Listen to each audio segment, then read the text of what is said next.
Ladies and gentlemen, the distinguished author, Mr. Aldous Huxley. Brave New World is a fantastic parable about the dehumanization of human beings. In the negative utopia described in my story, man has been subordinated to his own inventions. Science, technology, social organization, these things have ceased to serve man. They have become his masters. A quarter of a century has passed since the book was published.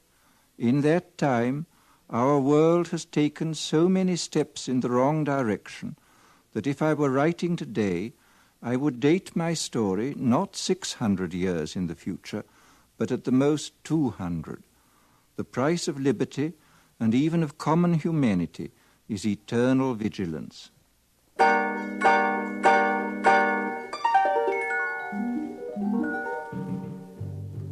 CBS Radio, a division of the Columbia Broadcasting System and its 217 affiliated stations, present the premiere broadcast of the CBS Radio Workshop, radio's distinguished series dedicated to man's imagination, the theater of the mind.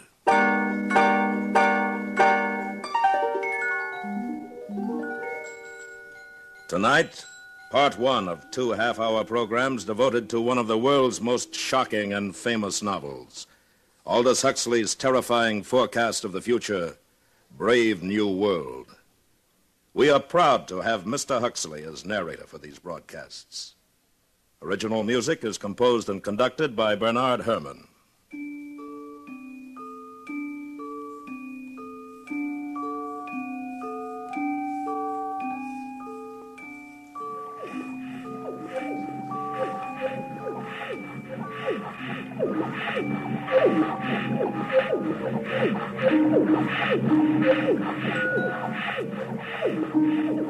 This is Aldous Huxley, and these are the sounds of the brave new world, of test tube and decanter, of hissing injectors and gurgling blood substitute.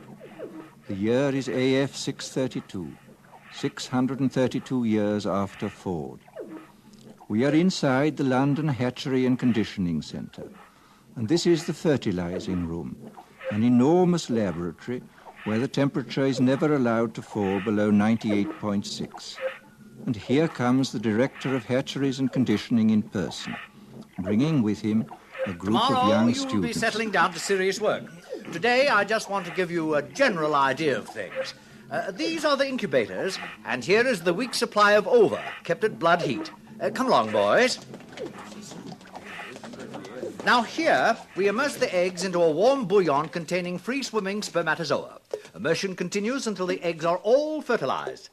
And over here is where we bottle the alphas and betas. In short, gentlemen, the perfect process for manufacturing healthy babies. Are there any questions? Sir, will you explain the Bakanovsky process? I'm glad you asked that. Students, take this down. Bakanovsky's process, where in olden times one egg made one embryo which made one baby. Today we've improved on all that. Now the egg will divide from 8 to 96 buds, and every bud will grow into a perfectly formed embryo, and every embryo into a mature baby, making 96 human beings grow where only one grew before. Progress. But what advantage is it, sir? Oh, my good boy, can't you see? Where in olden times nature allowed us only to have twins or perhaps triplets or so, today we can create scores of identical individuals. We can manufacture men and women in uniform batches. Think of it. An entire factory staffed with the product of one single egg. 96 identical individuals working 96 identical machines. At last, society really knows where it stands. Remember, it was our Ford who gave us the concept of the assembly line when he was on Earth many centuries ago. And now, boys, we will go up to the bottling room where we shall see how we create each class of society, alphas, betas, deltas, etc. Come with me. Well, Lenina. Oh, Director. Oh, charming. What are you injecting into our embryos today, my dear? Typhoid antitoxins? Yes, sir. Are you busy this afternoon? Oh, not after 5, sir. Good. Suppose we get together then on the roof. That would be fine. I've admired you for some time, Lenina. I'm looking forward to a closer acquaintance. Thank you, sir. And now, boys, we're off to the bottling room. You are a lucky girl. The director of hatcheries and conditioning. Oh, hello, Fanny. Oh, you can trust the director to be the perfect gentleman. I saw him pat you. He wants me. You see? That shows what he stands for. The strictest conventionality. And it's about time you started belonging to someone else, my dear. But I like Henry Foster. We've only been with each other 4 months. 4 months? Well, what would the district world controller say? You know how he disapproves anything intense or long-drawn. And it isn't as though there were anything painful or disagreeable about being with 1 or 2 other men besides Henry. After all, everyone belongs to everyone else. You're quite right, Fanny, as usual. Good girl. Fanny, do you know Bernard Marx? Bernard Well, why not? Bernard's an Alpha Plus. Besides, he asked me to go to New Mexico, to the Savage Reservation with him. But his reputation. They say he doesn't like obstacle golf. Oh, they say. And that he spends most of his time by himself alone. They say somebody made a mistake when he was still in the bottle. Thought he was a gamma and put alcohol into his blood substitute. That's why he's so stunted. Oh, what nonsense. Oh, very well, Lenina. It's your life, my dear. But I think you're heading for trouble.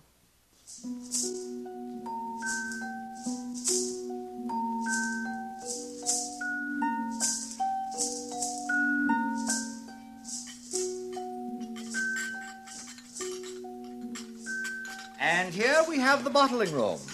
Little embryos carefully bottled being rocked gently to and fro as they did in olden days when carried by their mothers. Now, boys, you must learn to distinguish between smut and science. I am going to use that word again. As scientists of tomorrow, you must learn to cope with it. Mother. Oh. There, that's better. As a matter of fact, there is an area in our world where humans are still viviparous, still give birth to their children. The Savage Reservation in New Mexico. I visited there once myself, many years ago. Dreadful, filthy place. Naturally, civilization has improved on all that. It is here we control the embryo's growth, each batch carefully regulated to produce the exact class of citizen we desire. And here is our Mr. Henry Foster in charge of bottling. Oh, Henry. Yes, sir. Please explain the process to the students. Oh, delighted, sir. By the way, Henry, before you begin, I made a date with Lenina Crown this afternoon. Oh, really? I'm delighted, sir. I'm sure you'll enjoy belonging to her. Good. Very pneumatic girl. Now, please proceed. This way, gentlemen. Here we advance the process. One by one, the eggs are transferred from their test tubes into these larger decanters and moved along to the labelers, carefully labeled as to heredity, date of fertilization, sex, name, serial number. Gentlemen, there are 88 cubic feet of card index in this room. Now, here is where we actually predestine and condition. Nothing is so unstabilizing to society as unhappy people. We avoid all that by preconditioning our embryos. And now we are entering the heat conditioning room. Hot tunnels alternating with cool tunnels. Exposure to cold is accompanied by exposure to X-rays. By the time these babies are decanted, they have a perfect horror of cold. Thus, they are perfectly prepared to emigrate to the tropics, to be miners and acetate silk spinners and steel workers. And that is the secret of happiness and virtue, liking what you have got to do. All conditioning aims at that, making people like their unescapable social destiny. 10 to 3, boys. Time to visit the nurseries.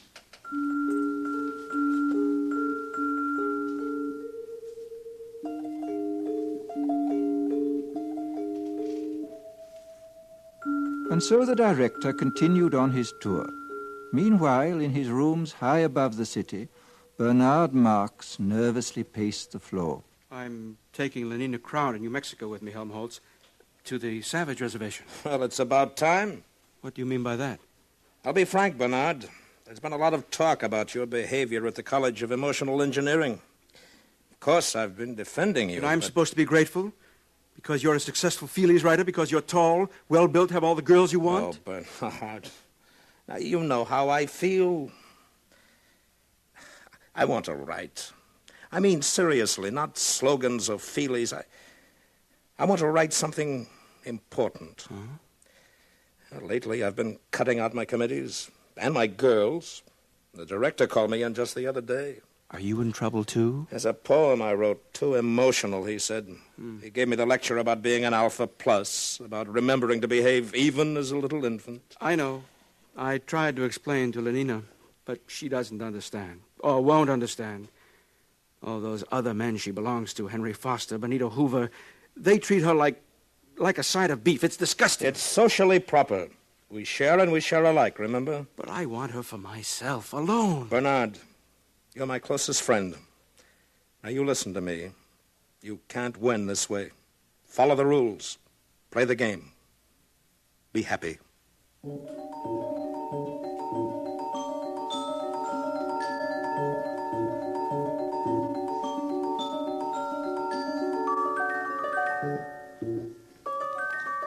The nursery was on the 5th floor. The sign over the door said, Neo-Pavlovian Conditioning Room. It was a large, bare room, very bright and sunny. Half a dozen nurses, trousered and jacketed in the regulation white viscose linen uniform, were engaged in setting out bowls of roses in a long row across the floor. The nurses stiffened to attention as the director of hatcheries and conditioning came in, followed by his students. Set out the books. In silence, the nurses obeyed his command. Between the rose bowls, the books were duly set out. Now bring in the children. They hurried out of the room and returned in a moment, each pushing a kind of tall, dumb waiter, laden on all its 4 wire-netted shelves, with 8-month-old babies, all exactly alike, a Bokanovsky group, and all, since their caste was Delta, dressed in khaki diapers. Put them down on the floor. Now turn them so they can see the flowers and books. Turned, the babies at once fell silent, then began to crawl towards those clusters of sleek colors, those shapes so gay and brilliant. From the ranks of the babies came little squeals of excitement, gurgles and twitterings of pleasure. The swiftest crawlers were already at their goal. Small hands reached out uncertainly, touched, grasped, unpetaling the roses, crumpling the illuminated pages of the books. Watch carefully, students. All right, nurses, pull the lever.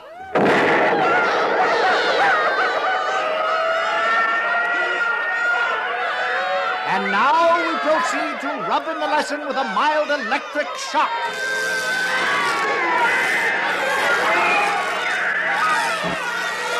That's enough. All right, take them away, nurses.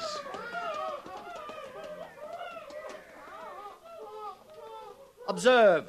Henceforth, books and flowers will be associated in their minds with loud, unpleasant noises and electric shock. And after 200 repetitions of the same or a similar lesson, will be wedded forever. What man has joined, nature is powerless to put asunder. They'll be safe from books and botany all their lives. But, sir, since these are lower caste children anyway and will never read, why bother to condition them against flowers? Simple economics. If gammas, deltas, or even epsilons like flowers and nature, soon you'd see them wasting their time visiting the countryside. And of what economic use is that? A love of nature keeps no factories busy. It was decided to abolish it, at least among the lower classes. Any further questions? Sir, would you tell us about sleep teaching? I'm glad you asked that. The most ingenious development of all, sleep teaching, is given to all our children as they grow to maturity. A little voice murmurs slogans in their ear all the night long while they sleep. Of course, it's useless for teaching, but as a method for giving post-hypnotic suggestions, it is invaluable. It's what conditions our minds to love our future role in life. Now, boys, tell me some of the lessons we've all learned through sleep teaching. A gram is better than a dam. A good example. We have learned to take a gram of soma whenever we feel out of sorts. Euphoric, narcotic, pleasantly hallucinant. It transports our minds into a beautiful sleep filled with wonderful images. It gives a summer holiday, thus preventing unnecessary impulses such as anger, jealousy, envy, anxiety. Next. Ending is better than mending. Good. It's better to throw away something than to repair it. New clothing, new possessions keep our factories humming and make us happier. Next. I'm glad I'm not a gamma. Ah, yes. We're all taught in our sleep to enjoy our own caste, whatever it may be. Gammas are taught to think, I'm glad I'm not an epsilon. Betas learn to be glad they're not deltas or gammas. And glad they're not alphas, because we alphas sometimes have to use our minds, and that's very painful. Very good indeed. Well, students, I think our tour is over for today. I'm sure most of you have dates with pneumatic young ladies. Some, of course, will be wanting to get in a game of obstacle golf. But before we finish, I'd like to add a few footnotes to the things you've seen today. Today, we have a controlled society, a happy society. We have stability. There was a time when these things did not exist. Didn't people grow old and feeble in those days, sir? Indeed they did. Old men in the bad old days used to renounce, retire, take to religion, spend their time reading, thinking. Now, such is progress. At 60, we have the tastes and the powers of a 17-year-old. Why, the old men have no time, no leisure from pleasure, not a moment to sit down and think. They're much too busy scampering from feely to feely, from girl to pneumatic girl. Fortunate boys, no pains have been spared to make your lives emotionally easy, to preserve you as far as possible from having emotions at all. Ford's in his flivver, all's well with the world. Ford's in his flivver, all's well with the world. And solemnly and devoutly they made the sign of the T and hurried off to join their fellow citizens at play.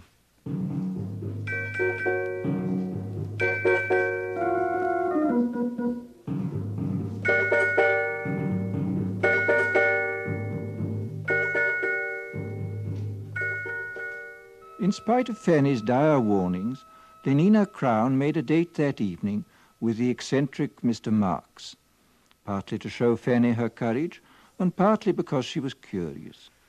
When they were safely in their helicopter and climbing above the city, she turned to him. Shall we play escalator squash or go to the Feelies? Escalator squash is a waste of time. But what else is time for? All right, then, let's go to the Feelies. You know, they're showing love on a bearskin rug, and everyone says it's terribly exciting. You can Lenina, actually please, feel... couldn't we just go for a walk and be alone together? But, Bernard, we'll be alone all night. Well, I meant alone for talking. Talking? What about? Oh, you're beginning to feel nasty, I can tell. Take a soma, Bernard. I'd rather be myself and nasty, not somebody else, however jolly. A gammon 9 saves 9. Oh, for Ford's sake, be quiet. Bernard. Lenina, don't you ever want to be just you? Not enslaved by your own conditioning, to be free? But I am free. I'm free to have the most wonderful time. Everybody's happy nowadays. But wouldn't you like to be free to be happy in your own way and not somebody else's? I simply don't understand you. Bernard, do you really like me? Everyone says I'm awfully pneumatic.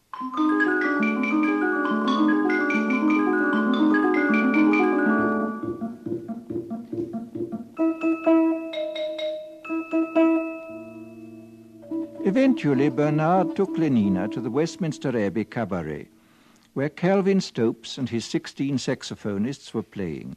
Also featured was London's finest scent and colour organ, and all the latest synthetic music. With the aid of 4 Soma tablets, Bernard managed to spend a successful evening with the girl, and the next morning he agreed to apply at once for a permit to visit the Savage Reservation. He was quite nervous as he stood before the large desk of the Director of Hatcheries and Conditioning. Oh, going to take Lenina Crown, I see. Yes, sir. Very pneumatic. Yes, sir. New Mexico Reservation. How long ago was it? Let me see. 25 years? I must have been your age then. Sir? I had the same idea as you. Wanted to have a look at the savages. Got a permit for New Mexico and went there for my summer holiday. With my girl of the moment. She was a beta minus, I think. Oh, yes. She had yellow hair and was especially pneumatic. Well, it was terrible. We rode about on horses and all that, and the last day of our stay, she got lost. Somewhere in those horrid mountains. Lost. We never did find her, poor girl. Must have fallen in some crevice. Yes, we searched for days, but no luck. Ugh. Miserable trip. You must have had a terrible shock. What? Oh, don't imagine there was anything unethical about it. Nothing emotional or long drawn. It was all perfectly healthy and normal. I'm sure it was, sir. What's that? Oh. Mr. Marks, I should like to take this opportunity of saying I'm not at all pleased with the reports I receive of your behavior outside working hours. Alphas are so conditioned that they do not have to be infantile in their emotional behavior, but that is all the more reason for their making a special effort to conform. And so, Mr. Marks, I give you fair warning. Yes, sir. If ever I again hear of any lapse from a proper standard of infantile decorum, I shall ask for your transference to a subcenter, preferably to Iceland. Good morning.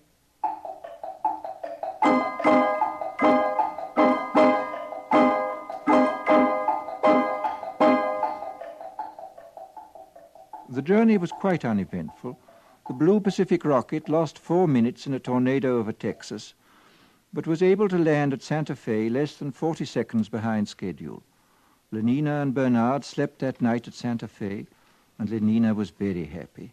Imagine 60 escalator squash racket courts in the hotel, and obstacle and electromagnetic golf, too. Oh, Bernard, it's simply too lovely. There will be no scent organs, television, or even hot water once we get out on the reservation. I can stand it. You'll see.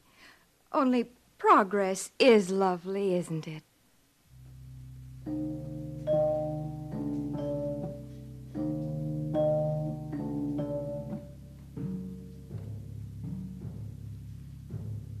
They took a rocket ship into the interior, and from there they traveled on horseback. And all Bernard could think about was Iceland, and how cold and barren it would be. The director's warning had made him even quieter and more sullen than usual. And then, that evening, they reached their destination. Before them was the village of Malpais, situated on a mesa. Adobe hovels growing out of the stony ground, dust and squalor, and the smell of wood smoke. What an awful place. I don't like it. Who's that man coming toward us? He's to be our guide. I'm frightened, Bernard. Quiet. We shouldn't have come. Oh, good morrow. You're civilized, aren't you? You come from outside, from the other place? My name is Bernard Marks. This is Lenina Crown. My name is John. Come with me. He speaks English. That's strange. Probably trained as a guide. Where is he leading us? To that hut, I believe. There seems to be some sort of activity over there. Orgy, porgy. Why, it's like our lower caste community sing. Only look. Now they're beating themselves with whips. Oh, no, Bernard. It's got something to do with their religion. What a wonderful intensity of feeling it must generate. I often think one may have missed something in not having passions like that. Nonsense. Bernard, what's wrong with that man? Where? Oh, he's just old, that's all. Old? But we don't look like that when we're old. He's so wrinkled, so...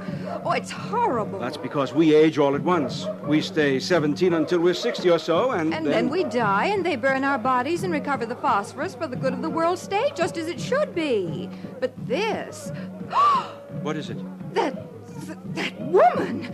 Oh, Bernard, no! Take me away! Take me away! She's only nursing her baby, Lenina. That's her child. She's the mother. Bernard, how can you be so vulgar? Oh, I think I'll be sick.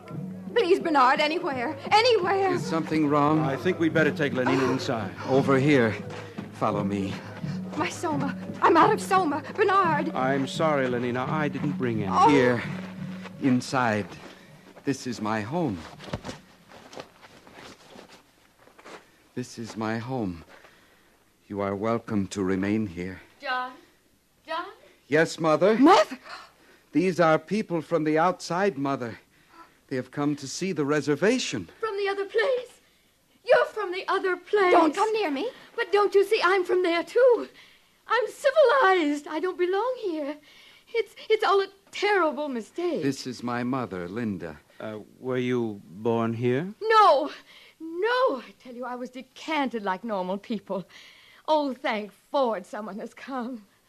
At last, thank Ford. Bernard, please keep her away. Could you tell us about yourself, please? Well, I came here 25 years ago with a man. His name was Thomas. We went riding together on horses. There was a terrible storm. I got lost in this horrible place. It was the last day of our stay. He left me here, alone. Lenina? Yes? You will be interested to know that our director of hatcheries and conditioning is named Thomas, and that he came here 25 years ago. Oh, no. And that... It can't be. But it is. He told me so himself. What a discovery. This boy is our director's son. Our director is a father. Oh, it's too horrible. Mother, what is he saying? Iceland indeed. Bernard, stop it. Well, we'll see who tells who where to go now. John. Yes, sir? How would you and your mother like to return to civilization? Do you mean it? Oh, please, do you? Listen, they're crazy here. I was a beta minus. I always worked in the fertilizing room. I was a good worker. But how can I tell them? They don't understand. They mend things. They don't know what a helicopter is or soma. They have babies like dogs. Oh, it's too revolting. Oh, thank Ford. If it hadn't been for my son, for John, what a comfort he has been to me. Your son? How can you? You were beta minus. I know, but he's been a comfort to me just the same. If only I'd had soma. Oh, do you mean it? Will you take us back to civilization? Of course.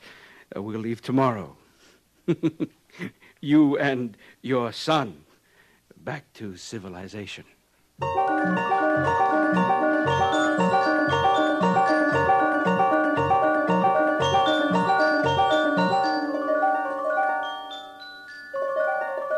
And Bernard was as good as his word. That very night, he and John and his mother and Lenina took the Blue Pacific rocket to London. For Lenina, it was a happy trip, since she had taken 4 somas the minute they got back to the hotel. For John, it was a voyage of discovery. Poor Linda, his mother, could only weep for joy. But for Bernard, it was a moment of triumph. Triumph such as he had never known before.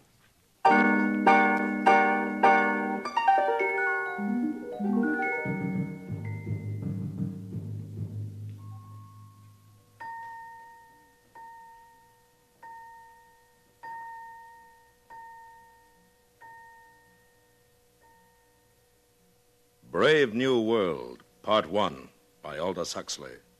A startling, shocking account of what can happen to our civilization 600 years in the future. And more importantly, a warning to all of us against the destruction of moral standards, family life, and the soul of man. Join us next week when we will continue with Part 2 of Aldous Huxley's terrifying forecast of the future of what could become the brave new world. Presented on the CBS Radio Workshop.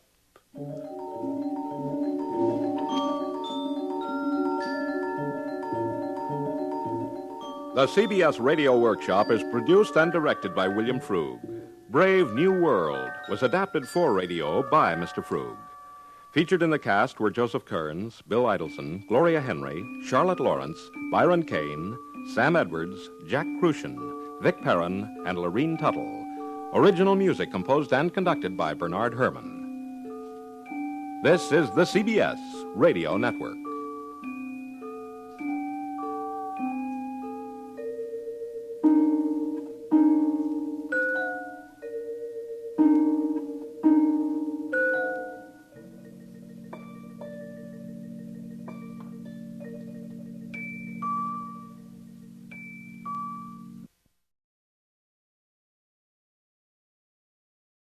Ladies and gentlemen, the distinguished author, Mr. Aldous Huxley. Brave New World is a study of the future as it may be unless we are extremely careful. It depicts a society in which man has replaced nature by science, morality by drugs, individuality by total conformity. It is a hideous prospect, yet we seem determined to follow this path of self-destruction. But Brave New World need not be our future. The choice, after all, is always in our own hands.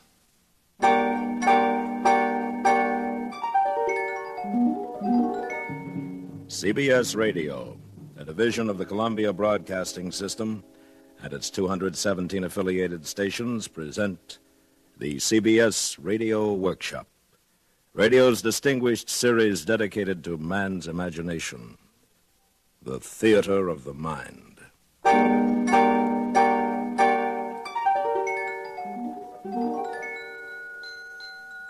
Tonight, Part 2 of 2 half-hour programs devoted to one of the world's most shocking and famous novels, Aldous Huxley's terrifying forecast of the future, Brave New World. And we are proud to once again have Mr. Huxley as our narrator.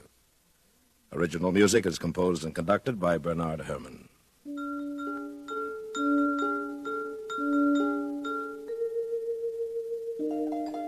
This is Aldous Huxley.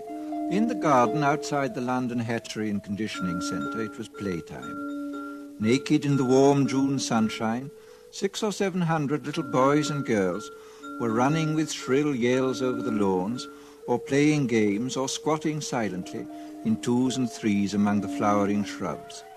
And strolling across the smooth turf came the director of hatcheries and conditioning, followed eagerly by a group of new students. And here we have playtime for our little tots. Notice the games, all carefully constructed to use as many mechanical devices as possible. In olden times, children used to play simple games using only a ball and a bat. Oh, madness. Nothing was added to increase consumption. Then came our Ford.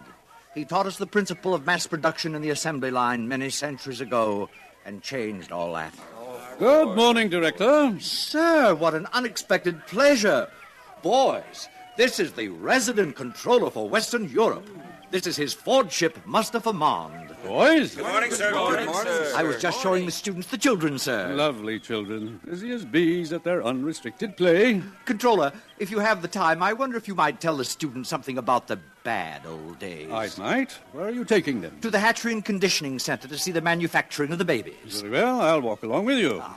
Yes, in the old days, children lived in a place called home. A rabbit hole with suffocating intimacies. Maniacally, the mother... please don't be shocked at that word. The mother brooded over her children. Her children.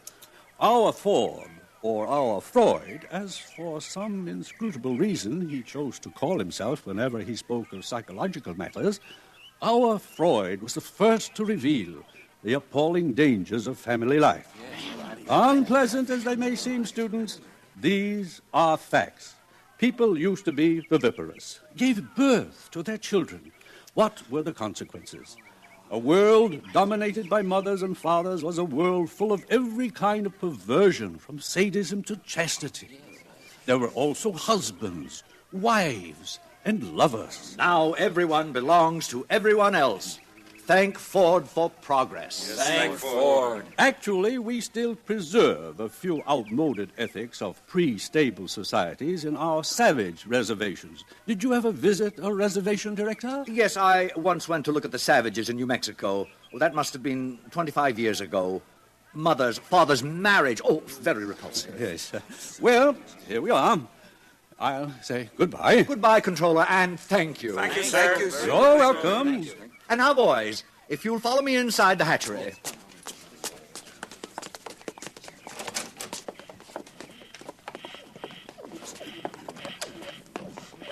And here we are, a hive of activity.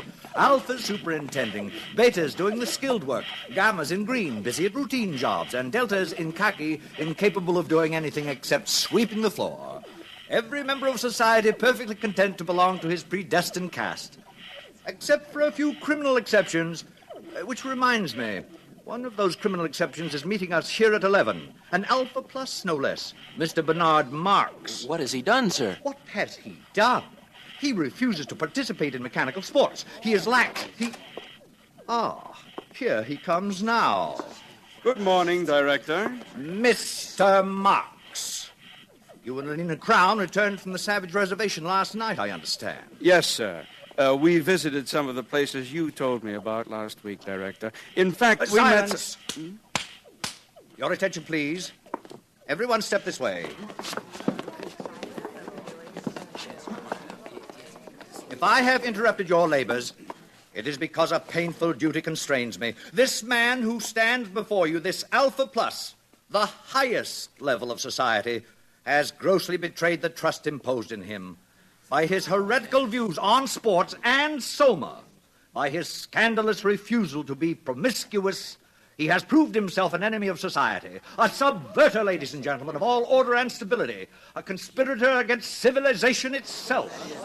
For this reason, I am ordering his immediate transference to a subcenter of the lowest order. In Iceland, he will have small opportunity to lead others astray by his unfordly example. Bernard Marks, can you show any reason why I should not now execute the judgment passed upon you? Yes, I can. What did you say? You told me you visited the Savage Reservation 25 years ago, Director, with a young Beta Minus, I believe. You told me she was lost during a storm and that you returned without her. I thought perhaps you'd like to see her again. Linda? Thomas! Thomas! Oh, Thomas, it's me. Don't you remember? You're Linda. Oh, I knew I'd recognize you, Thomas. You look just the same. No one ages here. Thomas, look at me. I'm Linda. Remember? Hug me. Hold me. What is the meaning of this? Who is this hag? Thomas. Oh, Thomas, it's Linda. Linda, you're Beta Minus. John, look, it's him. It's your father. Father! What's the meaning of this disgusting joke? Who is this savage and this dreadful woman? Take them away! It isn't a joke. It's absolutely true. I'm his mother, and you're the father. Father, it's me, John. I'm your son. And now who is guilty of antisocial behavior, Director? No.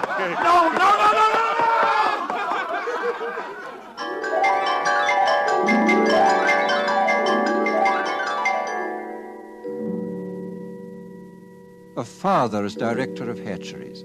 It was out of the question.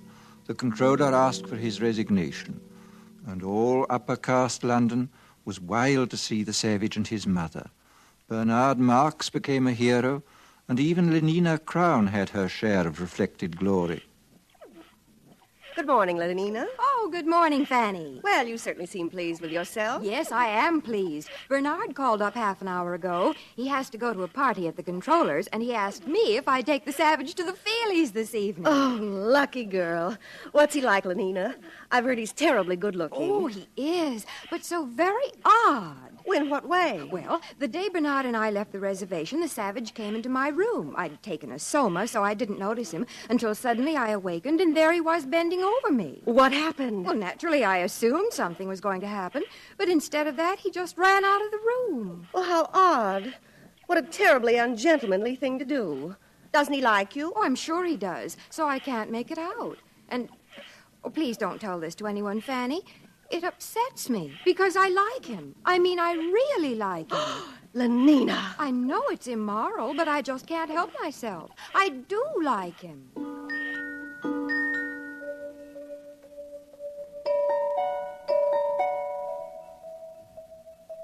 The days passed. Success went fizzily to Bernard's head. His diffidence turned to bumptiousness.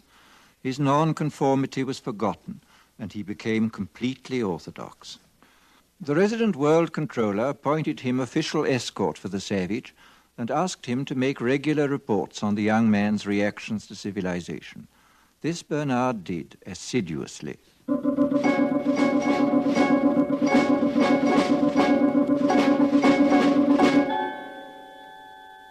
Today I sent the savage to the Feelies with Lenina Crown. The feature was 3 weeks in a helicopter. Instead of holding the knobs on the chair arms, thus enabling him to experience the sensations of the lovers on the screen, the savage refused to participate. Lenina tells me he called the film vulgar and indecent.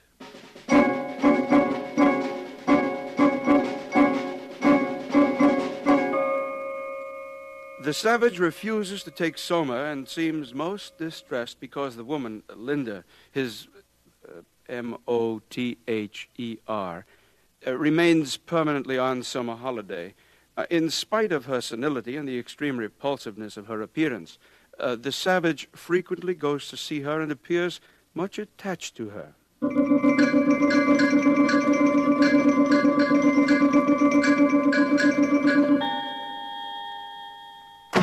What do you mean you refuse to come down to dinner? Bernard, I'm sick. I've eaten civilization and I'm sick. Do you realize that I've invited the most important people in London tonight? The Ford Chief Justice is here. The arch community songster of Canterbury has flown in just to meet you. You've changed, Bernard. You used to feel the way I do about things. I talked to Helmholtz Watson. He says you've changed, too. I haven't.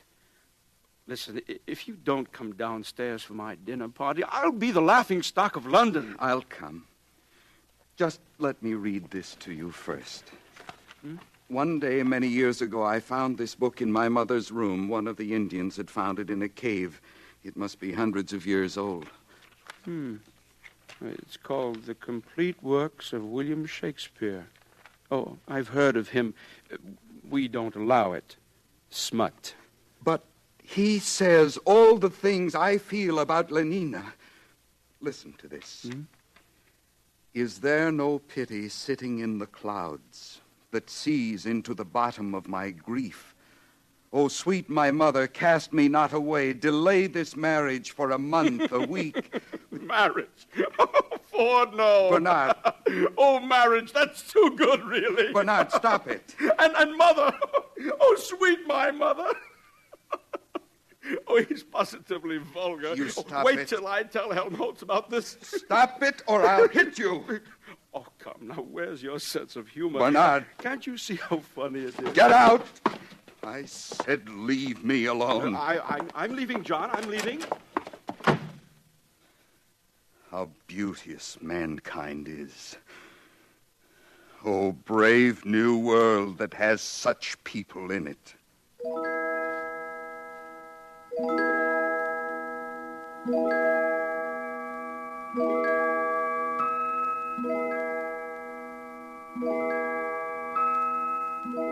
The next morning, a pneumatic young girl, crisply clad in a beta-minus viscose linen suit, stood outside the door of the savage's apartment and somewhat nervously rang the buzzer. What? Lenina. You don't seem very glad to see me, John. Not glad. Oh, if you only knew. May I come in, then? May I kiss your hand, Lenina? My hand? Admired Lenina. Indeed, the top of admiration, worth what's dearest in the world.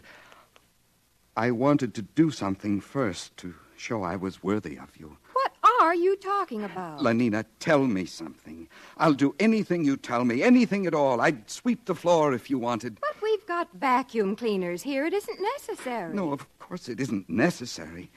But some kinds of baseness are nobly undergone. I'd like to undergo something noble, just to show you how much I love you, Lenina. Do you mean it, John? Yes, but I hadn't meant to say it, not until I...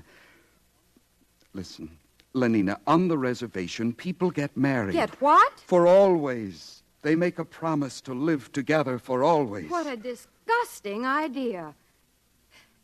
Answer me this question, John. Do you really like me or don't you?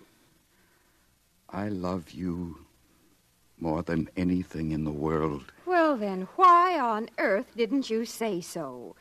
Come here to me, John. Hug me. Oh, but Lenina... Hug me till you drug me, honey. Kiss me till I'm in a coma. Lenina, what are you doing?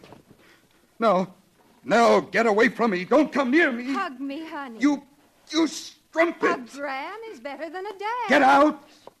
But don't you want Get me? out of my sight. Oh, John! Before I kill you. Oh, he's mad. He's gone mad. O thou weed, who art so lovely fair and smell'st so sweet that the sense aches at thee. Impudent strumpet, impudent strumpet, impudent strumpet. Hello? Yes, this is Mr. Savage. Who's ill? Linda. My mother dying. Yes, I'll come at once.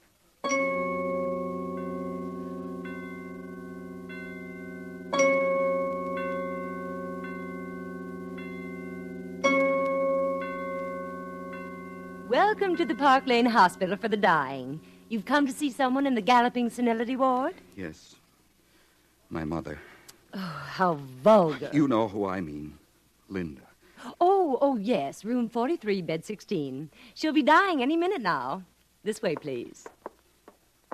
Is there any hope? Well, of course not. Or else she wouldn't have been sent here.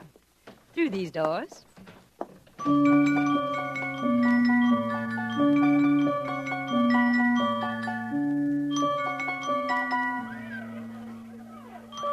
What are these children doing here? Death conditioning, of course. It starts at 18 months. Every tot spends 2 mornings a week in a hospital for the dying.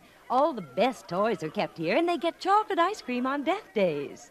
They learn to take dying as a matter of course. This way. Oh, here we are. Well, I must go. I've got my batch of children coming. Time for their chocolate ice cream.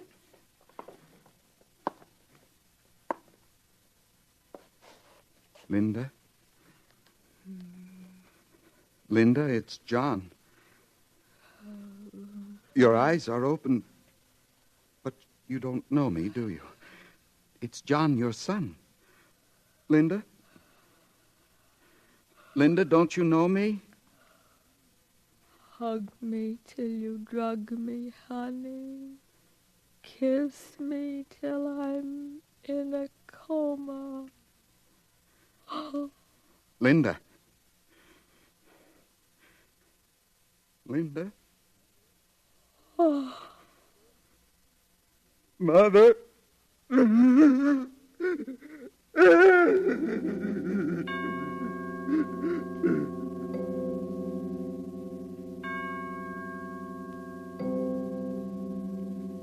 menial staff of the Park Lane Hospital for the Dying consisted of 162 deltas, 84 red-headed female twins, and 78 identical mongoloid male twins.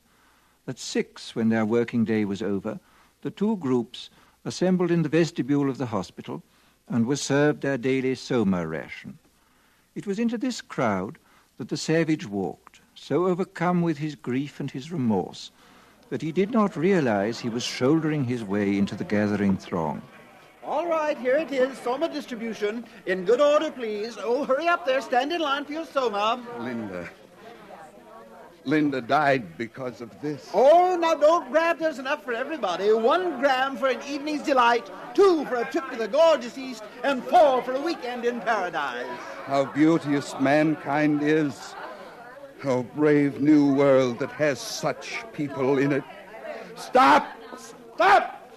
Ford is a savage. Listen, I beg you, lend me your ears. Don't take that horrible stuff. It's poison. Mr. Savage, please. The people are waiting.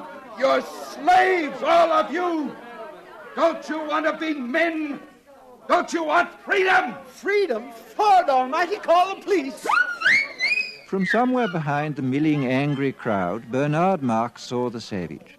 He and his friend Helmholtz Watson had been searching for John. Now they hurried forward. Helmholtz, he's mad. They'll lynch him. Oh, Ford, help us. Ford, help those who help themselves, Bernard. Come on. Where are you going? Come back. It's a fight, a real fight. I've been waiting all my life for this. Man at last. I'll make you free whether you want to be or not. Give me those soma boxes. Sir, Mr. Savage, no. Stop it. Helmholtz, join me. Yes. Throw the poison pills away. By all means, throw them away. Stop it. Freedom! Be men and be free! Over here, officers, this way. Give them the away. Freedom! Stand up as men. Win your freedom. Soma spray. Win John. your John. freedom. Take him to the resident controller's office.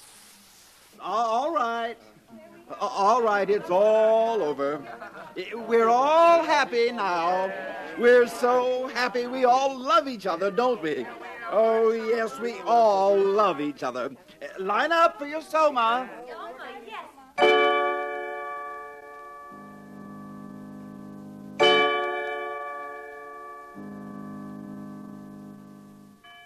So you don't much like civilization, Mr. Savage? No, I don't. John, you're talking to the resident controller. We don't need your comments, Mr. Marks. I think civilization is horrible. And yet people are happy.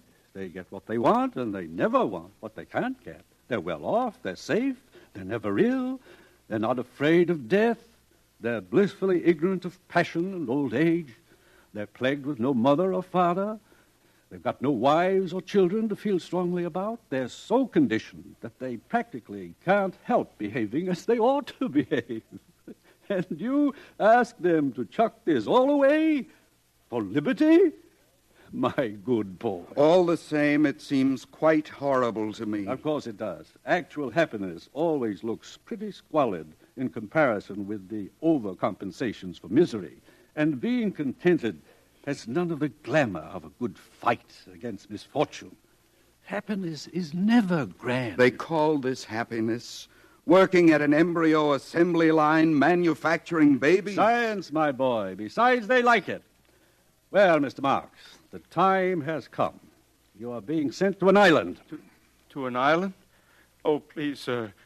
Don't send me to Iceland. I promise I'll do what I should. I'll conform to the rules. One would think he was going to have his throat cut, whereas if he had the smallest sense, he'd understand his punishment is really a reward. He'll be sent to an island where he'll meet the most interesting set of men and women in the world. All the people who weren't satisfied with orthodoxy. Everyone, in a word, who's anyone. Then why didn't you go to an island yourself? Because, finally, I preferred this. Sometimes I regret it. Happiness is a hard master, particularly other people's happiness. Well, gentlemen, there are many islands available. Which climate do you choose, Mr. Watson? Well, I should like a thoroughly bad climate. I think I'd write better if I had to contend with difficulties. How about the Falkland Islands? That would be fine. Good. You may leave now. You too, Mr. Marks. Goodbye, Helmholtz. Goodbye, Bernard. Goodbye, John. Goodbye, John. One more question. Of course. Where is God in this scheme of yours? It's a subject that has always had a great interest for me. You've never read this, of course, the Holy Bible, New and Old Testaments. I've got quite a few revolting old books like that here. But if you know about God, why don't you tell the people? This book is old. It's about God hundreds of years ago, not God now. But God doesn't change. Men do, though. No, my friend, call it the fault of civilization. God isn't compatible with machinery and scientific medicine and universal happiness. But when you're alone, it's natural to believe in God. When you're quite alone in the night, thinking about death. But people are never alone now. We make them hate solitude, and we arrange their lives so that it's almost impossible for them ever to have it. No solitude, no God. Is that why there's no self-denial here? No God, no reason for it? Of course. Industry and prosperity are only possible when there is no self-denial. If there were, the wheels would stop turning. But God's the reason for everything noble and fine and heroic. My dear young friend, civilization has absolutely no need for nobility or heroism. You're conditioned so that you can't help doing what you ought to do. And what you ought to do is, on the whole, so pleasant. So many of the natural impulses are allowed free play that there really aren't any temptations to resist. Anybody can be virtuous now. No temptations, no inconveniences. But I like the inconveniences. We don't. We prefer to do things comfortably. But I don't want comfort. I want God. I want poetry. I want real danger. I want freedom. I want goodness. I want sin. In fact, you're claiming the right to be unhappy. All right. I'm claiming the right to be unhappy. Not to mention the right to grow old and ugly and impotent. The right to have cancer. The right to have too little to eat. The right to live in constant apprehension of what may happen tomorrow. The right to be tortured by unspeakable pains of every kind. I claim them all. You're welcome.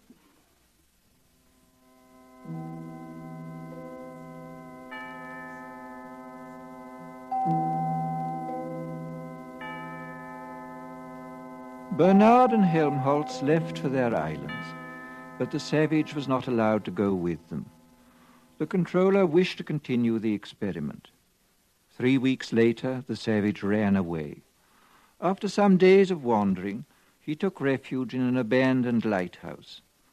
But his desire for solitude was not to be fulfilled. His hiding place was discovered. There were articles in the papers. Sightseers came by the thousands. One Sunday, Lenina Crown came for a picnic with 3 of her latest boyfriends. The day after her visit, 2 young reporters came to call, hoping for an exclusive interview. The door of the lighthouse was ajar. They pushed it open and walked into a shuttered twilight. Through an archway on the further side of the room, they could see the bottom of the staircase that led up to the higher floors. Just under the crown of the arch dangled a pair of feet. They called. No one answered. They saw him. At last the savage had found solitude. He was alone, quite alone.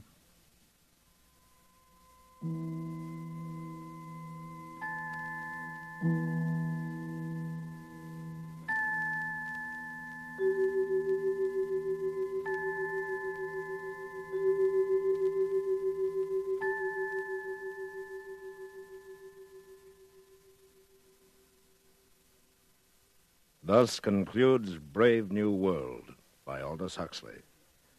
We wish to thank Mr. Huxley for appearing on these broadcasts as our narrator. And we would also like to thank you, our listeners, for your enthusiastic response to this new series. This is William Conrad inviting you to join us again next week when we present George Stewart's dramatic account of one of nature's most terrifying phenomena, storm. The following week, listen as Dr. Frank C. Baxter interviews William Shakespeare. Presented on the CBS Radio Workshop. The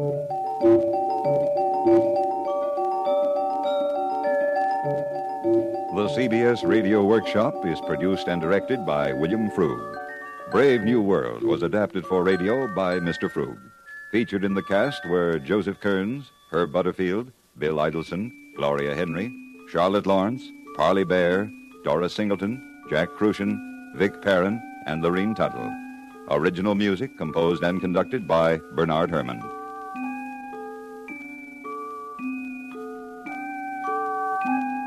America listens most to the CBS Radio Network.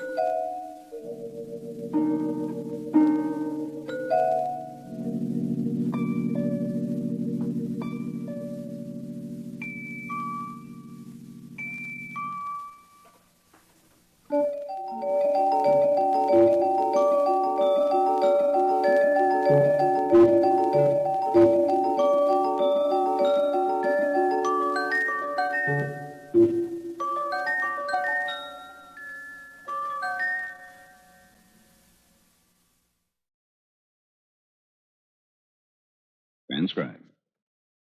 CBS Radio, a division of the Columbia Broadcasting System, and its 217 affiliated stations, presents the CBS Radio Workshop, radio's distinguished series dedicated to man's imagination, the theater of the mind.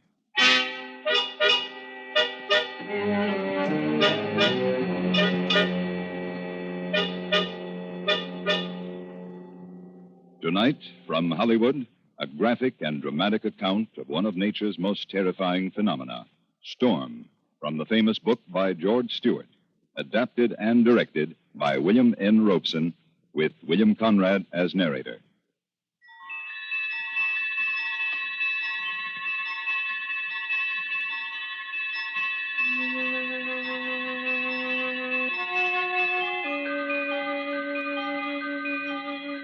Steadily, the great sphere of the Earth spun upon its axis and moved in its unvarying course around the sun. From far-off Venus, a watcher of the skies, if such a one can be imagined to exist, viewed it as a more brilliant planet than any to be seen by us Earthmen. It gave no sign that storms or men disturbed its tranquil round. Bright against the black of midnight, or yellow in the dawn, the Earth hung in the sky, unflickering and serene. San Francisco Weather Bureau. Fair tonight and Wednesday, no change in temperature, moderate northwest winds. You're welcome. The same forecast, day after day, week after week. The junior meteorologists wanted to yell blizzards, thunder, lightning, and hurricanes. But as long as that high-pressure area hung off the coast, it'd be the same. Fair tonight and tomorrow, no change in temperature. This wasn't weather, it was a bore, and nothing on this morning's weather map could change it. Oh, there were storms, plenty of them, but always somewhere else. Sylvia, an old friend, was now over Boston, dumping a heavy fall of snow before she swept on across the Atlantic. Felicia, poor thing, wasn't doing too well. By all indications, she would die in the fastnesses of the Northwest Territory. But Cornelia, the junior meteorologist, was proud of Cornelia. A big, full-bodied dowager of a storm, 400 miles at sea, southeast of Dutch Harbor. He'd known all of them since birth, days ago in the far western reaches of the Pacific. And it was his private pleasure to give them names. His eyes swept across the map down the arc of the Aleutians and the islands of Japan. And then he saw something he hadn't noticed before. A ship halfway between the weather stations of Haridoyashima and Titijima had reported a barometric pressure of 1011. Yet by its position, it should have been 1012. The temperatures of the ship and the weather station showed too wide a divergence. The wind forces and the directions were at variance. Cold air from the tundras of Siberia had met warm air from the coral atolls of the Southern Ocean. So he rerouted a section of the 1012 isobar, drew a little ellipse like a football around the figure 1011. Mariah. This one shall be Mariah.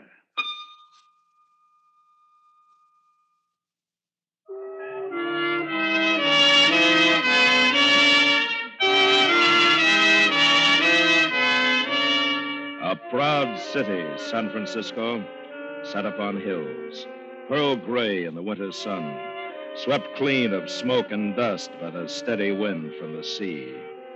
A city of towers and banners standing out stiff in the northwest wind. In the streets of the city, women clutched at their skirts and men at their hats in the invigorating sun-filled breeze. And they greeted each other with sparkling smiles. Great weather we're having. Puts life in a fella. But out in the country, there was a drought in the vast Central Valley.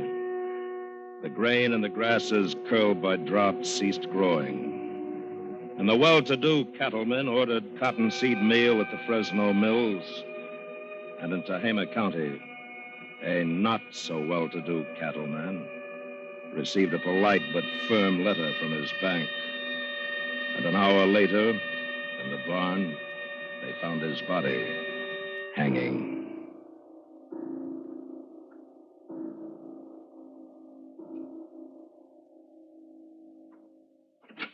Good morning, sir. Good morning, sir. Is the map ready? Almost, sir. The last reports are just coming in over the teletype. Nice little storm developing there west of Japan. You mean Mariah? You named them, too. Well, just to myself, sir. It must be nice to be new to the game. I used to do it when I first came to work here. Oh, you did? Yes, I called them mostly after heroes I'd read about in history books, Hannibal and so forth. I remember General Lee developed into a terror, but Genghis Khan was a fizzle. Well, I've been using girls' names ending in IA, but I'm nearly running out. There's Felicia over Hudson's Bay, and Cornelia's still doing fine in the Gulf of Alaska. Where'd this Mariah come from? Incipient. Day before yesterday, north of Titajima. She'll be watching. You know the old saying. What's that, sir? The Chinaman sneezing in Shensi may set men to shoveling snow in New York City. Mariah did bear watching. Half as large as the United States, she rolled across the Pacific at 1,000 miles a day. Yet nowhere did she touch land. So vast and empty is the great ocean between the Aleutians and Midway Island.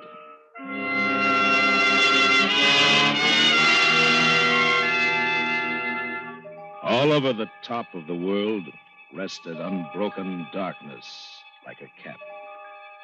Through that polar night, the flow of heat into outer space was like the steady drain of blood from an open wound. As the air thus grew colder and colder, it shrank toward the surface of the earth. Upon every square mile of snow-covered land and frozen sea, the air weighed more heavily with the passing of each sunless hour. Hey, Chief, look at the report from Coppermine this morning. What about it? 1032. Up 9 millibars from yesterday. And Fort Norman, 1035. That polar air mass is going to break out in Canada. Well, maybe yes, maybe no. Well, there's no place else for it to go. And when it does, Mariah won't follow Cornelia and Felicia and the others into the Gulf of Alaska. She'll keep coming straight for the coast. Chief, it's rain in 48 hours and plenty of it. Well, maybe yes, maybe no. I'm sorry, Chief. I guess I got carried away. That's understandable. You haven't seen as many storms come across this map as I have. No, sir. But don't go throwing around any 48-hour guesses. Storms are hussies, at least in this part of the world. I've known lots of them. Storms, that is. You can't trust them 12 hours out of your sight. San Francisco Weather Bureau. Hello. Let me speak to somebody in authority, please. This is the chief forecaster speaking. This is Brownington Steamship Company. We got a ship in trouble. She just sent out an SOS. The Eureka relayed it to us. What's the weather like out there? Can you give me her position? Not exactly. The Eureka said she was 6 hours away. What ship is it? The Byzantium. In that case, we have it. She made a weather report 2 hours ago. She must have been all right then. Just a minute, let me check. Well, for heaven's sakes, hurry. It's mostly a local crew. They've got wives and families in the Bay Area. We've got to notify them. I understand. Here we are. From the Byzantium reported she had a 9-point wind. That'll be about 50 miles an hour. But it's going to get worse. In an hour, it'll be blowing a whole gale, 60 miles an hour anyway.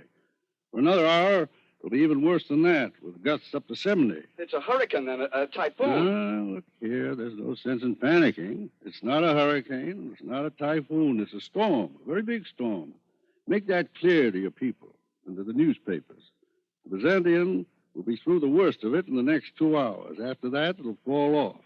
But there'll be lots of wind for 12 hours and a heavy sea after that. I see. Well, isn't there anything you can do about it? I'm afraid not. We report the weather. We don't make it. Yes, of course. Thank you. Thanks very much. Well, son. Sir? You know, Mariah's a big girl now. A killer.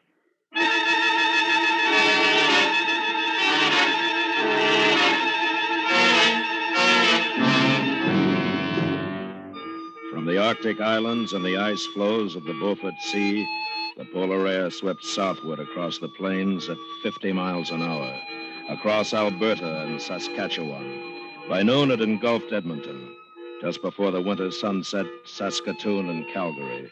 At midnight, it crossed the border and invaded the United States.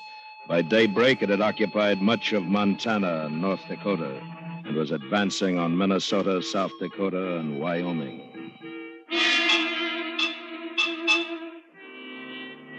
But in San Francisco, the proud banners on the tall towers still streams southeast in the winter sun.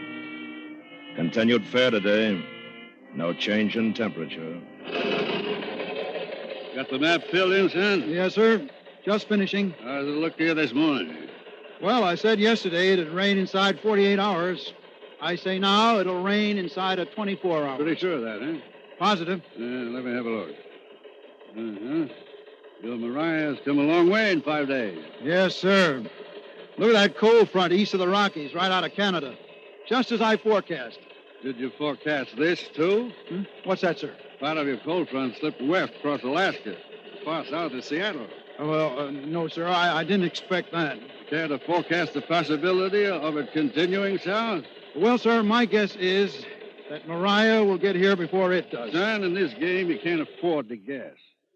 There are a lot of factors on this map that argue against rain. There's this cold front. There's the Pacific High, still has been for weeks. There's Mariah, and nothing's going to stop her. Chief. Yes, Whitey. Chronicles on the wire. They want the forecast. Tell them I'll have it for them in 10 minutes. You see, son, it's up to me. If I say that one word, rain, the weather forecast won't be in a box at the bottom of the front page. It'll be in boxcar letters in the headlines. That single word will be the biggest news story in California. Thousands of people will change their plans because of it. Hundreds of businesses and industries will adjust to it. And if it doesn't rain... But it's going to. It has to. Would you like to take the responsibility of guaranteeing it? But, sir... On the other hand, if I forecast fair and it rains, that mistake might mean millions of dollars lost and the illness and the death of more people than a man likes to think about. Yes, sir. Of course, it's possible that the Pacific High will hold, and it's possible that the polar air will get here before Mariah does. But it's not probable. And we must forecast probable, not possible weather. Whitey. Yes, Chief. Get on the phone and order up storm warnings on the coast from Point Lorena to North Head. Yes, sir. You, son, call the Chronicle and tell them we'll have the complete forecast in 5 minutes, but tell them to set the headlines and get ready. It's rain. Rain. The load dispatcher of power and light was ready for the electric heaters that would be turned on against the chill, and the lights that would burn later in the morning and earlier in the evening. Somewhere in his maze of high and low voltage wires, his powerhouses and his dams, there would be trouble. But he was ready. Rain. The plant superintendent of the telephone company sent some extra men up along US 40 in case things went bad on the pass. Rain. The general manager of the railroad dispatched the assistant divisional engineer and the chief trainmaster to Immigrant Gap and Norton to take charge of track clearance in the pass. For rain on the coast, rain in the valley, rain in the motherlode, meant snow on the pass.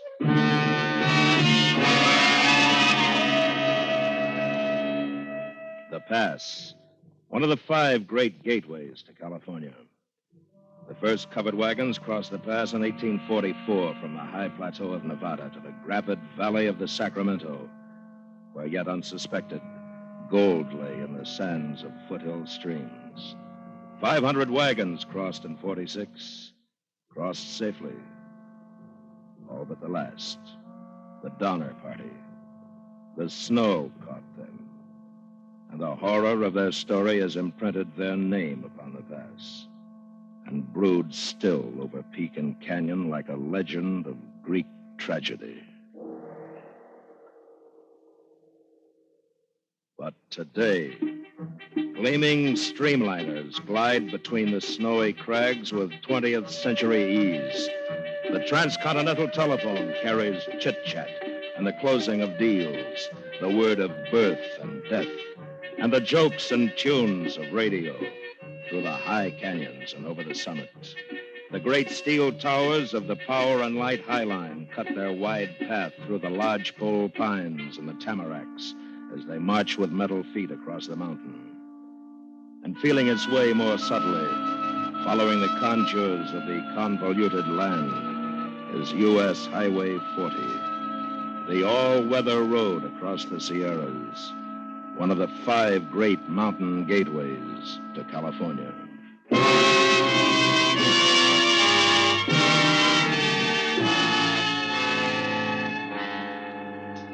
Far out at sea, the crippled freighter Byzantium, her rudder jury-rigged, made for Honolulu in repairs under a sunny sky.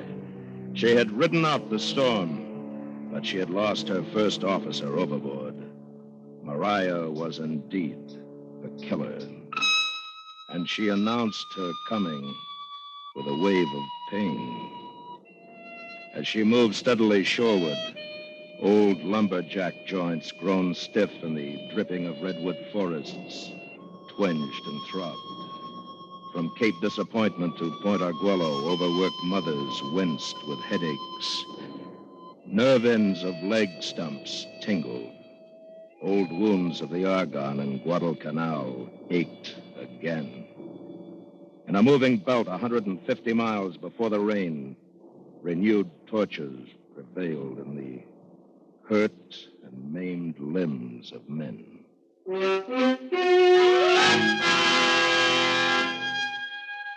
First, so fine was the rain, it was as if the low-lying mist had merely swooped a little lower. And then for a moment, it was gone. But it came again. Minute by minute, unhurrying. The rain grew thicker and more steady.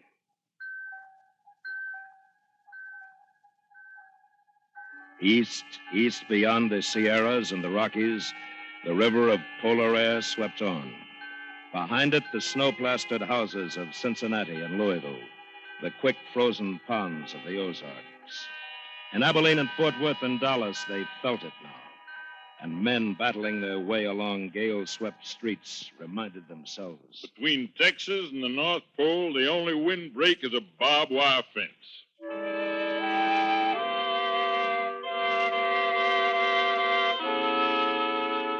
Rain will not harm a high-tension line. Snow will build up on it and then fall away of its own weight and bulk. But ice... At the 3,000-foot level in the Sierra, the morning after the storm broke, neither rain nor snow fell from the turgid clouds, but sleet, sheathing the trees in bizarre robes of ice, coating the wires of the power and light's 60-kilovolt line until they were a half-inch thick, an inch, 2 inches, until the weight became more than copper cable could bear.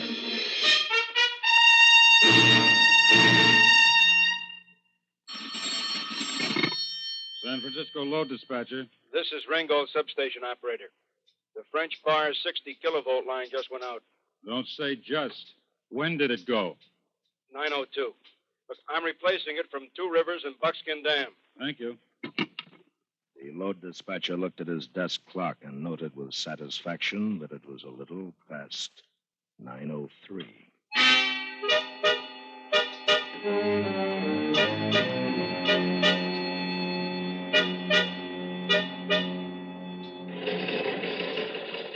I know I'm seeing it, but I just can't believe it. What's that, son? For this morning's map. It just isn't supposed to look like this. Storms should move from west to east between the high-pressure areas of the pole and the Tropic of Cancer. They do, in the textbooks. But it looks like El Maria's trapped. Well, that's what I mean, sir. Trapped between that polar breakthrough over the plains and the one that came in over Alaska. Why, it could go on raining for days. And very well might.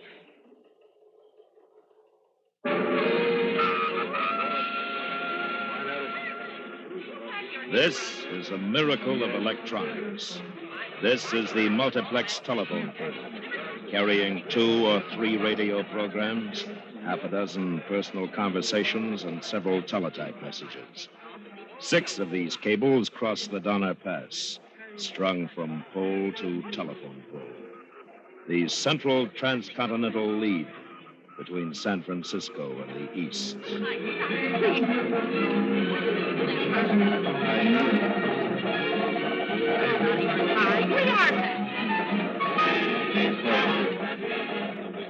In 1579, the same year Sir Francis Drake landed on the coast of California, A cedar sapling sprouted on the lip of a ravine far up in the Sierra Nevada.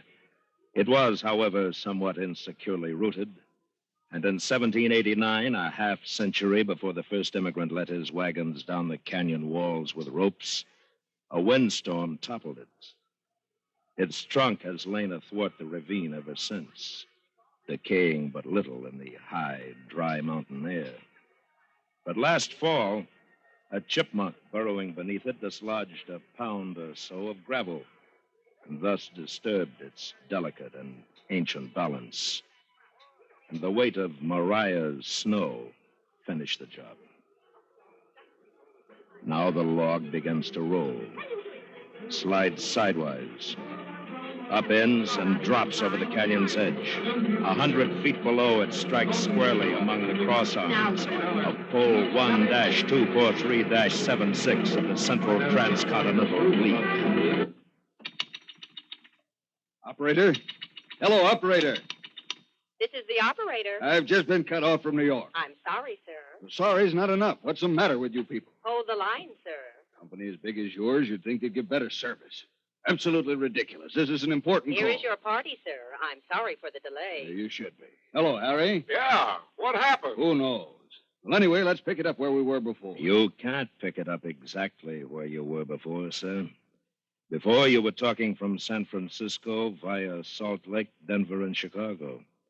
Now you were talking to New York through Los Angeles, Oklahoma, and St. Louis, over one of the alternate circuits which had been previously set up by a telephone company traffic superintendent who knew what a storm could do on the Donner Pass.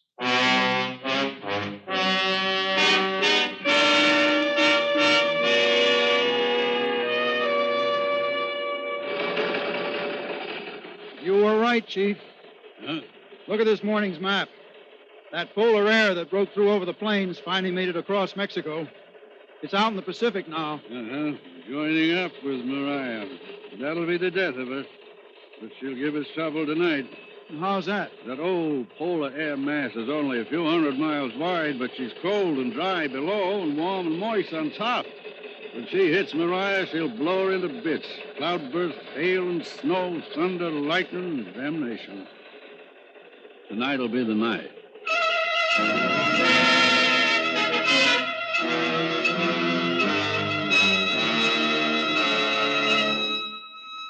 U.S. Highway 40 was still open, but only because the road superintendent and his crew had pushed the flangers and the rotaries around the clock for nearly 72 hours.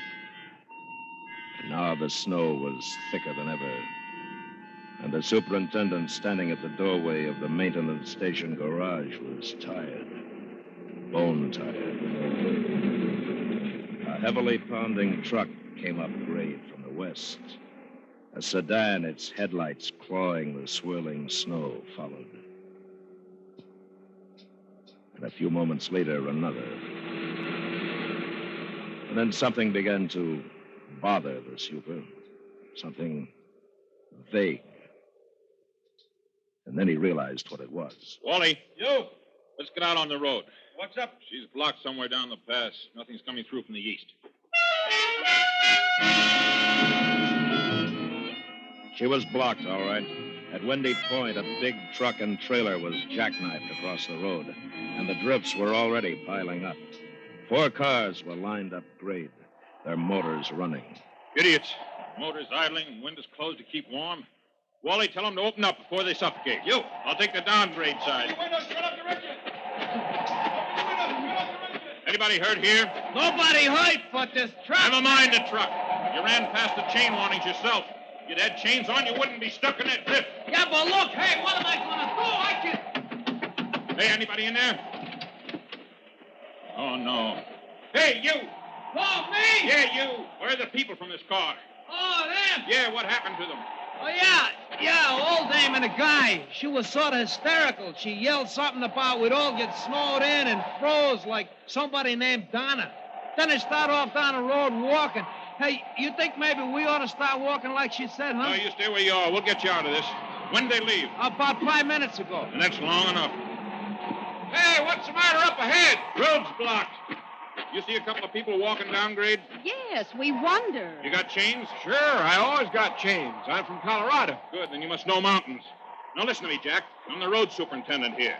We aren't going to be able to clear the road for a while. Why don't you swing around while you still can go on back down grade after those two people? Well, now, I don't know. You might save a couple of lives. Why, of course we will. There's a joint down at the bottom of the pass where you can get them some coffee. We'll let you know when the road's clear. Well, sure thing. Glad to help. Thanks a lot.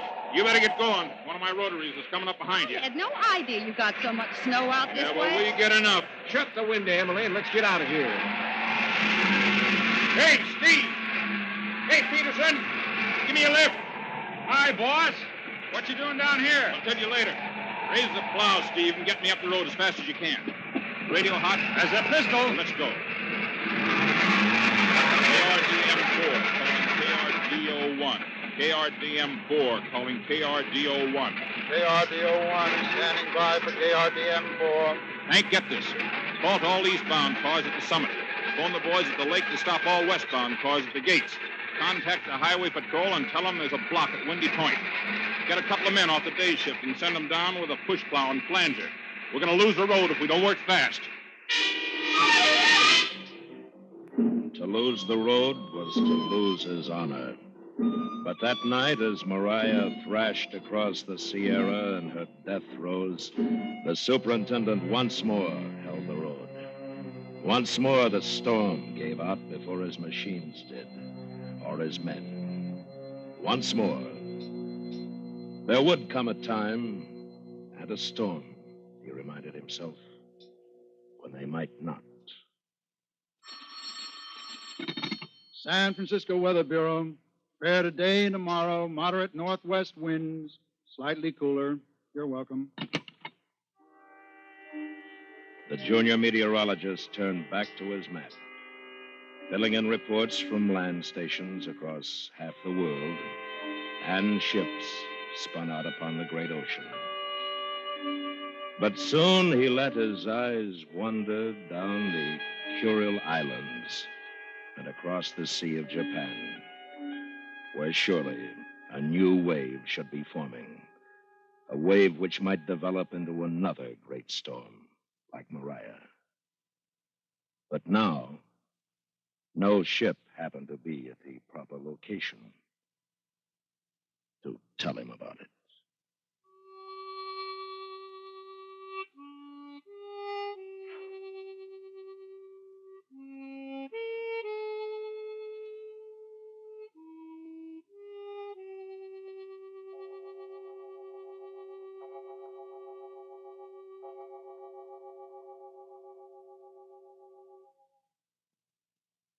Tonight, the CBS Radio Workshop has presented Storm by George Stewart, adapted and directed by William N. Robeson, with William Conrad as narrator. Featured in the cast were Helene Burke, Chet Stratton, Herb Butterfield, Byron Kane, Harry Bartell, Tony Barrett, Barney Phillips, Frank Gerstle, and Jack Crucian. Sound patterns by Ray Kemper and Bill James. Original music for tonight's program was composed and conducted by Jerry Goldsmith. The workshop is produced by William Frug. Transcribed.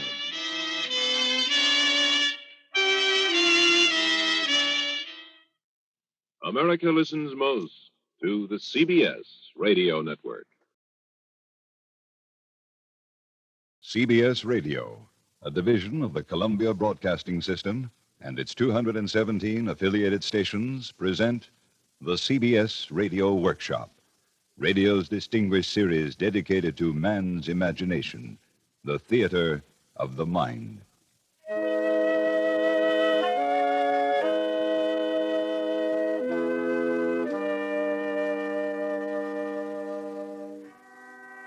Tonight, from Hollywood, Season of Disbelief and Hail and Farewell, adapted and directed by Anthony Ellis. Two unusual and provocative character studies by one of America's most original authors, Ray Bradbury. Ladies and gentlemen, Mr. Bradbury. It has always seemed to me that life, to all of us, is an endless coil of rope playing through our hands every moment of every hour of the day. The long line of the rope goes back to the time we were born and extends on out ahead to the time of our death. In between lies the eternal now, the flickering moments when each of us must play the rope as best we can, without burning our fingers, snarling the coils, or breaking the line. This is a study of one woman and her rope. Season of Disbelief.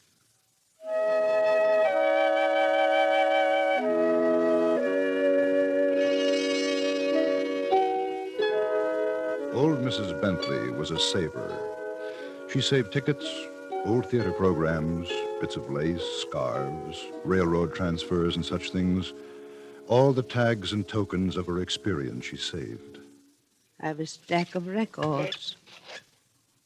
Here's Caruso. It was in 1921 in New York. I was 40. Joan was still alive.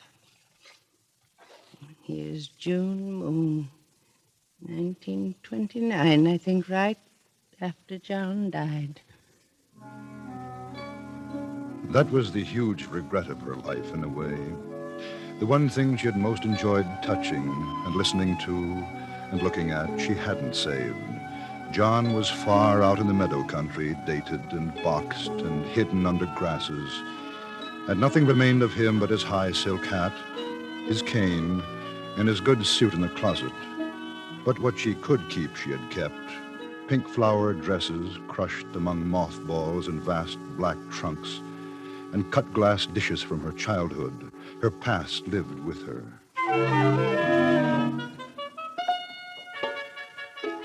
Then, the thing with the children. It happened in the middle of the summer. Mrs. Bentley, coming out to water the ivy on her front porch, saw the two cool-colored, sprawling girls lying on her green lawn, enjoying the immense prickling of the grass. At the very moment she was smiling down on them with her yellow mask face, around a corner like an elfin band came an ice cream wagon. The two girls sat up, turning their heads like sunflowers after the sun. Little girls, would you like some? The wagon stopped. There was an exchange of money for pieces of the original Ice Age. These she gave to the girls, who thanked her with snow in their mouths, their eyes darting from her buttoned-up shoes to her white hair. Don't you want a bite? No, child. I'm old enough and cold enough. The hottest day won't thaw me. Come up on the porch and sit in the shade. But mind you don't drip. I'm Alice. She's Jane. How nice. I'm Mrs. Bentley. They call me Helen. I didn't know old ladies had first names. Well, you never hear them used. Oh, my dear, when you're as old as I, they won't call you Jane either. Old age is dreadfully formal. How old are you? I remember the dinosaur. No, but how old? 75. That's old. I don't feel any different now than when I was your age. Our age? Yes, once I was a pretty little girl, just like you, Jane. What's the matter? Nothing. Oh, you don't have to go so soon, I hope. Well... Is something the matter? What?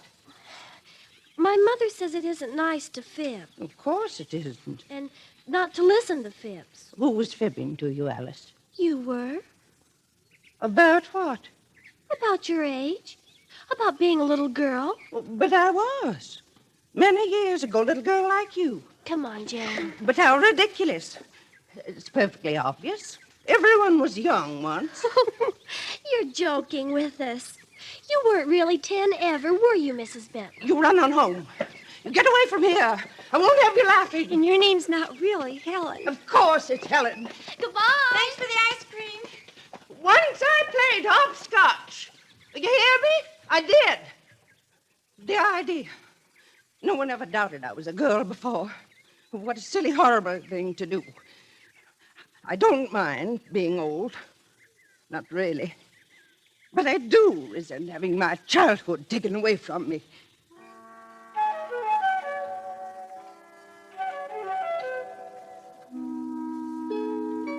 After supper, she gathered together certain items in a perfumed kerchief. Then she went to her front porch and stood there stiffly for half an hour.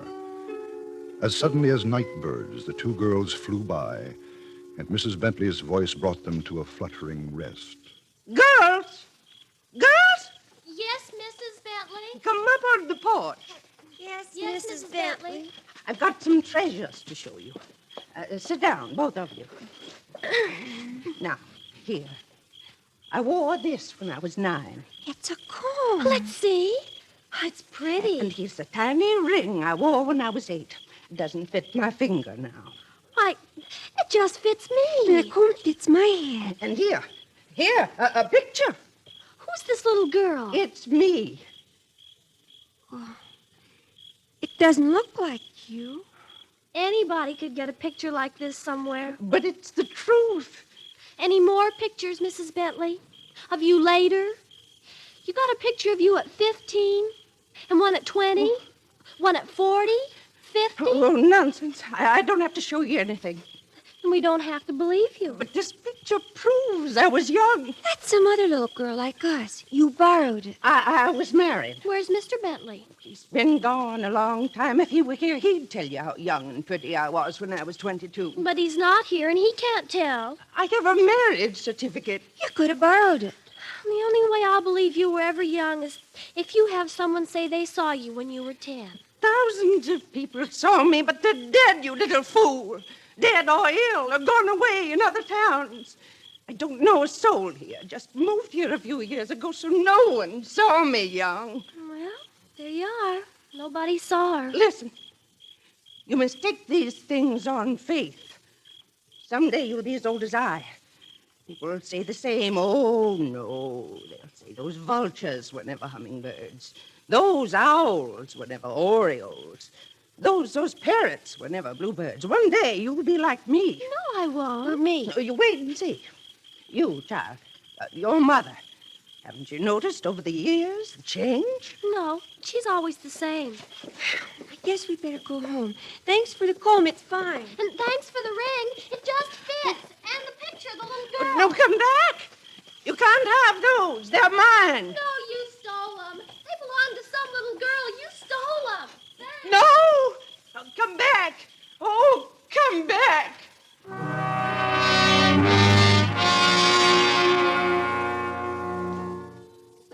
She lay awake for many hours into that night, among her trunks and trinkets.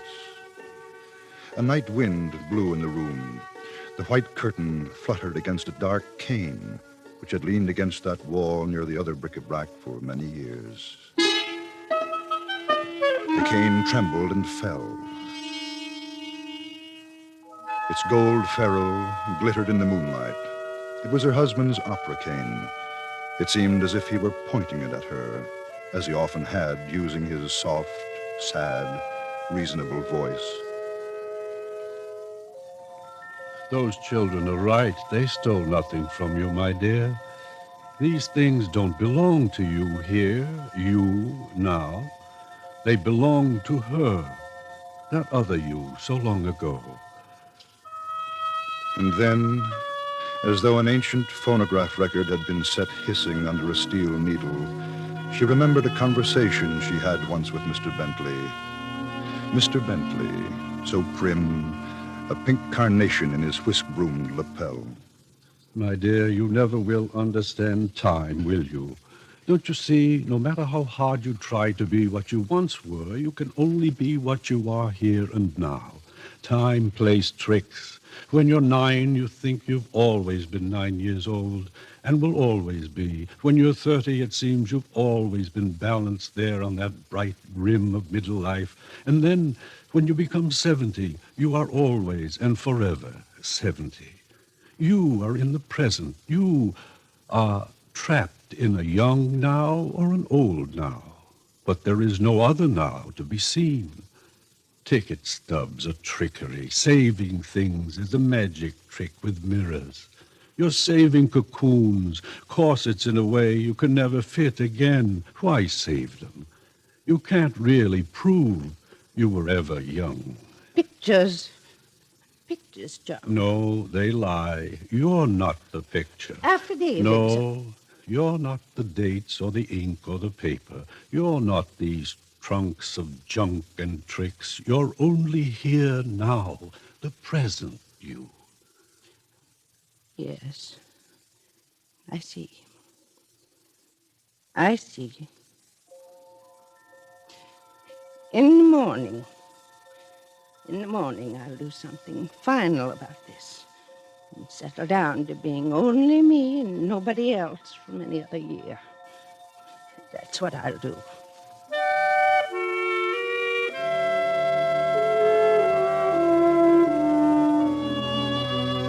The morning was bright and green, and there at her door, like moths bumping softly on the screen, were the two girls. Got any more things to give us, Mrs. Bentley? More of the little girls' things? She led them down the hall to the library. Take this. The dress in which she had played the mandarin's daughter at 15. And this. And this. A kaleidoscope, a magnifying glass. Pick out anything you want. Books, skates, dolls, everything. They're yours. Ours? Only yours. And will you help me with a little work? I'm building a big fire in my backyard. I'm emptying the trunks, throwing out this trash for the trash man. It doesn't belong to me. Nothing ever belongs to anybody. We'll help you, Mrs. Bentley. It'll be fun.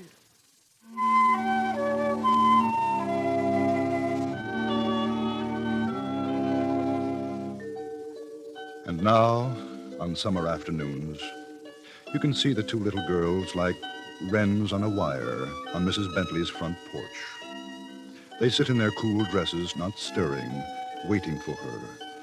And when the silvery chimes of the ice cream man are heard, the front door opens, Mrs. Bentley floats out with her hand deep in the throat of her silver-mouthed purse, and for half an hour you can see them there on the porch, the two girls and the old lady, putting coldness into warmness, eating chocolate icicles, laughing. At last, they are good friends. How old are you, Mrs. Bentley? 75. How old were you 50 years ago? 75. You were never young, were you?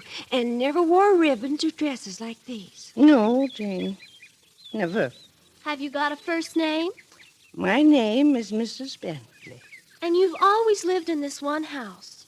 Always. And never were pretty? Never. Never in a million trillion years? Never in a million trillion years.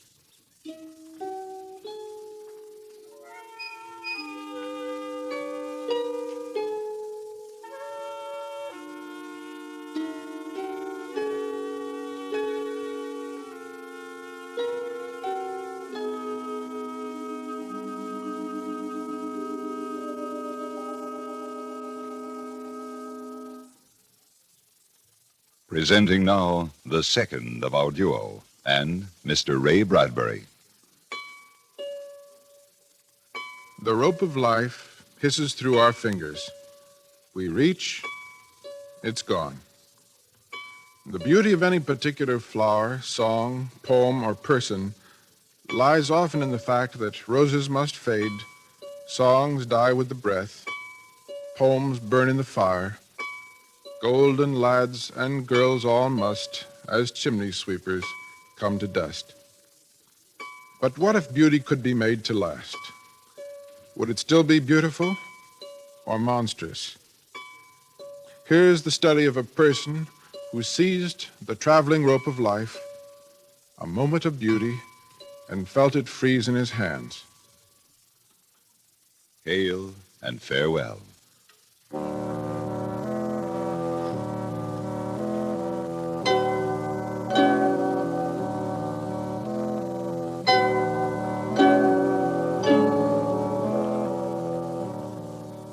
Going away. There was nothing else to do. The time was up, the clock had run out, and he was going very far away indeed. His suitcase was packed, shoes shined, hair brushed, it expressly washed behind his ears, and it remained only for him to go down the stairs, out the front door, and up the street to the small town station where the train would make a stop for him alone. Then Fox Hill, Illinois would be left far off in his past, and he would go on, perhaps to Iowa, perhaps to Kansas, perhaps even to California. Willie, Yes. almost time. All right. I'll be down. In the mirror on his dresser, he saw a face made of June dandelions and July apples and warm summer morning milk. There, as always, was his look of the angel and the innocent, which might never in the years of his life change. He picked up his valise, looked once more around his room, and went downstairs.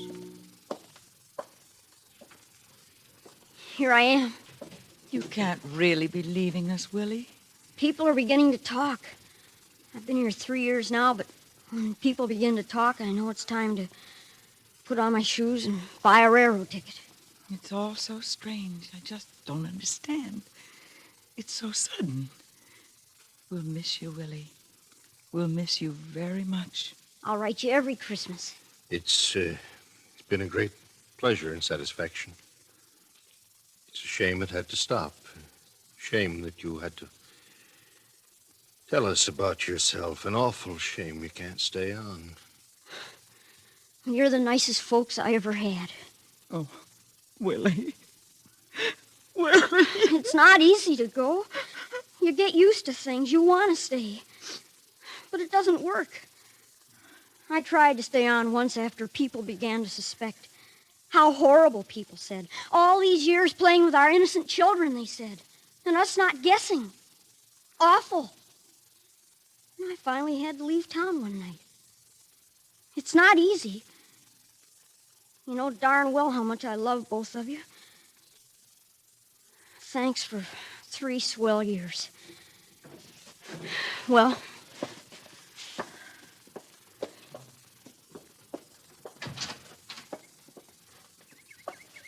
Willie, where will you go? I don't know. I just start traveling. When I see a town that looks nice and green, I settle in. Will you ever come back? Oh, in about 20 years, maybe it should begin to show on my face. When it does, I'm going to make a grand tour of all the mothers and fathers I've had. Oh, Willie. We can't complain, Anna. Better to have had a son 36 months than none whatever. Well, I guess it's time. Goodbye. Thanks. Willie kissed Anna quickly, touched Steve's hand, seized his luggage, and was gone up the street in the green noon light under the trees, not looking back. A small boy, 12 years old, with a birth certificate in his valise to show that he had been born 43 years ago.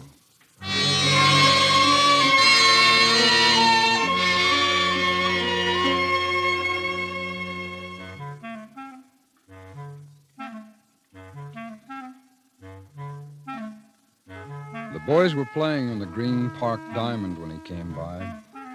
He stood a little while among the oak tree shadows, watching them hurl the white, snowy baseball into the warm summer air. The boys' voices yelled, and the ball lit on the path near Willie.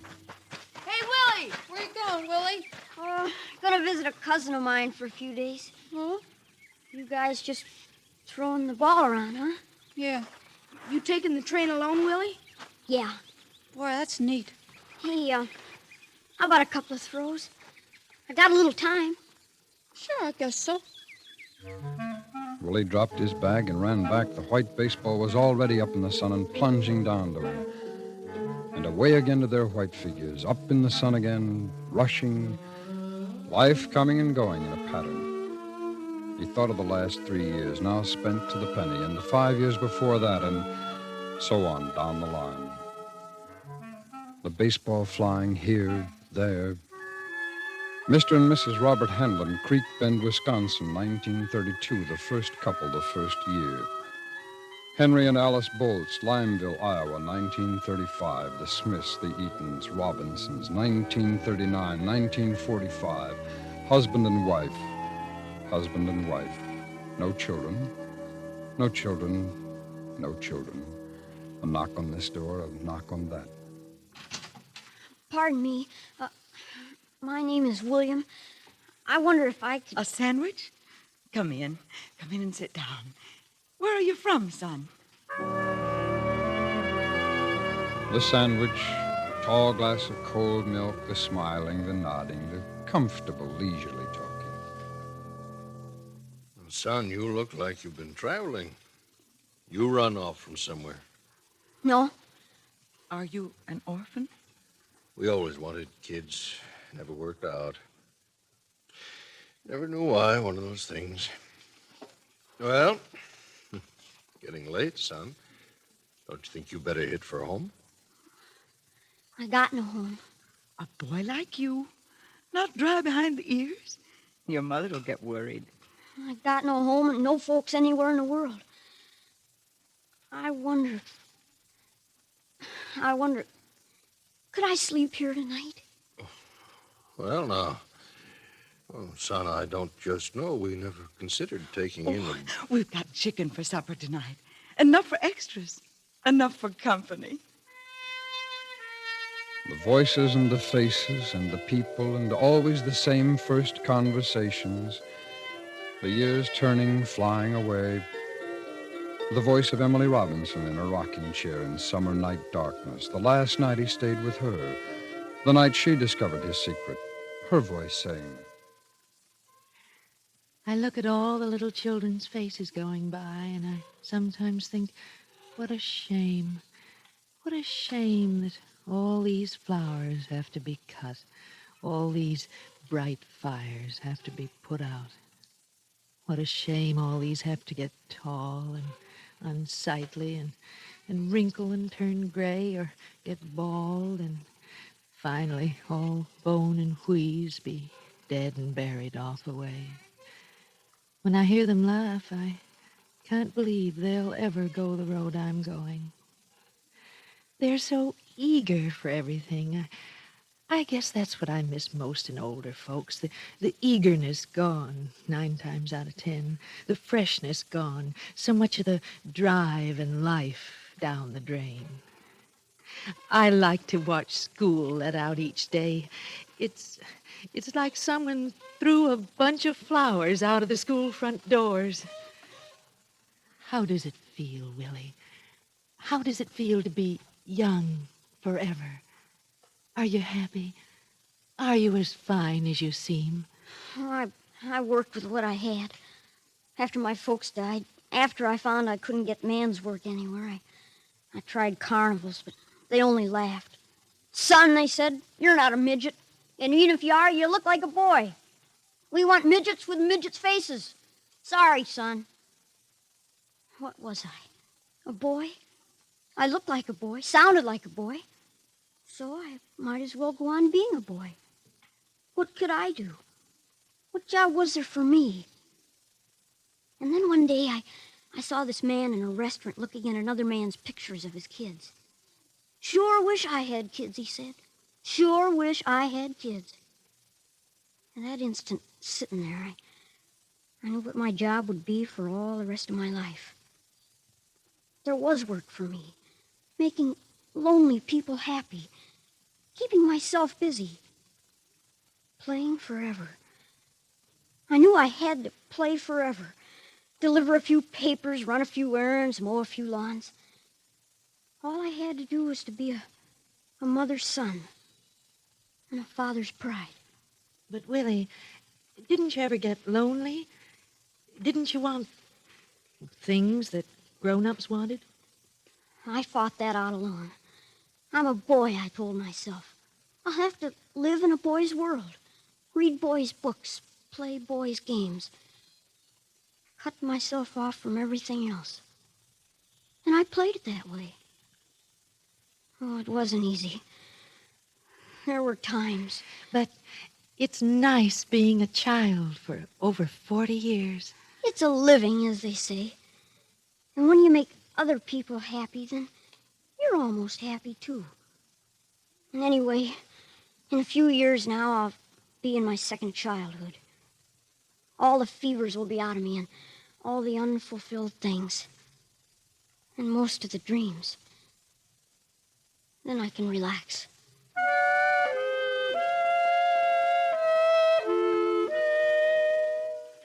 He threw the baseball one last time and broke the reverie. Then he was picking up his suitcase. The two boys stood beside him. They were embarrassed at his shaking hands with them. Oh, Willie. Ain't as if you're going to China or something. Oh, that's right. It isn't. So long, Willie. See you next week. Yeah. So long, Sam. So long, Jamie. And he was walking off with his suitcase again, looking at the trees, going away from the boys and the street where he had lived. And as he turned the corner, a train whistle screamed, and he began to run.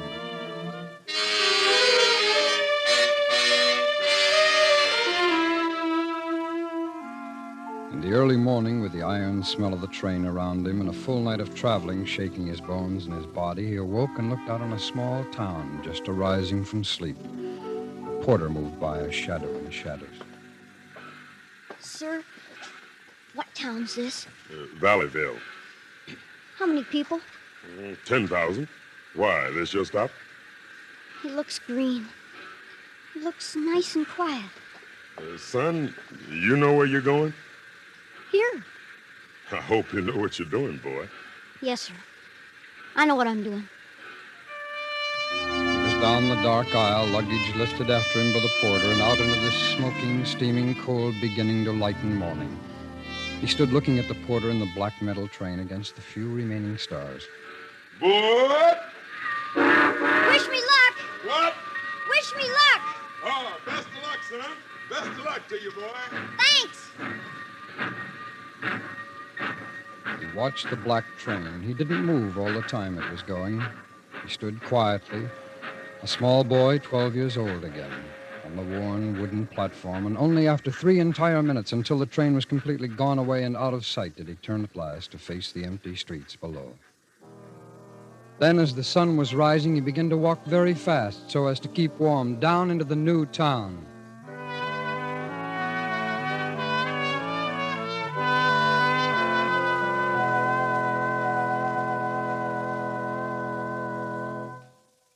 Tonight, the CBS Radio Workshop has presented 2 studies by Ray Bradbury, adapted and directed by Anthony Ellis. The first, Season of Disbelief, with Virginia Gregg and John Daner, Dawn Bender, Marion Richmond, and Herb Butterfield. The second, Hail and Farewell, with Richard Beals, Stacey Harris, Vivi Janis, Lawrence Dopkin, Paula Winslow, Roy Glenn, Billy Chapin, and Peggy Weber. We wish to thank Mr. Bradbury for being our special guest. Original music for tonight's program was composed and conducted by Jerry Goldsmith. The CBS Radio Workshop is produced by William Frug. This is Hugh Douglas inviting you to join us again next week when we present the eminent Shakespearean teacher, Dr. Frank C. Baxter, professor of English at the University of Southern California, and Mr. William Shakespeare, noted author, who will be our special guests, presented on the CBS Radio Workshop. On Sunday, over most of these same stations, the New York Philharmonic Symphony will be heard in another exciting concert conducted by Dmitri Mitropoulos. This weekend, the noted Polish pianist Witold Malkoczynski will be heard as soloist. Stay tuned for 5 minutes of CBS News, to be followed on most of these stations by The Jack Carson Show.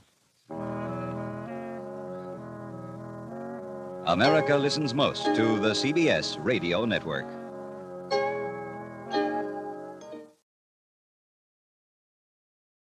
Ladies and gentlemen, Dr. Frank C. Baxter. Who steals my purse steals trash, but he that filches from me my good name robs me of that which not enriches him and makes me poor indeed. William Shakespeare said that. CBS Radio, a division of the Columbia Broadcasting System, and its 217 affiliated stations present the CBS Radio Workshop, dedicated to man's imagination, the theater of the mind. Tonight, transcribed, the workshop presents its first colloquy, featuring the eminent teacher of Shakespeare, Dr. Frank C. Baxter, professor of English at the University of Southern California, who in turn will introduce his special guest, Dr. Baxter. Thank you and good evening. For some time now, many of us have been fascinated by a controversy unique in the annals of literature. Stated simply, the question is, who wrote the works of William Shakespeare? Articles have been carried in our most popular magazines. Eminent scholars have debated and debunked. Almost everybody has a theory. So, in the interest of true scientific research, in an effort to settle this knotty problem once and for all, we have invited as our special guest tonight the distinguished author, Mr. William Shakespeare. How do you do? I trust you had a pleasant journey, Mr. Shakespeare? Aye, and with more comfort and in less time than once it took to fork a palfrey from Stratford up to London. Half a day from old England to the brave new world. The time, to be sure, is out of joint, sir. Yes, time travels in divers paces with divers persons. That's in As You Like It, Act 3, Scene 2. Yes, I know. Well, Will, if I may call you Will? Will it as you will. Thank you. Will, there have from time to time been questions raised as to whether you actually wrote the plays and poems which bear your name. No, 'tis a tale told by an idiot, full of sound and fury, signifying nothing. Well, be that as it may, that's why we've asked you to be with us tonight, to shed some light on this clouded controversy. I shall be glad to help, though in truth the matter galls me. As indeed it well might. Believe me, it is no flattering unction to my soul. Have you the slightest notion how many candidates have been nominated to fill my buskins? Well, there's Sir Francis Bacon, of course, and Edward Dyer, and the Earl of Oxford. And 3 more earls, Southampton, Rutland, and Derby. Then there's Sir Walter Raleigh. There was even a woman, I believe. Oh, spare the mark, the delicate Countess of Pembroke. And don't forget my contemporary scriveners, Dekker, Haywood, Webster, Peel, Nash. How do you account for such confusion of claims, Will? There were no such things as copyrights in my day. A writer was commissioned by a company of players to write a play. He did so, he was paid for it, and that was the end of it. Well, how much was he paid? Well, that would depend. 6, 7, 8 pounds. 10 pounds was most generous, about $500 in your money. Oh, $500 seems very little for all the rights to a play. It was, and therefore a writer had to do other things to eke out a living. I myself was an actor, as well as a shareholder in the company. Your company was called the King's Men, wasn't it? Yes. You see, it was absolutely necessary in those days for an acting company to be patronized by a nobleman or a member of royalty. Why was that? Well, if he were not so sponsored, the law demanded that the lobe of his right ear be pierced by a red-hot iron of the circumference of an inch. Well, apparently it wasn't exactly respectable to be an actor in your time. Is it in yours? Well, even today we find it better to have a sponsor. Exactly. As members of the King's Company, we enjoyed many privileges not granted to less eminent groups. But with these privileges went the obligation to maintain our eminence, to please not only the court, but the crowd. In other words, we had to produce hits, and almost every day a different play. I see. You didn't then know the luxury of long runs. Oh, indeed not. Our public was as fickle as it was avid. Therefore, our theater was voracious, a gluttonous maw into which we crammed play after play. Somewhat like our movies today, or our radio, television. Well, somewhat. Certainly the audiences gave not a fig for high passion. They clamored for clowns and loved the lewd and bawdy line. Do you think Richard or Henry V or the Merchant of Venice were enough to fill the bellies and pay the lodgings of my company? Indeed not, sir. We knew the sheriff as well as many a theatrical company that came after us. Else why do you think that I wrote those banal vulgarities? Banal vulgarities? The plays? Which do you mean, for instance? Why, Much Ado About Nothing, which indeed is all it was. And As You Like It, which is to say, not as I liked it. But, Will, these are still among the most often performed of all your works. Need I argue further proof? No, but they still play your other works, too. Will, this week, for instance, Romeo and Juliet, Kiss Me, Kate, are being revived in New York. Kiss Me, Kate? 'Tis no play of mine. Oh, yes, it is. You called it The Taming of the Shrew. Then why was its title changed? Oh, they fixed it up and set it to music. Oh, perfidy. It makes money, Will. Oh. Was theater attendance good in your day? Not bad, when you consider that 2 out of 15 Londoners attended the theater every week. And there were no less than 100 poets and playwrights writing words that you still read today. That's remarkable. But, Will, were you really one of those 100 playwrights and poets? Why, of course I was. My 2 long poems, Venus and Adonis, and The Rape of Lucrece, attest to it. To say nothing of the 154 sonnets. I was indeed, sir, a poet. A poet. But the plays. Your name is known today chiefly for the plays. The plays. Oh, poor foundlings, conceived in need and born in the desperate rush to feed the insatiable appetite of the sweating mob. A manuscript dashed up by candlelight, its parts extracted by a scribe, and the only copies serving the prompters as long as the play pleased the crowd. What happened to the manuscript after that? Who knows? Perhaps it remained in the theater, or found its way to an actor's trunk, marked and smudged with the arrogant changes of a dozen performances. Perhaps it was sold for waste to a butcher or a fishmonger to wrap up a slice of veal or an evening kipper. The playwright neither knew nor cared. He was, if that strumpet fortune smiled upon him again, working on his next play. But this seems incredible. These great plays. Oh, good Dr. Baxter. Have you a copy of all the scripts that you have ever broadcast? Or even yet a copy of every lecture you have made? Well, I see what you mean. Who knows how many plays were reduced to blackened ash the afternoon the Globe Theater went up in flames? Not I, for one. As I remember, it was during a performance of your Henry VIII that the Globe caught fire. Aye. Some varlet boy, tending the cannon that heralded the entrance of the king, let flame and powder o'erreach themselves, and ere night fell, the Globe, my theater, was a stinking mass of smoking ashes. A dozen years of my life were in the Globe. Across its boards first trod Hamlet, Othello, Lear, Macbeth. It was the birthplace of Julius Caesar and Cleopatra's cradle. The date was consumed in fire. The theater having quit me, I quit the theater. I never wrote another play, sir. Another? Did you ever write one? Will of Stratford. I beg your pardon, sir. Who are you? 'Tis Kit Marlowe, most recent of the thieves who seek to steal my name. Christopher Marlowe? The Marlowe who wrote Tamburlaine and Dr. Faustus and the Jew of Malta? Aye, sir. Marlowe of the mighty line.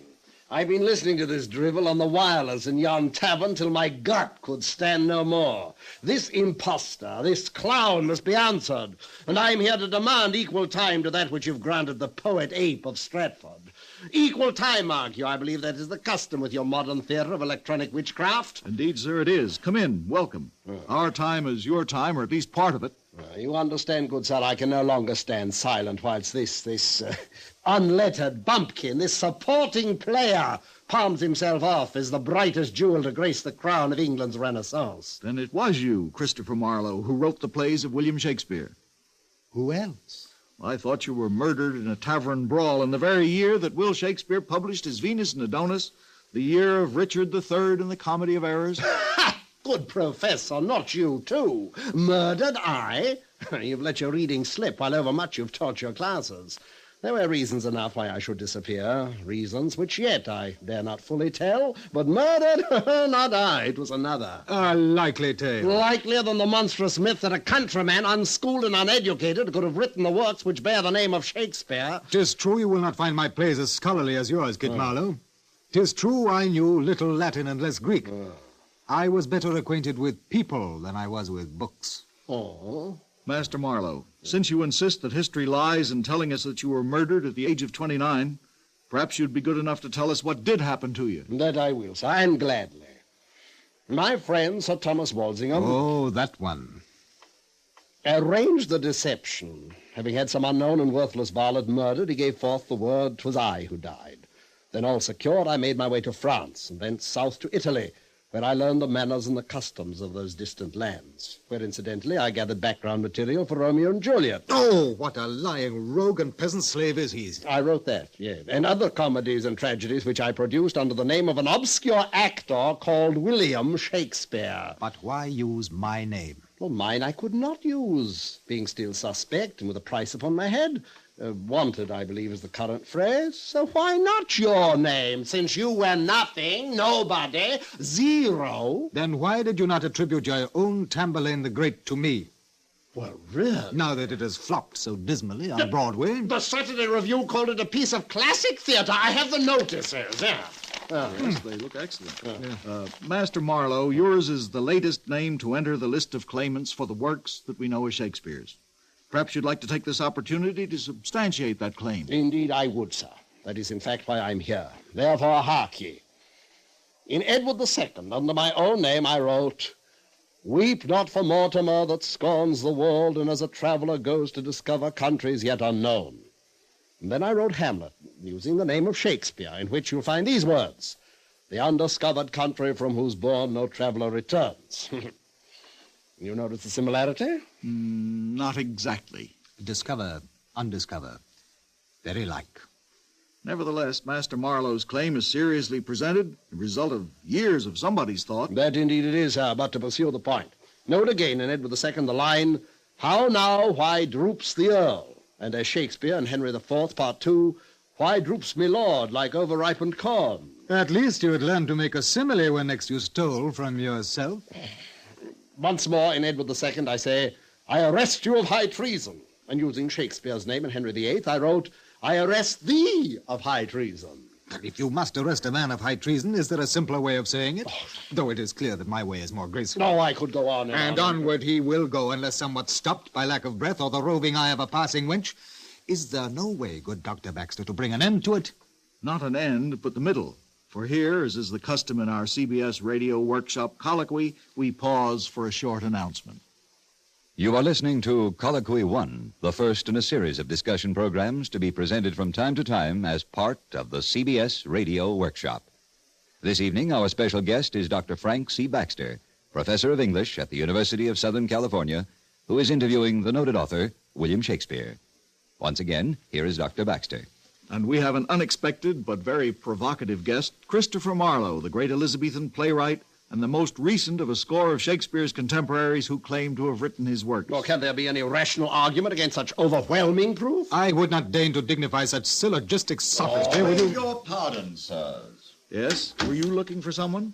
I'm told by the warders of your gate that somewhere within a colloquy is being held. Is this the place? Well, it is, but I'm... Then permit me. I am Edward de Vere, 17th Earl of Oxford. And you, sir? I am the first Francis Baxter of South Pasadena, at your service, my lord. Oh, we are well met, sir. Will Shakespeare. Your lordship's looking well. Indeed, somewhat better than when we last met. If I recall, it was at the Globe in the spring of 1604, and you were playing, as was your wont, the ghost of Hamlet's father. Indeed I was. Though I must confess your lordship picked a bad day to see the play. I was way off that afternoon. Oh, tut-tut, goodbye, man. You played it well as I intended it should be played when I wrote it. You wrote it?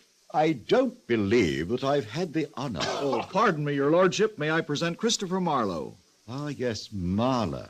Informer, spy, pederast, and sometimes scrivener. Have it, the ruling aristo, sycophant, spineless ornament of a decadent. It's easy to see why Marlowe's mighty line was ended so early and so violent. I demand this ignorant valley be removed. Ignorant! I grace the halls of Cambridge more brilliantly than ever you, the university which bears your name. My name, sir, school tie is the current phrase, is it yes, not? Approximately. Let's call it school spirit. Sir, Master Marlowe has as much right here as you. These days, we make much of a man's right to speak his mind without fear or reprisal. Of what use, then, the stock, the rack, and the pillory? None any longer. Ours is an enlightened age. And so is ours, but we had ways to curb the vagrant tongues of churls. Well, we found out that if we let them wag their vagrant tongues long enough, they end by hanging themselves. It is passing strange, what? So, my lord, you've come here to present your case. In all truth, it would be beneath me to plead a case for writings tossed off in a moment of whim and consumed with eagerness beyond credulity by a tasteless public. Were it not for an American gentleman who discovered my secret, I would not be here. But since he has gone to such lengths to prove the truth I know so well, I feel it only fair to him to present here the arguments he has advanced in my favor, and thus set injustice right, and prevent either a brawling tippler or an Avonian peasant from claiming what is my due. Your due. An American gentleman, you say? Oh, yes, yes. It was he who more than 30 years ago revealed in a book called Shakespeare Identified that 'twas I, Edward de Vere, 17th Earl of Oxford, who was indeed the author of the works which for nearly 400 years have been attributed to this strolling player, yclept Shakespeare. And how was this American gentleman yclept? Looney was his name, J. Thomas Looney. Did you say Looney? I did, sirrah. Looney, Looney. That's what I thought you said. And how did Mr. Looney arrive at his conclusions? Oh, by deduction. He decided that Shakespeare's works could only have been written by a mature man of recognized genius, an unconventional man not adequately appreciated, a lyric poet of recognized talent, a man of superior classical education, and finally, an aristocrat, a gentleman. Whose image fits within this frame? Whose? but mine. But surely, sir, surely there were others in London at the time who could meet these specifications? Perhaps. But remember Mr. Looney's insistence that his man be a lyric poet of recognized talent. And you were such a one? Oh, good master. And you call yourself Professor of English Literature? Wist ye not this, Jewel? If women be fair and yet be fond, or that their love were firm and fickle, still I would not marvel that they make men bond. By service long to purchase their goodwill, but when I see how frail those creatures are, I muse that men forget themselves so far. What say ye to that, sir? Very pretty indeed. For my own part, it was Greek to me. The subject's women? Aye, there's a topic to task a poet's muse, a worthy topic, a ballad for passion, a right and proper challenge for Marlowe's mighty line. Hark! Here's a woman for you, lads. Was this the face that launched 1,000 ships and burnt the topless towers of Ilium? Sweet Helen, make me immortal with a kiss. Her lips suck forth my soul. See where it flies. Come, Helen, come give me my soul again. Here will I dwell, for heaven be in these lips, and all is dross that is not Helena, and none but thou shall be my paramour. Dross, indeed. You quote yourself very well, Master Marlowe. No, it offends me to the soul to hear a robustious, periweight-pated fellow tear a passion to tatters, to very rags. With presumption, you may lay claim to my work, but in all assurance, I would never put my name on yours. Well said, Master Will. You speak of love. Oxford with cynical doubt, Marlowe with froward lechery. Bear with me, gentles. Let me not to the marriage of true minds admit impediments. Love is not love which alters when it alteration finds, or bends with the remover to remove. Oh, no. It is an ever-fixed mark that looks on tempests and is never shaken. It is a star to every wandering bark whose worth's unknown, although his height be taken. Love's not time's fool, though rosy lips and cheeks within his bending sickle's compass come. Love alters not with his brief hours and weeks, but bears it out even to the edge of doom. If this be error and upon me proved, I never writ, nor no man ever loved. Ah, 'tis one of my favorites, and has been since the day I wrote it. Good Dr. Baxter, let us be done and finished. I care not what others such as these may say. I know who wrote the works of Shakespeare. And who might that be, Sir Francis Bacon? A lawyer, the most unkindest cut of all. No matter what he might have been, the Viscount St. Albans was not a poet. Nor ever claimed to be. Oh, Bacon, the Lord Verulam, not above eavesdropping. I had been content to stay without this colloquy, had not my name been mentioned. Ah, you started the tongues to wagging.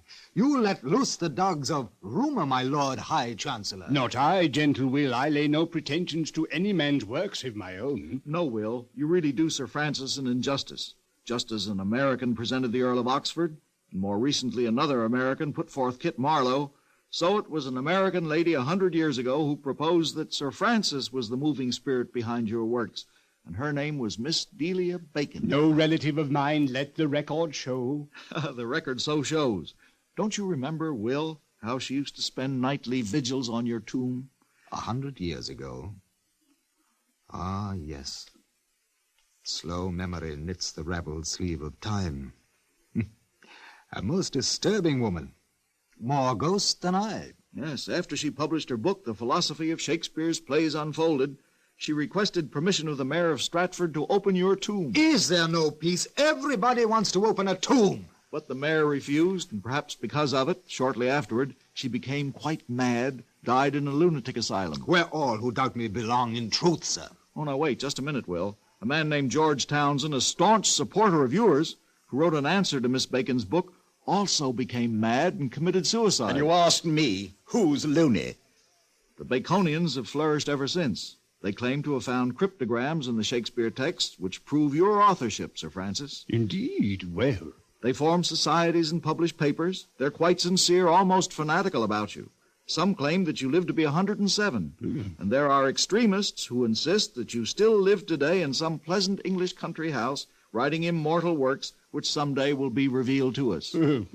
I must aver that I am indeed dead, quite dead, and have been these past 330 years. In fact, I caught my death of cold collecting snow with which I intended to stuff and foul. Why, pray? I was a scientist, to test the effectiveness of cold in the preservation of organic substances. Yes, by this you anticipated the principle of modern refrigeration. Exactly. I am well content to have left behind me my essays and my philosophic writings, to know that my major work, the Novum Organum, released the world from the tyranny of Aristotelian philosophy and paved the way for modern science. My life was full and richly rewarding. I had no cause to wish myself renowned in a métier in which you were supreme, Master Will. I believe you with all my heart, my lord. All say, an end to petty quarrels and fruitless bickering. Who writes the play, 'tis small import. Who plays it brings to life the art. Aye, the play's the thing, but a poor thing indeed without the actor. You, Burbage. Burbage? You're Richard Burbage, the first great Shakespearean actor? Marry, that I am, sir. Richard Burbage, star of the Globe Theatre, but more, much more than Burbage. I was Othello, the dusky Moor destroyed by the jealous perfidy of Iago. I was Macbeth, the murderer. I was the tortured and tottering Lear, the misunderstood and victimized Shylock. I was the paragon of the pit and the god of the galleries. It was for me that Will Shakespeare wrote his plays. And 'twere not for me, none of you would be met tonight in this futile discourse. For it was I who gave the name of Shakespeare its first bright luster. Say now, Will, are not the Prince of Denmark's moods but scrawls on paper without the voice of Richard Burbage, for whom they were created? Far rather would I agree with thee, friend Burbage, than list the vain and maundering arguments of these literary opportunists. Therefore, once more, good friend, speak the speech, I pray you, as I did write it for you.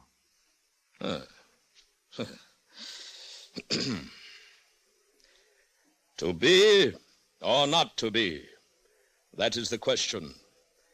Whether 'tis nobler in the mind to suffer the slings and arrows of outrageous fortune, or to take arms against a sea of troubles, and by opposing end them. To die, to sleep, no more, and by a sleep to say we end the heartache and the thousand natural shocks that flesh is heir to. 'Tis a consummation devoutly to be wished. To die, to sleep, perchance to dream. Aye, there's the rub. For in that sleep of death what dreams may come, when we have shuffled off this mortal coil, must give us pause. There's the respect that makes calamity of so long life. For who would bear the whips and scorns of time, the oppressor's wrong, the proud man's contumely, the pangs of despised love, the law's delay, the insolence of office, and the spurns that patient merit of the unworthy takes, when he himself might his quietus make with a bare bodkin? Who would fardels bear to grunt and sweat under a weary life, but that the dream of something after death, the undiscovered country from whose bourne no traveler returns, puzzles the will and makes us rather bear those ills we have than fly to others we know not of. Thus conscience does make cowards of us all, and thus the native hue of resolution is sicklied o'er with the pale cast of thought, and enterprises of great pith and moment, with this regard their currents turn awry, and lose the name of action. Oh, let there be an end on it, good Dr. Baxter. 'Tis an argument I fear will run a course eternal, tomorrow and tomorrow and tomorrow to the last syllable of recorded time, and never find its proper settlement. I say a plague on all their houses. Come on then, Will. Though we boast no Mermaid Tavern in Hollywood, there's a quiet little place across the street from the studio where the landlord might well find a stoop of ale or a cup of Rhenish. Come then, good my friend, let us tarry here no longer. They've gone, all of them, back into an ancient past. Our revels now are ended. These our actors, as I foretold you, were all spirits, and are melted into air, into thin air. And like the baseless fabric of this vision, the cloud-capped towers, the gorgeous palaces, the solemn temples, the great globe itself, yea, all which it inherit, shall dissolve, and like this insubstantial pageant fated, leave not a rack behind. We are such stuff as dreams are made on, and our little life is rounded with a sleep. You have been listening to an interview with William Shakespeare, featuring Dr. Frank C. Baxter, and produced and directed by William Frug. Our transcribed colloquy was written by William N. Robeson, with additional dialogue by William Shakespeare, Christopher Marlowe, Sir Francis Bacon, and the 17th Earl of Oxford. Additional research by Professor Frank W. Wadsworth of the Department of English, University of California, Los Angeles. Ben Wright was William Shakespeare. Hans Conried was Christopher Marlowe. Ramsay Hill was the Earl of Oxford. Jay Novello was Sir Francis Bacon, and William Conrad was Richard Burbage.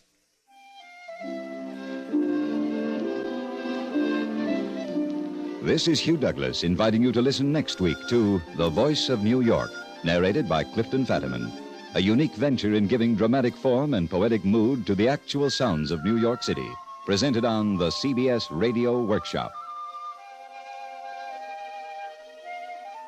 Vera Zorina will narrate 3 poems of Baudelaire. Isaac Stern will be violin soloist, and Dmitri Metropolis will conduct the orchestra in works of Glinka, Prokofiev, Lieberman, and Liszt, when the New York Philharmonic Symphony offers another brilliant concert this Sunday. Be sure you're listening for the Philharmonic Symphony on Sunday over most of these same stations. America listens most to the CBS Radio Network.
My name is Clifton Fadiman, and the sound you hear is the sound of the atmosphere. And the sound of wind, the sound of thunder, the sound of rain.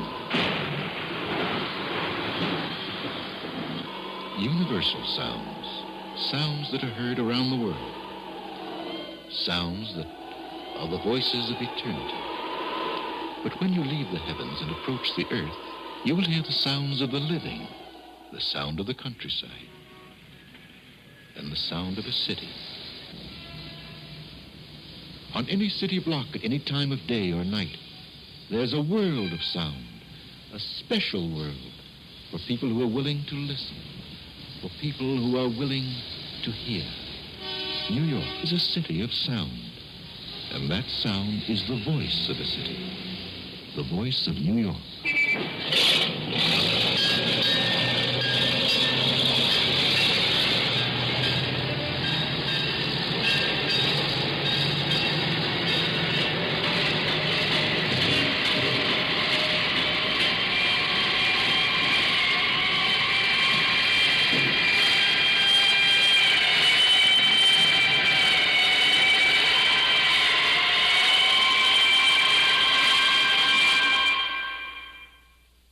CBS Radio, a division of the Columbia Broadcasting System, and its 217 affiliated stations, presents the CBS Radio Workshop, dedicated to man's imagination, the theater of the mind.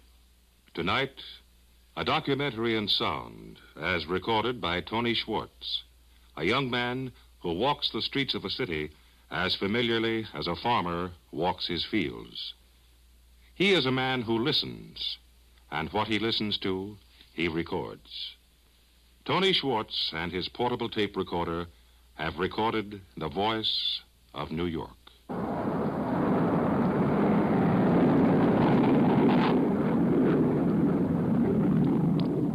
If you were to visit New York and stand atop a skyscraper, you could see the entire island of Manhattan, and this is what you'd hear. So, folks, you're on the roof of the RCA building. You are 70 stories, 850 feet from the street, and you're looking toward the south. Directly in front of you is the tallest building in the world. It's the Empire State Building. It's 102 stories high, 1,250 feet. The high buildings way down back of the Empire State. At the end of the city is Wall Street, the financial district. Now look directly left to the river. And notice that square box-like structure with all the windows. That is the permanent quarters of the United Nations on the East River. There are 6 acres of glass in that building.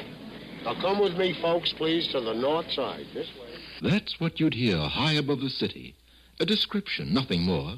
It might even be what you'd write home about. But would you know New York? Would you hear its voice? The sound of the streets.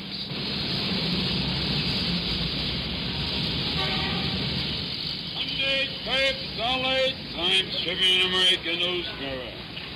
Sunday papers all 8. Cents and 2.15. 10 cents and 2.15. Shine your shoes, brush your coat. Make you look like a New York sport. How about shine there? Get your shine around here. The subway rises from the tunnel and stops at 135th Street.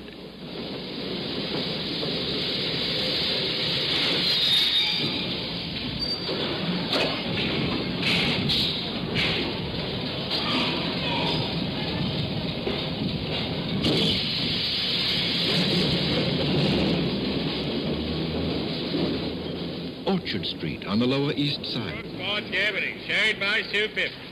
Very great choice, get him by 2.5 settlement. Yeah, very fine, figure him out. 2.5, figure him out, get him by 250. The Port Authority bus terminal at 41st Street and 8th Avenue. Cornwall, Newburgh, Beacon, Wappinger Falls, and Poughkeepsie. Coach loading at gate 19, lower level. 11:15 a.m. departure. Mohawk coach line loading at gate 19, lower level.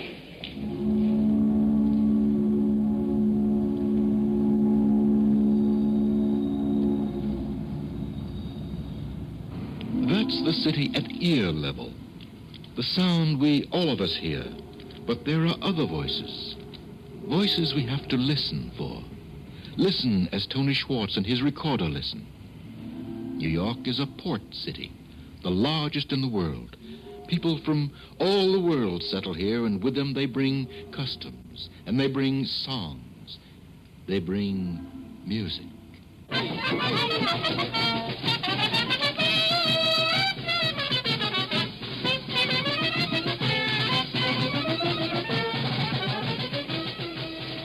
Italian street band.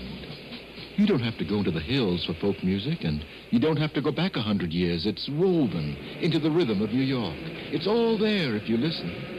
You can hear it on the way to work, riding a bus or subway, or going out for a late dinner. Tony went out for a late dinner one night. On my way to a little French restaurant on 9th Avenue, I met Henriette. She was sitting on the stoop, singing to her baby, and tapping her leather sandals as she sang. Labourer en Auvergne, labourer va bien. Écoutez la cabrette du Limousin. À Brioude on est 12, et 40 à Saint-Cloud. Les époux, les épouses qui reviennent toujours pour bien la chanter. Vive la limousine, faut bien la danser. Vive les Auvergnats. Que venez-vous chercher, garçons de la montagne? Que venez-vous chercher si vous ne dansez pas? Si vous ne dansez pas, garçons de la montagne, si vous ne dansez pas, allez-vous-en là-bas. I wondered where she learned her songs. Oh, I learned them when I was a little girl at school, or from my mother or grandmother in Normandy, or during vacation with other people in some countries of France. And this woman's mother came from Romania. Haila baba sitski chiaska, haila baba na, sitski chiaska deno roko, haila baba na. Oh, finima, shia haila baba na. Oh, finima, shia haila baba na. Haila baba sitski chiaska, haila baba na. A group of Nigerian students gathered together to sing on Thanksgiving Day afternoon.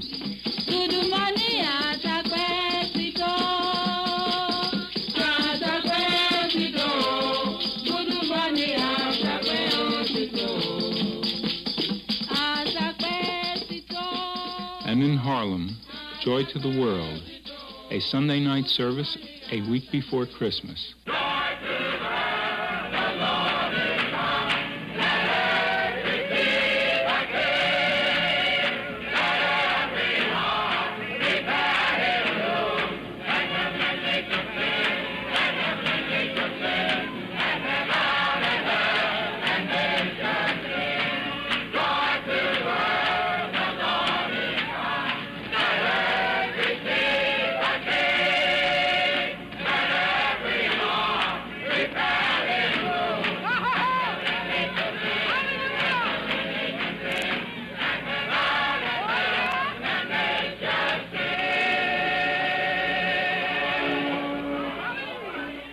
I've heard songs from all over the world in New York and in many, many languages. For instance, here's a Spanish song I found on a jukebox in a restaurant that catered to Puerto Rican New Yorkers. I asked the man if he could translate the song for me, and he said yes. I put a nickel in the jukebox, and the man told me what the song was about. I won't change my heart, my dance, by the Empire State in this country of such a cold weather. The Puerto Rican mountains, the birds sing there. They sing from way down to up the peaks of the mountain. I won't change Puerto Rico by 60 New Yorks.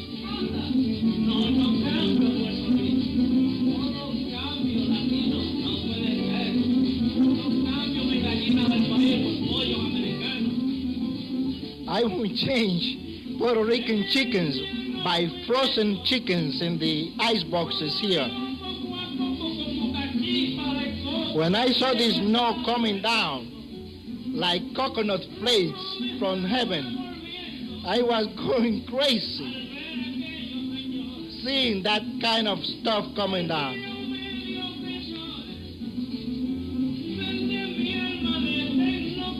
My soul was very disconsolate. I won't change Puerto Rico by 4,000 New Yorks.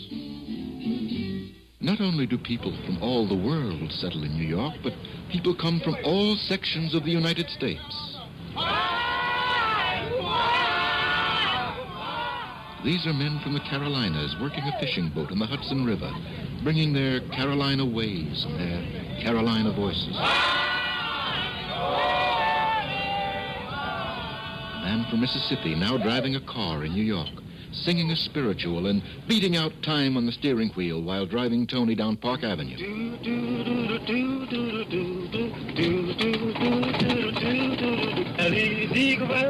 lonely valley. It was on a lonely valley. Come sing to the professor, we go well to one foot, John the Killer, foot, and ankle, John the Killer, ankle and leg, ankle and leg, John the Killer, tank and the beat, John the Killer, lead and the thigh bone, John the Killer, tie and the hip bone, John the Killer, well, the toe and the foot bone, John the Killer, foot and the ankle, and a blind street musician from the West, accompanied by the harbor sounds on 11th Avenue and the river.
And then there are the real New Yorkers, the children. The children who make the folk music of the city in parks and playgrounds, in the middle of busy streets. He went to heaven, without a head, and when he got there, St. Peter said, my dear old goat, where is your head? The goat replied, I cannot tell. It must have gone right down to hello, folks. And the man thinks Santa lady, who she is, I do not know. All she wants is gold, the silver. All she wants is ice cream. So jump in my car, please, so jump out my big gate. You have to come out. Who, me? Yes, you. Couldn't be. Then who? Bernie. Who, me? Yes, you. That's a lie. Then who? Margie. Who, me? Yes, you. Couldn't be. Norman. Who, me? Yes, you. Couldn't be. Then who? Bernie. Who, me? Yes, you. That's a lie. Then who? Margie. Who, me? Yes, you. Not me. Then who? Nikki. Who, me? Yes, you. That's a lie. Then who? Indian lived in a tent. She had no money to pay her rent. She borrowed a one, she borrowed a two, and passed it on to Y-O-U.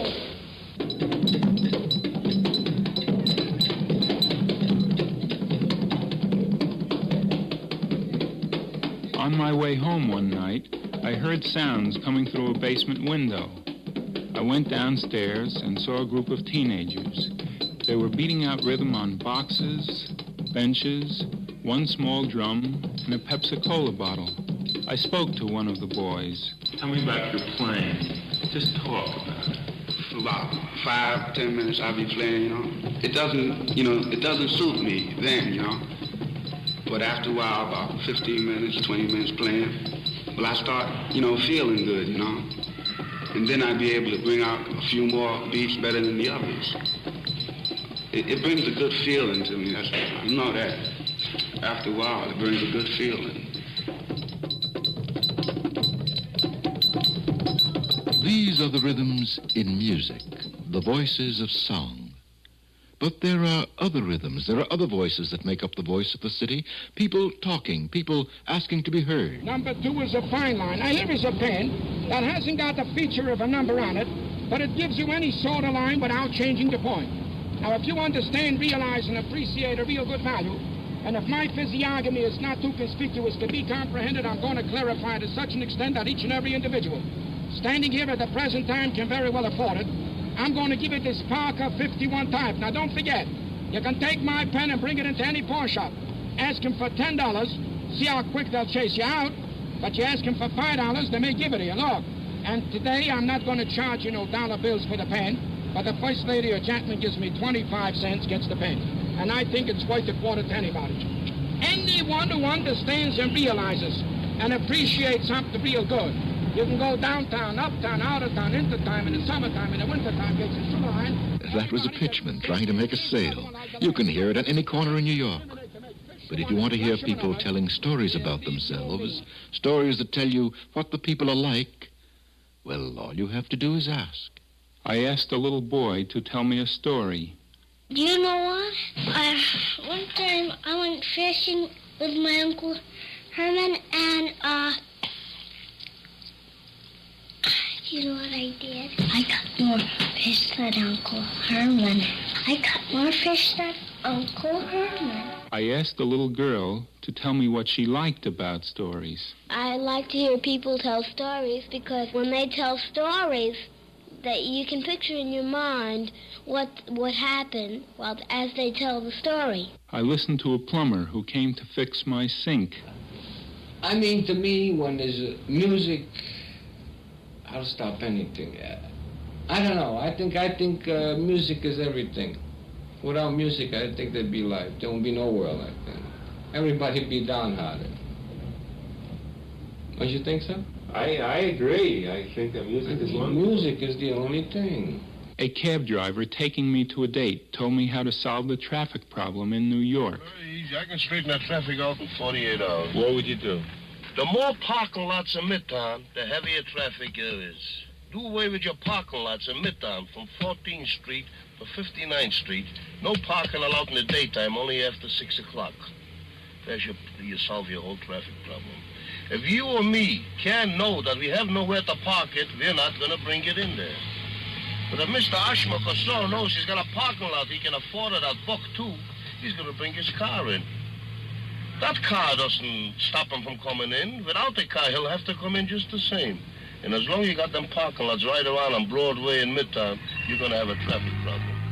That's the only solution. Do away with your parking lots at daytime, and you got no traffic problem. There's another way out. If you know that you are not allowed to park here, you're not going to bring that car in. But if you know you can park it, you're going to bring it in. You work here, you're going to come in just the same. And if you want to shop near Macy's, you're going to come just the same. That's 85 cents. And I listened to a doorman talking to a barking dog locked in a car.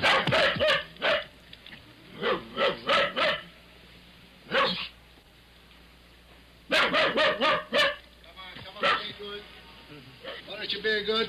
Come on. Stop barking. Why don't you be a nice baby? Eh? They're like you. Oh, quiet. Come on. Come over here. Come here. Ah, quiet. Be nice. Ah, whoa, yourself. Yeah? Whoa. What do you want? You want you to have?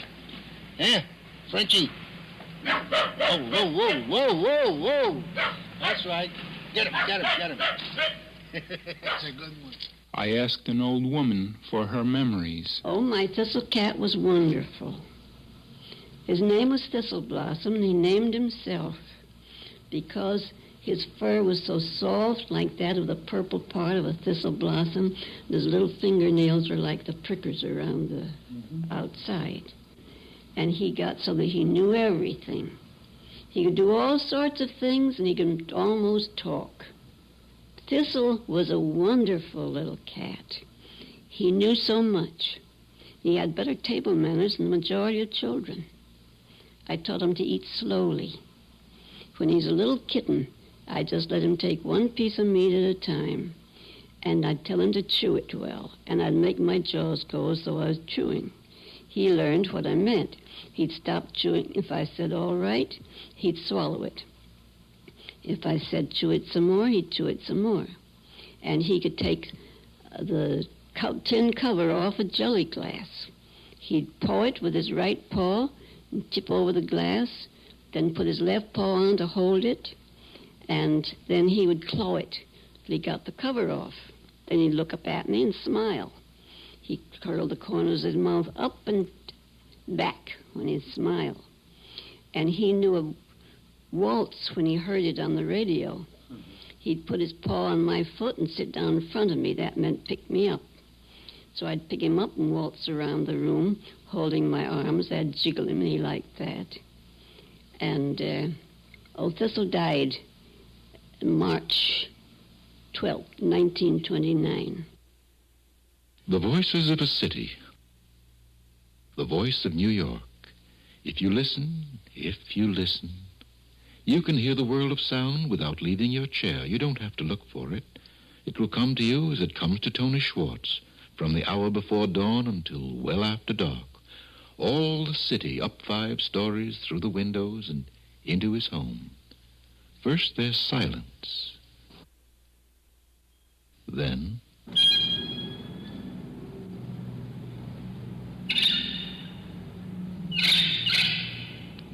Mrs. Klein hangs out a wash at 6 a.m. At 7 o'clock, the birds arrive.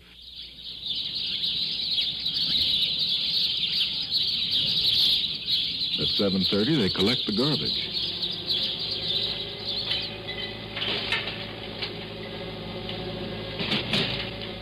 Saturday at 8, the streets are repaired.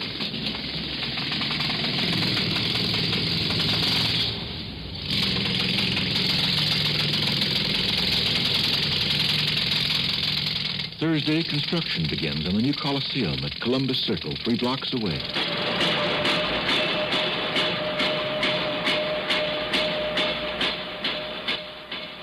Saturday at noon, there's an air raid drill.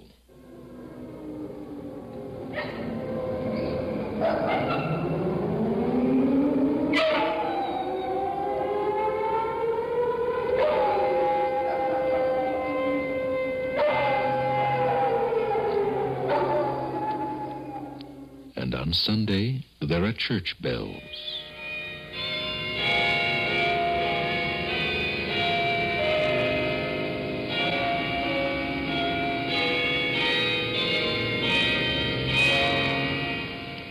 On holidays, there are parades.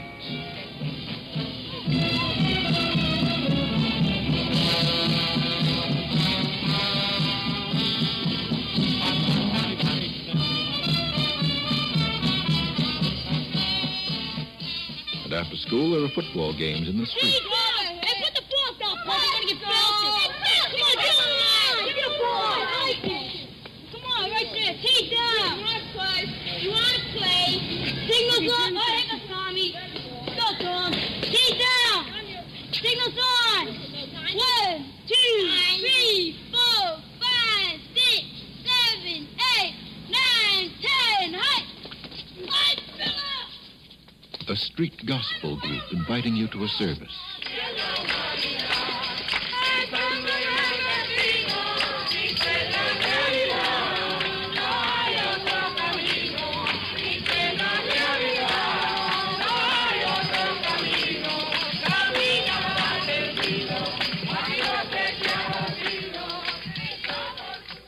And then there's rain.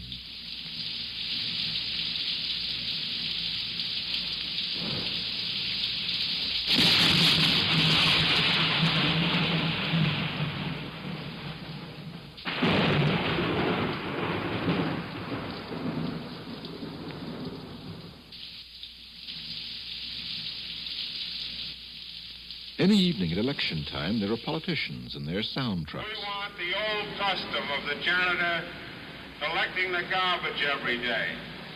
My opponent has no program. His 10 years of inactivity, unavailability, and futility have demonstrated that he has no program, that he is disinterested. And every night at 3 a.m., there are cats.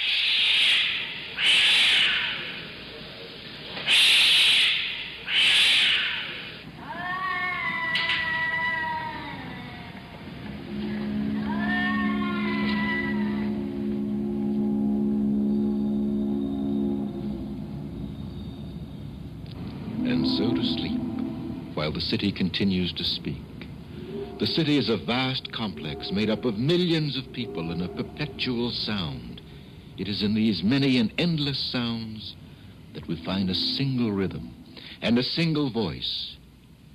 We've been atop a skyscraper, and we wandered in the streets, and we've heard the city through an open window of an apartment in the West 50s.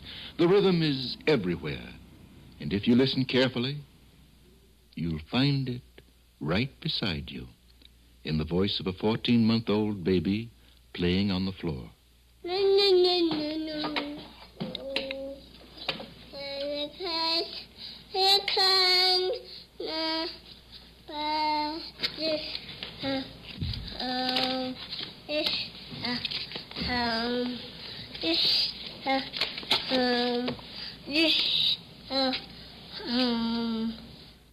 The voice of a city.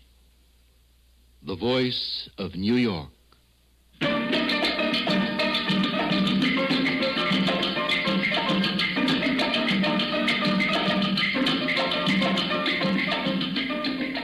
You have been listening to The Voice of New York, as recorded by Tony Schwartz and narrated by Clifton Fadiman, editor of the New American Anthology Treasury.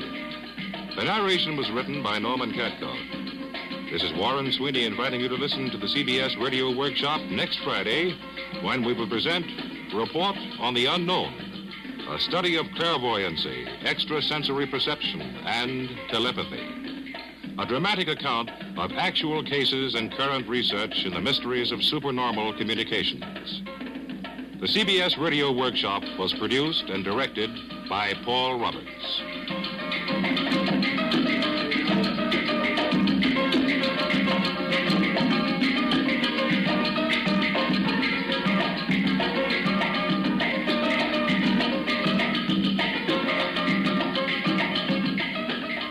Over most of these same stations on Sunday, the distinguished British pianist Dame Myra Hess will be heard as soloist as the New York Philharmonic Symphony, under Bruno Walter's direction, opens a 2-week Mozart festival in observance of the bicentennial of the composer's birth.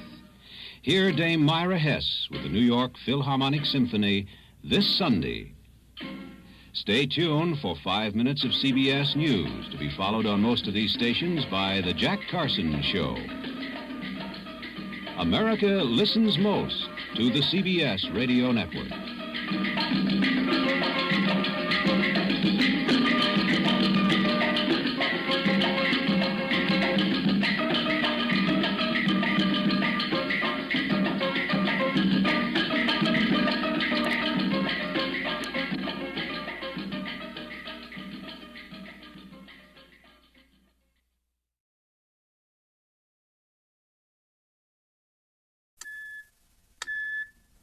Star, wavy lines, square. 7, 7, 3. CBS Radio and its 217 affiliated stations present the CBS Radio Workshop, radio's distinguished series dedicated to man's imagination, the theater of the mind. Tonight, report on E.S.P, a study of clairvoyance, telepathy, and extrasensory perception, taken from actual case records. Ladies and gentlemen, Mr. John McIntyre. Extrasensory perception, clairvoyance, telepathy, precognition. These are the laboratory words. But in everyday life, you and I are faced with a multitude of strange occurrences. Item: a man is about to board a certain airliner. Suddenly, on a hunch, he turns back to the ticket window and changes to another flight. An hour later, the plane he would have been on crashes into a mountainside. Item: a mother suddenly and unaccountably breaks into tears at the moment her son is killed 1,000 miles away.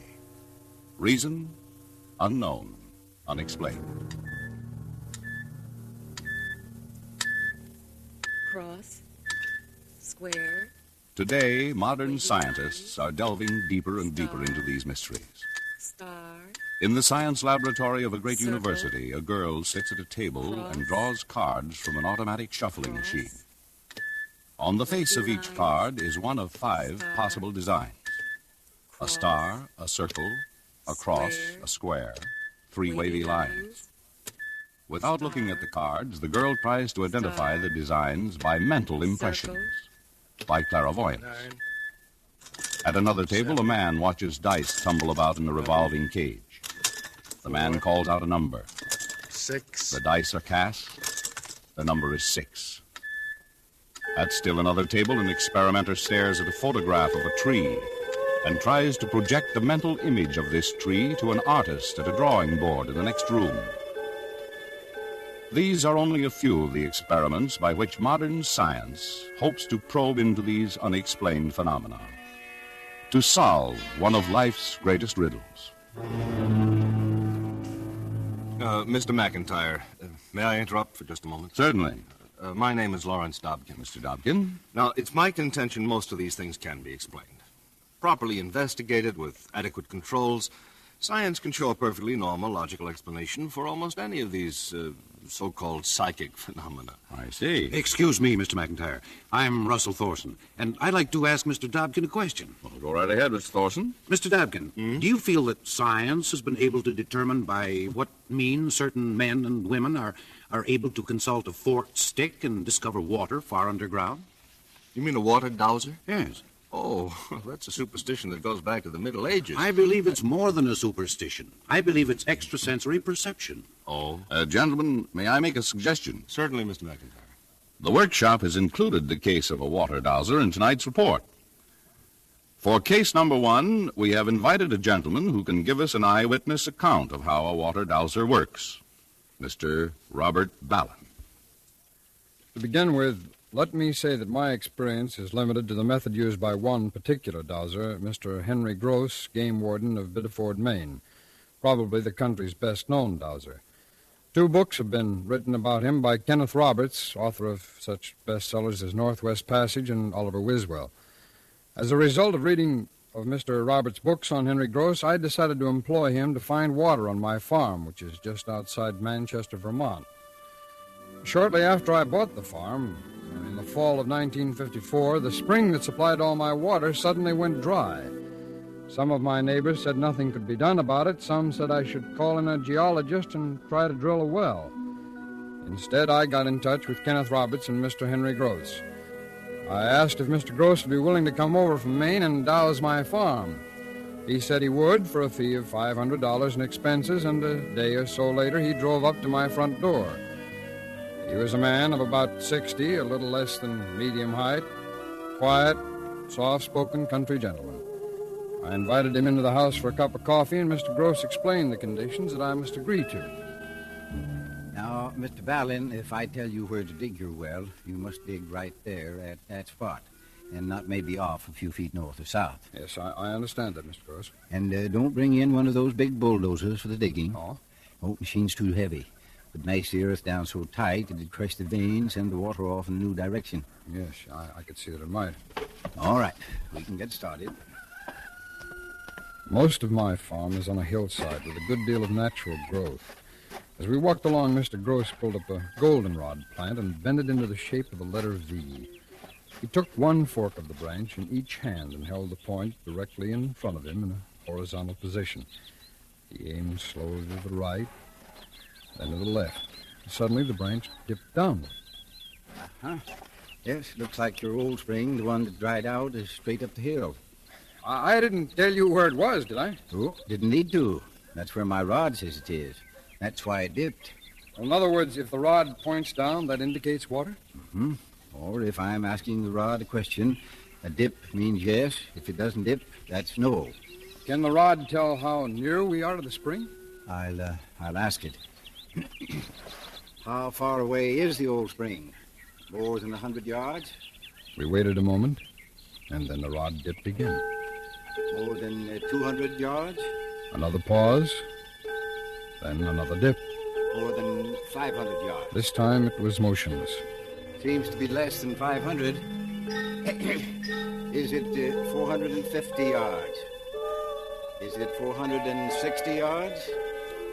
The questions continued until the rod indicated the old spring was 458 yards up the hill.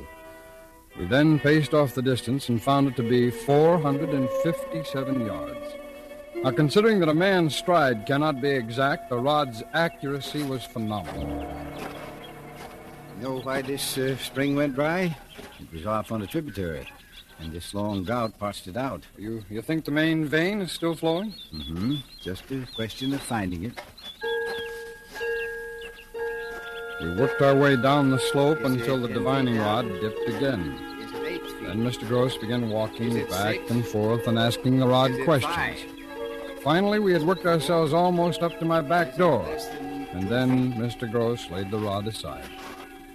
Mr. Ballin, you've got a good vein. Comes down from the top of that hill. It's about 20 feet wide. The deepest part is 7 feet. And behind your house, it rises to within 4 feet of the surface. Huh? Now, this is the place to dig. You'll find it's excellent drinking water. Fine. It's only 4 feet. I can dig it myself. Sure. Be good exercise. Mr. Gross, 2 or 3 times while you were working, you seemed to break into perspiration and tremble. Mm-hmm. Yeah, it happens now and then. Takes a little out of you when you feel the water. You say feel? Well, that's the only way I can describe it. Well, then you must be able to find the water without using a divining rod. I do sometimes, but the rod is a help. Well, tell me, do you think other dowsers feel water the same way you do? Can't say, but I do know that most of us are outdoor folks. We're at home in the woods and fields. I think that's important. Very important. I followed Mr. Gross's instructions and started digging in the spot that he had indicated. The top earth was dry and caked. But at about 18 inches, the soil was damp. At 2 feet, it was moist. At 3 feet, water seeped into the hole. As far as we could tell, the water vein was exactly at the depth that Mr. Gross had predicted. And now, I'd like to present in person the gentleman who participated in this remarkable phenomenon, Mr. Robert W. Ballin, a vice president of the world's largest advertising agency, the J. Walter Thompson Company. Mr. Ballin. Thank you, Mr. McIntyre. Would you care to make any comments on this case? No, I don't think so, except to say I realize that my experience with Mr. Henry Gross was quite impossible, except for one thing. It actually happened through no other device than one man's unusual powers. Thank you, Mr. Ballin. And you might be interested to know that in preparing this program, the workshop has inquired as to Mr. Henry Gross's recent activities as a water dowser. He has been employed by the city of Fredericksburg, Texas, by landowners on the island of St. Croix in the Virgin Islands, by such firms as Bristol-Myers Chemical Laboratories, the A.C. Lawrence Leather Company, a subsidiary of Swift & Company, by 2 large electronic factories in New Jersey, and by Canada's largest munitions plant. Excuse me, Mr. McIntyre. May I just make a comment? Certainly, Mr. Dobkin. Thank you. Now, science has investigated water dowsing. It appears that when that rod twists and dips in the dowser's hands, well, that's actually caused by an unconscious muscular action. Now, if that's correct, there's no mystery about it. But there is. There most certainly is. In what way, Mr. Thorson? Well, even if the dowser should control the rod by this unconscious muscular action, what is it that affects his muscles? If the dowser has some strange affinity for water, how does he feel it? Well, no, and how is it that Mr. Gross, over a flowing vein of water, can hold 2 dowsing rods, each slightly off-center, and have one rod work frontward and the other backward? Muscles can't do that. Well, but now you're getting off into the supernatural. The supernatural or the natural in a way not yet understood by science. In every era since the age of ice and of the mastodon, man has believed in the miraculous. He turned to the witch doctors, the soothsayers, to the astrologers, the magicians, to the frauds and the cunning cheats. Again and again his faith was betrayed, and yet he believed. He believed because there was something that was beyond his knowledge. In the Bible there are miracles. Belshazzar feasted with 1,000 nobles, and a hand appeared and wrote on the wall, Mene, Mene, Tekel, Upharsin. And in that night was Belshazzar, the king of the Chaldeans, slain. Pharaoh dreamed a dream of 7 fat years and 7 lean years. Nebuchadnezzar, king of Babylon, slept and saw a vision of himself humbled as unto the beasts of the field. What are these dreams, these visions? To be exact, sir, they're phenomena that come under the heading of precognition. That is to say, the knowing of an event before it actually happens. Now, just a minute. Yes, Mr. Dobbs. At times, science finds it difficult to accept biblical stories as literal fact. They are very effective, yes, as literature. But we can't possibly prove that these things actually did occur. Nor can we prove that they did not, sir. Yes, well, all right. Now we're quibbling. How about some modern examples? Would you accept them? That depends on the quality of the evidence. We all know that certain people are given to telling some very remarkable things, which are either pure imagination or events that have been poorly observed and wrongly interpreted. Mr. Dobkin, I doubt if you would charge fraud or mistake in the two cases I'm proposing. They're both a matter of public record. Mr. McIntyre, would you please? With pleasure. Case number 2, which might be called precognition.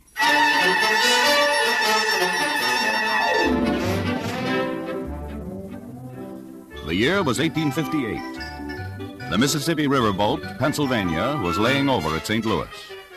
Among the crew were Henry Clemens and his older brother Sam. Samuel Clemens, who would one day write his way to fame under the pen name of Mark Twain. While the steamboat loaded cargo, Sam went ashore to stay overnight at the home of his sister, Pamela.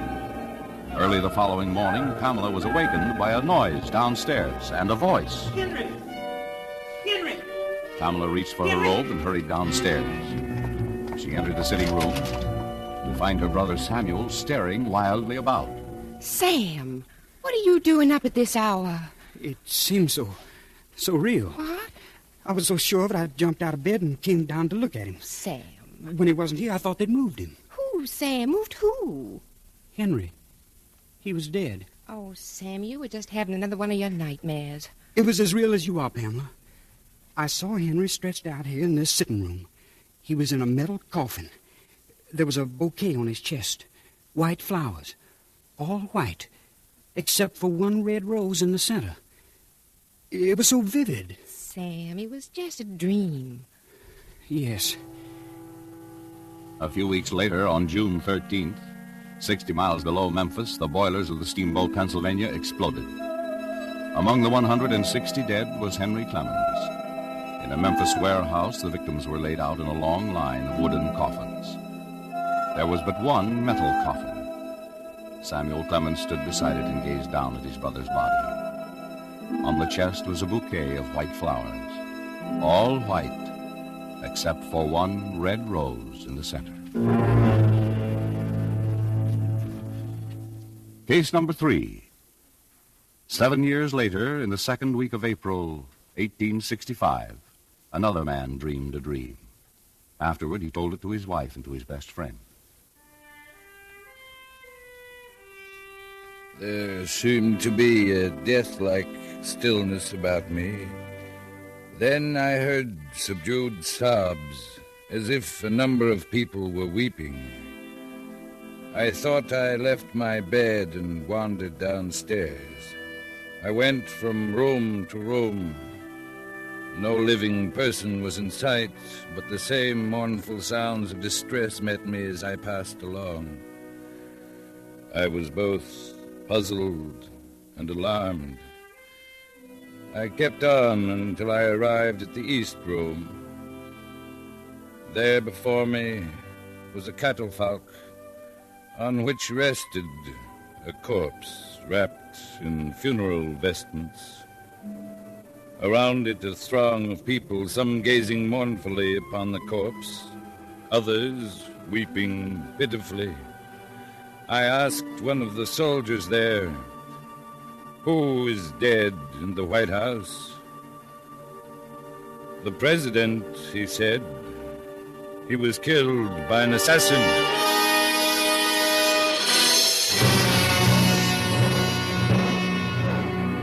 That same week, in April, the man who dreamed that dream, Abraham Lincoln, attended a play at Ford's Theater.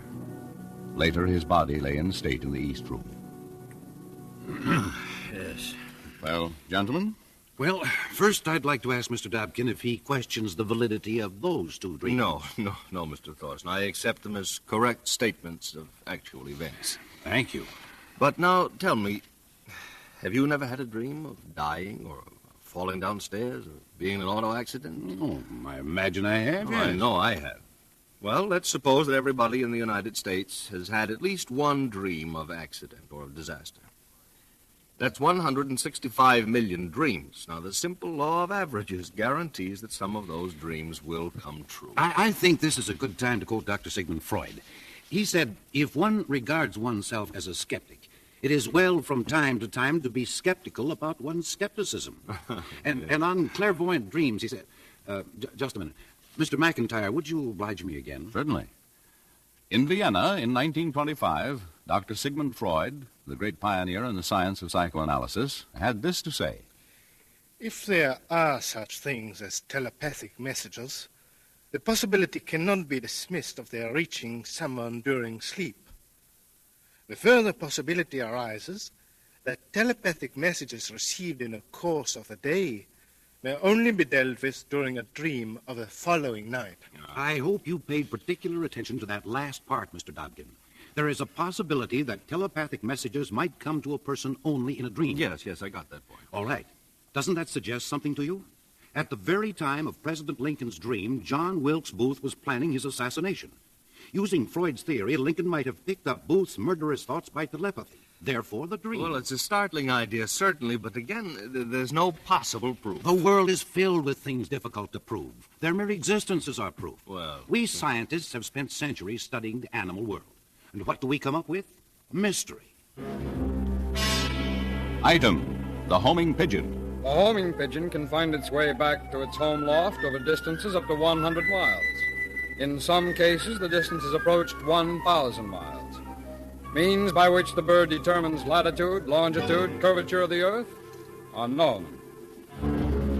Item, household pets. Dogs and cats have been separated from their owner and have returned on foot over distances of many hundreds of miles. Bobby, a collie, traveled almost 2,000 miles between the states of Indiana and Oregon. Means of determining direction, unknown. Item, the European eel. The European eel swims from inland rivers into the Atlantic, makes its way 2,000 miles to a deep off the West Indies. There it spawns and dies. The baby eels born off the West Indies return across the Atlantic and ascend the same rivers from which their parents had come years before. Method of finding their way, unknown. Well, this is all very interesting, Mr. Thorson, but these are things that we call instinct. Yes, and what is instinct? Can science explain it? Well, we're investigating it. And we still don't know. I say that instinct includes clairvoyance and telepathy at work at an animal level. Yes, but that is simply argument. Mr. McIntyre, may we have the case of Lady the Wonder Horse? Certainly. Case number 4. An example of clairvoyance, as told by Mr. Stuart Wyatt.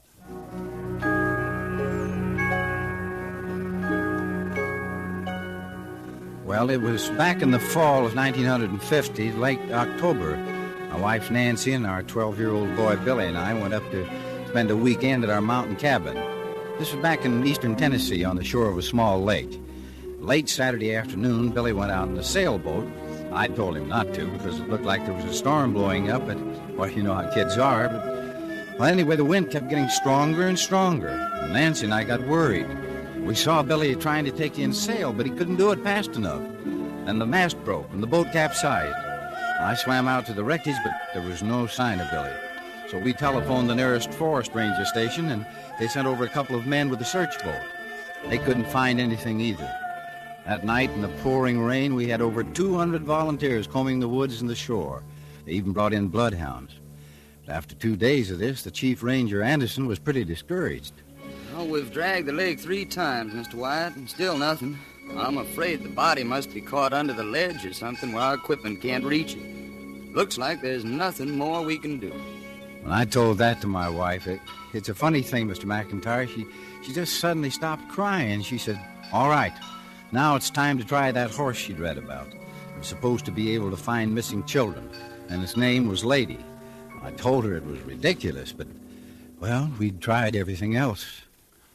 The horse which Mrs. Wyatt had read about is Lady, owned by Mrs. C.D. Fonda of Richmond, Virginia.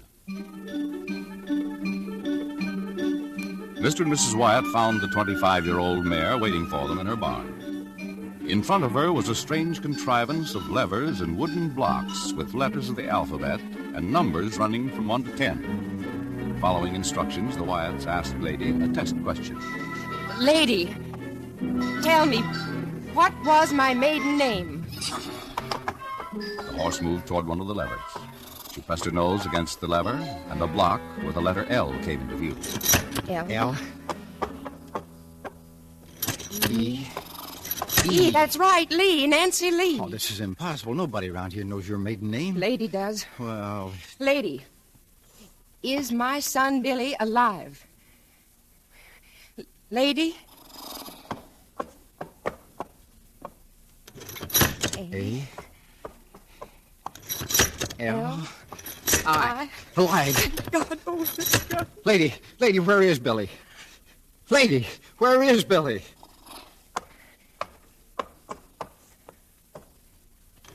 C. A. B. B. Cave, he's in a cave. Mr. and Mrs. Wyatt telephoned from Richmond to Chief Ranger Anderson back in Tennessee. They told him to search for a cave. The following is from the official report of Ranger Anderson. The white boy was found in a small cave approximately 1 1/4 miles northeast of the lake. He was unconscious. Dr. Warner gave him a blood transfusion, and he was removed to the hospital. When I was able to question him, the white boy stated these circumstances. After the sailboat capsized and sank, he swam to the nearest shore. While attempting to return home through the woods, he stumbled into an animal trap. The trap broke his left leg, and he began to lose blood. In a state of fright and confusion, he then began to crawl in a direction away from the lake. He discovered the cave and decided to stay there until the rainstorm was over. Sometime during the night, he lost consciousness. He remembered nothing more until reviving in the hospital. He was discharged therefrom on October 28th, fully recovered. Cases similar to that of the Wyatt boy, in which the horse lady has guided searchers to the recovery of the bodies of missing children, may be read in Newsweek magazine, the issues of October 25th, 1948, December 22nd, 1952, and February 16th, 1953. In Time magazine, issue of December 15th, 1952, in Life magazine, issue of December 22nd, 1952, and in Popular Mechanics magazine, issue of March, 1952. Yes, the dramatization you just heard was a composite of several such actual cases. Item, Emanuel Swedenborg. Emanuel Swedenborg, scientist and philosopher in September 1759, saw in a waking dream a disastrous fire which was burning at that very moment in the city of Stockholm, 50 miles away. He specified the houses which were then in flames and gave the correct hour at which the fire was extinguished. Item, Leo Tolstoy. In 1910, Count Leo Tolstoy, famous author, sent a message to the Tsar of Russia, the German Kaiser, and the King of England, in which he described his dream of World War I 4 years before it occurred. He stated when the war would begin, where it would be, outlined its horrors, foresaw the League of Nations.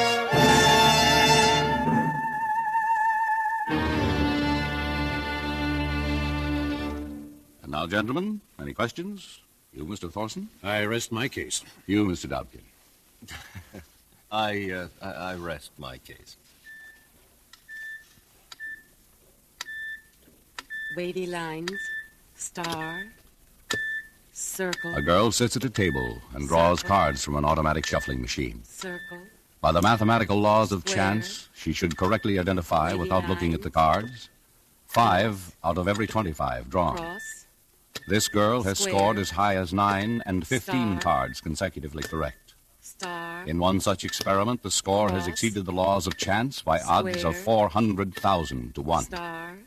In still other cases, the odds have risen to the astronomical ratio of 1 trillion and 1 quadrillion to 1. 6. In laboratories and universities 6. throughout the United States and Europe and South 7. Africa, the research goes on. 12. New light is being shed on the 7. phenomena of telepathy and clairvoyance. The day may be not far distant 5. when science will establish the principles of 11. extrasensory perception and its operation as firmly as the laws which govern nuclear fission. Star. The ideas advanced by Wavy Professor lines. Sigmund Freud and by other Square. investigators may yet be Circle. proven fact Circle. That long before man's first crude stammerings, long before he first chiseled his ideographs into stone, man communicated to fellow man through thought. Tonight, the CBS Radio Workshop has presented Report on E.S.P., directed by Jack Johnstone. Research and script by Leonard St. Clair. John McIntyre was the narrator. The cast included Lucille Meredith, Lillian Bayef, Don Diamond, Lawrence Dobkin, Russell Thorson, Stacey Harris, Robert Ballin, Forrest Lewis, Sam Edwards, Raymond Burr, and Bert Holland. Original music for tonight's program was composed and conducted by Amerigo Marino, with vocal by Norma Zimmer. The CBS Radio Workshop is produced in Hollywood by William Frug. This is Hugh Douglas inviting you to join us again next week when we present Cops and Robbers, a unique experiment in which real-life detectives use actual police methods to solve a fictional crime. Presented on the CBS Radio Workshop. On the New York Philharmonic Symphony broadcast, presented by most of these same stations this Sunday, you'll hear the second of two all-Mozart programs. Bruno Walter will conduct the Mozart Symphony No. 25 in G major, and then we'll present the rarely performed Mozart Requiem. That's this Sunday on CBS Radio. Stay tuned for 5 minutes of CBS News, to be followed on most of these stations by The Jack Parsons Show. 5, 11. America listens most to the CBS Radio Network. 9.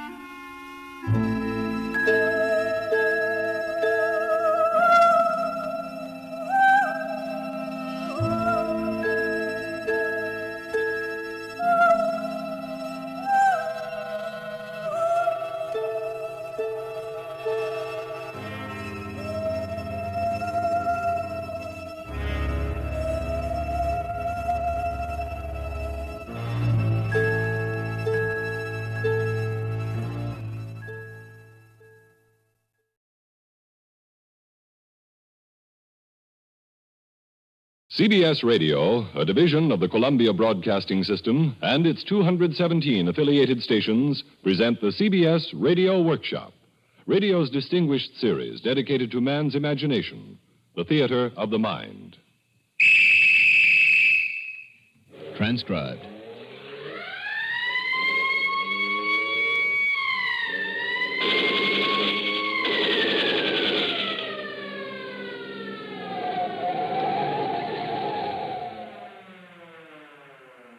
Cops and Robbers is a game played by children, and it's a game actors play on the radio for a living.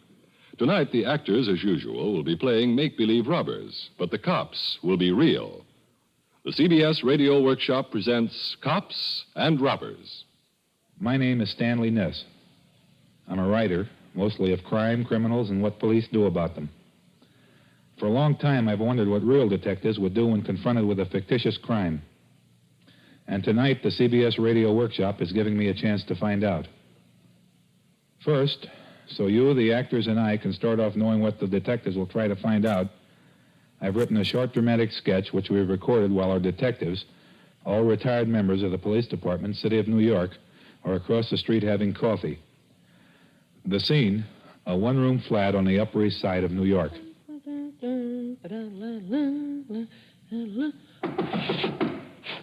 What? Who is it? It's me, Dunk. Well, come on in. It's open. Not open. Oh, honest goodness.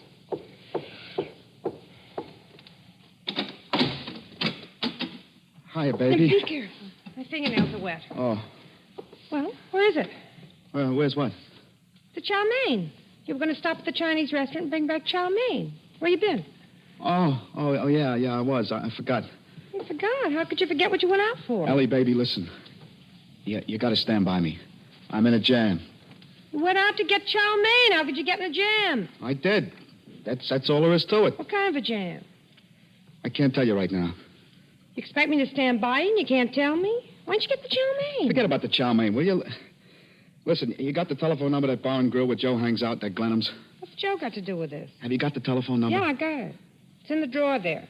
One of their cards. Oh, get it for me, will you, baby? Get it yourself. My fingernails are all wet. What's this all about, anyway? I'll tell you later. Well, where is it, anyway? It's there. Look. Then look, not tear apart. Oh, here it is. Look, I got to go out in the hall and phone him. Don? Yeah? Oh, will you sit down and relax and tell me what this is all about? I don't have to sit down. I can tell you standing up. I shot a guy. You what? I shot a guy. You went out to get a container of chow mein. How could you shoot a guy? I don't know how I could, but I did. So we know what our detectives will try to find out. The crime referred to was of such a serious nature that the precinct detective squad commander was called from his home to supervise the investigation. Our squad commander tonight is Lieutenant Dan Campion, who retired from the police department a little over a year ago after 25 years in the job. The detectives working under him will be Howard C. Clancy, Jerry Heaney, and Richard Jacobson. Approximately an hour and 10 minutes after the crime occurs, Detective Jacobson, who is carrying the squeal, which means it is his case, has returned to the station house and is typing up a report on the progress of the investigation so far. Remember, the detectives have no script. They are playing themselves, doing a job just like they've done every day. What's up, Jake? Oh, hello, Lieutenant. We had a tough stick-up in the precinct tonight. Oh, another one? Yeah, a liquor store over on 72nd Street. What time did it happen, Jake? Oh, about 9:50. It's that Fairland liquor store over on 280 East 72nd. Yeah. And a fellow stuck a gun into the clerk who was in front of the store, and the owner was in back doing a little bookkeeping when he stepped out. He had a pistol. Has he got a permit for it? Oh, yes, he had that. We checked on that. But anyway, poor fellow got shot. Is he seriously hurt? Oh, yes. He's alive yet, though. Oh, yes. Oh. He's over at Metropolitan Hospital. He fired a shot at the stick-up man. Stick-up man fired two at him and hit him. And he went down. Where was he shot, Dick? Under the chin, it hit him. Deflected into his jaw, just below his lips. Oh. Anything else to it? He got a little more than $800. He grabbed money in a paper bag and ran out the front door in the street. Anybody see him? Any good identifications on him? Pretty fair identification. The fellow had a car. We found it out later. He ran around the corner on 3rd Avenue. He hit some old woman, knocked it down. Anybody see him? There was a sanitation man trying to help the old woman up. But he saw this fellow continue to run. He went around 3rd Avenue and looked him over, and he was getting into a car and got away. You got the sanitation man name and all yes, like that? Yes, we have that. Good. But on the back of his car, he had some of that red tape, that fluorescent tape they're using. Oh, yes. And that was all over the back bumper. And he got the last 3 numbers of the plate. Okay. I sent out an alarm for the car over the teletype with the 3 numbers, and all the boys in the neighboring precincts have been notified. Lieutenant Campion, Sergeant Klein on TS just rang upstairs, and he says Dowd over on Post 11 thinks he's got that car spotted that's been holding that stick-up and shooting. It's over there at 2nd Avenue, 77th Street. It's a 2-door Plymouth sedan. It's 3T152. Oh, we got the full license, then. Yeah, and I verified it, and it's registered under a Joseph E. McCondy. It's 761 East 76th Street. Hey, Clancy, will you check lost property on that? Okay. Yeah, see if you can get the description of the car and get the owner's name and address. Yeah, Dowd is guarding the car over there. He's not letting anybody go near it. Say, Sure. Jake. Okay. You go over with Howie after he makes that call and see if we can get that owner in here and we'll talk to him. Very good, we'll do that. Okay, get right on it. Now we see the detectives are off on the right track. But what about the characters played by our actors? Let's get back to them. The following scene was written, rehearsed, and recorded in advance. And, of course, Lieutenant Campion and his men are unaware of what is going on in this scene, just as they would be in the job. All right, Joe. I'm coming. Oh, Joe. Oh, and you dunk, you did offending me. That was the best fight all season, and I got to miss the finish. I appreciate it, Joe. Hello, Ellie. Hi. Well, what's the big jam you're in? You sure it's not the car? No, it's not the car. It only should be. Where's the keys? Here. Here you are, Joe. Where'd you leave the car? In the same place, right where you always leave it. All right. Now, what's this big jam you're in? He went out to get some chow mein to bring back. Let me tell it, will you? Well, who's stopping you? I went out and I started to the Chinese restaurant, all right. But then I figured it's Friday. It's going to be a long weekend, and I don't have much money in my pocket. So? So I figured I ought to do a little work. Then I ran into you on the corner, and I said, Joe, can I borrow your car? You said, sure, why not, if you fill it up with gas? So you gave me the keys, and that was that. Not yet, that wasn't that. You let me tell it my own way. So I lent you the car? Yeah, that's right. And I drove around scouting for a good place to make. I parked it on 72nd Street where I could get away easy. I walked around the corner, and there was this liquor store just right for picking. Using my car for the get? It was all perfectly simple, Joe. Wait, there's more to come. What's to come, Dunk? Well, it was a good touch, and I cleaned out the register, and I'm heading for the door, and all of a sudden, another clerk comes out from the back with a gun. Uh-oh. So what could I do? I blast away. He drops, and I take out around the corner for the car. And to make a long story short, I'm in the car, and I'm away. Is the guy dead? He didn't wait around to find out. My car you got to borrow to go heist the joint and shoot up a guy. That's a fine thing. I'm sure I got away okay. I don't think anybody made the license number. There was some people looking at me as I came around the corner, but I don't think they made the number on the car. Well, supposing somebody did. That's what I want to talk to you about, Joe. Look, if by any chance somebody did and the cops come talking to you, don't tell them you lent me the car. What do you mean, don't tell them I lent you the car? What am I going to tell them? Well, you'll know what to say, Joe. You'll think of something. There ain't a chance in 1,000 anybody made the car, but I just want to cover every step of ground. Look, I'm an innocent bystander. I was in a bar and grill watching the fight. You didn't tell me what you were going to do. Why should I cover for you? Joe, I've known you a long time. A friend in need is a friend indeed. Oh, tell me something, Dunk. Huh? What? How much did you get out of the liquor store? Money, you mean? Yeah, money.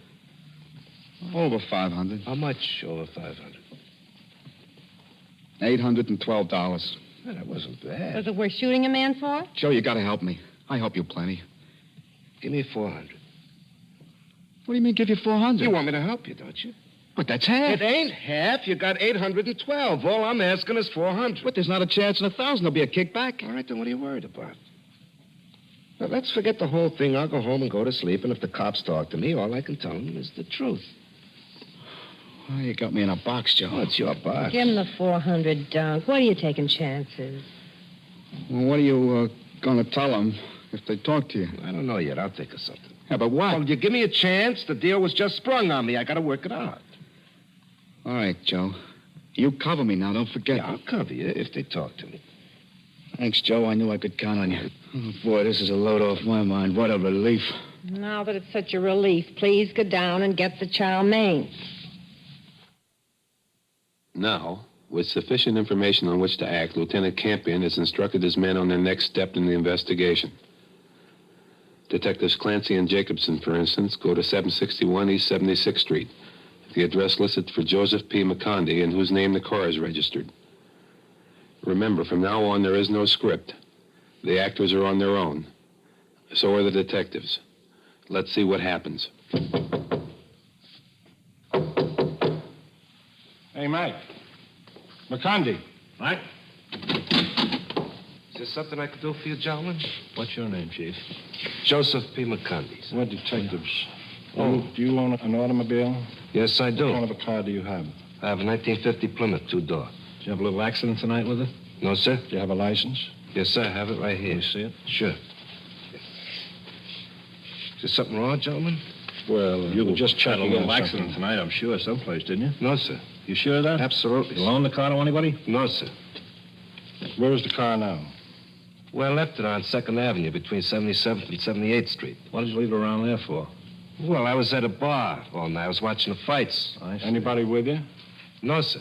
Well, in By the yourself? bar, I've a couple of boys I see every once in a while in there. What's some of their names? Give me one name. Well, there was, I'd give you a couple. There was Bud and Tommy. Uh-huh. You didn't lend Bud or Tommy your car tonight, did you? No. We The were all boss there. would like to talk to you. I'll hold on. You don't mind, I do would you? just- No, sure. Do you have it's all anything right. on you before No, you... sir. Huh? No, sir. Absolutely not. You're sure of that? I'm clean. Never been arrested? No, I've never been arrested. You're sure of that? Absolutely. Look, anything that you say, we're going to check. Don't forget that. Right, sir. So you might just as well tell us the truth right now. Yeah, I've never been arrested. You've never been arrested? Oh, I've been down to the house a couple Okay, of times. let's go. Okay. With Joe McCondy in custody, the detectives returned to the station house. They walked them upstairs to the squad room and into Lieutenant Campion's office. Son, if this is McCondy, fellow on that car. Oh, hello, Mr. McCondy. How do you do, sir? Sit down there a minute. Yes, thank you. Can I see you outside a minute, Lieutenant?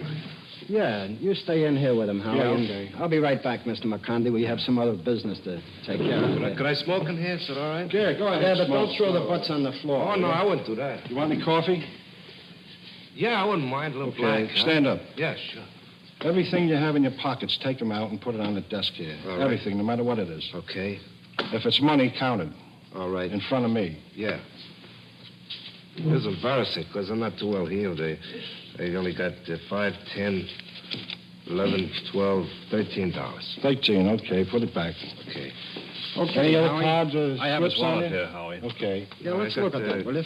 All right. My wallet, another wallet I got. I keep. Who do you live with at this address? Nobody. I see, all right. What do you work at, Mr. McCondy? Well, I kind of dapple in sports, equestrian. What do you mean, dapple? Well, you know, I hang around the racetracks a little bit. You bookmaker? Well, a little bit. You take numbers? No, I don't take no numbers. You ever fingerprinted for anything? No, I was never fingerprinted. Never fingerprinted? Because we're going to fingerprint you.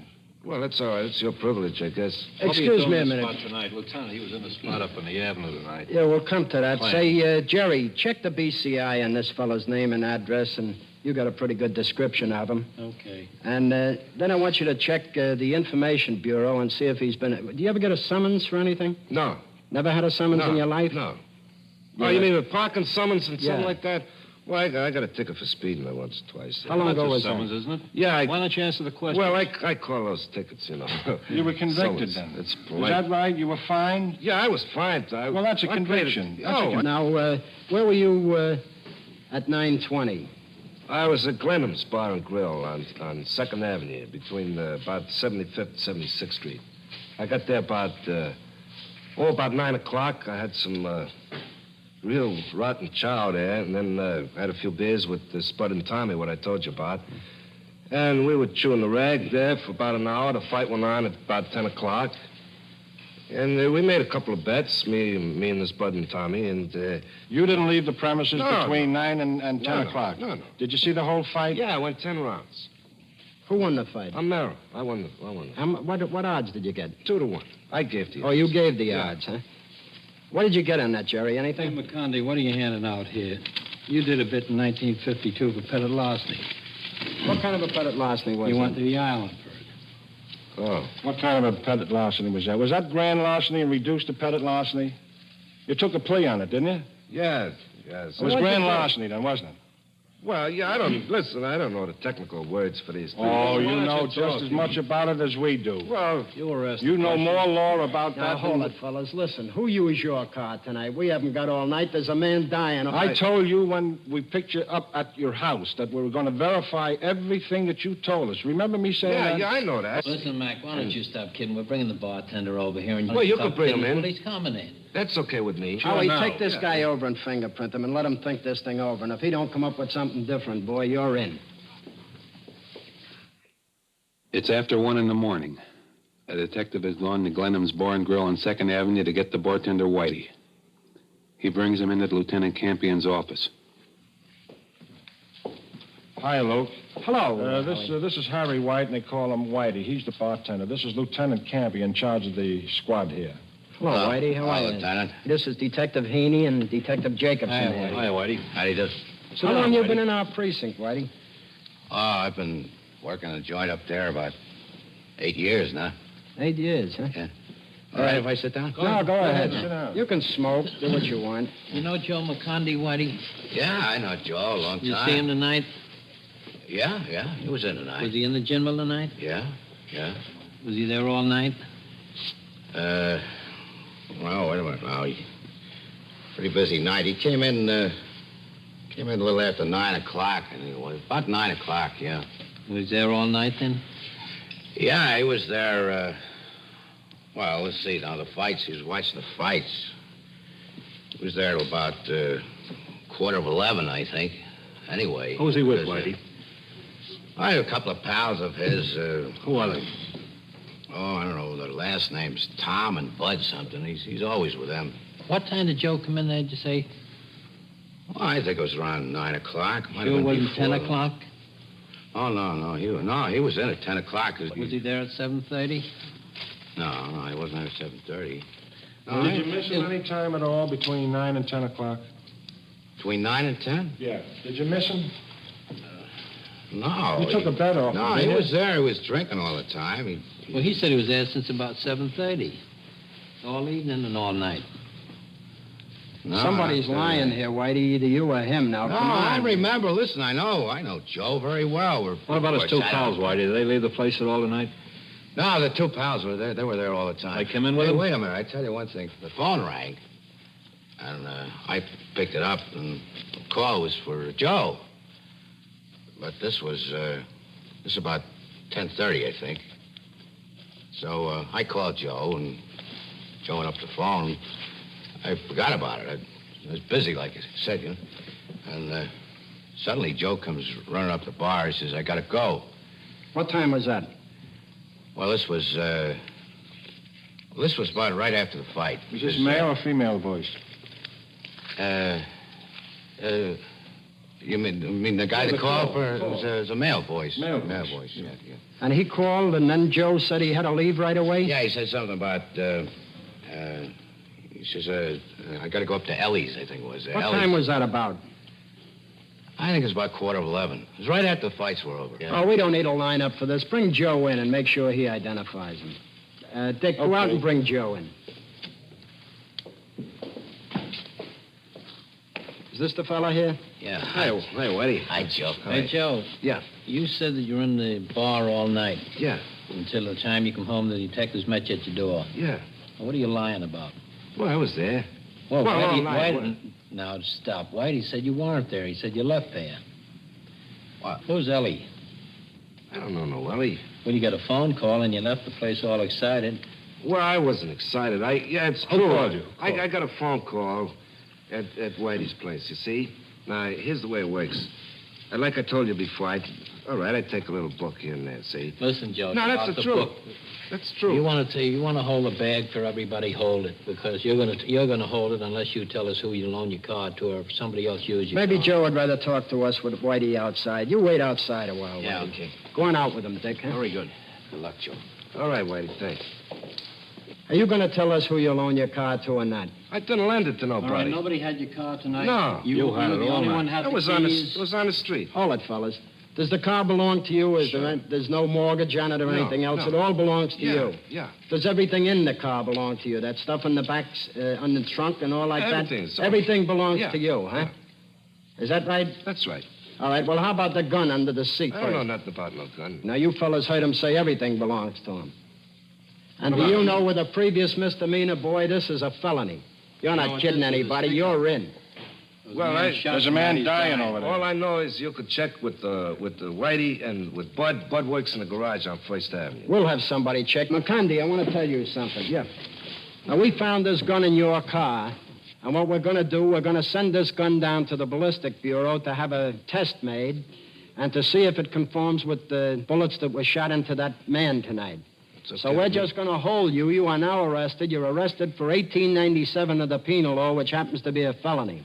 So I want to tell you right now, you're permitted to call somebody or write a letter. Connie, why don't you get smart of yourself and kick in? You haven't got a chance. I tell you, everything I told you is true. We've been babying you all day and all night. I don't wanna We're not take- going to baby you anymore. I don't want to take no raps for nobody, so... You're not going to take any raps? No, Okay, well, I I'm don't glad wanna to take hear raps. that. Why don't you tell the lieutenant just what happened? Okay. All right, let's go. I got a phone call Let him at talk. Whitey's, you see, from Dunk. Dunk. What's Dunk's name? Dunk Rui. Dunk Rui? Yeah, it's like Dewey with an R. Where does he live? He lives on 398 East 71st Street. That's Ellie's. That's his girlfriend. Oh, yeah? Yeah, that's where he called me from Ellie's house. Let's take this name and address for a Sure. while. Check that at the BCI. See if Okay. we get anything on him. Go ahead now. Well, he called me up and he said he had to see me, you see. So I told him to come down because I wanted to watch the fight. I didn't want to miss the last round. So he said it was very important I should come to Ellie's house as fast as I could get there. He was the one who was excited. I wasn't excited. You're the calm type. Yeah, you know. Anyway, I went over to Ellie's house, and I loaned Dunk my car. He didn't tell me what he was going to do with No, he with the twisted car. your arm for you to get it from him. Well, I lent him the car. He paid Where's me a couple Dunk of now? bucks. I don't know where he is now. Maybe he's at Ellie's. At Ellie's house? Yeah. What time you lent him the car? I don't know when he took it. I gave him the keys. Where do you generally meet him? At Whitey's. At Whitey's? Yeah, huh? yeah. But he goes steady with Ellie, huh? Yeah, I've been up there for a bit. Does he live with her? Well, he's there most of the time. Just a friend. Let's be discreet, you know. What's that location again? 398 East 71st. What apartment? It's 3E, I think it is. It's on the 3rd floor. They got a phone over there? Yeah. Okay. Say, Dick. Yes, Jerry, Lieutenant. get right over to this Ellie's house. You may nail that guy right there. In fact, I think we better put him in the boob downstairs and we'll all go over. Now, 20 minutes later, the detectives are in the hall on the 3rd floor outside of Ellie's flat. Here, as they hope to make the final arrest in the case, Lieutenant Campion gives his instructions. Yeah, but listen, everybody get your guns out right now. We don't want anybody to get hurt. Yeah. Special delivery. Okay. Oh. Where's Dunk? Wait Wait a minute. Wait a minute. Don't hide her. There's no sense of hiding her. She's not. She's gonna be a nice little girl. Listen, Ellie, What do you where's want? Dunk? Where's Dunk? Dunk who? Oh, you know Dunk who. Now, don't give us that I don't line. know what you're talking about, really. You don't, Look huh? the place over, Lieutenant. Yeah, look this joint over. It's a good station. Yeah, give this a good There's going nothing over. here. We'll find out. We'll find out. We're the best moving men in the We're going world. to scream, too, so just keep it nice and Go over there and quiet. sit Screaming? down. Okay. Oh. That's my money. How much is there? A couple of $100. What is a couple of hundred? It's my money. It's all I got. It's all my money. How much? I don't know, about $200 or $300 or something like that. Count that out, I saved Jake. it. Ellie, where's Dunk? I don't. Come on, we know he was up here. Jerry, tonight. let her watch him counting this dough, will you? How much is there? There's $815 here. Well, that's- 815 isn't a couple. I don't take it out and count it all the time. I don't keep my money in the bank. I keep it under there. You know the always. difference between a couple of $100 and Look, Luke, $800. I'm going to cover the door in case this bum comes in. Oh, do that by all means. And yell if you need some help there. Let's get back to the money. Where did you get this money? It's my money. It's my money. It's all the money I have. Don't be screaming. I ask you that again. What do you do for a living? I don't do anything right now. Where did you get this money?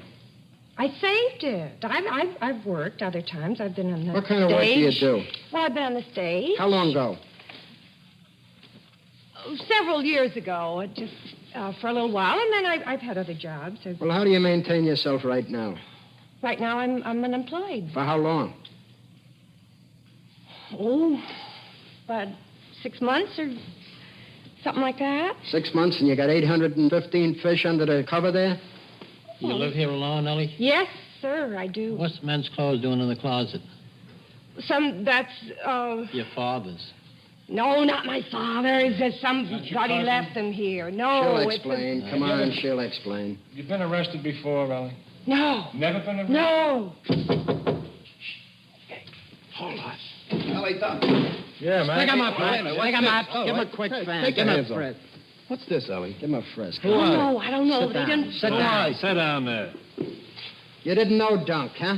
I didn't say I didn't know him. I said I hadn't seen him in a long time, and I hadn't. Dunk, you better get that new suit out of the closet. You're going to need it. We're cops. I don't know you cops.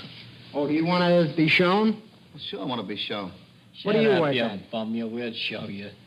What do you work at? I don't work. I'm sick. Are you? You'll be sicker when this is over. How long do you know the Jane here? How long do I know you? Couple years, right? Couple years. Do you, What- you what live did you- here? Well, I don't know what you want. What do you want with me? Are they your clothes in the closet? They're his clothes. Yeah. Did you leave any money with her? You left an envelope with her, didn't you? Some dough? She said you How much did. was it? Shut up. You keep quiet. How much did you leave with her? Well, look, I want a lawyer. I mean, I You don't get a lawyer. You get a lawyer. How much did you Well, leave with her? How much money? She said No, you left the money I with did. her. All right, I left her some money. I She don't said know. you left envelope. $800. Is that I right? didn't leave. No, How much didn't did leave you you leave? $800. No. You didn't count it. I didn't leave any $800. So me. Put a You got a cups on charge this or guy. something? Where you What am going? I You'll charged? tell. You'll We're hear going to the give you charge. 48. Did you ever hear about a I 48? don't know what it is, no. Well, we make out a short affidavit down in court, see? and it's a 48. And if we can't find anything on you, in 48 hours, we give you another 48. And we keep giving you 48. Until you get wise to yourself and What talk. kind of a Come deal is on, that? I come did on. nothing. That's the right All right, get them up. We'll take them down the house. Wait till I see that Joe. I'll tell him. Come on, keep going, Dunk. Next time I'll borrow somebody else's car. And that was Cops and Robbers, with real cops and not so real robbers. They were actors, and I'm sure you will agree, very good actors, playing for the most part without a script, knowing only the backgrounds and motivations of their characters. John Sylvester was Dunk, Elspeth Eric was Ellie, Larry Haynes played Joe, and Ken Lynch was the bartender. The CBS Radio Workshop is grateful to Lieutenant Dan Campion and Detectives Richard Jacobson, Howard Clancy, and Jerry Heaney for helping us try to prove a point. I hope we did. You have been listening to Cops and Robbers on the CBS Radio Workshop. Cops and Robbers was conceived and directed by Stanley Niss, who also acted as your narrator. All names were fictitious, except those of our detectives, who are all retired members of the Detective Division, Police Department, City of New York. This is Art Hannes inviting you to listen next week when the CBS Radio Workshop will present The Legend of Jimmy Blue Eyes, a narrative poem set to music by Ray Noble, the story of a jazz trumpeter who sells his soul to the devil. The CBS Radio Workshop is produced in New York by Paul Roberts. Another brilliant concert by the New York Philharmonic Symphony comes to you over most of these same stations on Sunday as Guido Cantelli returns to conduct an exciting program featuring the Beethoven Concerto No. 4 in G major with the distinguished German pianist William Backhaus as soloist. Stay tuned for 5 minutes of CBS News to be followed on most of these same stations by The Jack Carson Show. Tonight, the CBS Radio Workshop was transcribed. This is the CBS Radio Network. This is the CBS Radio Workshop.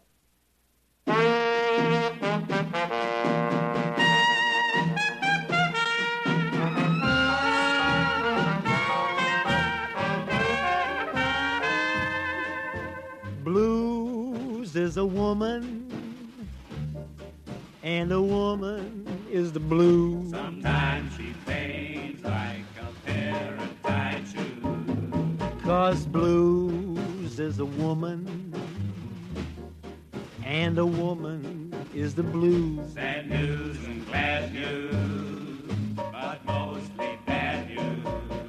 One ain't enough, and two is too many. Life is rough stuff if you ain't got any. Love is a hunger that few of us can fill. True love's as rare as a $3 bill. Love is a heartache that you take and you choose. Sometimes you win, boys, and sometimes you lose. 'Cause blues is a woman, and a woman is the blues.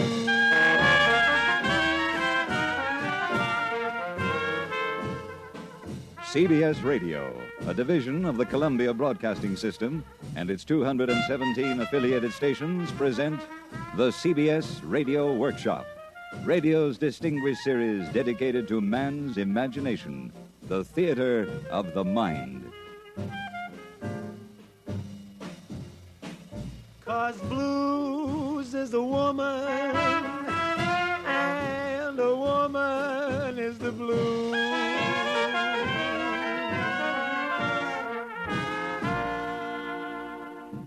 Tonight, transcribed, an original story ballad, The Legend of Jimmy Blue Eyes, by Edmund Brophy, with original music by Ray Noble, starring William Conrad as the narrator and Jimmy Dodd as Jimmy Blue Eyes, horn by Manny Klein.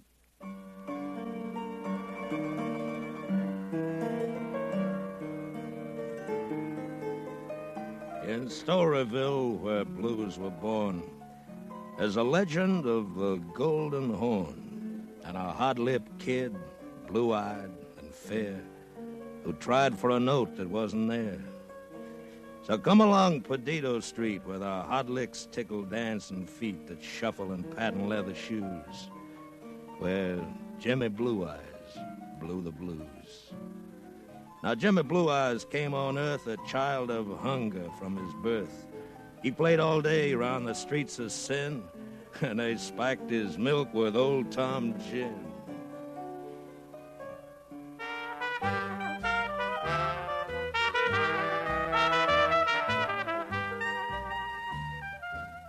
He second-lined each funeral band, rushed the can when they made a stand. He held their horns with loving care while his face lit up like a county fair. He followed the tailgate players round when the wagons rolled through back of town. And the only prayers he ever knew were the kind of blue note trumpet blew. He roamed the streets from sun to moon, his bare feet beat to each tonky tune as it crept through the gin mill's swinging doors, and the sawdust danced on the white tile floors. He stole free lunch from barrel house places and hustled a buck at the fairgrounds races.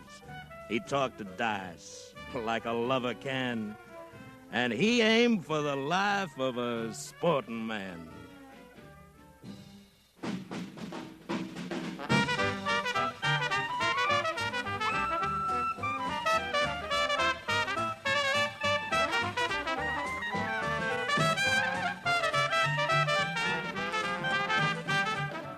When Jimmy Blue Eyes turned 16, he joined out Jill, a blues song queen. Jill dressed him like a special prize, this Dixie kid with his soft blue eyes. He'd 20 suits and a Stetson skimmer, a box-back coat and a diamond glimmer. A gold chain draped his fancy vest. He went first class. He was the best. Now, Jimmy Blue Eyes loved to dally at a card room down along Pig Alley. He could riffle the deck with gambler's ease and clean a cotch game like a breeze. One night, a player met his raise with a silver horn from better days. I guess that's it, boys. I don't see no more money on the table. I'm folding up. Hold on, Jimmy Blue Eyes. I got me some grouch bag dough. Deal out one hand a stud. One hand and I quit, win or lose. No good, Chippy. You blowed plenty of horn on the riverboat for that. I don't want no grouch bag money. Who says you're going to win me? Deal the cards. King, tray. King bets. 20. Queen, 6. King, queen bets. 20. 10, 8. King's high. 20 again. Jack, deuce. Possible straight bets. 20 more. I'll raise you 20. I'm 20 shy. I'll put up my horn. Oh, that's a pretty beat-up piece, man. She blows plenty sweet. Got a tone like a silver bell. It's a go. What do you got? King high. You? Deuces.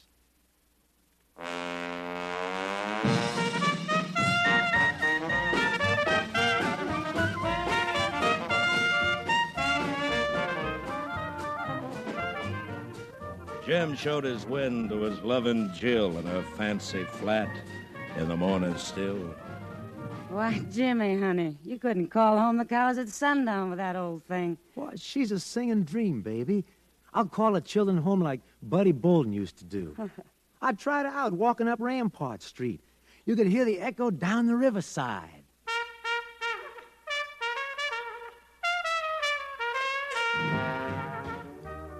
But you never blew horn before. I was top horn in a reform school band. Well, that don't make for playing Tom Anderson's saloon.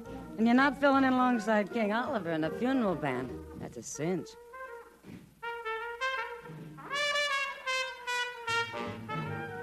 Sweet Jill, I'm sure no fancy Dan, but I'm a dead bang natural music man.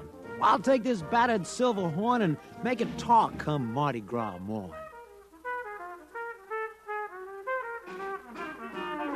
Jimmy, my love. Since I was born, I've loved the music of a horn. You learn to make it weep and shout. I'll love you till the stars burn out.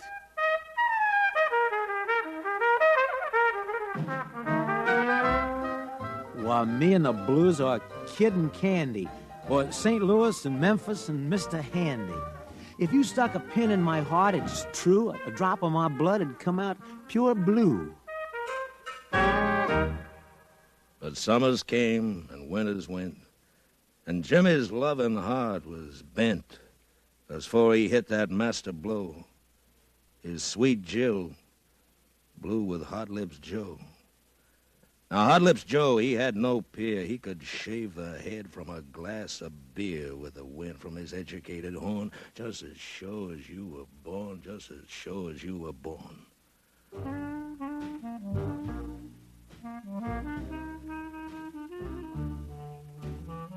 The kiss-off gave poor Jim a jolt. He loaded up his blue steel colt and headed for the circus house to croak at double-crossing louse. Hot Lips Joe was holding the floor when a colt spit lead type 44. The bullet sang around his head. Jim killed a tourist guy instead. In sheer disgust, a gun he slammed upon the floor, and then he lammed. Along the streets of jazz-mad night while whistles blew to halt his flight. And back at Minnie's circus house, Hot Lips Joe, that heart thief lost, cased the sucker on the floor and smiled and whispered, "Nevermore." He dead? Put a mirror to his mouth, Hot Lips. Don't need no looking glass. Man got no pulse. He's a goner, dead as a mackerel. Jimmy Blue Eyes gonna get himself fitted for a hemp necktie. And the executing man gonna bag his pretty head with a little old black bag. Oh, it's curtains for Jimmy, boy. I say amen to that. Amen.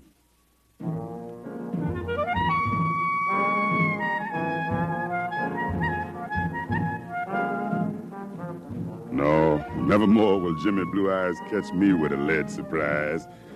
This hog wild kid is through for fair, a cinch to dance upon the air. Before he ever got a mile, poor Jim was nailed and brought to trial. The old judge burned him with a look and up and hit him with a book. In a cell where Jimmy locked, steel secured, and granite blocked, he played a music rich, a part, a gift God gives a contrite heart.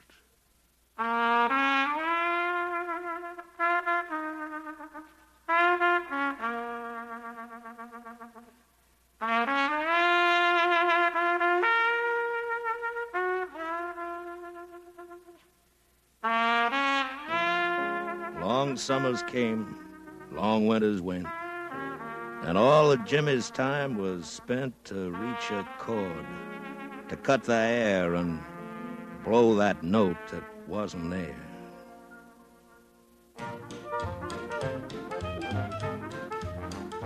The sun went down in Storyville when love went out with Jim and Jill. First war came, then Prohibition, and a district went to quick perdition. The diehards died on bathtub gin. But the music lived like hidden sin that tickled toes in northern lands with the advent of the Dixie bands. But New Orleans was much alive in the year of 1935. Jim took the long road home at last. The dark and bitter days were past. Now, when Jimmy Blue Eyes hit the bricks, he was master of hot licks. His trumpet clawed and tore the air in search of a note that wasn't there. He played the hottest spots in town, nearly blew the ceilings down. When his encores all were done, they said, "Oh, that man is Gabriel's son."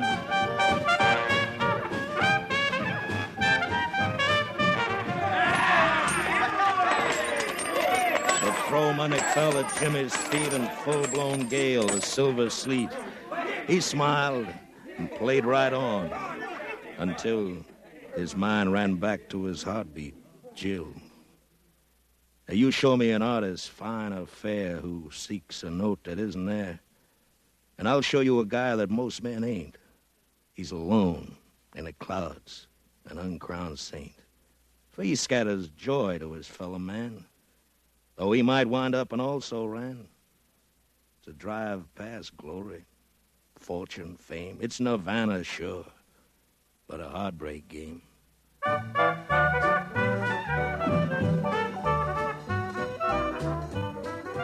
And Jimmy's heart and soul sent out the soft, sweet tones of his trumpet shout. He blew it hot and low and high. He hit the fringe of heaven's sky. The multiplying strains made naught. He couldn't reach the peak he sought. He blew until the notes were vain, elastic stretches of his brain. He tried hongan and mambo pills, but they wouldn't bring a trumpet trills. He killed a quarter rye each day, and it didn't help for his high note play.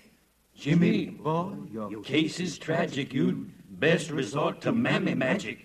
She cooks a pot like jungle stew. There's conjure in her devil's brew. Where's this mammy magic live? Where? Tell me where. 2 miles north of nowhere. 1 mile south of someplace. Look over your shoulder, man. The old hut in the wood? The old hut in the wood. Now, Mammy Magic was her name. A voodoo witch of power and fame, whose spells were famous as the blues from New Orleans to Newport News.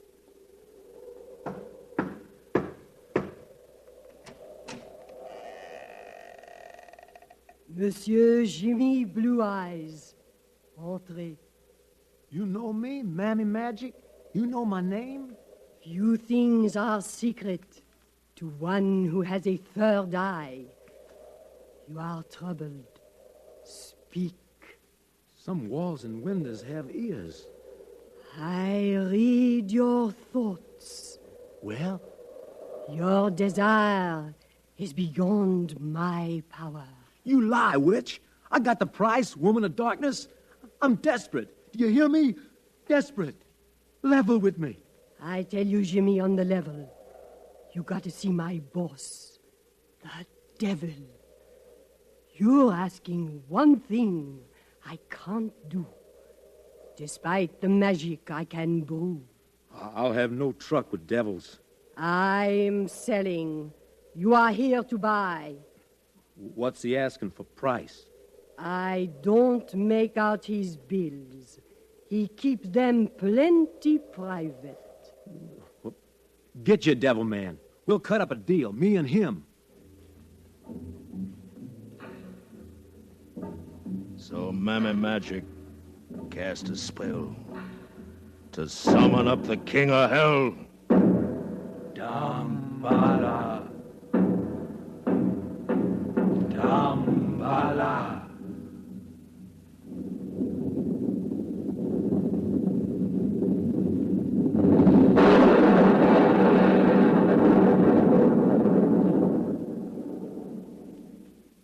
He came in a flame of smoke and thunder that almost tore the town asunder. He smelled like absinthe and smoke and mud. His eyes were rubies, pigeon blood. He stood erect in a manner bold, and his tail was 80-karat gold. Your very humble servant, sir. Yeah, Speak up, sir. There is no occasion for fear. I pride myself on an understanding heart. Well, here's the situation, Mr. Just call me Red. I'm a very democratic chap. All souls being equal before my eyes. What is your problem, Jimmy Blue Eyes? And what is your heart's desire? Okay, Mr. Red. Here's the setup. I want to blow it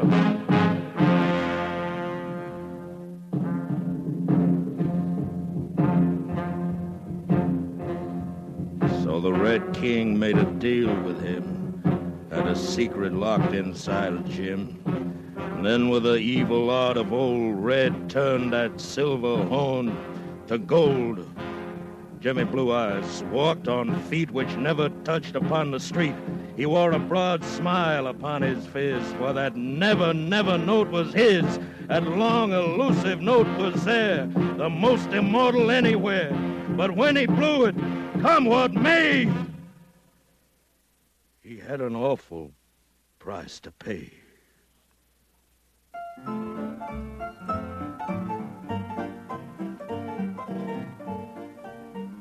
Old Hot Lips Joe had just come down from a long run in Chicago town. He'd been the world's top trumpet king for 20 years come one more spring. The jazz folk down in New Orleans dug folding money from their jeans to bet on Jim or Hot Lips Joe to contest for the master blow. Put your money where your mouth is. I got a century that says Jimmy takes it. Well, you get it up, man. It's like shooting fish in a rain barrel. Kansas City bets on Joe. And Memphis takes your bet. Chicago goes for Hot Lips. That boy can really blow up a storm. Here's money, marbles, chalk, and beans on Jimmy, the pride of New Orleans. Who'll cover 5 G's with cash, not talk? It's Jimmy Blue Eyes for old New York. Most ever parish up and down bet scads on Jimmy's horn renown. The high and low of fortune's birth came on from ever end of earth. The joint was jammed, and the 88 was under the dukes of a solid gate. The SRO sign hung outside, and there was Hot Lips Joe and his beauty bride, Sweet Jill, the nightingale's song. A dead wrong broad, dead wrong, dead wrong. Playing a puff at a ringside table, sipping a amber, draped in sable. And Joe took a stage with a master's pride and cut his trumpet open wide.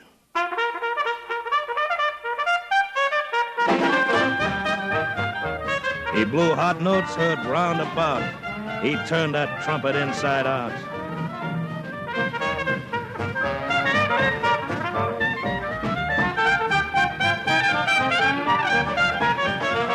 He blew till all the glass was broken. He blew so hot the joint was smoking.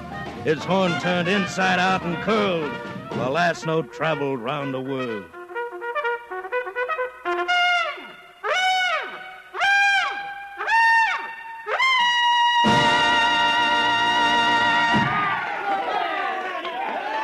When Joe sat down, the cheering sounds bust tombstones in the burial grounds. His look told Jim with unfeigned joy, "Go peddle your papers, little boy." Get a handcart, Jim. You use that horn to peddle fish. You ain't got a prayer, Blue Eyes. It's like stacking a cellar door dance up against Bill Robbins. Jim took the stage and struck a stance bold for a guy with a Chinaman's chance.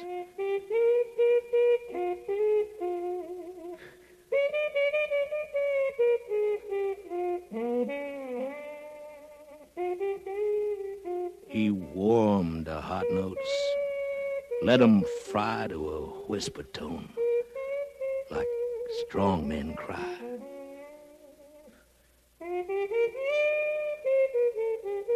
They felt his lonely, bitter years as the horn wept soft, metallic tears. Then quick, mad laughter with a jeer. Go cry in your beer, go cry in your beer. And now, switchblade gashes and razor slashes blend with whiskey bottle crashes, culminating in a wail from the foul, deep bowel of a tall wall jail.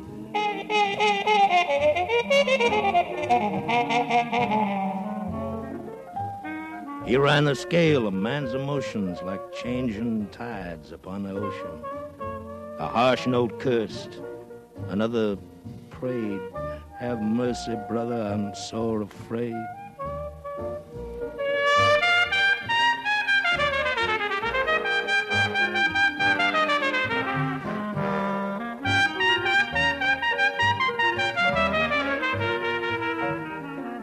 His horn sang smooth and educated, and blue and true and dedicated. The music of that Dixie man was greater than a pipes of Pan.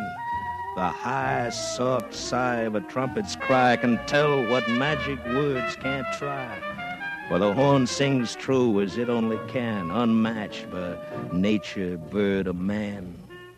Man sings his heart with tongue or pen. Words give and live through time again, but his very heart and soul ring clear when a true horn speaks for all to hear.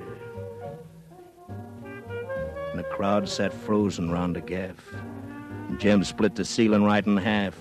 He blew the walls down and the doors. He raised the carpets off the floors.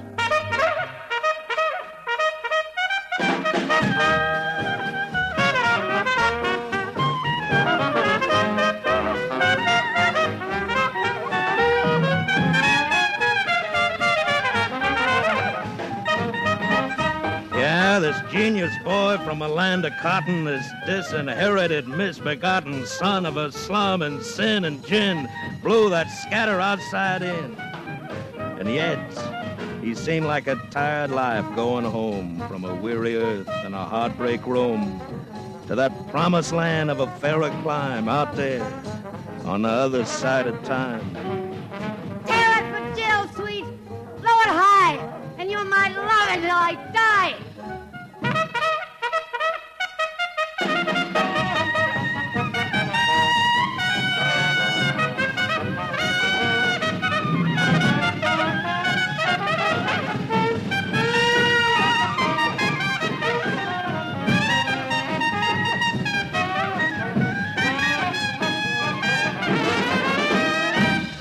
So Jimmy Blue Eyes hit some bars that blew out 500,000 stars.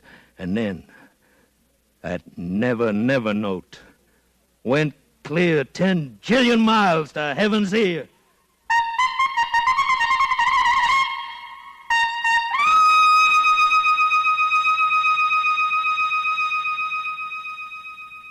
And when it faded, died and broke, that blue-eyed kid went up in smoke.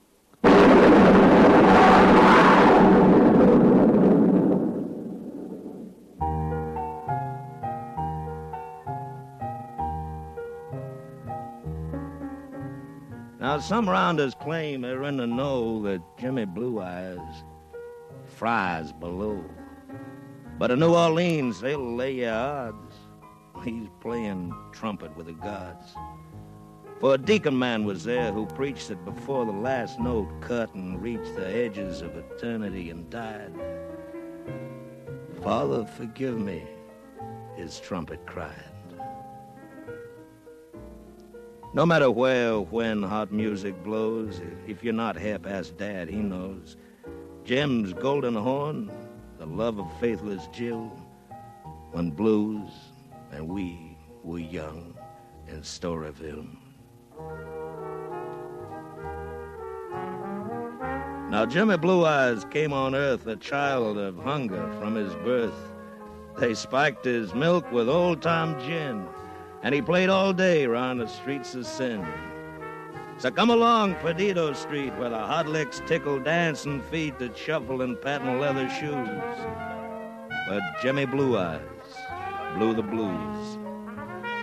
In Storyville, where jazz was born, there's a legend of the golden horn and a hot-lipped kid, blue-eyed and fair, who hit that note that wasn't there.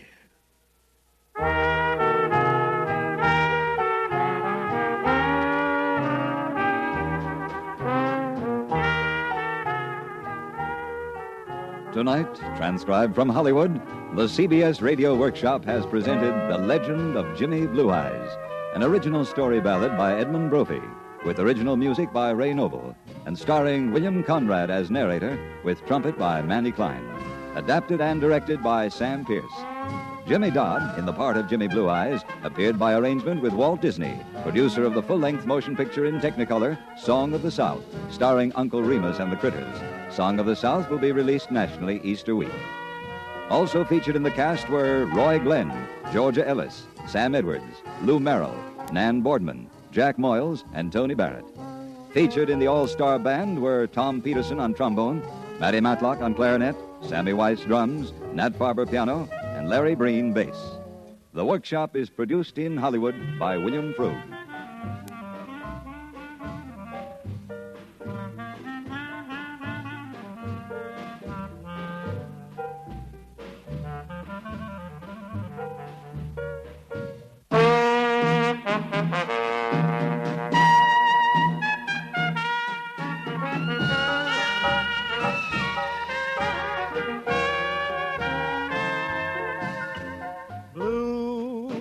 is a woman,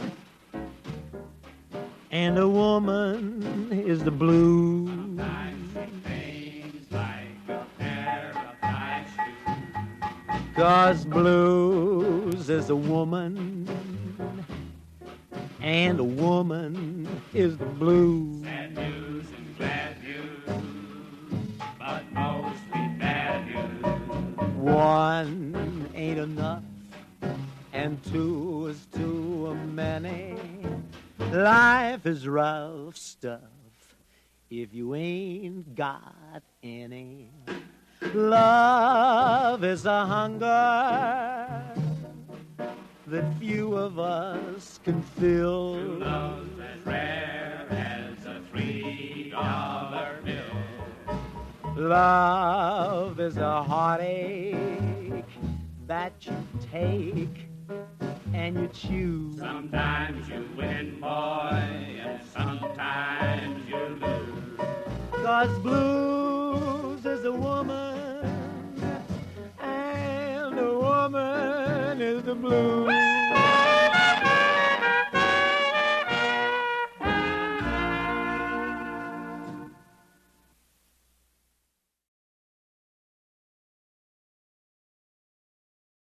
The Columbia Broadcasting System and its 217 affiliated stations present the CBS Radio Workshop, radio's distinguished series dedicated to man's imagination, the theater of the mind.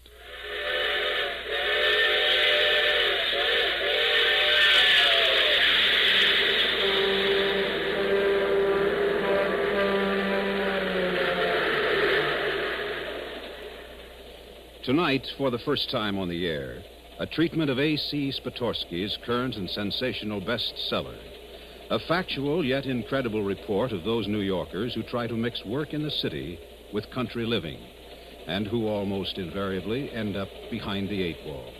Narrated by Eric Severide, the CBS Radio Workshop presents The Exurbanites.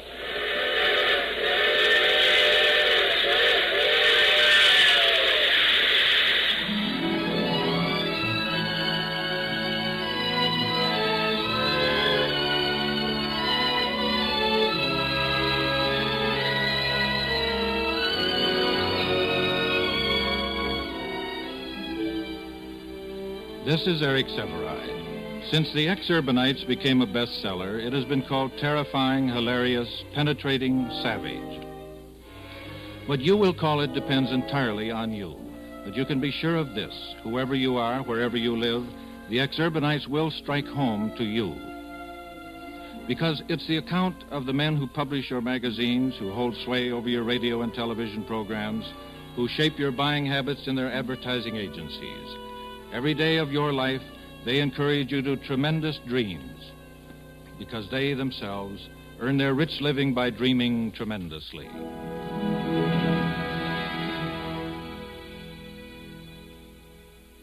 That sunshine. Man, where did you find sunshine like that? You like it, Fred? Well, this is the greatest you've ever painted, Pruitt. The way that sunlight streams through the window, the way it lights the herbs in the window box, the way it touches the girl's hair, the way it dramatizes the can opener. Call me Van Gogh. No, I mean it, Pruitt. This is the best artwork I've seen as art director of this agency. It'll sell 1 million can openers or I go down with the Titanic. Who's the model? Well, who needs a model for the typical American housewife? Now, she's dream stuff, Fred, just like the sunshine. I painted this on a rainy day that would float the Titanic. You ready for the power lawnmower layout? Let's have her. Well, here she is. Call me Rembrandt. This hits me right here. This fellow. The way you've got his teeth clenched on that pipe. The way you've got him bending lovingly over those roses. The age of those gloves on his hands. The beat-up trowel he holds. Oh, that takes me back. Back to what? Park Avenue? To my father out in Michigan. That's the way he used to bend over his roses in the twilight. That same twilight that you've caught right here. He had roots, my old man had. Sometimes I wonder why I ever left Michigan. Well, for the same reasons I left Kansas. $25,000 a year and a choice of the best analysts. Maybe. But you still couldn't paint like this if you hadn't gone back to the soil. I beg your pardon? That place that you got in Connecticut. Trees, grass, land, roots. You've left New York and got yourself some new roots, Pruitt. Yeah, I sure have. Setting me back $500 to have them removed from my dry well. Okay, laugh it up. But I envy you that place, man. Every time I see you lucky fellas head for the country at the end of the day, I remember my father and his roses.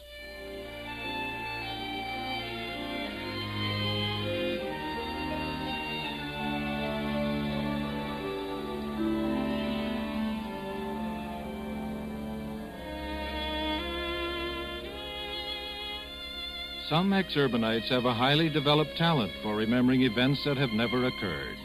But Fred Northshield had a father in Michigan who gardened at twilight. Now, as an advertising agency art director, his dreams were of a vice presidency. But that night in his spacious, comfortable, beautifully decorated Manhattan apartment, the dreams he had helped to dream for millions of American consumers suddenly took over. He was on the verge of becoming an Exurbanite.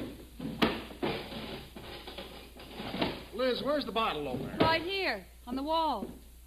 That thing is the bottle opener? The Magic Handy Open-All. Your agency ran a campaign that sold $2 million in 3 weeks. Well, how could I see it? There's no sunlight falling on it. Not right now. No, it's a cloudy night. Well, this kitchen has no sunlight even when there is sunlight. Every kitchen ought to have sunlight. Sunlight and herbs. Herbs? There's not a single darned herb in the window box. Well, actually, there isn't a window box. Every kitchen needs a window box with herbs. Just the most important ones, of course. But what you really need is a whole herb garden. You put them just this side of the roses. I go a little easy on the highballs, dear. It's only 8 o'clock, and the bakers are coming over for bridge in a few minutes. The bakers? Not a root between them. I beg your pardon? They've got no roots. We've got no roots. I see. Well, if it's roots you want and roses, I guess that means we'll have to move to the suburbs. Not them, Liz. Not the suburbs, house after house, just alike. I mean the real country. Out beyond the suburbs, and an hour from town by train. Grass, lots of it. Trees, all you want. Air, all you want of that. How about it, Liz? Well, I suppose we could look at least. I knew you'd be for it. Liz, it'll be the greatest thing we ever did.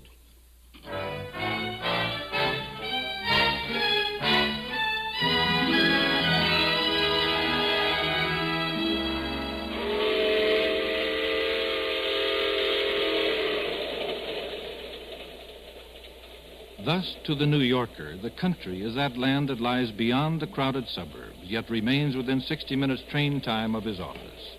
This is a land of exurbia, ex meaning from, and urbia meaning the crowded city and its suburbs. In going to exurbia, he will find it already filled with men like himself, who are gainfully employed in the field of communications, radio, television, commercial art, magazine publishing, public relations, and the theater. In no other field is there more fantastic competition. They deal in ideas, and ideas alone. Tomorrow, someone may have a better idea. Tomorrow, they may suddenly find they are barren of ideas. They will be without a job.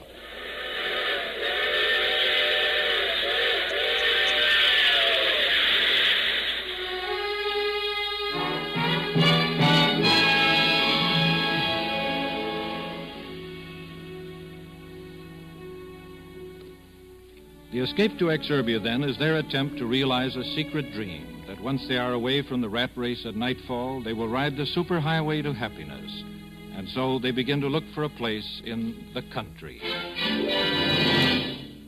Try Bucks County. It's the only real country, Fred.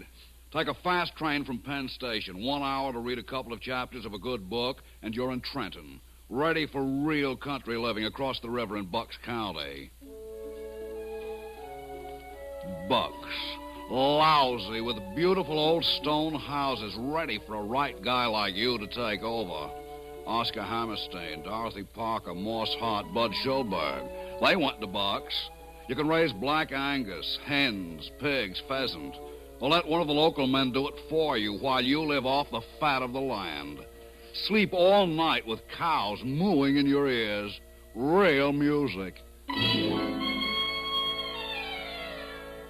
Bucks County. 1 hour by train and another hour's drive to any kind of land you can buy if your name isn't Rockefeller. Did they tell you about those new steel mills in Bucks?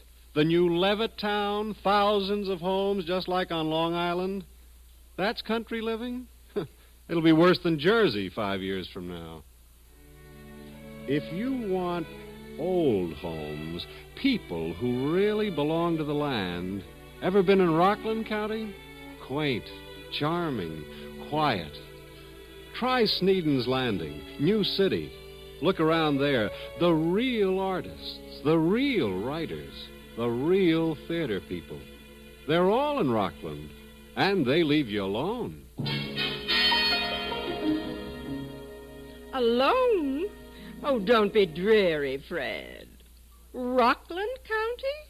Haven't you heard of the Thruway? The new Thruway bridge across the Hudson? It puts the Bronx minutes from Sneeden's Landing. Look, why don't you and Liz spend a weekend with Jerry and me in Chappaqua and take a look around Westchester County? Meet the Reader's Digest crowd. Talk with the writers and the artists around Pound Ridge. Your children will love Westchester. Wonderful schools. Maybe you and Liz should come out some night and go to the PTA with me. PTA? What are you bucking for, Fred? The job of running their ice cream social? Look, if you want real rich He-Man country living, come on out to Long Island's North Shore. Oyster Bay, Manhasset, Sands Point, riding to hounds, yachts lying at anchor, the kind of things F. Scott Fitzgerald wrote about. Ever see that $15 million chateau Marshall Field built there? Vacation place. When they have a wedding, they hire the New York Philharmonic and hide them in the shrubbery to play the wedding march. Wonderful crowd out there in the North Shore. Wonderful, I'll bet. If you have a chauffeur. But we're not in that class, Fred. You'll have to ride the Long Island Railroad. Yeah, I say that's a fate worse than death. Well, I guess we've covered everything but Fairfield County so far, Liz. Well, Connecticut, here we come.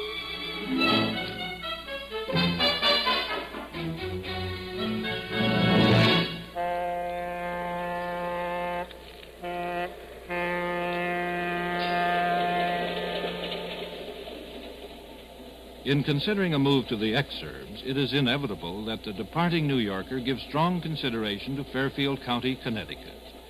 To use a speech habit of its inhabitants, A, it is the most famous, B, it is the fastest growing, C, it is the richest in exurban manifestations.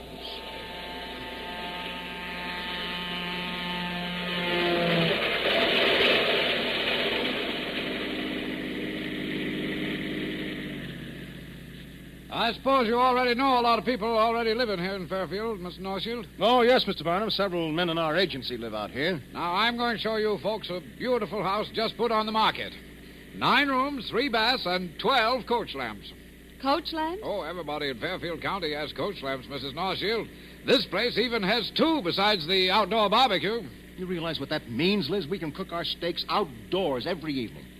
What kind of heat does this place have, Mr. Barnum? Heat? 4 fireplaces, 4 beautiful fireplaces, and a whole acre of old trees you can cut up for firewood. What about a furnace or something? A furnace? I never thought to ask about that. We're busy out here in Fairfield. I suppose you know we've just about trebled our population in the last few years. We're also the richest county in the nation. Even beats Amarillo, Texas. Oh, you mean something's richer than something in Texas? That's right, Mrs. Northfield. Why, advertising agency presidents and board chairmen are a dime a dozen. Mere vice presidents and account executives are just foot soldiers. Out here in Fairfield, you'll find the publishers of Life, Woman's Home Companion, 17, Look, Harper's Bazaar, American Weekly, and the president of Time Incorporated. And you'll find that... Did you say something, Mrs. Northfield? Before we drive much farther, Mr. Barnum, I'd like to ask one thing. Oh, yes, ma'am. How much is this house? $50,05. Well, what is that in English? $50,500. For 9 rooms? Well, that includes the coach lamps, the barbecue, and a beautiful bluestone terrace. But no furnace. Well, now, don't you worry about that furnace until you see the place, Mrs. Northfield. Oh, and I forgot to tell you. There's 2 cobbler's benches go with the place. They say everybody in Fairfield County has a Jaguar, a barbecue, coach lamps, and a cobbler's bench.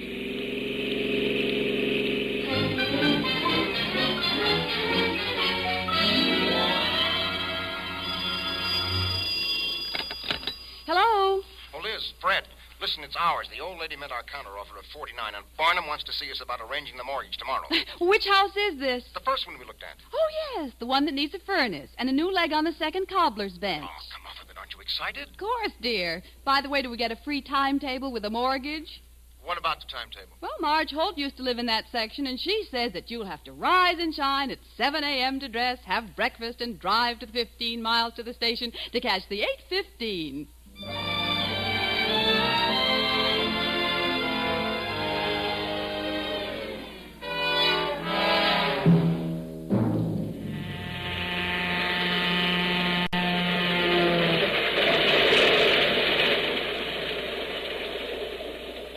May I share this seat with you? Why, sure, of course. Thank you. Pruitt!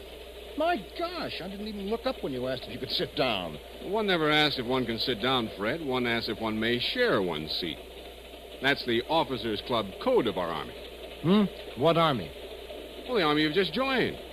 The most highly paid, most thoroughly disciplined Army in the world. The commuting Army. 360,000 commuters descend on New York every working day. Their reveille, the alarm clock. It wakes them at dawn, sends them out into rain, sleet, snow, and the fogs of hangover in their second car.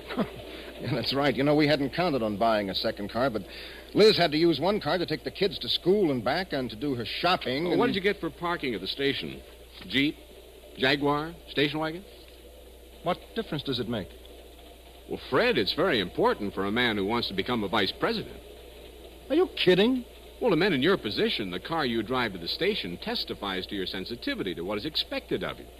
Well, a Jaguar denotes class, yes, but a Jeep presumes that your wife is using the Cadillac to take the kids to school in. That car and your associates on the train can make or break you. Pruitt, are you drunk this morning? You're talking like a crazy man. Well, you'll see about the associates. For example, Fred, those 2 presidents of big agencies who get on at your station, you speak to them, of course. Well, I nod. Well, you're learning. Nod, but never speak unless spoken to. You haven't jostled them getting onto the train. No. Well, you are learning. Well, one of them may need a vice president 6 months from now. He may start speaking to you on the station platform, if you haven't jostled. Until then, merely nod, never speak. An agency president is one of the brass. You're not even a VP yet. You're still one of the foot soldiers. Now, listen, Pruitt, you know... Grand Central. Well, goodbye, Fred. No, say, wait, I'll walk through the station with you. I better not. The candidate for vice president is known by the company he keeps. I'm a mere freelance artist dependent on you for work. I could be court-martialed for justice. Grand Central. Grand Central.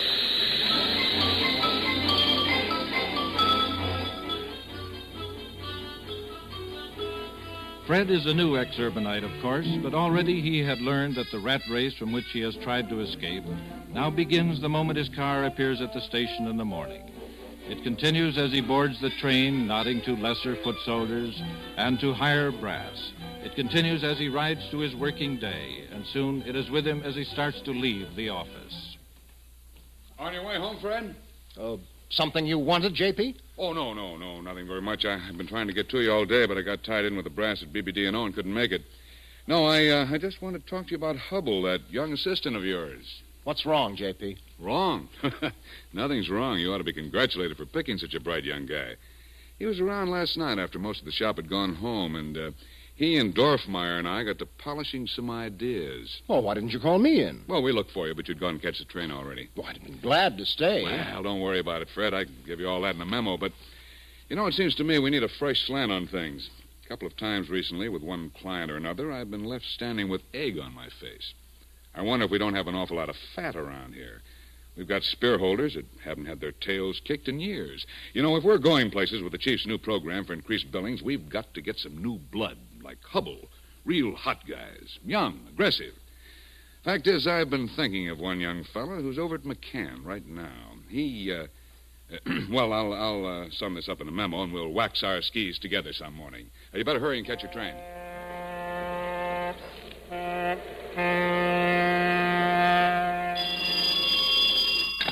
Hello? Liz, I won't be home for dinner tonight. Something wrong, Fred? We've got to wax our skis. What are you having, an office party? Party. It should happen to so nice a guy. I'll make the 8:37.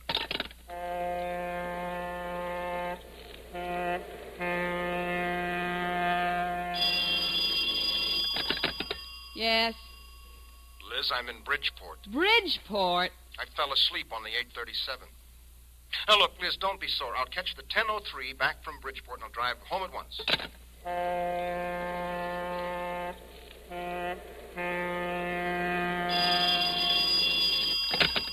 Hello. Liz, please, understand, will you? I got the 10:03 from Bridgeport, honest. You fell asleep again. I slept all the way back to New York. I'm going to put up at a hotel for the night. Say goodnight to the kids for me. Oh, sure. They'll be up for school in a minute or two.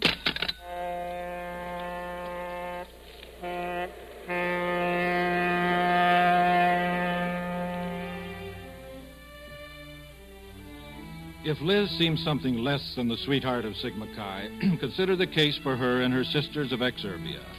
Before marriage, the Exurbanite wife may have been a Smith graduate clad in the Smith uniform of cashmere sweater and single strand of pearls. She may have been a member of the Dirty Neck and Dirndl set in Greenwich Village. She may have been an actress, a model, or a secretary. But whatever she has been, the exurban wife is trying desperately to reestablish a common bond with her husband. She has moved from a small, easily maintained city apartment near stores and people to the exurbs, where she has 8 rooms, is a half-mile distant from the nearest adult during the daylight hours, and must drive 5 to 10 miles to the nearest store. It is she who first realizes how tenuous, how limited his dream has become, even when he earns $25,000 a year. How does it happen that they spend at least $2,000 more than they receive? Federal and New York state income taxes, $5,000 this year, please. New York state tax? We live in Connecticut. Well, your husband earns his salary in New York state, ma'am. Doesn't matter where you live. $5,000, please. Thank you, ma'am. Just be glad New York City doesn't tax you commuters. They're considering it, you know. $2,500 a year, Miss Northfield. And Saturdays all day off, Sundays all day off, and Thursday afternoons off. Oh, that's a lot of money, Hilda. The Fenimores, they offer me $3,000 to come be their maid. Well, they have 3 children. We have only 2. Oh, well, pay her, Liz. I'm not going to have my wife doing all the housework alone. You got to keep up appearances, too. Yeah, Mr. Northfield. That is $2,500, please. Thank you. Summer camp for me and Penny, $500 apiece, please. Dancing lessons, me and Penny, $200 apiece, please. Sailing lessons, me, $100. Tennis lessons, Penny, $150. Total, $1,450, please. Thank you, Mom. Tickets, please. Tickets, please. 1 year's commuting, $150, sir. Thank you. Food. $3,500. Insurance. $1,000. Not enough. Clothes for wife, self, and family. $2,150, including 1 sheared beaver. I hadn't had a new coat in 2 years, and I could ask for mink. New York expenses, lunches, cigarettes, taxis, $2,000. Plumbing repairs, window repairs, roof repairs, heat, light, all the things our rent used to pay the landlord for doing. Christmas presents, upkeep on 2 cars, upkeep on grounds around the house. Say, Mr. Northfield, you interested in them roses now? Roses? What roses? The first day you and the missus moved in, you was talking about coming home and working with your roses. You know, you bought a trowel. How can I take care of roses with my front yard solid with crabgrass? How can I think about trowels when you're charging me $200 after that last hurricane washed my driveway a quarter mile down the highway? Oh, all right. Fred, no. You can't spend any more. You've already spent a total of $27,500 in a year. I don't know, Liz. I don't know. Maybe I'll get a vice presidency and a fat increase. Maybe your mother will die and leave us something. We're bound to break even sometime.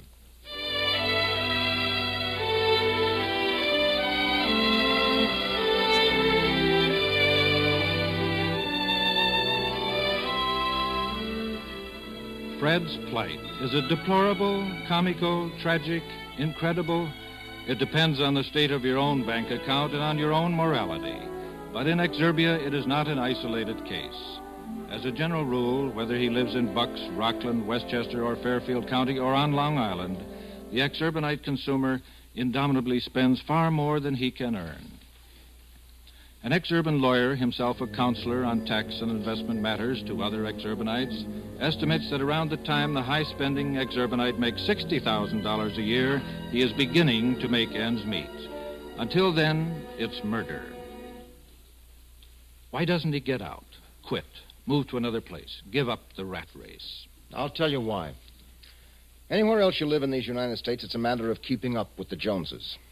Where we live, you've got to keep ahead of the Joneses. It's we who set the styles, mold the fashions, dream the dreams for the rest of the country. What we do this week will be done a few months from now in Lake Forest, in Santa Barbara, and on Philadelphia's main line. What we decree and talk about in our magazines will be picked up and talked about in Grosse Pointe and Seawickley and Beverly Hills. A month from now, 1 million matrons will be trying the 8-day wonder diet dreamed up by an exurbanite woman on the 815. An exurbanite woman with a natural size 10 waist. Several millions more will be quoting the editorial in Life. Teenagers from coast to coast will try to look like the girl on the cover of Mademoiselle. The man in the Hathaway shirt. The man from Schweppes. The jingle that put the words, "Don't be half safe," to the tune of the vulgar boatman. They all were dreamed up on the 815 and its counterparts.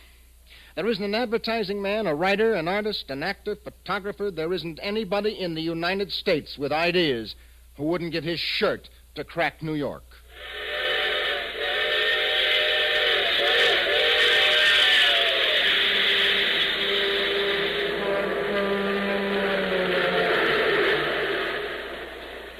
And so it goes.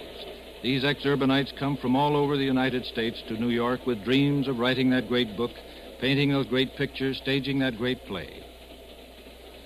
They find the world of the mass magazine, of radio, television, advertising, needs fresh creative talent for its own ends. The lure of the big money is irresistible. The money increases, the dream changes. Caught in the mesh of symbols which they purvey to the rest of the nation, the country home, the foreign car, the neatly tailored lawn, the power lawnmower, they become exurbanites seeking to escape from one rat race only to find themselves in another. A few give up and paint those pictures or write that novel. Some even return to Manhattan where the landlord fixes the leak on the roof. The rest remain, their dreams limited by money, train schedules, and sheer physical fatigue.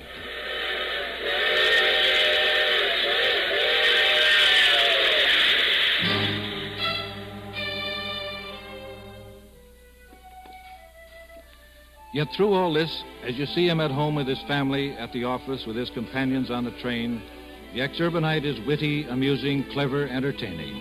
A man who is fun to be with and rewarding to talk to. Never vanquished, he now has a new secret dream of giving it all up to run a health resort for other broken-down exurbanites, to own a country hotel or an antique business, or actually to farm his land and make it pay. Exurbia is full of these secret dreams. Meanwhile, he does the best he can at the difficult and exciting job of living. And the job he does is, under the circumstances, often remarkably good.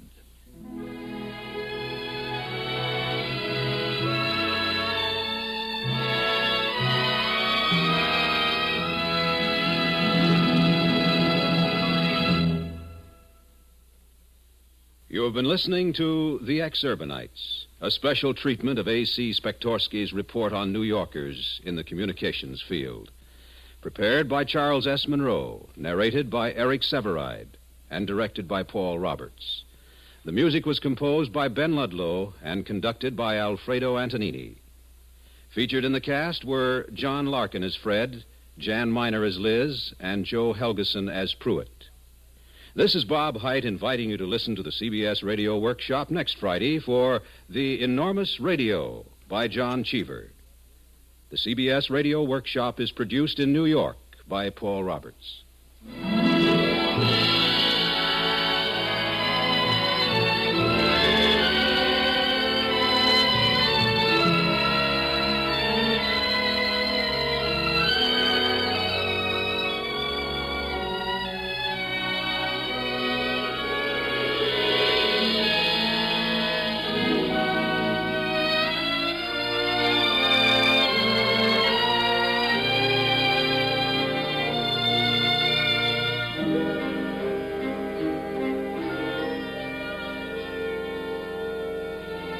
Stay tuned for 5 minutes of the latest CBS News. And remember, America listens most to the CBS Radio Workshop.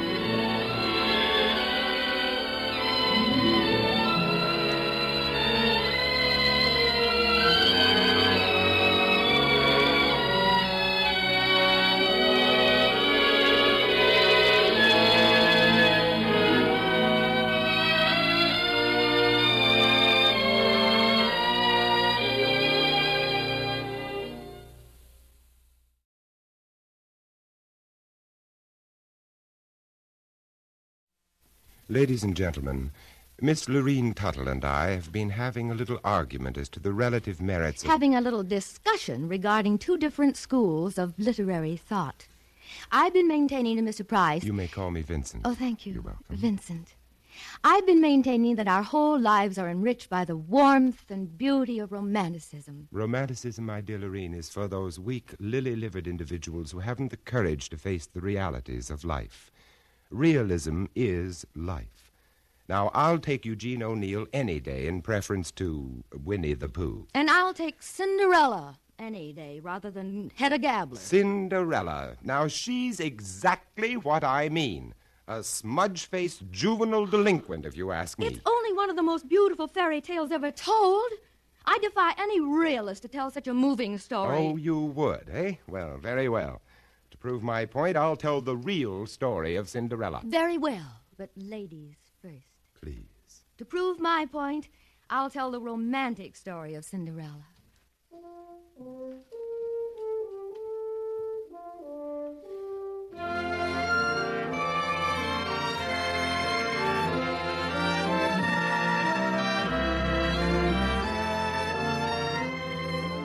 CBS Radio, a division of the Columbia Broadcasting System, and its 217 affiliated stations present the CBS Radio Workshop, dedicated to man's imagination, the theater of the mind.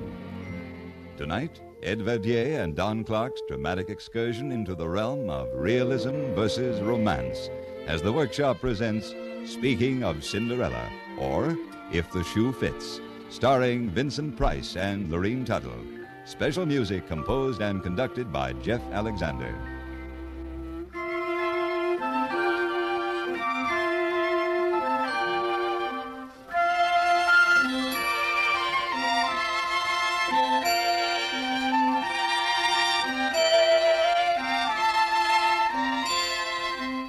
Vincent, are you listening?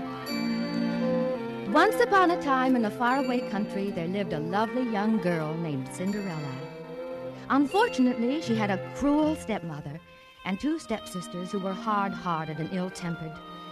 Poor Cinderella worked like a slave during the day, and in the evening she would sit alone in the chimney corner among the ashes.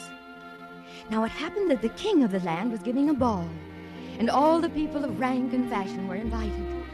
Among these were Cinderella's two stepsisters. I'm really very well pleased that my two daughters have been invited to attend the king's ball. Oh, so are we, Mama. It has been rumored that the king's eldest son, the prince, is to choose his bride from among the young ladies who will be present. Oh, the prince is so tall and handsome. So gallant and rich. And don't forget, one day his bride will become queen of the kingdom and will rule over all the subjects in the domain. Dear stepmother. What? Oh, it's you, Cinderella. What do you want? Dear stepmother, could I too go to the ball? What? You? Have you taken leave of your senses, girl? You have no clothes, only those tattered old rags you're wearing. There are ashes in your hair. Your shoes are broken and scuffed. With very little trouble, I believe I could make myself quite presentable. You, a scullery maid, presentable. Well, I've never heard of such conceit. I beg of you, stepmother, a simple little dress. I could wear a flower in my hair. That will be all from you, you impertinent ragamuffin. Back to the kitchen. Do you hear me? Back to the kitchen this instant.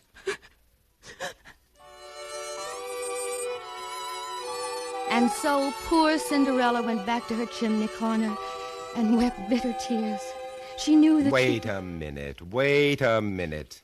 Now, there's as fine an example of flapdoodle as I've been exposed to in my whole life. What do you mean, flapdoodle? This Cinderella character. Why, the way you romanticists picture her, the poor girl needs an analyst. Oh. What on earth is she doing groveling around in the fireplace getting ashes in her hair? Nobody could ever be like that. Now, do you want to know what really happened? Well, I don't think so. It would do you good, Lorene. Facing reality, you understand. Well, this gal, Cindy, wasn't getting much of a break, but she didn't take it sitting down. She knew she had to play it smart. So when a rich man in town sent out bids for a big wingding he was throwing, Cindy was all ears. I'm certainly glad you girls have been invited to Mr. King's party. It should be real nervous. Yeah, when he throws one, it's really a rocket. You can say that again. The last one we went to, I was hungover for 3 days. I read in somebody's column, Winchell's, I think, that the old man has given his son the word to get married and settle down. Get the possibilities? I understand the guy's quite a wolf. So what? And don't forget that someday he'll be a vice president of King, Bettencourt, Bagby, and Wince, one of the biggest advertising agencies in the world. Well, no wonder they call him the prince. So, if one of you girls latch on to him, you'll have it made, but good. Hey, how about me crashing this brawl? You, Cinderella? You must be blowing your stack. Now I've heard everything. Go up on the roof and feed your pigeons. Knock it off, you two, or I'll belch your one in the teeth. Don't pull any of your lady wrestler stuff on my gals. I would have been a champ by this time if you hadn't made me throw those last 2 matches. I had gorgeous Gloria's shoulders pinned to the canvas when you... What are you beefing about? You got your cut. Yeah, then you took me for the whole bundle shooting craps. Look, do I make this party or don't I? You don't. Besides, you haven't got a thing to wear. You're loaded. You might part with a little grab. I could pick up a nifty little number at Orbach's for a few bucks. That's enough out of you, Cinderella. Get back to the kitchen and wash the dishes. And get the dried egg yolk off the plates for a change. Don't give me that lift, that load, tote that bale routine. I got other plans. Cinderella, where are you going? Down to Dirty Joe's Bar and Grill, that's where. That horrible, smelly dive down on the waterfront? I've smelled worse. But the dock workers are having labor trouble down there. Don't worry your empty head about me, Steppy. I can take care of myself. Be seeing you.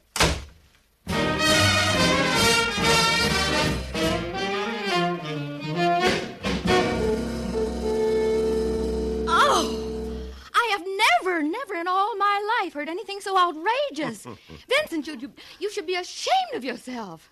Distorting that lovely story and making Cinderella such a horrible character. Well, at least she has spirit. She isn't the namby-pamby little goop you'd want the public to accept. My Cinderella is a charming child, unspoiled, sweet, and naive. Oh, she's naive, all right. She's so naive, she's simple in the head. She ought to be in an institution. That isn't true. She has all the personality of an oyster. Why doesn't she stand up for her rights? Because she's a dear, obedient child. Well, a good psychiatrist might help her, but I doubt it. Your Cinderella was trying to escape reality by indulging in daydreams about a fairy godmother. Fairy godmother. It wasn't that way at all. You see, there really was a fairy godmother. You don't say. Yes. So, when her 2 stepsisters had left for the ball, dressed in their beautiful gowns, Cinderella went sorrowfully to the kitchen, sat down in the chimney corner, and broke into sobs of unhappiness. At this moment, a beautiful fairy appeared. No, stop your crying, my child. I am your fairy godmother, Cinderella. If you wish to go to the king's ball, you shall. But you must do everything I say. Yes. Oh, yes, of course. First, bring that pumpkin out into the garden.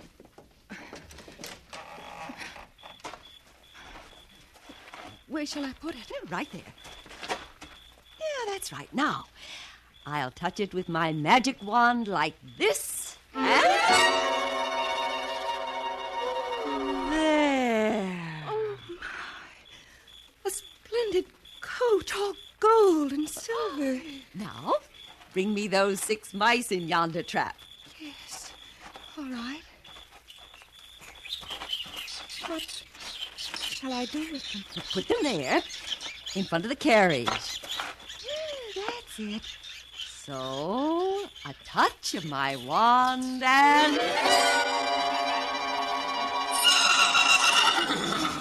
6 white horses with golden harness and red and blue ribbons in their manes. Fairy godmother, it's wonderful. Oh, well, my dear, is this not a fit equipage to take you to the king's ball? Indeed. Indeed it is, but I have no suitable gown. All I have are these tattered rags. Oh, yes. We'll soon take care of that. How lovely. A white satin gown, covered with pearls and diamonds, and tiny slippers of glass, spun as fine as gossamer. How can I ever thank you, dear, dear fairy godmother? By being happy. But hear me. There is one condition. You must not remain at the ball after the clock strikes 12. If you do, your coach and horses will all return to their natural forms, and your fine gown will again turn to rags. Oh, I promise I'll leave the ball at the very first stroke of 12. Then off with you, my darling, and have a merry time. You've been so good to me. So very, very good.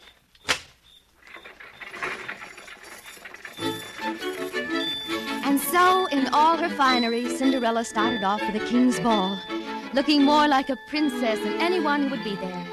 Cinderella was very happy. Oh, what stuff and nonsense. Really, in all my born days, I Wasn't have that never... enchanting, my dear? Enchanting? It was appalling. Appalling? Moreover, it doesn't make any sense. Cinderella's stepmother obviously has money. She thinks nothing of getting Dior and Adrian gowns for her daughters. But still, her place is overrun with mice and rats. Why, if the Board of Health You are getting more odious by the minute. Odious, schmodious. Let's get back to reality. And the way the story really happened. Now, this Cinderella kid wants to go to the ball, all right. But instead of falling back on her schizophrenic escape pattern, why doesn't she do something constructive? Now, actually, she does. Such as what? Such as this. When Cinderella left her mother's house, she was pretty steamed up about the treatment she'd got. So, as she said, she went to Dirty Joe's down on the waterfront, where she could get a short beer and think things out. Hi, Dirty Joe. Hiya, Cindy. How your pigeons? Joe, you know Crummy? Crummy? Yeah. Maybe I do. Maybe I don't. Crummy who? You know, Crummy McGrutter. Oh, him. He comes in here all the time, doesn't he? Yep. You see him tonight? Yep. You mean he's been in? Sure. When did he come in? About an hour ago. Did he say where he was going when he left? Nope. How long ago did he leave? He didn't. Huh? You mean he's still here? Yeah. Over there. In the last booth. Oh, thanks. Thanks. Hi, Crummy. Hiya, bright girl. How's the pigeons? Mind if I sit down? What's to stop you? That sawed-off shotgun. Oh. I'm moving over here. Why the artillery? Things are tough on the water for right now, bright girl. The boss wants us band boys to play soft, sad music as a warning to the dock wallopers who ain't kicking in. Yeah. Who's the target for tonight? Guy by the name of Gus Gugelheimer plays a glockenspiel. He run out on us. And what's on your mind, bright girl? Look, Crummy, I'm going to put it right on the line with you. I need some dough. Oh, sure. Who don't? I need a slick drape and I'm sorry, bright girl. You can't put the bite on me for nothing like that. I don't need much, Crummy. Just a couple of C notes. Hey, what do you think I am? Your fairy godmother or something? If you need some scratch, get it from your old lady. She wouldn't give me a dime. That's too bad. Now, the way I hear it, she keeps plenty of ice around the place. Hey, the wall safe. Crummy, you got something there. You know how to crack a safe. You ain't just beating your gums, baby. I got 10 years in Alcatraz to prove it. All right, then. Now, here's what we'll do. Listen.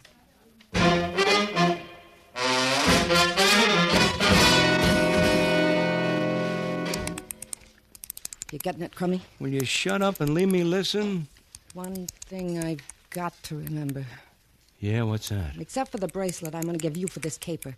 I've got to put back all the rest of the jewels before midnight. There's a time lock on this safe, and it's set for 12 o'clock. I got it open. Hey, there's plenty of loot in here. Wait a minute. Get your cotton-picking hands off that stuff. Oh, no. Here's a bracelet. Must be worth $1,000 at least. Give me 2 C-notes and it's yours. Then you better add an extra sawbuck for cab fare. Well, here's a $200, but not another cent. I made a sucker deal, if you ask me. All right. Don't give me the extra 10. I'll just have to heist a car to get to the party. That's all.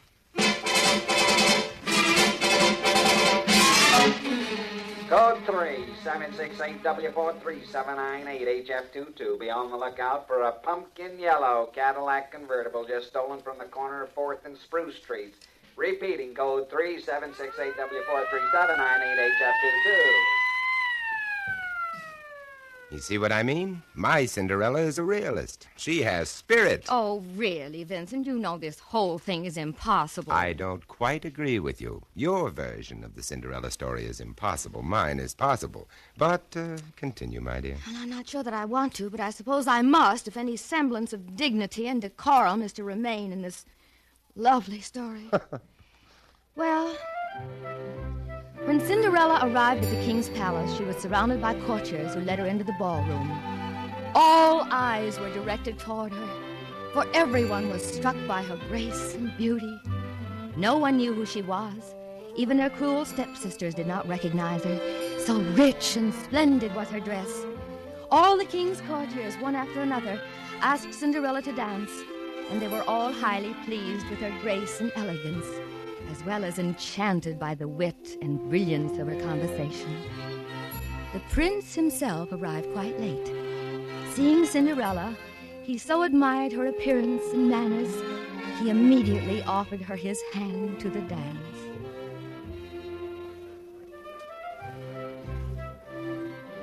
What a charming creature you are. Tell me your name, I pray. That I cannot do, sir. And please do not press me to tell it. I am sure you must be a princess from a distant kingdom. Prithee, what makes you say such a thing as that? No one but a princess could wear as magnificent a gown as yours, encrusted with precious gems and jewels. And no one but a princess could be so beautiful and so beguiling. You will turn my head with the sweetness of your words, my prince. And indeed... What is that? It is the tolling of the curfew bell. What o'clock is it? Tell me quickly. 'Tis midnight. I must go. I must leave at once. I beg you to stay yet a while, for you dance with the lightness of a butterfly on the soft summer breeze. I cannot stay. I cannot. My heart prompts me to tell you that I love you, for I have never seen a maid so fair. No, please let me go. Good night, my prince. My Prince Charming. Good night. In her haste to leave, my beautiful princess has left her slipper behind. A slipper of glass spun as fine as gossamer. I vow I shall find my lovely princess if I must search all the kingdoms of the world, for I would make her my wife.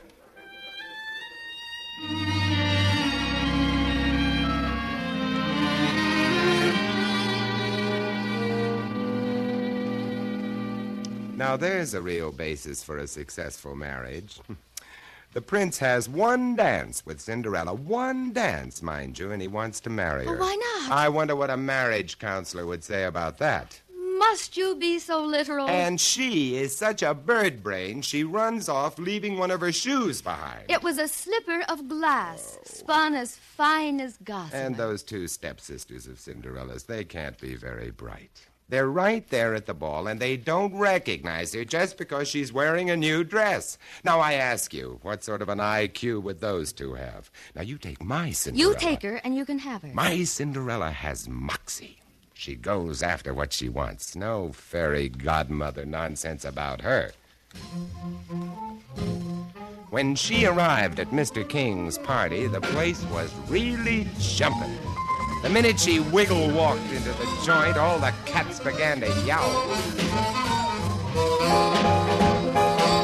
Get a load of a babe. Wow. Hey, it's a doll. A real living, breathing doll. Hey, looky. Hiya, Cookie. Get away from me, short, fat, and repulsive. Come on, sweet mama. How about pinning on a G? Let's live it up for real. Drop dead, cornball. What's with you, beautiful? You mad in this mad world? Mister, I'm just not playing the field, that's all. What I'm looking for is the favorite. Where's the prince? In the rumpus room, lapping up some corn squeezes, I suppose. Thanks, chum. See you around the bowling alley sometime. Man, dig that crazy walk. Real cool, man, cool. Yeah.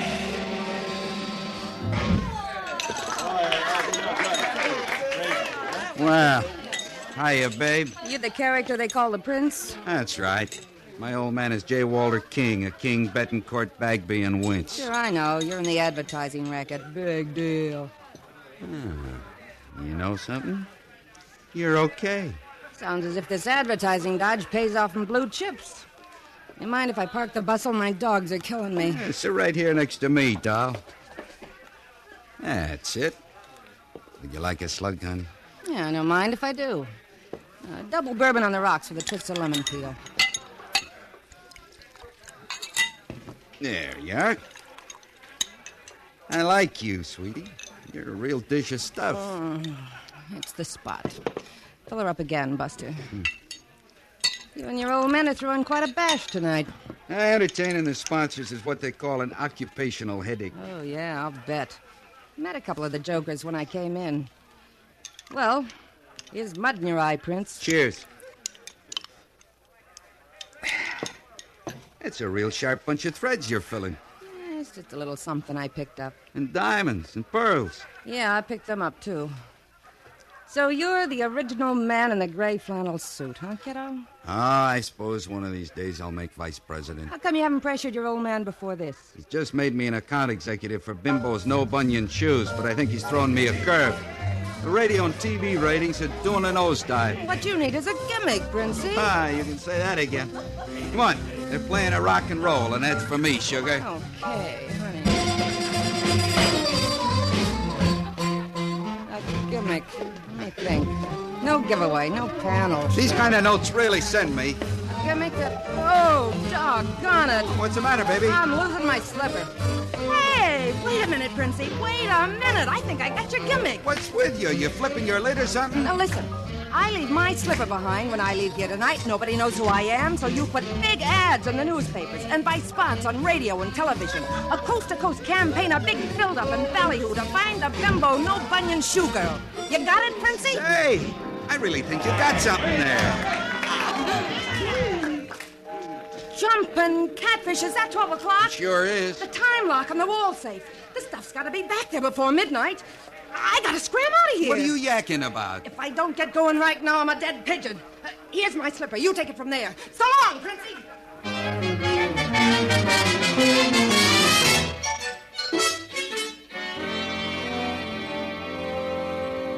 Do you see how competent and constructive my realistic Cinderella has turned out to be? She's scheming and conniving and actually dishonest.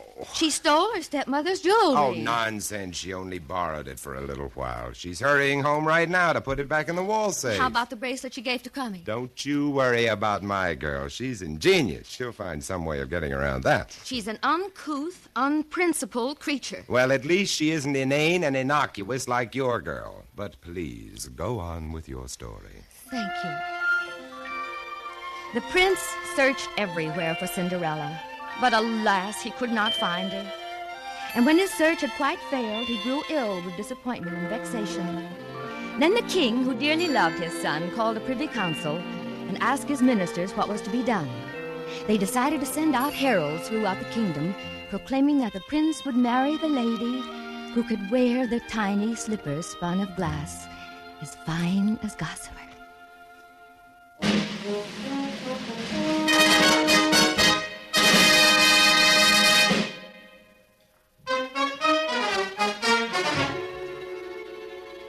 The slipper does not fit you, my lady. Dear, I'm so disappointed, Prince. Let me try, sister. I'm sorry. It does not fit you either. I felt so certain it would. Let the modest little girl who is standing back there come forward. Why, it is you, my princess. Despite your modest garments, you cannot conceal your identity from me, for I see you through the eyes of love. Now, we'll try on the slipper. Yes, my prince. It fits. The slipper fits. Come to my arms, my darling, my own true princess. My prince. My Prince Charming.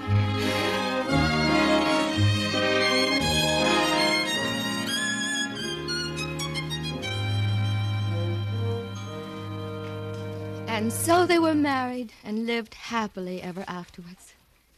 Now, wasn't that a sweet and lovely story? To be perfectly frank with you, Lorene, I found it rather dull and pedestrian. Oh, Vincent. Well, in my version, there is action and excitement. My Cinderella is real and colorful. And I suppose your story has a sordid ending like so many realistic stories. She probably went to the penitentiary and the advertising man was sent to the Chicago office. No, Lorene, not at all, not at all. Listen. This is your newscaster, Thomas Lowell. The search for the bimbo no-bunion shoe girl continues. She has been reported seen in St. Louis, Altoona, and Tibet. Cinderella, turn off that radio. There are rumors that... I'm sick to death of hearing about that bimbo no-bunion shoe girl. That's all you read about in the newspapers, all you hear on the radio, all you see on the television. And that singing commercial. Where is the bimbo girl and who is she with the no-bunion shoe? Bunion shoe. Driving me nuts. Keep your hair on, kids. It'll be all over tomorrow.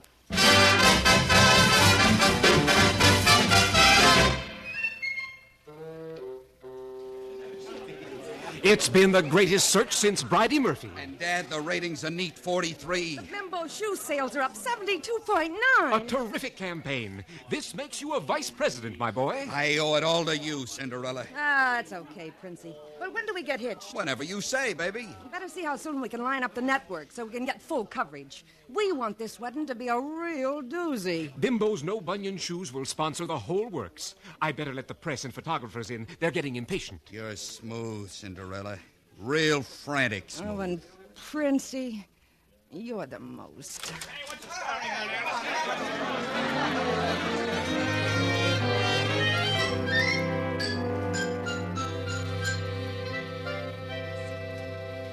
Well, Vincent, at least you had a happy ending. Of course. You see, Lorene, there are all sorts of Cinderella stories. They happen every day, but they all end in exactly the same way.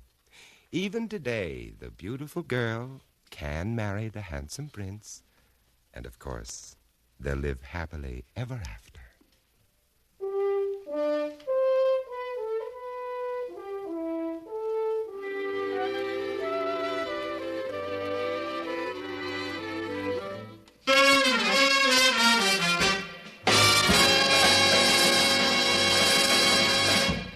Tonight, the CBS Radio Workshop has presented Speaking of Cinderella, starring Vincent Price and Lorene Tuttle, and directed by Don Clark.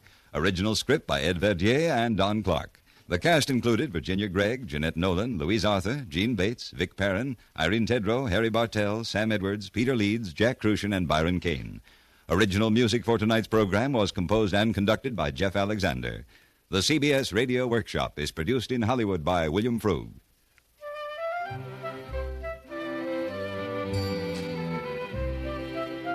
This is Hugh Douglas inviting you to join us again next week when we present Jacob's Hands, an original news story by Aldous Huxley and Christopher Isherwood. And we are proud to welcome as our narrator the distinguished author, Mr. Isherwood. Presented on the CBS Radio Workshop.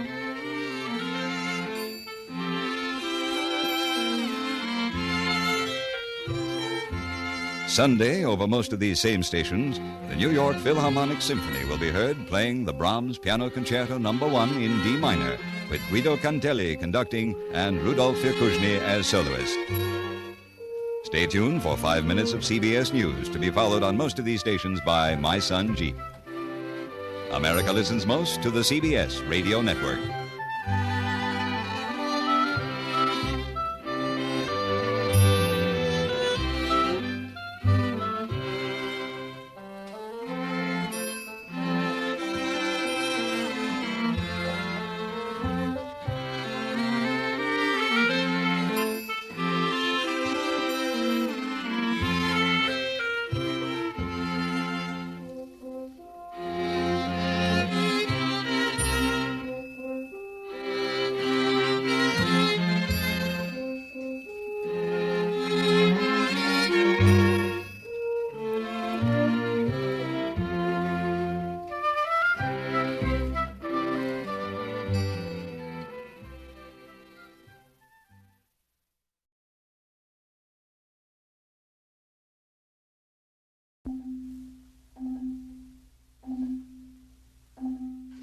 This is Christopher Isherwood.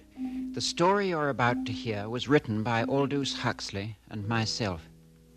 It's based on a true incident, and it has never before been told. It concerns a man who had a gift greater than he could understand, a gift so unique that when it was shared by others, it destroyed them.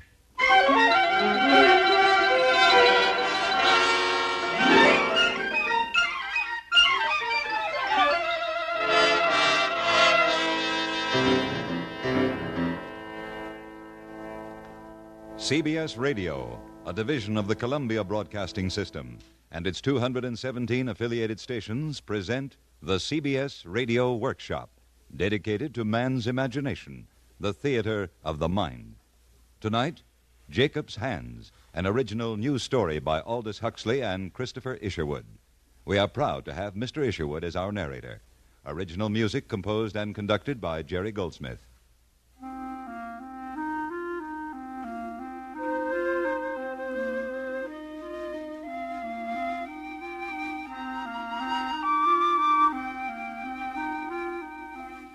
On a small ranch in the Mojave Desert, not far from the foothills of the San Gabriel Mountains, is the home of Professor Arnold Carter, his sister, and his daughter, retired now to this medically approved climate. Nourished by the warmth of the sun, the professor lives quietly with his family and his bitterness. Shut the door! Look, Father. Where have you been? Aren't they lovely? Almond blossoms, the first of the year. Get them out of here. You want to bring on another attack of my asthma? I'm sorry, Father. Do you mind if I practice my singing? I can stand it if you can. Where were you at lunchtime, Sharon? Outside, looking for flowers. With Jacob, I'll wager. Good afternoon, Aunt Annie. Were you with Jacob, Sharon? What's wrong with that? Jacob wouldn't hurt a flea. Jacob is a hired hand. And you're the daughter of a fine scholar. Don't you ever forget it. That's silly. He's just a friend. What your aunt means, Sharon, is you're a grown lady now. You've got to learn to be cautious. Things can happen. To a cripple? To a girl who walks around on crutches? Annie, see if there's some lunch left over for Sharon. Self-pity. Look at her. Dirt on her shoes. Wash up, young lady, if you expect to eat in this house. Well, who is it? All right, I'm coming. It's me, Professor Tom Pierce. Oh, I'll come out. You here to look at my calf, Tom? Whatever looking I can do. The way you talk, Professor, it's a waste of time. Yeah, come along. We'll see. All right. What kind of shape is she in? Her hind legs are paralyzed. She's got a high fever. Yeah, could be the black quarter.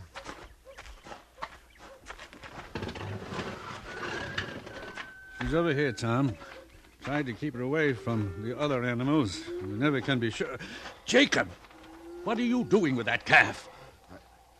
Just looking after her, Professor. Didn't I tell you to leave her alone? The disease might be contagious. Here, let me have a look, Jacob. She's been collapsed like this long? Since yesterday. Well, I guess that's it, Professor. Black quarter, all right. All right. Jacob, get the rifle. Jacob! Sharon, stay back at the house. You can't shoot a thing just because it's lame. Did you hear me? I said go back to the house. You'd better go back, Sharon. It isn't pleasant. Before you do it, Professor, can I keep her for a minute? What? Can I hold the calf? Are you crazy?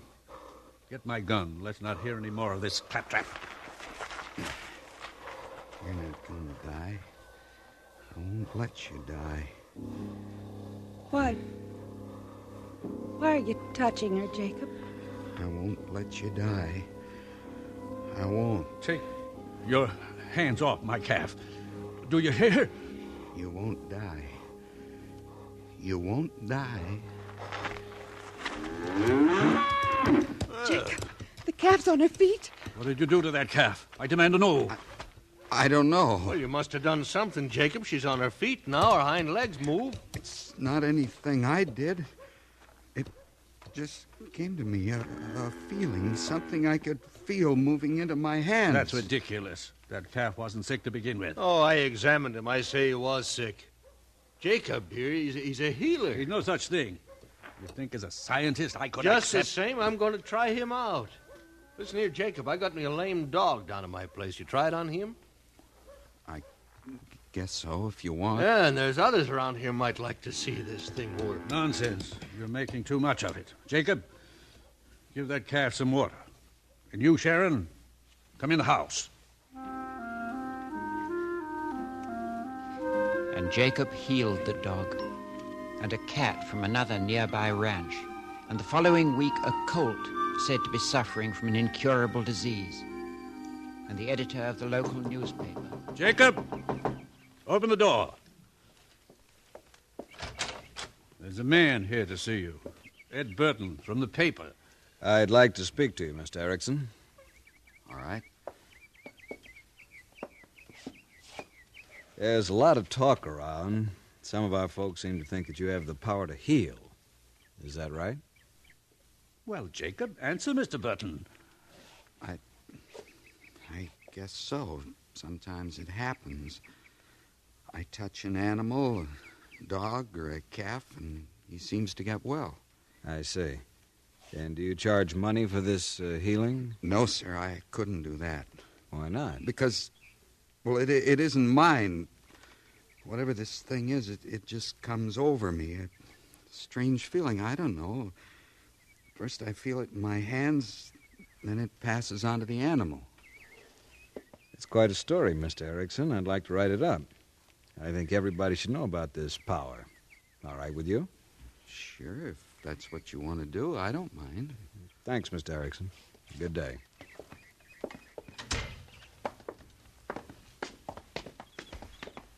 I'm going to write some friends of mine in L.A. to drive up. Prominent doctors, both of them. I think they could settle this whole business once and for all. A good idea. I'd like to do a follow-up piece when they get here. Ed, do you really believe in this nonsense? Now, Professor, do I believe in Santa Claus?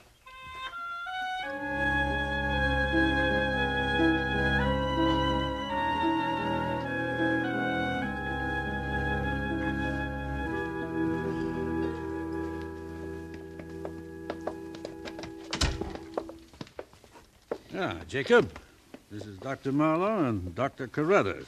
How do you do, How Mr. do you do? Erickson? Pleased to meet you. Now, Jacob, these gentlemen merely want to talk to you. As doctors, they're naturally curious about your power to heal. We certainly are, Mr. Erickson. Dr. Carruthers is an outstanding psychiatrist. My field is neuropathology. Professor Carter and I were at Chicago University together. Before the loss of my health, I was professor of biology at Chicago. You didn't know that, did you, Jacob? No, sir. Mr. Erickson, I'm frankly skeptical about so-called miracle cures. Have to be in my profession. I'm sure you understand that. Well, I just don't know. All this talk and everything. If you don't mind, I'd just as soon not... Jacob, no one is going to hurt you. Of course not. Well... All right, Doctor. You may proceed. Mr. Erickson, here we have a rabbit. Oh, not just any rabbit. This poor little fellow happens to be quite ill. Cancer of the lung. But, sir, Please, let me finish. In most cases of so-called faith healing, we find the illness to be hysterical in nature. That is to say, though there is an actual and very real physical illness, its basic origin is in the mind of the sufferer. Release the tension, and you often release the illness. Hence a so-called miracle cure. Now, Mr. Erickson, we obtained this rabbit from a laboratory.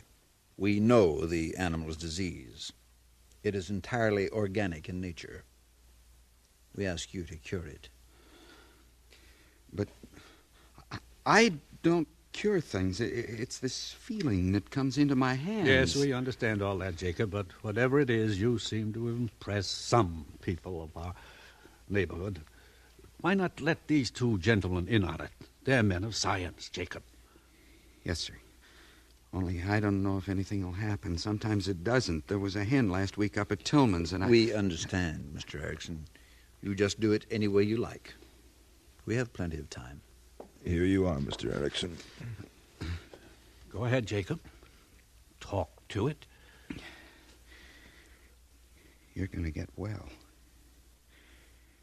You're going to get well. I won't let you die. I won't let you. Well, Jacob? You're going to get well.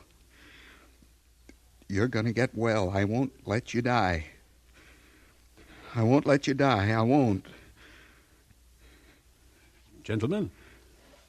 May I examine the rabbit, Mr. Erickson? Yes, sir. Thank you. It's very interesting how you stroke the back of the animal. You have a great gentleness in your hands. Everyone around here says Jacob is a very talented young man. They believe in him. And if there is any difference, I can't detect it. Of course, we'll have to dissect the animal when we get back to L.A. to be sure, but it appears... You're not going to cut him open? Naturally. We want to be absolutely sure before we pass judgment. But to kill the rabbit just to Mr. find Erickson, out... the rabbit will die anyway. Well, Arnold, we appreciate your letting us in on this. Yes, it was a wonderful opportunity. You don't often get to test these things firsthand. Well, we'd better be getting back. Long drive, you know. I certainly do appreciate your coming out. It's been a real pleasure for me. And I feel a lot better. Yes, I'm sure you do. You boys go on out to the car. I'll join you in just a moment. Jacob? Yes, sir? I think you'd better pack your things. You're fired.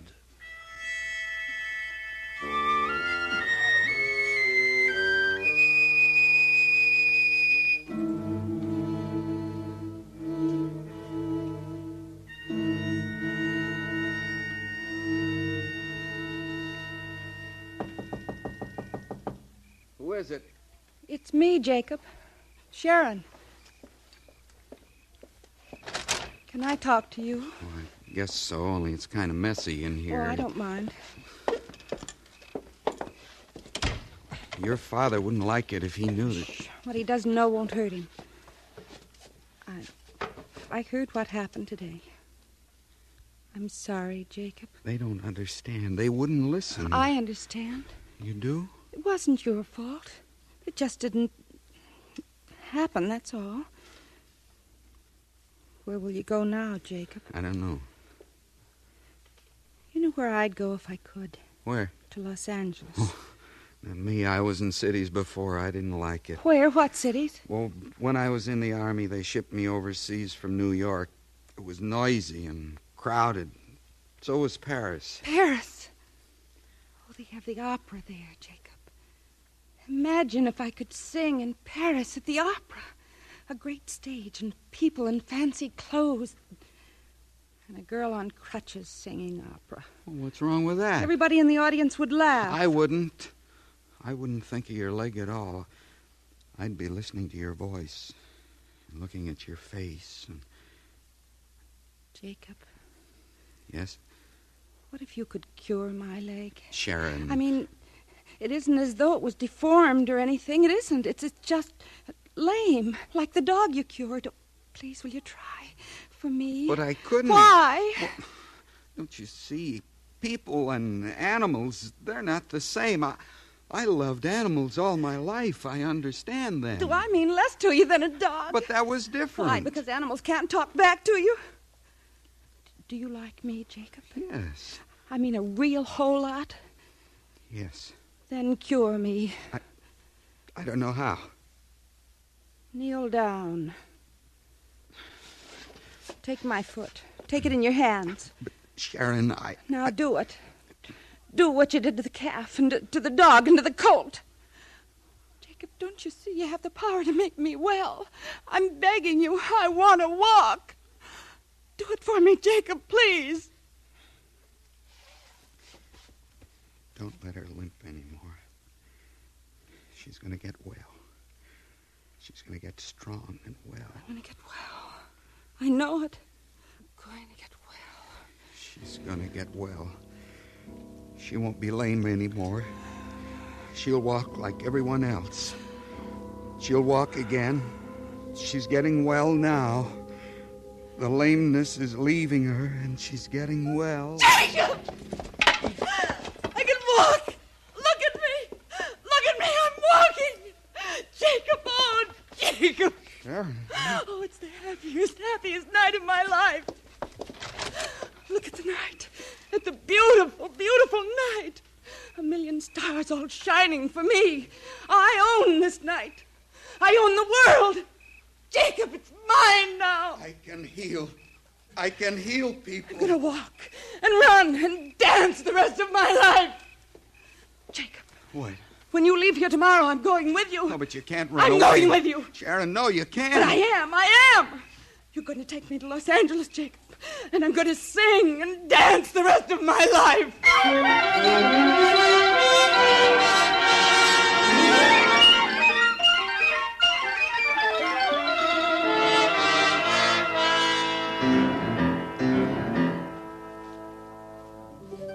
And Sharon and Jacob left together for Los Angeles. But once there, they went their separate ways. For Sharon had only one goal, the opera. The weeks passed, and audition followed audition, and the response was always the same. Well, it's a pleasant enough voice, but a bit light for our needs. Why don't you try the popular field? And at the broadcasting and recording companies, audition followed audition, and the response was always the same. Yeah, okay, Miss Carter, thank you very much. Yeah, we'll call you if something turns up.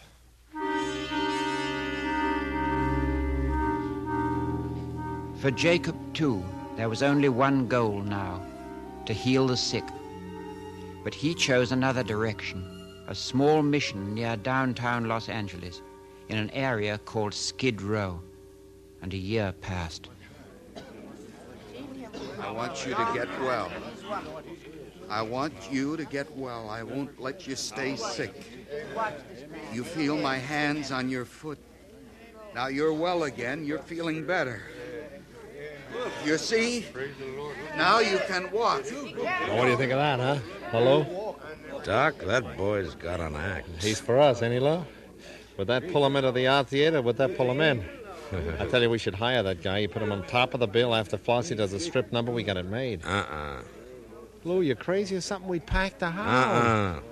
This boy's too big for a barbecue house. Now, I got other plans for him. Such as? Doc, we're gonna go into the healing business in a big way. You and me and this here boy, Jacob. Now, listen. You go up there after this bit is over with, and you bring that guy back to the theater with you, see? I don't care if you have to rope in time, but you bring him.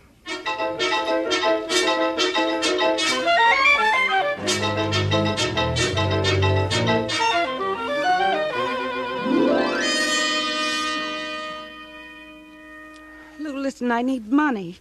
Honest, I'm broke, I tell you. Baby, you're always broke. Will you stop trying to make like a diva or whatever? I got dames who can sing better and live on the salary, you Lou, know? please. I gotta have the money. Okay, Miss Dolores. Lay off to Miss Dolores, will you? What's the matter? You don't like class?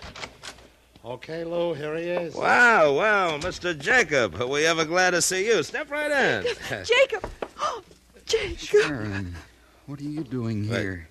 Do you know this broad? Old homeboy. Jacob, it's really you. I didn't recognize you. That costume. Wow, this here's Miss Dolores, the star of our show. Well, then you're singing.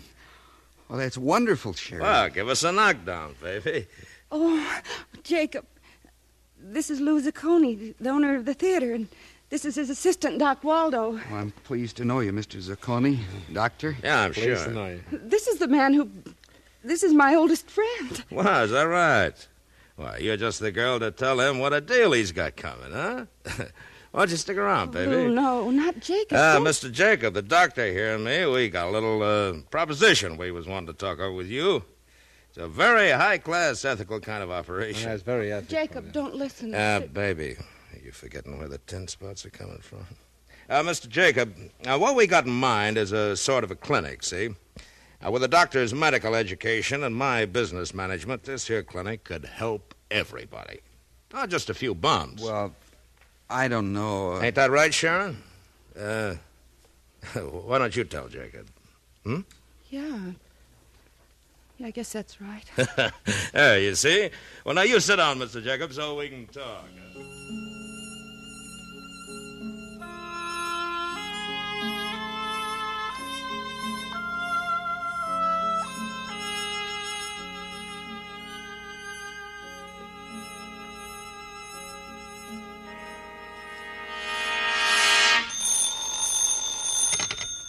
Psychomagnetic Medical Center. Mr. Erickson? I'm sorry, he can be seen by appointment only. Yes. Thank you for calling. Where's Mr. Erickson? Oh, isn't he in his office, Doctor? No, he ain't, isn't it? There's half a dozen patients waiting to see him. Well, shall I try to locate him, Dr. Waldo? Call the art theater on Main Street. Ask for Miss Dolores. She might know. Jacob, for heaven's sake, where you been? Don't you know there's people waiting to see you? Good afternoon, Doctor. Miss Reed. Good afternoon, Mr. Erickson. And now listen, we're putting our blood, sweat, and tears into this operation, Lou and me. You treat it like you couldn't be bothered. Come on into the office. Now sit down and listen. I want to talk to you, Doc. Yeah, well, I said listen. Lou and me sunk a bundle into this place. We hocked the art theater up to our ears. Now it's beginning to pay off, and big. You're in on the take. Am I, Doc? You got 10% of the joint, haven't you? And you didn't put up a stinking dime. Doc, today I sat in the park and a man came up to me. A man who'd seen me at the mission. He was sick, Doc. And I asked him to come to me and I'd help him. And do you know what he said to me, Doc? What'd he say? He said, I came to you, Jacob, but they wouldn't let me in. I didn't have enough money. Yeah? That right? Doc, didn't we have an agreement anybody could come to the clinic? Anybody? Now, don't get on your high horse. Didn't we agree to charge only people who had the money to pay? Oh, sure, Jacob. It must have been a slip-up. And this man who'd seen me at the mission said others have been coming here, too. Others who couldn't pay and that they were turned away. Now, is that right, Doc? You answer me, Doc. Well, after all, Lou... Answer me. Sometimes it depends. It doesn't depend. I've lived with this until my heart can't stand it any longer. I've seen goodness turn to sin. I've seen Doc, break out the bottle. This is a celebration. Lou. This is one grand celebration. Hi, Jacob. Hello, Jacob. We're here to celebrate, kids. This is it. Well, Jacob's not feeling very well, Lou. Some other time. Some maybe. other time. You're out of your mind. Today, right now. You want to tell him, baby, or you want me to? Lou, you and the doc, go on out. What? I want to talk to Jacob alone for a minute. What? You heard me. Well, now, listen, kid, this ain't no secret. Get out. Both of you. Okay, but watch it, baby. I bruise easy. Come on, Doc. Jacob. Yes, Sharon? I've always believed in you, Jacob. I want you to know that. What is it, Sharon? Is something wrong? Did they hurt you Listen in some to me, way? Jacob. This is a tough thing for me. I didn't make it the way I thought I would. Once I said I wanted to stand on an opera stage in Paris, but I couldn't because everybody would look at my crippled leg. And you said you wouldn't. You'd look at my face and hear my voice. Isn't that right, Jacob? I guess so. Where am I now? They are looking at my legs, Jacob, both of them. And they want more. A lot more. I just can't take that anymore. I just can't.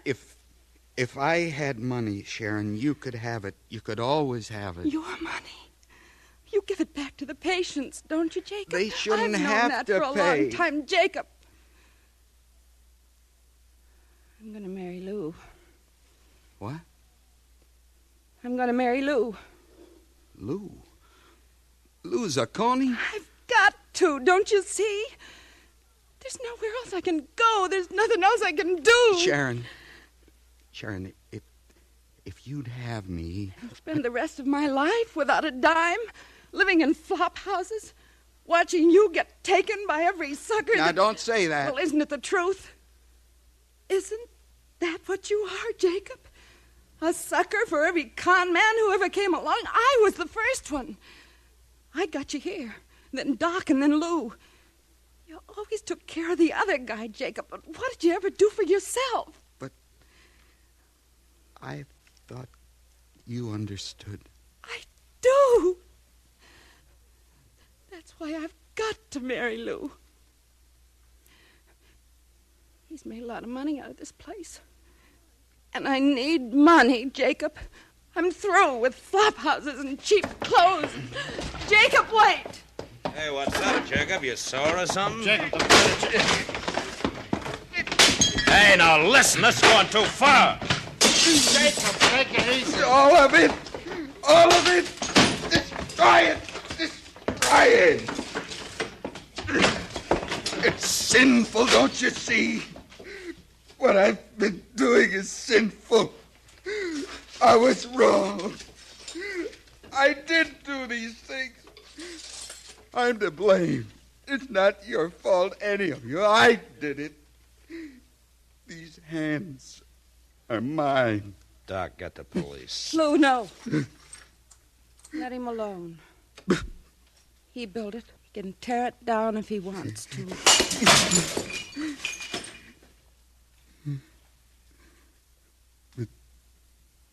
These hands. These hands. Please, let me alone. Let me alone.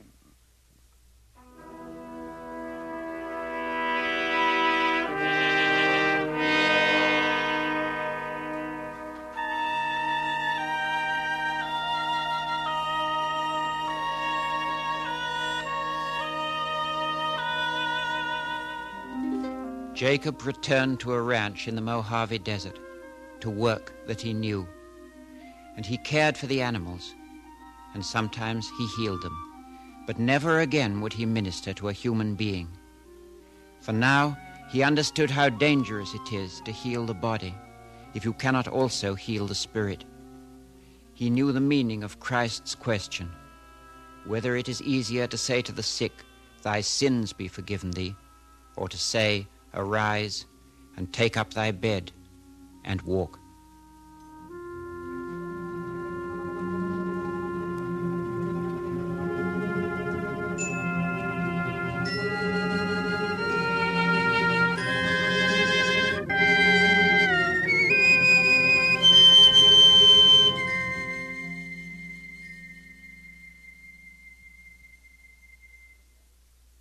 Tonight, the CBS Radio Workshop has presented Jacob's Hands, an original news story by Aldous Huxley and Christopher Isherwood, with Mr. Isherwood as our narrator.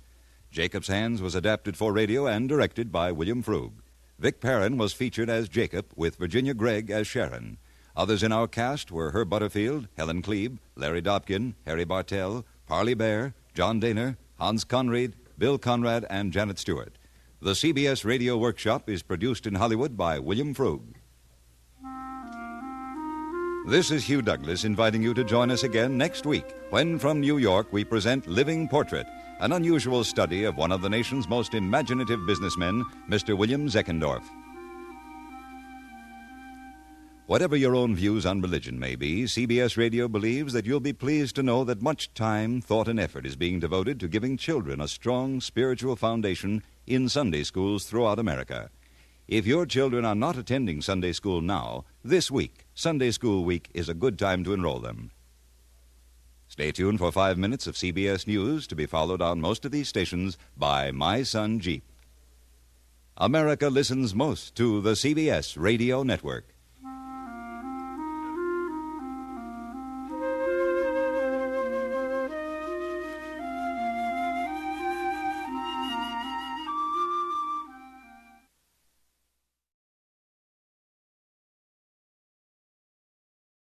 A merchant displays his samples. We can stand right here on this roof and walk around here, and we can see almost $200 million of our investments from this roof. Here's the Chrysler Building and the Graybar Building. I'd say those two are worth $90 million. This one here is worth $15 million, $18 million. Then 270 Park Avenue around the corner here, that's the whole block to the north of us here. That's worth another, I should think, $20 million. That's 1407 Broadway. Now, that building has got 1 million feet in it. We built that. CBS Radio, a division of the Columbia Broadcasting System, and its 217 affiliated stations present the CBS Radio Workshop, dedicated to man's imagination, the theater of the mind. My name is Martin Weldon. I'm a radio reporter. The man you heard earlier pointing out some of his properties is without question the most spectacular real estate operator of his time. He has been praised as a financial wizard, a man of responsibility and vision who creates cities out of deserts. He has also been called a mere money juggler who buys from Peter to sell to Paul, pocketing a difference in price. A man whose elaborate schemes to build and create and develop are nothing but pipe dreams. A man who buys and sells but does not build. But whatever he is a tycoon, a businessman of undeniable wealth and power. Tonight, the CBS Radio Workshop examines the personality, the living and working habits of a tycoon. Our tools are a notebook and a tape recorder, combining to create a living portrait of a man in action, the portrait of William Zeckendorf. Among those who have seen him in action is Billy Rose. He has all the instincts of a Mississippi riverboat gambler. He'll take any kind of a wild chance if his knowledge tells him there's a good possibility of an enormous payoff. He seems completely disinterested in playing penny ante poker. And Roger L. Stevens rated Zeckendorf's only real rival at the top of the real estate world. He is all the superlatives with which he's been described in the press. The burden that he carries on his shoulders is unbelievable. Most of the time, he's carrying in his head the deals that possibly the next 30 busiest real estate men might be busy at. Edward J. Crawford, Senior Vice President of Charles F. Noyes, and 55 years in the business. He's the greatest financial genius that we've ever had in the real estate business during my term. Palmer Hoyt, publisher of the Denver Post. Everybody in Denver is pro-Zeckendorf or against him. Now I think there are more pros than against. Zeckendorf was always unpalatable to the local fat cats, but very popular with the newcomers and the have-nots. A lot of people said that he would never build Mile High Center, this 22-story building we have. I always thought he would. He did. Robert Moses, on Zeckendorf's proposed $500 million rehabilitation of Manhattan's West Side. There's no element of public condemnation for what we conceive to be essentially a private purpose, a good purpose, but a private purpose. And we've told Bill repeatedly that we don't think that in himself he constitutes a public purpose. Bill has a tendency to believe that. The portrait begins to fill in. It takes on detail as you observe the man in action.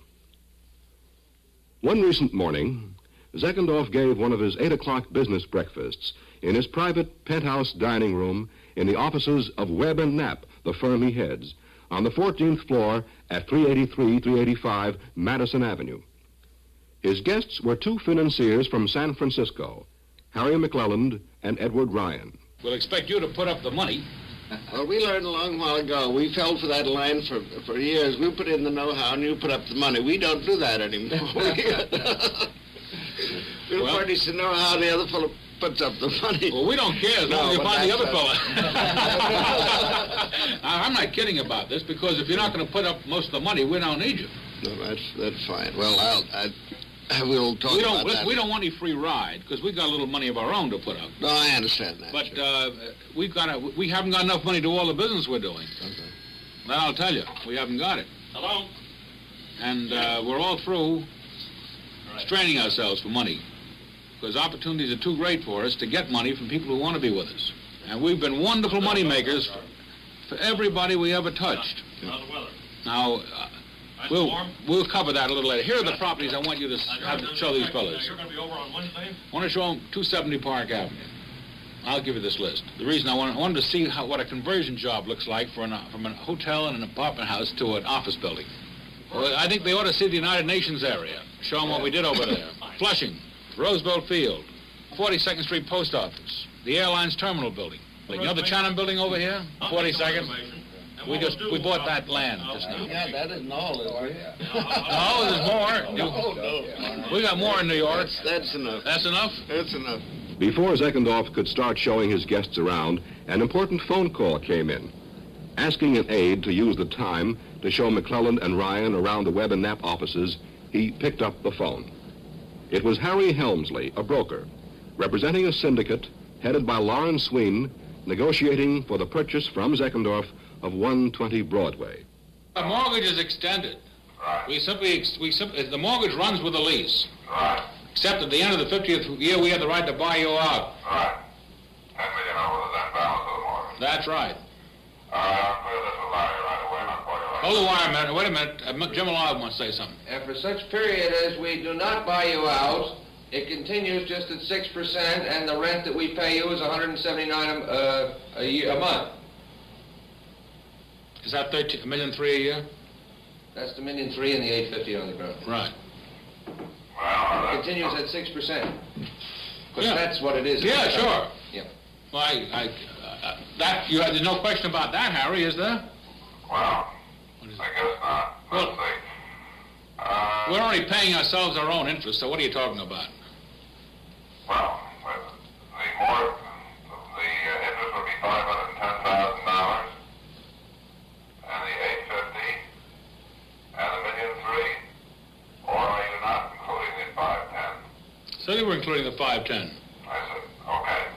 Just as it had been, the same rent that had been paid right along. Yeah, the 6%. Right. The 6% interest without amortization, which has been going on during the previous 30 years. That's right. Okay. I'll call you right back. Okay. He hung up as one of the doors to his round, windowless, teakwood-paneled office opened. Nicholas Salgo, Webb and Knapp Executive Vice President, walked in. He looked worried.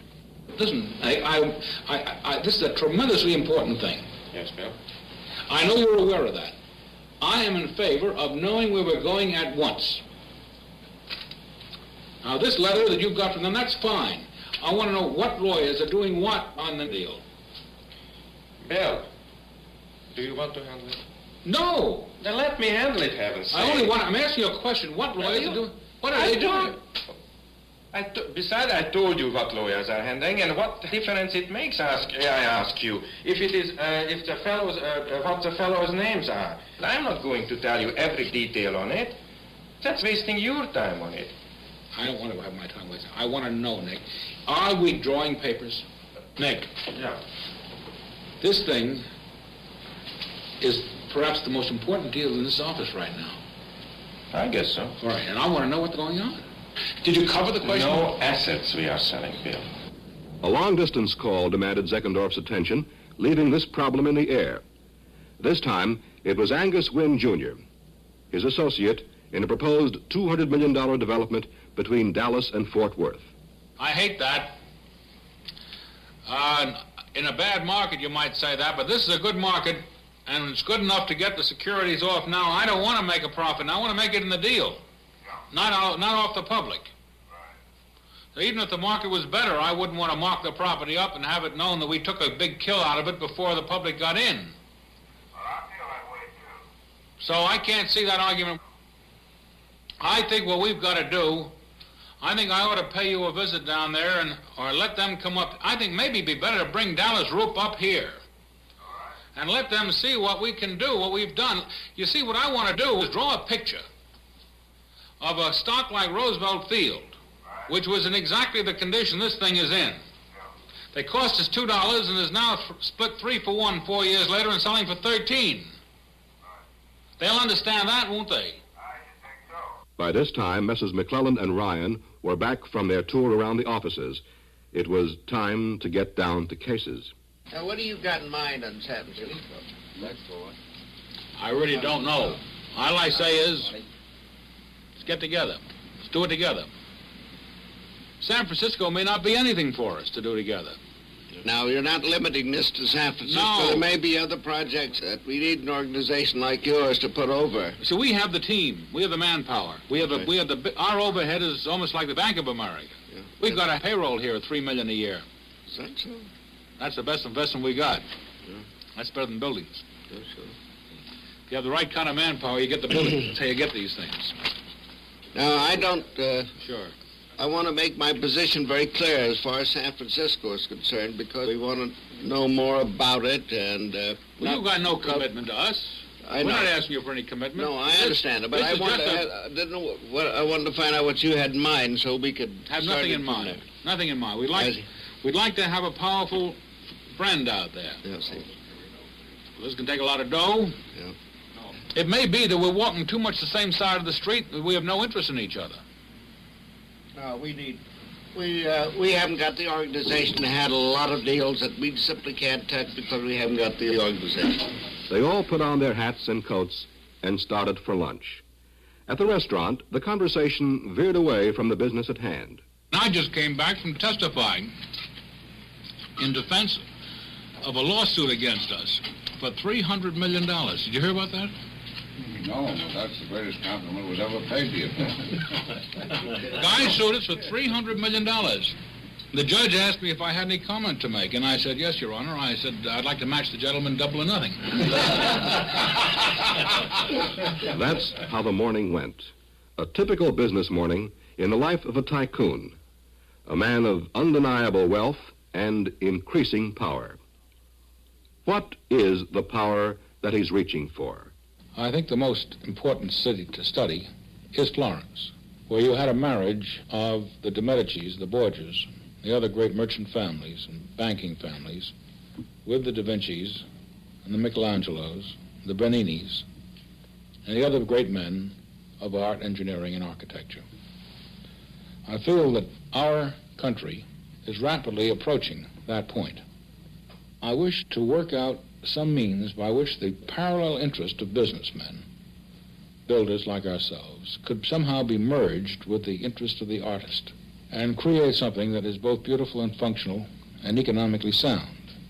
That's the life plan, the design behind the furious physical drive of this 50-year-old, 6-foot, 230-pound, round, solid, fast-moving man who looks made to order for a Santa Claus costume. Without question, a big man physically. One of his friends, former district attorney, now judge, Miles McDonald, found him too big on one occasion. He's a lousy duck shooter. He's too big to get in the blind in the first place and too big for anybody else to handle their gun when he's in there. Then he leads the birds. He's always ahead of everybody else. He leads them too far. His associate in the West Side Project, Billy Rose. He has the same quest, the same hunger for self-identification that made Churchill tick, or that made Truman tick, or that makes Baruch tick. Bill is a kind of a city version of the old Western pioneer who would move into a small town, and 25 or 30 years later, the town was dotted with monuments to the man's achievement. And again, real estate dean Edward J. Crawford. He always likes to sell something where there's a profit in for the other fellow. He doesn't hold out for the last dollar. While his wife, like other wives, sees a man who comes home tired. He had come home and was so very, very tired. He said, oh, I'm so glad to come home. I'm so glad to get to bed. And he had was just about to turn out the light. And the phone rang, and a man wanted to see him about the deal. This was about 10:15. Some people would have said, oh, I'll see you tomorrow. But he got up and wearily put on his clothes and went out.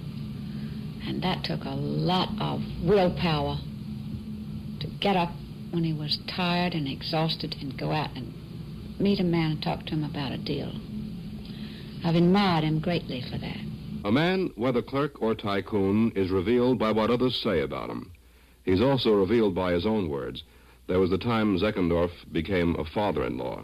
Would you like to hear a little story about my son? Yeah. He ran off and got married, as you know. He called us from they called us from Washington, where they come from, wherever the town was in Virginia, having been married. And he said, now, Dad, we'd like to have no publicity on this. He said, on the other hand, if we could get a little ad, maybe an inch ad, announcing it.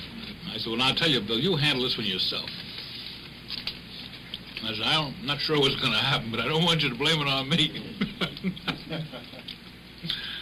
So he got hold of John Bell, who was vice president here in charge of public relations, and he asked me to give it the hush-hush treatment, which he did very successfully, because all Bill did was just a leak.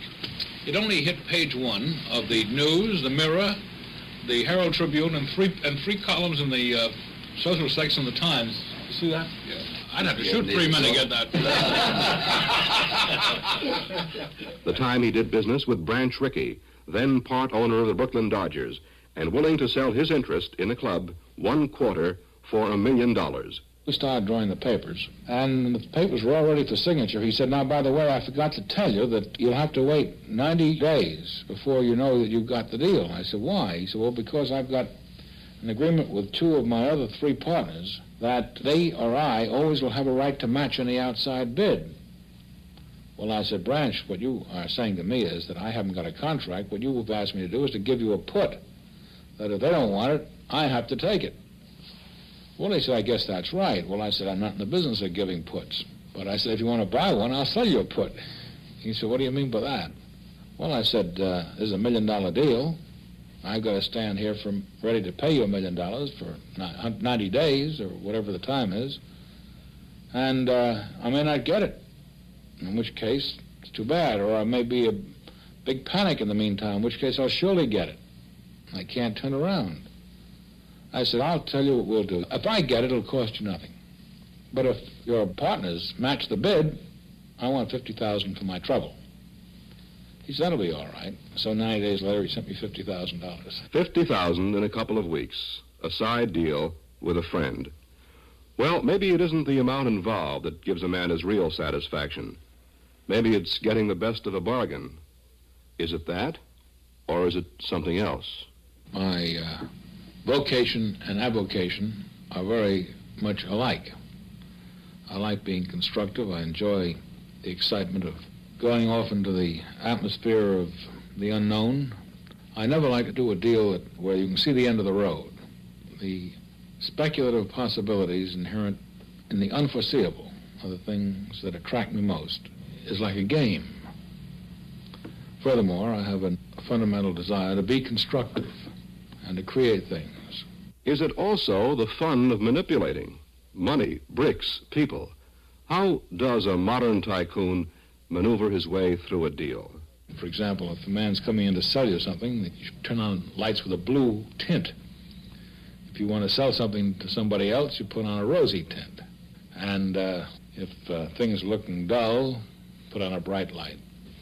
If a man's a real sourpuss and doesn't seem to warm up, I try to get him to take a drink. The technique of a salesman. And Zeckendorf is, among other things, a salesman. What he sells is himself and his visions. And in trying to arouse in others the same enthusiasm that he feels, he cites his record. In 1946, he bought up 17 acres of slaughterhouses and slums on Manhattan's Middle East Side. He announced an ambitious plan to spruce up the neighborhood. Then various communities began to kick around a hopeful, vagrant idea known as the United Nations. It looked as though the UN would wind up in Philadelphia. I telephoned Mayor O'Dwyer, and I asked him if he'd like to keep them in New York, and he said he'd give anything in the world to do it. I said, put your secretary on the phone for a memorandum. And I said, here it is. I hereby offer you 17 acres of land for the United Nations at any price they wish to pay. And 8 days later, it was all over. One day, Byron Foy, owner of the Chrysler Building, called to ask Zeckendorf if he might rent him a particular apartment with a ceiling high enough to display Mrs. Foy's rare tapestries. I said, Byron, while you're here, let's talk about another real estate deal. He said, what's that? I said, why don't you sell me the Chrysler Building?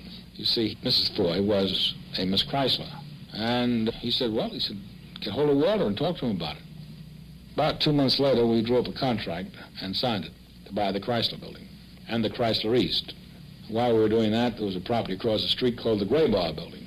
And we threw that in and got the whole thing under one piece of blanket financing.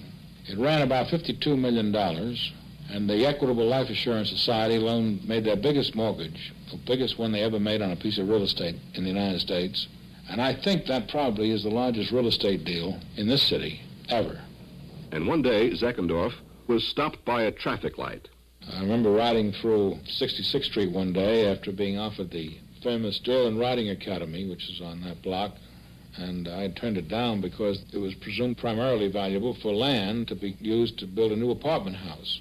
There were 2 red lights in a row. I couldn't even get through, but I did see a parking space on the side, and I said, well, here I am standing in front of it. I'll look it over.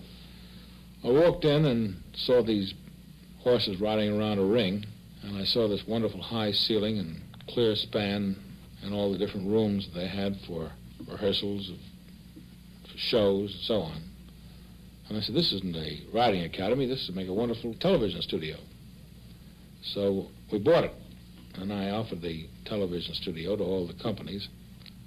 And I received return mail letters very politely turning it down. Well, that put us into the horse business. We bought 150 horses, started buying hay and selling manure. And we had a regular loss of about $4,000 or $5,000 a month. Until one day I got a telephone call from a gentleman who said his name was E.J. Noble, radio man, he said. I thought he was trying to repair my radio, until he told me that he happened to be chairman of the board of the American Broadcasting Company. Well, to make a long story short, I was ready to drop that property and lose the money we put into it, but Mr. Noble was so kind, he gave me $600,000 profit. It's now ABC's main central station. Yes, certain deals are squarely on the record. Some attracted much attention, like the erection of Denver's Mile High building, the purchase of the Lincoln Hotel, the shopping center at Roosevelt Field, now well on its way. Other activities, though less spectacular, have been equally adventurous. It was a jail in Boise, Idaho that they offered to us, and I looked at it for its real estate potentials, and I saw that it really had retail value. And the city said, well, do you mind if we keep it for a while? We've still got a few people, we've got some time to run. So for quite a while, we held that with customers and tenants, as I say. We later turned it into a parking lot. The man who bought a jail for a quick turnover was recently awarded an honorary degree of Doctor of Laws by Long Island University, of which he is chairman of the Board of Trustees. All this is on the record. Does it show a financial genius, a long-range planner? Or does it show a bold, lucky operator who's enjoyed a long, free ride on a rising economy? Obviously, only time will tell. But Zeckendorf isn't waiting for any final verdicts. Time is too short. He goes whizzing around the country, unwrapping one colossal plan after another. In his favorite role of a modern de Medici, he reveals his dazzling visions of handsome factories, spacious homes, comfortable office buildings, and shining cities springing out of wasteland. Between Dallas and Fort Worth, a project for industry and housing worth $200 million on land now used to graze cattle. We hope to have a great industrial development and the source of revenue and employment which will draw upon and add to both communities. Industrial plants and the attendant housing that would go with it. We're just getting started on this thing. We'll get underway by the fall of this year and should be completed within the next 5 years, maybe 10. Depends on economic conditions nationally. A plan for the even more distant future.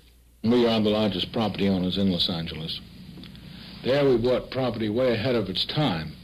We own an area in Los Angeles of almost 12,000 acres, which is more land there is in Manhattan Island.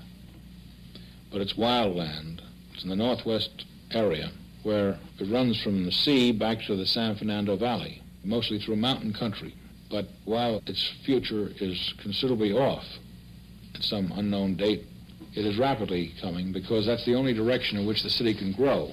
In New York City, another dream with a price tag of $500 million to rebuild the shabby West Side between 30th and 38th Streets with a permanent World's Fair and a television city. These are the dreams. Can dreams on so vast a scale come true? In Wall Street, where dreams sometimes run into dollars and cents reality, they ask the question another way. It goes, could Zeckendorf survive a falling market, a sudden sharp drop in the economy?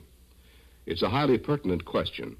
Zeckendorf did make his name and his money in, and to some extent because of, a continuously rising market. Real estate is worth more today than it was yesterday. Will it be worth even more tomorrow? Zeckendorf guesses that it will. And to back up that guess are plans calling for investments of more than $1 billion. Among those who've been watching is Wall Street expert Gerald M. Loeb, partner in E.F. Hutton and Company, author of the best-selling The Battle for Investment Survival. Certainly, if the country ran into trouble, I think Webb and Knapp would have its problems. But remember this, we would not have much of a country if men like Zeckendorf and those that go with him did not possess optimism and vision and a willingness to bet on the growth of the nation. It is men like that who pioneered in all of our now great industry. Anyway, there's no question about one thing. Zeckendorf loves the spotlight, the drama of the press conference, the power to make news. Just the other day, he revealed that his plan to develop the southwest section of Washington, D.C., the most ambitious slum clearance project of all time, had been given official approval. And tonight, it is our plan to implement the new Wall Street Renaissance with a balance of housing, pursuant to a plan conceived by Mr. Robert Moses and Mr. David Rockefeller. This housing will be available to walk-to-work residents of the financial district.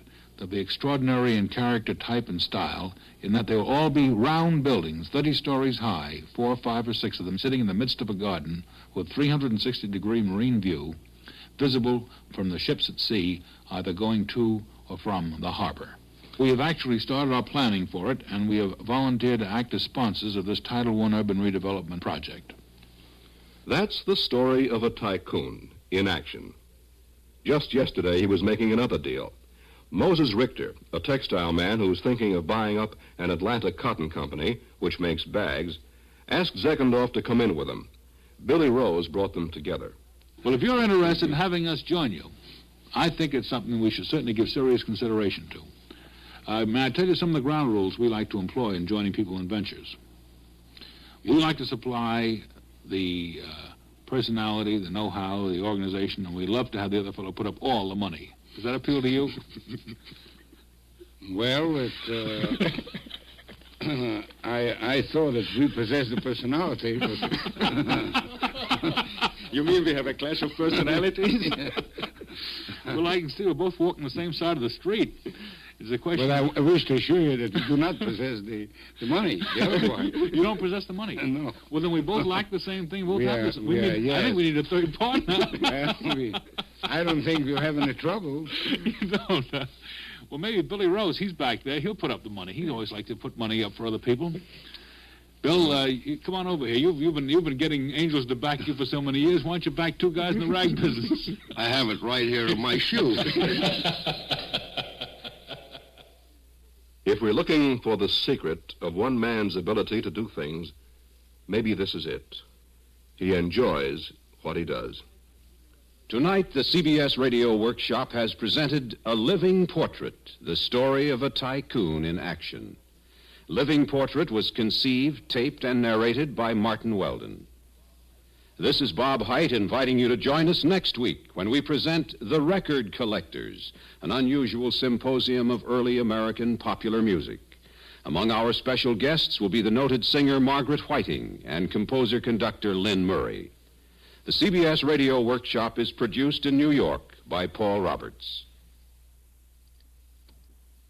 America listens most to the CBS Radio Network.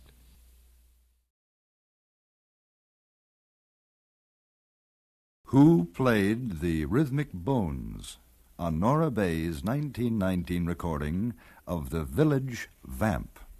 Aristotle Figg. Any boob would know that.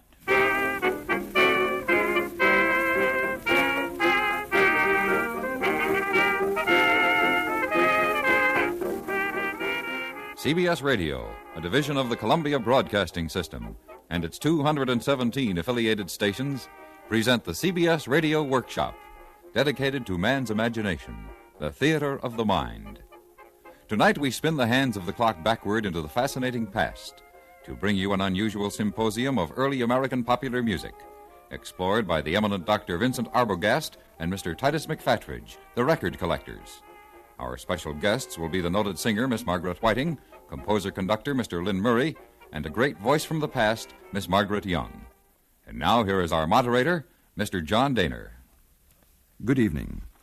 Some people collect stamps, seashells, or old coins. Others collect paintings, butterflies, or match covers. With us tonight are 2 gentlemen who collect old records. They are Dr. Vincent Arbogast and Mr. Titus McFatridge. To take them in alphabetical order, let's hear first from Dr. Arbogast. Good evening, sir. Good evening, Mr. Dana, and friends out there in Radioland. And Mrs. Tessie Dorblin in La Jolla.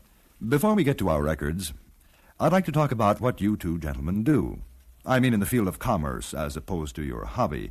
Dr. Arbogast, you are a breeder of giant frogs, right? Yes, Mother and I have a frog farm at Costa Mesa. Dr. Arbogast, are you a real doctor? Well, let me answer your question with a question, Mr. Dana. Are frogs entitled to medical services? If they're sick? You would deny them medical service if they were well? No, I didn't say that, Doctor. All I asked you was, are you a medical doctor? No. I see. Well, one day several years ago, a mutinous assistant at the farm challenged one of my frog-feeding formulae. I told him, that formula, or pack your duds.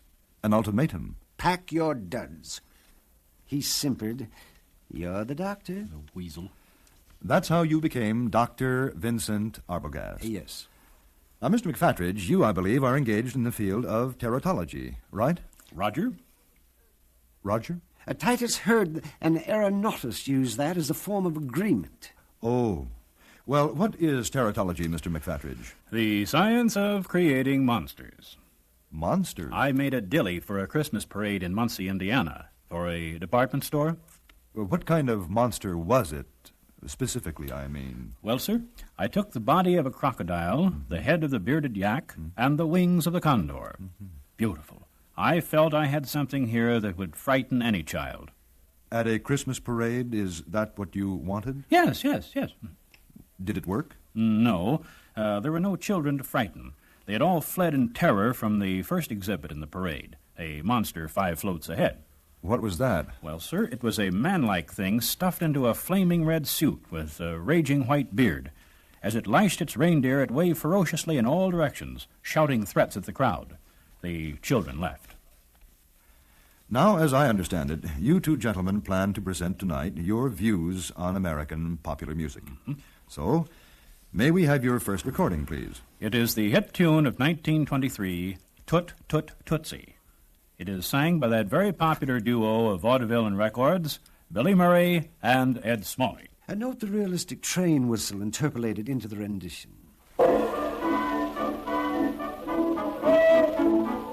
Yesterday I heard a lover sigh. Goodbye. Said goodbye. Oh me, oh my. Oh me, oh my, oh. 7 times he got aboard his train.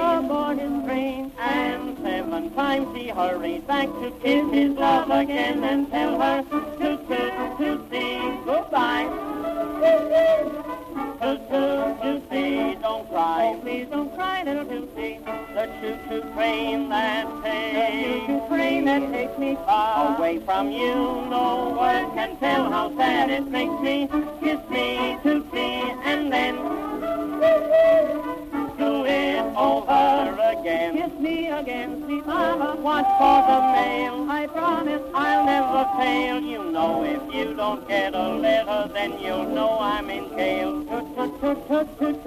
Tootsie, don't cry. Tootsie, goodbye. Toot Toot Tootsie, the 1923 hit sung by Billy Murray and Ed Smalley. They don't make records like that these days, Mr. Dinner. Dr. Arbogast, how long have you been collecting records? 30 years, 4 months, approximately. And how many do you have, approximately? Really, I wouldn't venture to say. I measure my collection by values far removed from consideration of mere number. Oh, let the banker count his money, let the farmer weigh his crops. But upon what adding machine, upon what scales can a collector measure the value of his treasure? Well, Dr. Arbogast, how do you measure the value of the records in your collection? I realized that everybody was collecting the records of artists who were so good that the public didn't appreciate them. But nobody was saving the records of the singers and musicians who were popular in their day. I determined to remedy that deplorable situation. How? I set out to acquire records that once sold by the millions. The records the general public paid its money for. Well, now, do I understand you to say that there are no really great artists in your collection? Not at all. It occasionally happens that a truly fine artist is acclaimed by the public as well as by the critics. In such a case, I would not let an artist's superior talent bar him from a place in my collection. I see. Now let's hear from our other collector, Mr. Titus McFatridge. The records in my collection, if laid side by side, would cover 2/3 of the space of a basketball court. That's very interesting. How many records does that make? I really haven't the slightest idea. I share Dr. Arbogast's views on the stupidity of counting the items in one's collection. But how did you arrive at the figure of how much of a basketball court your records would cover if you don't know how many you have? Empirically and incidentally. Uh-huh.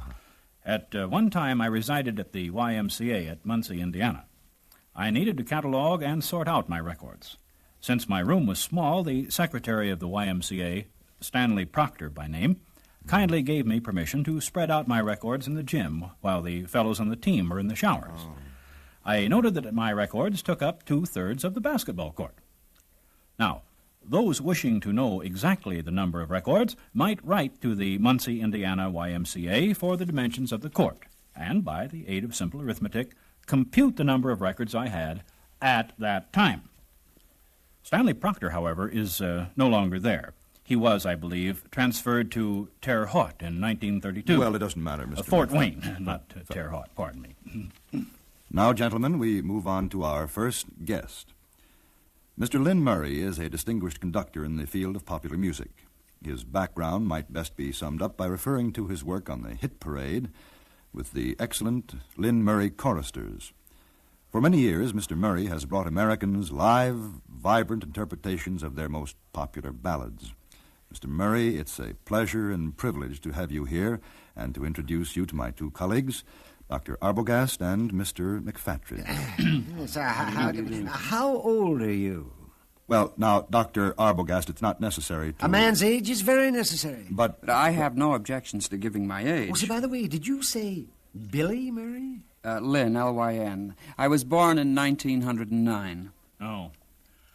Well, that makes you, 46. Gentlemen, please. I've just invited Mr. Murray to play his latest disc. Disc, Mr. Daner? Oh, I didn't realize Mr. Murray was a member of the Olympic team. No, disc, gentlemen, platter, wax, recording. No wonder these modern musicologists can't produce decent renditions. And they don't even agree what to call them. Gentlemen, please, courtesy at least. Now, Mr. Murray, would you give us the title of your latest record? It's called He's Got Time, and the members of the cast are Jane Russell, Connie Haynes, and Beryl Davis. Never heard of them. Of course not. Let's listen to Mr. Murray's record.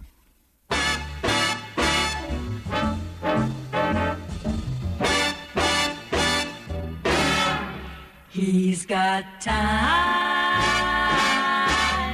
He's got time. You may not walk his way today, but he's got time. Because his rainbow didn't get that bright overnight. His roses didn't get to flower in and out. His heaven didn't get that blues in a minute or two. So he's got time and he can't wait for you. He can't wait. You hesitate. You may not seek his love today, but he can wait to teach his little birdies how to tweet. Takes a week to teach his ivy how to climb. Takes some time and teaching sinners how to pray. Keeps him busy all day, but he's got time and he can't wait for you. He's got time. Took him time to make a shining rainbow. You may not walk his way today, but he's got a valley full of spring. Because his rainbow didn't get that bright overnight. His roses didn't get the flowers in and out. His heaven didn't get dance that boogie in a minute or two. So he's got time and he can wait for you. He's got time, he's got time, he's got time, he's got time, lots of time. Well, gentlemen, Mr. Lynn Murray's latest recording. It's a pity to put those unsullied young ladies at such a disadvantage, recording under this electronic hodgepodge. Where is the surface noise? Where are those lived-with sounds? Well, gentlemen, perhaps now the public can hear the music. Isn't that the general idea, Mr. Murray? Yes, it is. We're constantly striving for better forms of reproduction, you know. Today, thanks to high fidelity... High fidelity? Music for dogs. I read just the other day of a basset hound who, upon hearing a rendition of the funeral march on his master's high-fidelity set, went out and cut his throat. A crime against society. These people should be reported to the Society for the Prevention of Cruelty to Animals. That equipment... Electrical equipment, blaring out noises all over the land. Soon we shall have a nation of deafened canines. Man's best friend. But, gentlemen, what did you think of Mr. Murray's record? Sir, this is an electric recording, is it not? Well, yes, Vincent. It isn't Mr. Murray's fault that the power is in the control room, you know. Well, Dr. Arbogast, are you referring to what I understand was the acoustical or mechanical method? The time-honored method, where the artist played or sang into the horn, and his true vibrations were directly stenciled onto the wax mother. But that's one of the most primitive... Primitive? Has anyone improved on the wheel? Mm-hmm. Thank you, Mr. Murray, for being with us and for bringing along your latest EP recording. He's got time. EP, Mr. Dana? EP? That means extended play, gentlemen. Surely you realize records come in various sizes and speeds. Aha, oh yes, now we're at the heart of the matter. There is only one size, Mr. Daner, one speed. Yes, yeah. 78 revolutions per minute, 10 inches in diameter. Although I have heard there is a small group of malcontents who are considering using 12-inch records. Nothing will ever come of it, nothing. Thank you, Mr. Murray, for being our guest. It was a pleasure, Mr. Dana. Good night. Gentlemen? Good night, Mr. Murray. Good night, Mr. Murphy. Dr. Arbogast, you have a record, I believe. This record dates back 33 years to 1919. It features one of the most popular feminine singers of that blessed era, the incomparable Miss Nora Bayes. Nora Bayes. Oh, very great artist. She introduced Shine On Harvest Moon, didn't she? Yes, but this record at the time was a very topical number, dealing with the influence of the flickers upon everyday life. The motion pictures. Yes, sir. Well, many movies in that early day had a wicked woman of the world who had designs upon the noble hero. Now, these women were called vamps.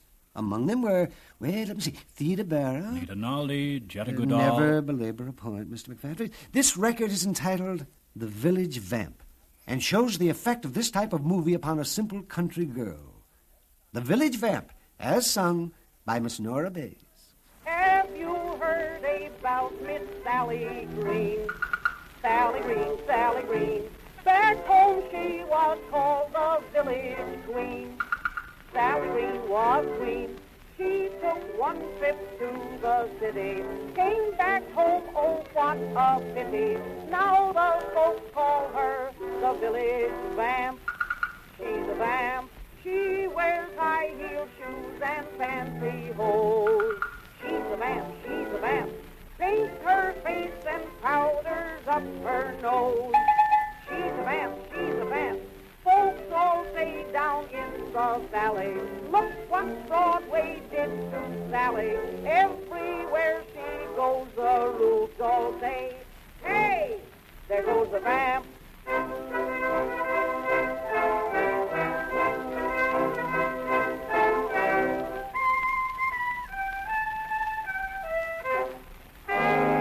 There goes the vamp.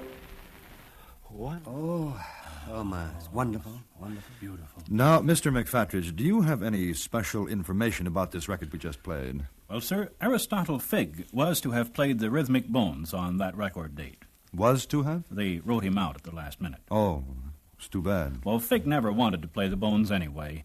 He was a bass drummist at heart, played in the village band back in the Midwest. Mm-hmm. The bandmaster hated his superior talent and was always trying to find a way to get rid of him. Did he find a way? Please. Oh, I beg pardon. Aristotle Figg's son, Bonafide, dabbled in amateur chemistry. A wretched child, he also chewed bubble gum incessantly. At the Sunday school picnic, he turned up chewing and carrying some of his chemicals in a vacuum flask. He was drinking this mixture in between blowing gum bubbles and listening to the band. The band was there, sir. Young Figg didn't know it, but the chemicals he had mixed and was sampling were in just the correct proportions to form helium gas. He blew one monstrous bubble. What happened? He took off. There he was, hovering aloft. Did he just float around aimlessly up there? No. They shot him down over the bandstand. Oh. The minister, fortunately, had his slingshot with him. Was the boy hurt? No. He landed on his father's bass drum. Pretty lucky, huh? On the contrary, Mr. Daner. The elder Figg was counting out an 18-bar rest, 3 bars before F in The Poet and Peasant, when boom-ti-boom landed his son. For that interruption, the bandmaster fired Aristotle Figg, who then developed his talent for the rhythmic bones and entered the popular music field. Now, gentlemen, it's time to listen to the listener. And the letter box is open. I have one here from the South, Tampa, Florida, to be exact. A Mrs. J.R.W. She wants to know if it's true that a canary was once a featured soloist on an acoustical recording. Yes, of course. Vocalion Yes. B-147, starring the feathered songster Miss Lady Bird, formerly with the Ishpeming Mining Company. Rescued from the mines by an alert Welsh bird lover. The success of this record awakened the public to the plight of the unfortunate canary used against its will to test the air for poisonous gas. Thus was founded in Sundown, Indiana, the SFTPOUCIMS, the Society for the Prevention of the Use of Canaries in Mine Shafts. I see. Meetings were held. Never let them take another canary down a mine shaft to test the purity of the air, was the battle cry. They had, as a symbol of their crusade, a canary in a cage on a table on stage. After all, if it had been intended for birds to be under the damp ground, birds would have been born there. But birds are not born under the ground. But then miners were not... Spread their wings, said Russell John, and give the canary the air. His audience loved his hatred of humans. They just sat and puffed orgiastically on their pipes and cigars in high ecstasy. They'd be there today, I think, if that young ruffian hadn't been there. Emma Shakespeare's son. He had an elastic band and a paperclip and a deadly aim. He shot the paperclip at the little canary on stage. Oh, so that was quite a mean act. The bird was already unconscious as a result of all the cigar smoke in place. The paperclip lodged in the bird's bill, startling him so that he bent the little bars of his cage and exit. Still half asleep, the bird didn't know where he was. He flew around the room, shaking his bill to get rid of the paperclip. When he finally did shake it loose, it fell into one of the chandelier's empty sockets. What happened? A short circuit. The place burned to the ground, and the people there were incensed. What they felt was an ungrateful canary. A wave of anti-canary feelings swept the town, destroying the society forever. Well, we can file Mrs. J.R.W.'s letter as answered. Now, gentlemen, I understand your next record is a rare one. Indeed it is, Mr. Dana. It was recorded in 1922, and it features that beautiful and talented vaudeville headliner, Miss Margaret Young. Margaret. Careful, Titus. Its title is Way Down Yonder in New Orleans.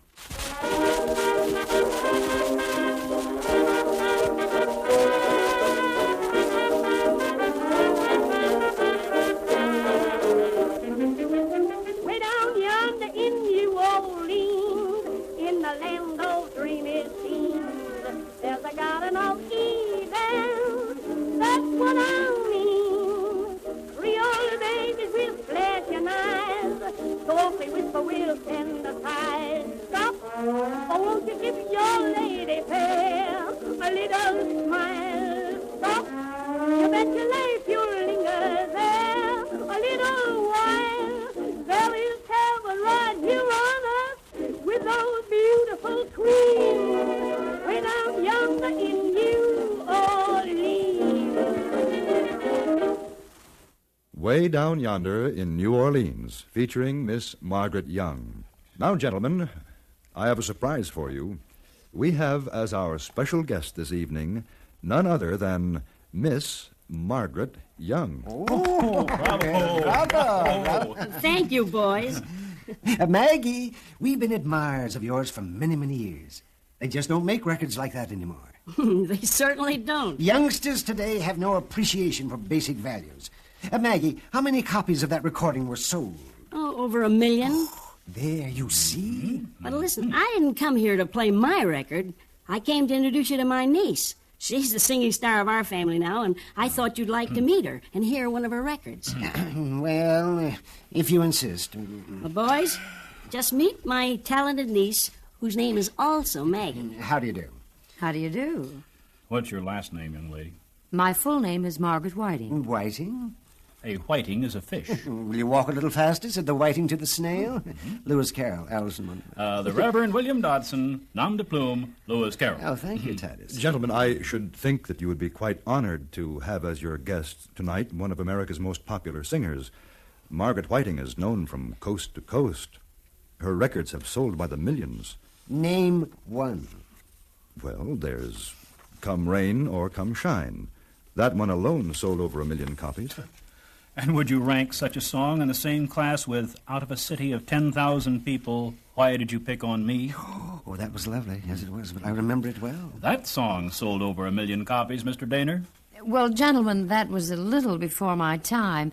After all, But she's right, Titus. She couldn't be expected to remember the classics. She's still young. And we must keep in mind, after all, she is Maggie Young's niece. Yes, that's a good point. Yes, young lady, we've decided to listen to your record, regardless of our personal feelings in the matter. Well, thank you, gentlemen. The name of my record is I've Told Every Little Star.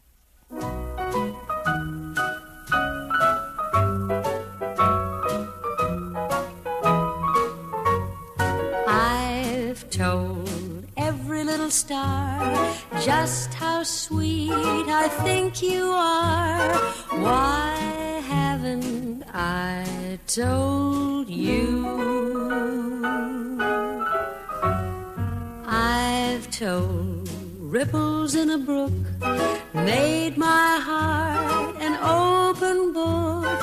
Why haven't I told you? Friends ask me, am I in love? I always answer yes. Might as well confess. If I don't, they guess. Maybe you may know it too. Oh, my darling, if you do, why haven't you told me? Friends ask me, am I in love? I always answer yes. Might as well confess. If I don't, they guess. Maybe you may know it too.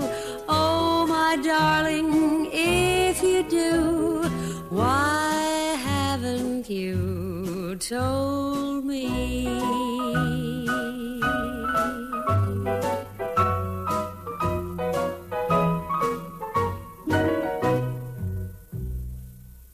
I've Told Every Little Star, by our guest, Miss Margaret Whiting.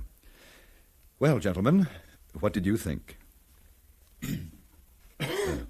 Gentlemen?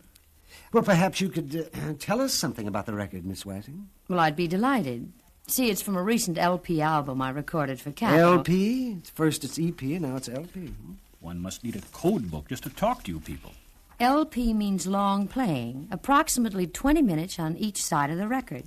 Perhaps for people with long ears, huh, Vincent? Oh, that's very good. Oh, that's very good, yes. Gentlemen, of course, Margaret Whiting... A Whiting can't hold a candle to a sardine. Indeed not. I recall one dinner back in 1907, Vincent, in Kansas City. Miss Whiting, we appreciate your dropping by. Well, the pleasure was all mine. Good night, Dr. Arbogast, Mr. McFadden. The oysters were perfectly dreadful, but the sardines, I recall a young man I met that evening. Gentlemen, Gentlemen, we are discussing recordings. Oh, yes, of course. Well, the last recording was Way Down Yonder in New Orleans. Well, no, we just played her niece's, Margaret. Way Down Yonder in New Orleans. Most unusual. Most unusual. Will you have some information on that record? Yes. Pesag Gaskell, I think, played clarinet on that one. Do you mind Pesag, Vincent? Oh, yes, I mind Pesag Gaskell well. Good clarinetist. He was a channel swimmer, too. A channel swimmer? The best. There was a champion. Pesag never used grease. He used to flex his little muscles and say proudly, "What's good enough for the blue whale is good enough for me."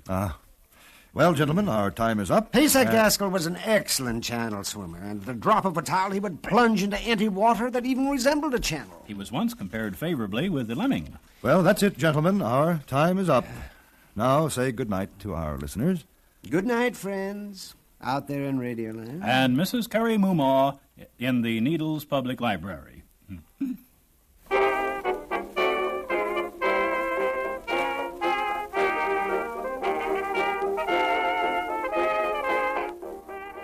By the magic of electronic recording, we have brought you the views of two men, Dr. Vincent Arbogast and Mr. Titus McFattridge, the record collectors.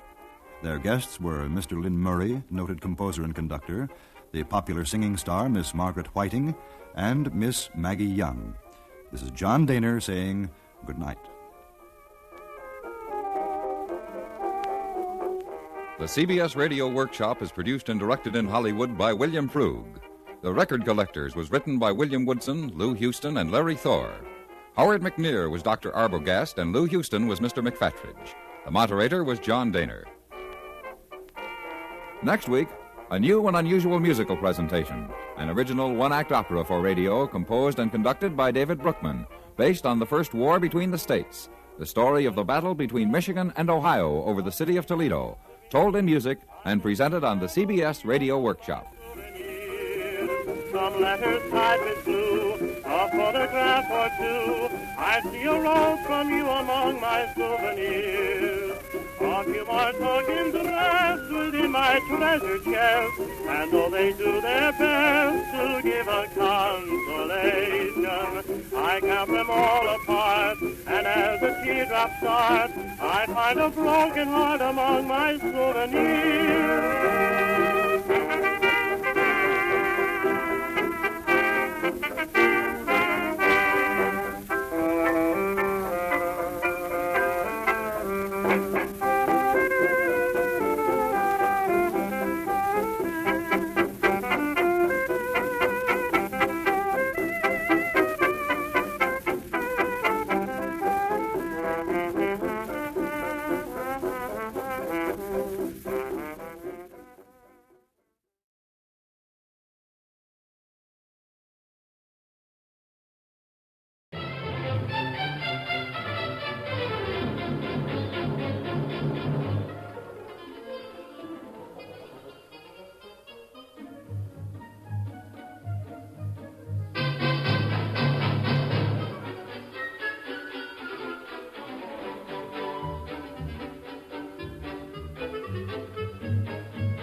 Hardly a man is now alive who saw the dreadful Dido. But back in 1835, in history you may read, Ohio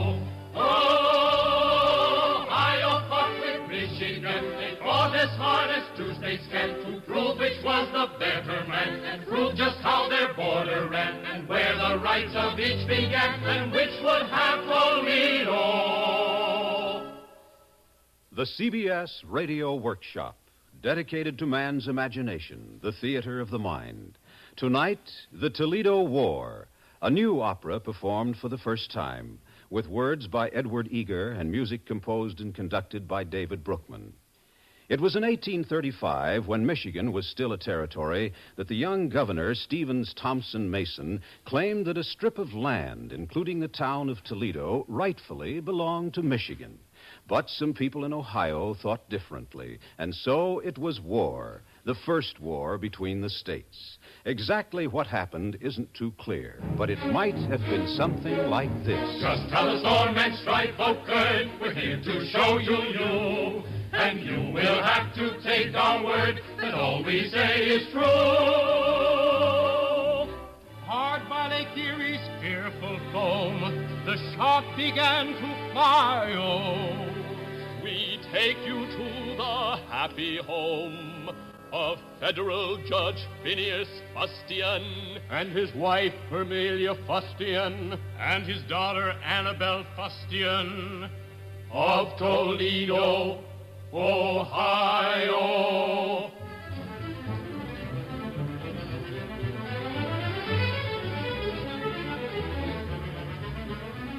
With stirring news of war assails our ear, according to the latest thing we hear.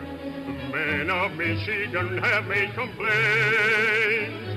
Our town is in their state. We say it ain't. So now with savage skill and aim adroit, they're planning to invade us from Detroit. To Stinkney, are you ready to go forth and guard us from these vandals of the north and battle to the joy of all bystanders to keep our city safe from Michiganders? Then homing, lay my daughter as your bride. Have you your forces ready? Well, I've tried. My brothers were the only ones who came. But we will guard you safely all the same.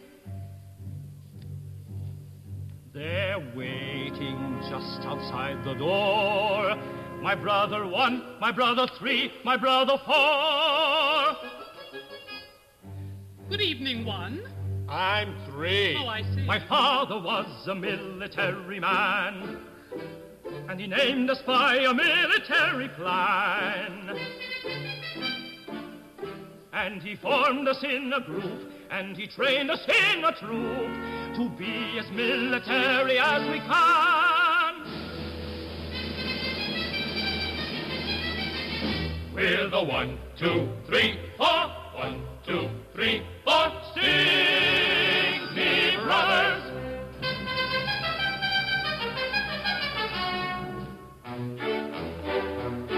We've been looking all our lives for an enemy. Any enemy. Any enemy. Anyone with whom we don't agree. Don't agree. Don't agree.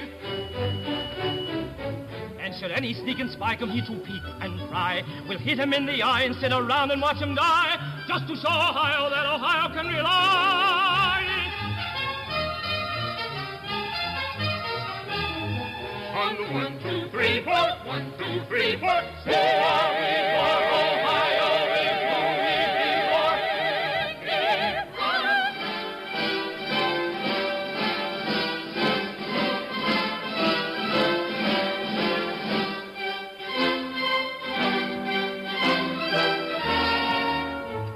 Cousin Isabel. How sad, cousin, that you missed Two's triumphant departure. It was truly inspiring. Do you love him, cousin? I do more. I honor him as champion of our state. And surely when he is victorious, the governor will grant him a handsome commission, and I shall be an officer's bride.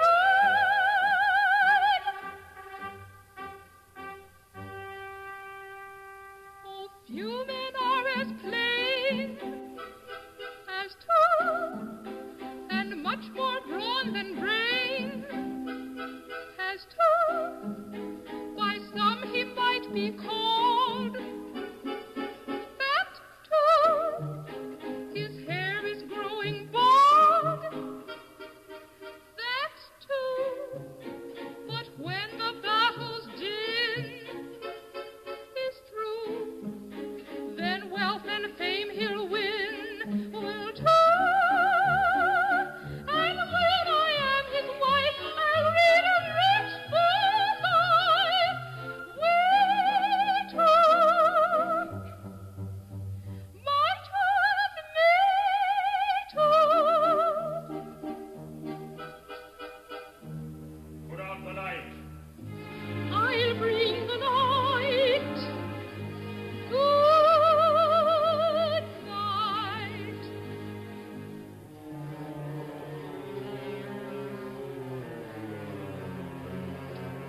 I'll relate.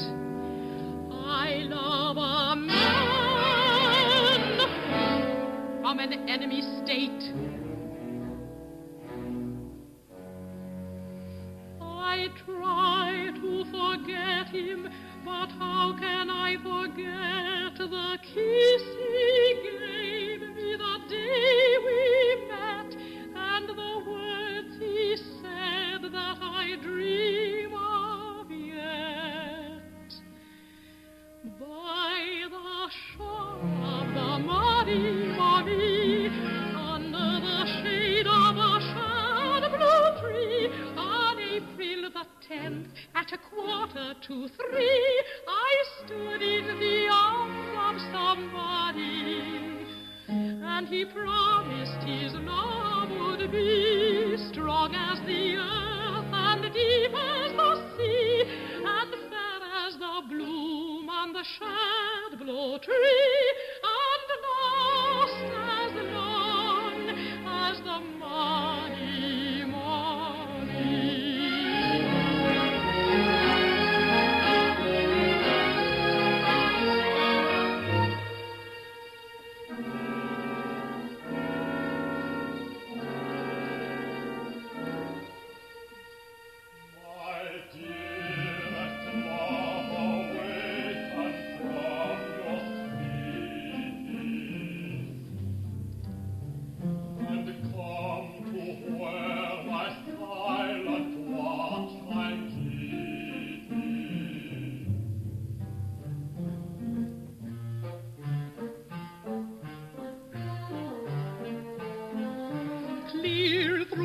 Husband's snoring drone, I heard a melody.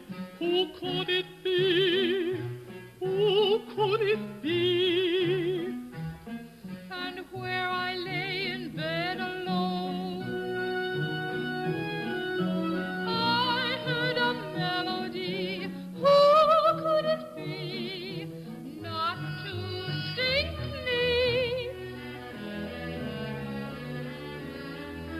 And in a voice that I've well known, a charming lyric baritone, I heard a melody, and it is he. It's my beloved enemy. It cannot be he sings for me. My time for serenades is done, and yet how bittersweet would be if I could still reprise just one. Cannot be he sings to me. My troth is plighted to my two, and yet how pleasant it might be if I could flirt with this one too. I know it's he sings to me with quaking heart. I wonder why he has appeared so stealthily. Oh, can it be that he's a spy? What shall we do? I can't decide to run and hide or open wide.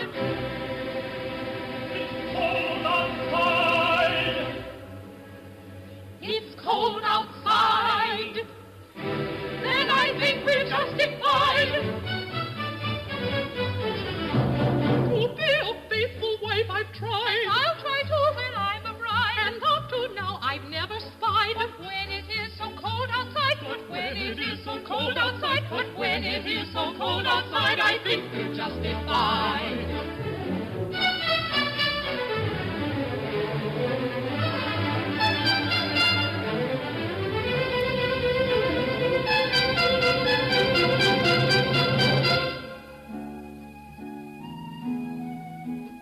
Good evening. A stranger. Do we know you, sir? Alas, no. But... Hush, not a word.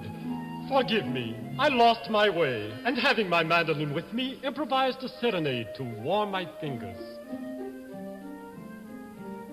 They're warmer now. Oh, sir. Oh, sir. And now that I meet with such charm and beauty, too, I can only repeat every word I sang was true. Well, really? Hush. Be careful. Sir, I'm a married lady. I am an engaged young lady. And yet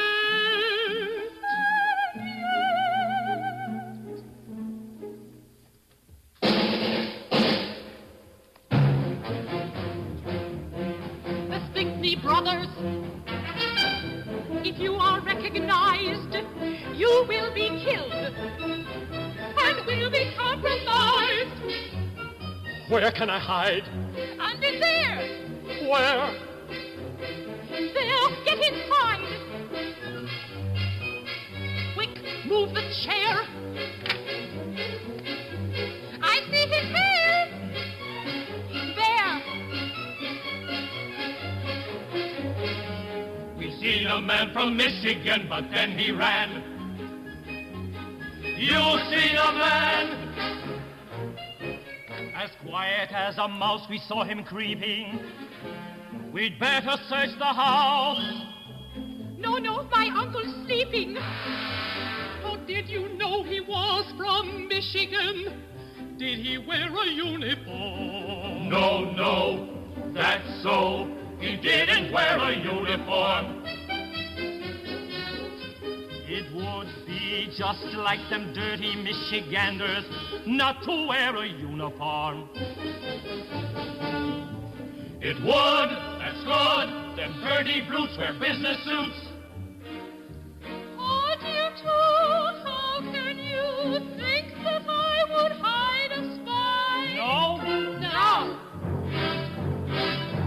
Go. Oh.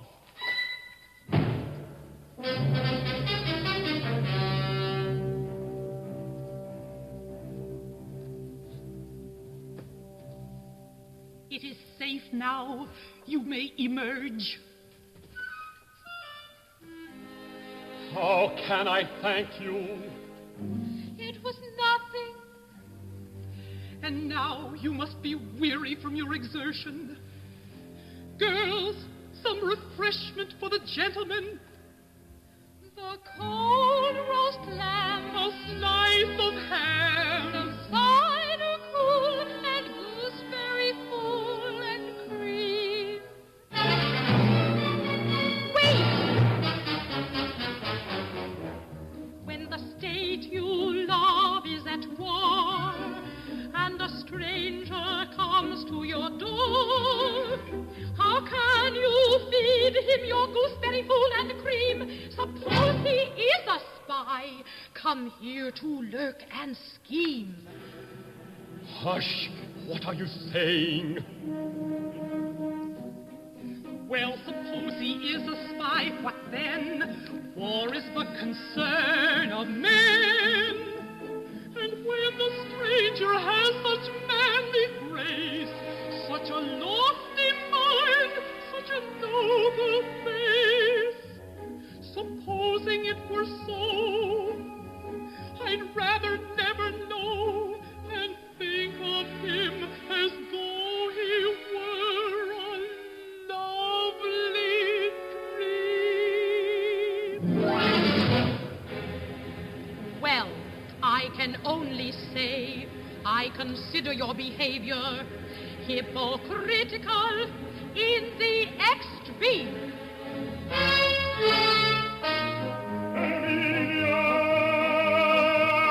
What is that voice of thunder? My husband, my father. Should I surrender? No, get back under. What does this mean? The hour is late and all the house is aglow. We weren't sleepy. Gooseberry fool on the parlor table. Suppose the neighbors should know. We were hungry. You must curb this tendency to madcap frolic. Often I've told you so. Yes, I know. Yes, we know. Law and order. Status quo. I know. Put out the light. I'll bring the light.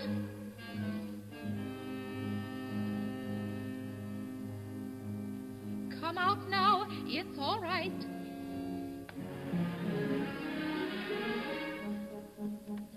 I'd like to stay and talk if things could be as they might. But since they aren't quite, I'd better say good night. Good night. Bon appetite. I'll bring the light.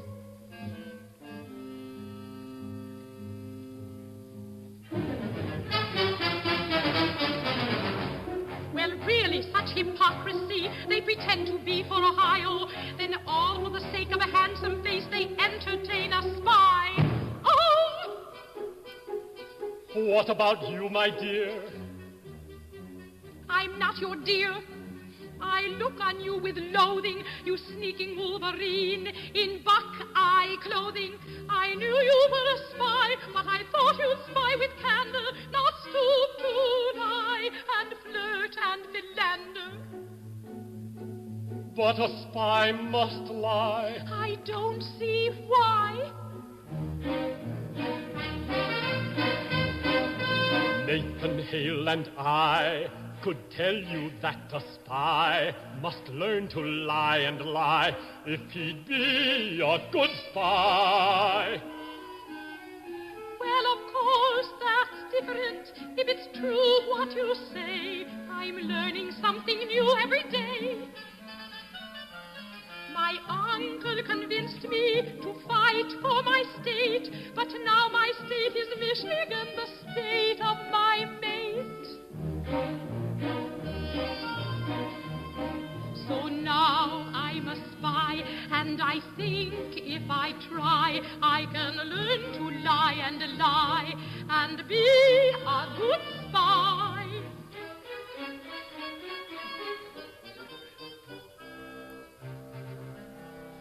But how did you come here, and what is the occasion? I came from Detroit with a party of invasion. We planned to make for the courthouse with our speedo, to draw up a deed or to claim Toledo. But the night it was dark and the way it was tricky. I got lost in the swamp, and the swamp it was sticky, and I couldn't find the courthouse for my knowledge it was scanty. So I finally came to this house of your auntie. But this is the courthouse, my Uncle holds court session, right here in the parlor every Friday. The 9 points of the law I've won, for I am in possession without having hardly tried it. There's paper in the desk, and quills and ink. Toledo will be Michigan as quick as a wink.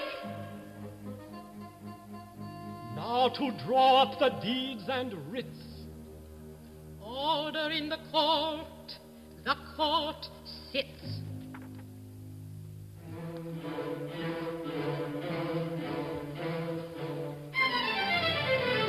It's done. It's done. It's done. It's done. We've won. We've won. We've won. We've won. Strange as it may seem, we've worked on a scheme, so now let's have some gooseberry fool and cream.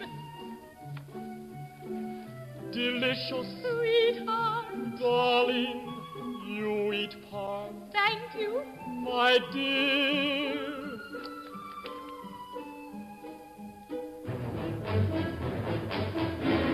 I see him. He's in there. Up with your hands and stand where you are. Bring thongs of leather and feathers and tar. Ride him on a rail and in the jailhouse land him. Away, unhand me. Away, unhand him. On Gallows Hill we'll hang you high. Why? Don't espy, for you know the reason. You're a spy, and you're guilty of treason. I'm a spy. So am I. But my ethics don't forbid it. For his ideas are high. It is for my state I did it. Me, oh my, boy, this glamour so alarming. He's a spy, But he's so young and charming. What's amiss, what's awry, what's the noise and what's the riot? He's a spy. Take him out and hang him high. Will you shoot him or shall I? He's a spy. Quiet! You have no right to seize me, for from this date, Toledo is no longer even in your state. Read this paper.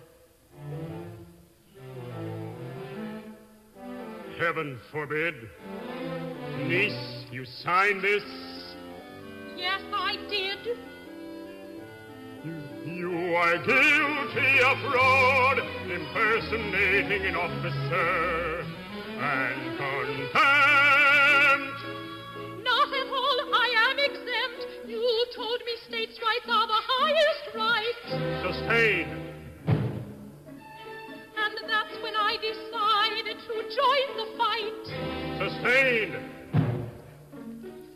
But I am a citizen of the state of Michigan. I am secretly married to this gentleman. Isabel, I am paid. But you don't know him. Oh, can this be? I do too. We met last April at a Sunday school picnic in Maumee. I love him, I adore him, I really adore him. You now told a courtem to wed this cockalorum. But though we deplore him, we still can't ignore him. For two may be company, but it isn't a quorum. It isn't a quorum, it isn't a quorum. It isn't a quorum. We're still in Ohio, it's all hunky-dorum. I said open forum, we did have a quorum. Toledo's in Michigan. Toledo's in Ohio, Toledo's in Ohio. We'll make you wish and wish again you'd never been a spy-o. We'll hang you up high-o and leave you to dry-o. Stop there or you die-o. Come quick, let us fly-o. And deal goodbye-o, we'll go get our army and battle with Ohio. Goodbye-o, goodbye. We'd like to see you try-o, just try-o, just try. Goodbye-o, goodbye, goodbye-o, goodbye.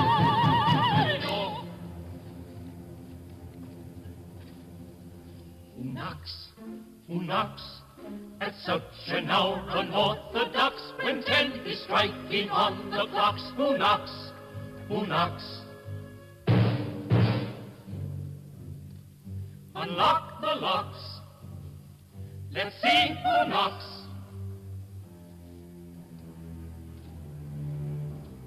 Special message from President Andrew Jackson.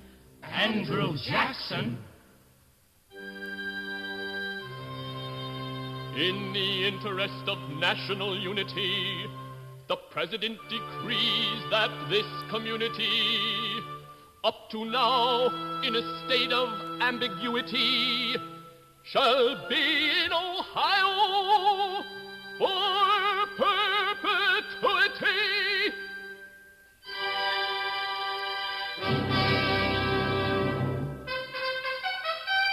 Oh, joy! Toledo is in Ohio! So now you know.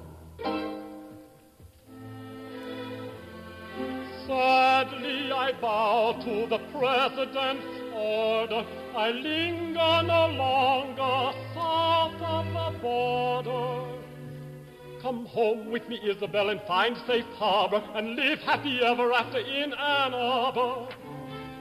No, I object. Objection overruled. Don't we get to shoot nobody?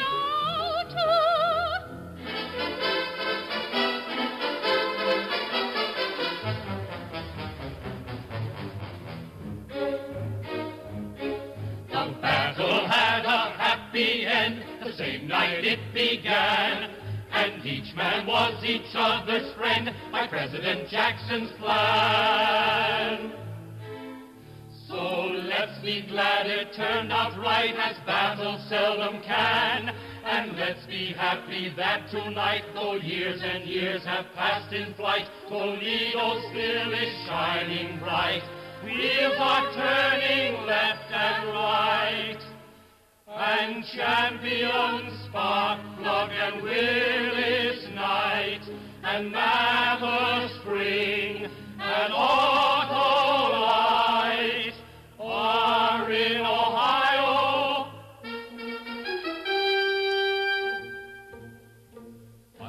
might have been in Michigan.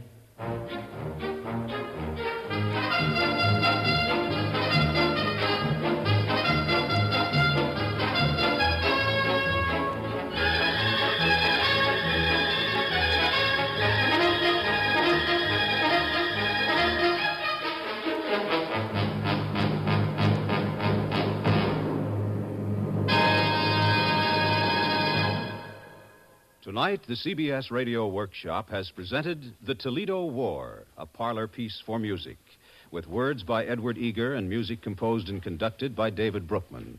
The cast included Arthur Newman as Judge Phineas Fustian, Jean Hanslick as his wife, Lois Winter as Annabelle, Shirley Emmons as Isabel, Peyton Higginson as the hero, and Mike Pollock as Stinkney II. Others included John Wilson, Jack Brown, and Bill Marine. The CBS Radio Workshop is produced in New York by Paul Roberts. This is Bob Hite inviting you to join us again next week when we present When He Shall Appear. This is the CBS Radio Network.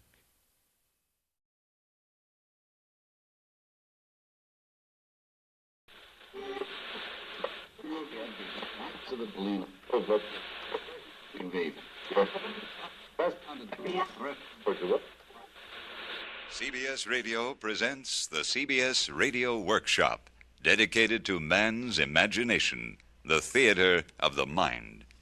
Tonight, The Enormous Radio, based on John Cheever's extraordinary short story, which originally appeared in the pages of the New Yorker magazine. Irene, don't you want to hear the Workshop? It's a pretty good show. Oh, I feel like music, don't you? It's the Schubert Ferellum, isn't it? Yeah. All right, leave it on. A little louder, though, will you?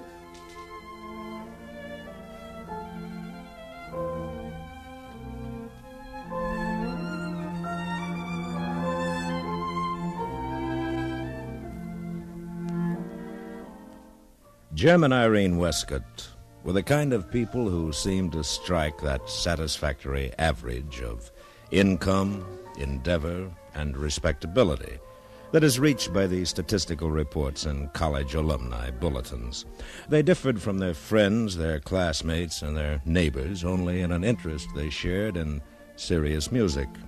They went to a great many concerts, although they seldom mentioned this to anyone, and they spent a good deal of time listening to music on the radio. Now, their radio was an old instrument, sensitive, unpredictable, and beyond repair. And when it faltered, Jim would strike at the side of the cabinet with his hand. Well, this sometimes helped. But one Sunday afternoon...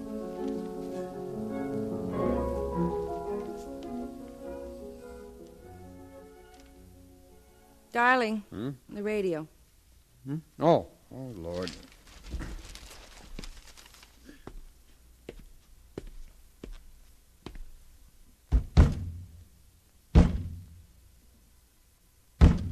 No, this time it's finished. Bang it again. Oh, it's finished. It's just burned out. Might not be. How do you know? Try reversing the plug or something. But it won't do any good. It's a miracle it lasted this long. Well, let me try. That's not going to do any good now. A woman's touch. All right. Why don't you sit down? It'll... Yeah. See, there it goes. It's so aggravating. And of course it had to happen while they were playing the Schubert. Take it easy. Well, it makes me mad. We knew this was going to happen. We should have done something. I told you what the repairman said, honey. It'd cost almost as much to fix it as to buy a new one. Darling, couldn't we get a new one? I don't know. We agreed to get along with this until we could get a good hi-fi with some FM. Please. It's not going to be much fun without music. All right. All right, dear. I'll look around tomorrow, see what I can find. The next day, on Monday, when he came home from work, he told her that he'd got one. He refused to describe it and said that it would be a surprise for her when it came. The radio was delivered the following afternoon, and with the assistance of her maid and the handyman, Irene uncrated You it hold this, Emma. Oh, yes, and brought it into the Take living your room. stuff in the kitchen later. Oh, this sure It's is a not heavy a very one. pretty cabinet. Oh, ma'am, look at all the dials on it. I never could get the hang of that. Well, it shouldn't be too difficult, I suppose. Volume, treble, boost, bass boost, tuning, short wave, band 1, 2, 3, 4. Oh, well, this must be the switch to turn it on. Yes. Plug it in now, will you, Emma? Oh, yes, ma'am. All right. Probably takes a minute to warm up.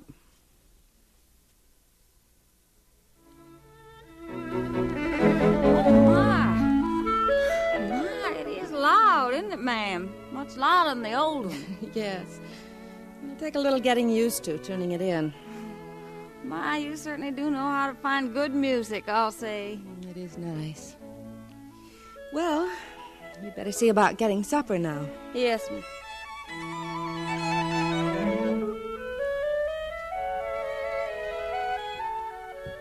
She sat down to listen, feeling once again complete.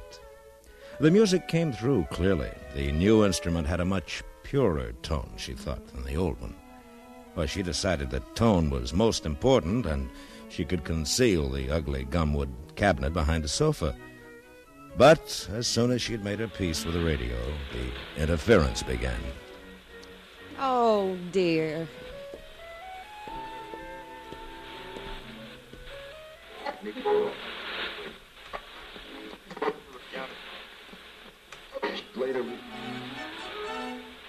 And they call this hi-fi.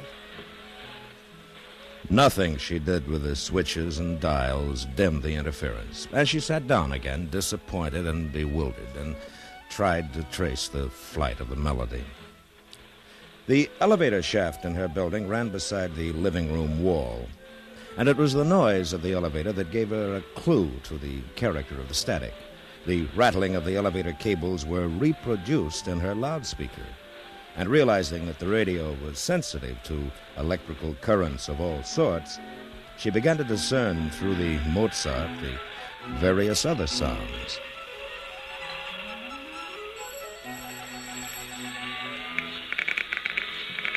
By listening more carefully, she was able to distinguish doorbells, elevator bells, electric razors, and wearing mixers picked up from the apartments that surrounded her. The powerful and ugly instrument, with its mistaken sensitivity to discord, was more than she could hope to master, so she turned the thing off.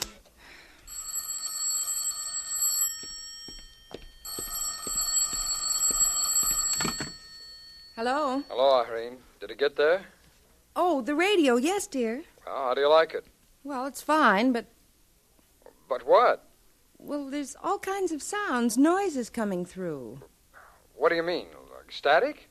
Well, yes, but more like real noises. Hmm? I think it's picking up all the electric things in the building. Bells, vacuums, telephones. Well, you better not fool with it until I get home. It probably needs a ground or something. All right. I think it's wonderful, dear. Much nicer than the old one. When it's clear, the music sounds beautiful. Oh, good. Well, I'll see you later. Bye. Bye. When Jim Westcott came home that night, he went to the radio confidently, worked the controls. The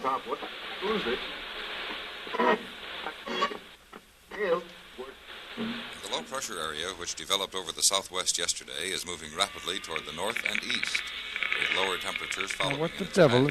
That's what I was telling you. The city's current reading is 58. Kansas City, 54. He fiddled with the knobs. Chicago, 54. Detroit, 55. Couldn't get rid of the noise. And rainy. Toledo, 56. And he turned the radio off. What the heck with it, huh? I'll call the fellow who sold it to me in the morning. He's going to hear something from me. The following day, Irene had a luncheon date and did some shopping during the afternoon. It was late when she returned home, and she didn't have a chance to turn on the radio, although the maid informed her that a man had come and fixed it. She busied herself with the children, seeing to their baths and bedtime. When Jim came home that night, he was tired and took a shower and changed his clothes, and then he joined Irene in the living room. He had just turned on the radio when the maid announced dinner, so he left it on, and he and Irene went to the table.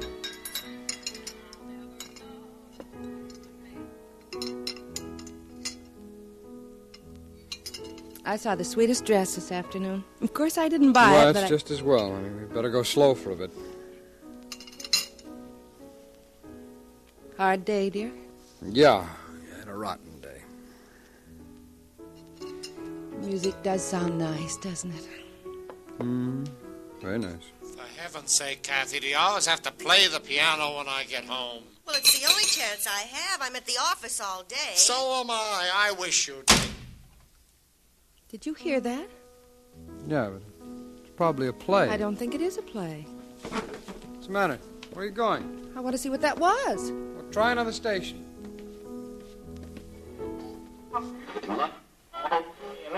This country. Hey, have you seen my garters? Button me up. I said, have you seen my garters? Just button me up and I'll find your garters. All right. Is that a radio show? I don't know. Here, let me see. I wish you wouldn't leave apple cores in the ashtray. I hate the smell. The devil is this? On the coast of Coromandel, where the early pumpkins blow, in the middle of the woods lived the youngy-bongy beau. 2 old chairs and half a candle, 1 old jug without a handle. Lord, that's These the Sweeney's nurse. What? Turn that thing off. Maybe they can hear us. That was Miss Armstrong, the Sweeney's nurse. She must be reading to the little girl. They live in 17B. I've talked to her in the park. I know her voice.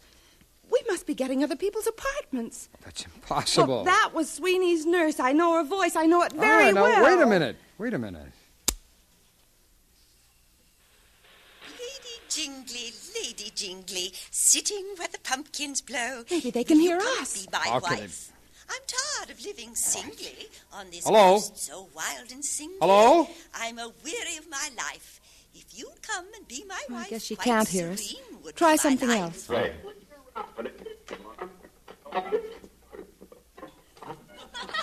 Eat some more sandwiches. Oh, sure, I'd love some.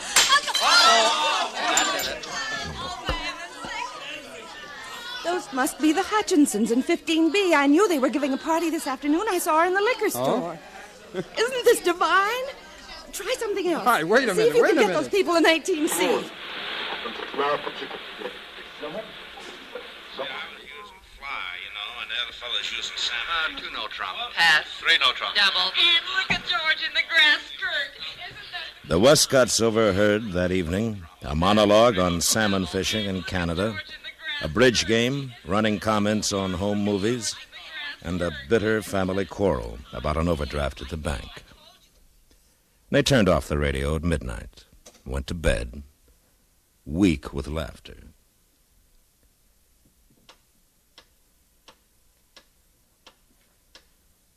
Sometime in the night, their son began to call for a glass of water, and Irene got one and took it into his room. It was very early. From his window, all the lights in the neighborhood were extinguished. She went into the living room and turned on the radio.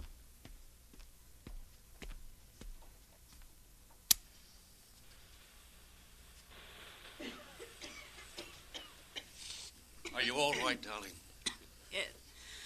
I'm all right, I guess. But you know, Charlie, I don't feel like myself anymore. Sometimes there are only, about 15 or 20 minutes in the week when I feel like myself. I don't like to go to another doctor. The doctor bills are so awful already, but I just don't feel like myself, Charlie. I just never feel like myself. Oh, dear. How sad. How terribly sad. The following morning, after her children and husband had been carried away in the elevator, she went into the living room and tried the radio again. You are going to school this morning, my girl, and that's all there is to it. Look, we paid $800 to get you into that school, and you'll go if it kills you.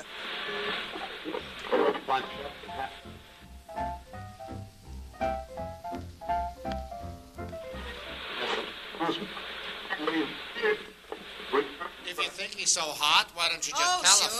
Oh, sure. I can just see you. You'd like that, wouldn't you? That's what you're waiting for. You'd like me to do something like that, the kind of thing you've been doing. Huh? You think I don't know? You think I don't smell that perfume on you when you get home from work? Work?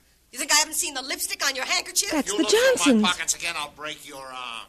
Thanks for a lousy breakfast and indigestion. I may see you tonight and I may not. Go on. Get out. Go on. Stay out all night. Maybe I I will.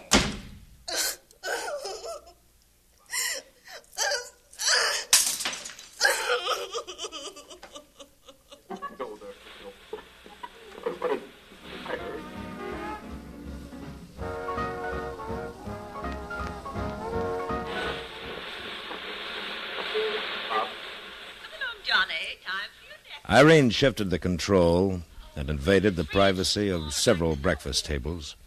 She overheard demonstrations of indigestion, love, abysmal vanity, faith, and despair. Her life was nearly as simple and sheltered as it appeared to be, and the forthright and sometimes brutal language that came from this loudspeaker the morning there astonished and troubled her. She continued to listen until her maid came in, and then she turned the radio off quickly, since this insight, she realized, was a furtive one. She had a luncheon date with a friend that day and didn't get home until after 2:30. For some reason, she felt strangely disturbed.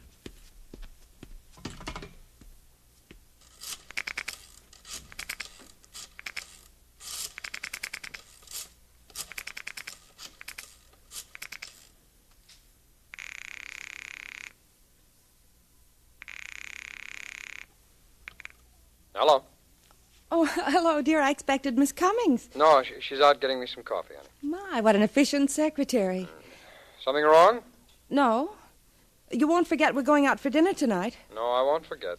Look, dear, I'm rather busy. Oh, I'm sorry, dear. No, that's all right. Oh, the funniest thing. What? When I went out for lunch, there were some people in the apartment elevator. It was the funniest thing. I kept wondering... Honey, will you tell me about it later? I haven't got time now. I'll see you about 7.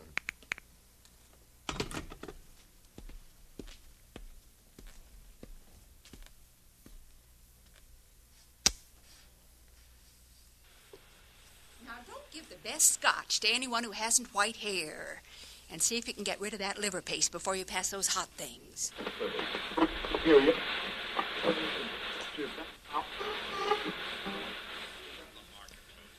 As the afternoon waned, the conversations increased in intensity.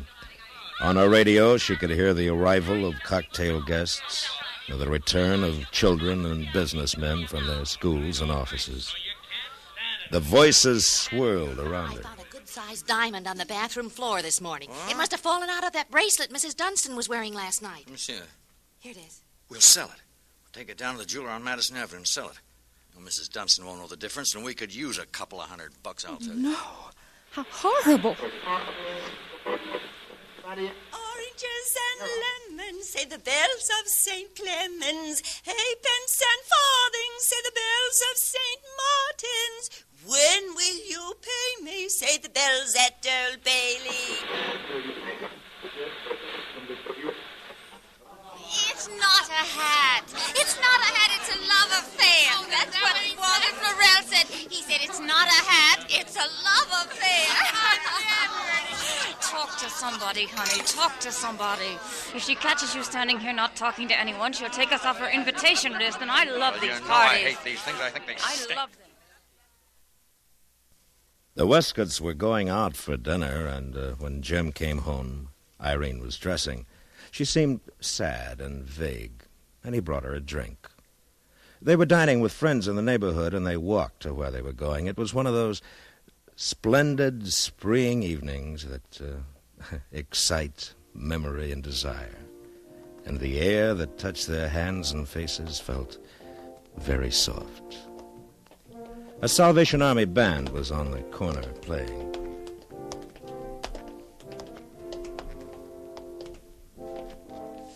They're really such nice people, aren't they? Mm-hmm. They have such nice faces.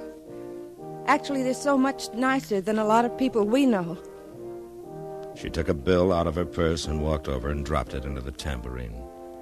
There was, in her face, when she returned to her husband, a look of radiant melancholy that he was not familiar with.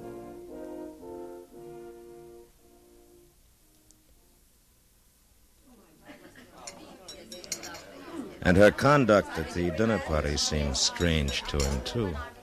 She interrupted her hostess. I don't agree with you. I think you're absolutely wrong. Completely wrong. Stared at people across the table from her with an intensity for which she would have punished her children.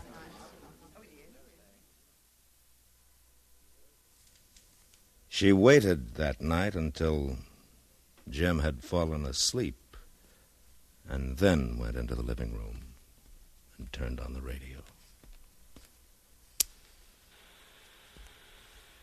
Oh, I'm so tired. I'm absolutely dead. Well, maybe if we could get home one night in the week before 1 o'clock, you wouldn't be so tired. I know, but we had to go to the party, and I don't want to play that record.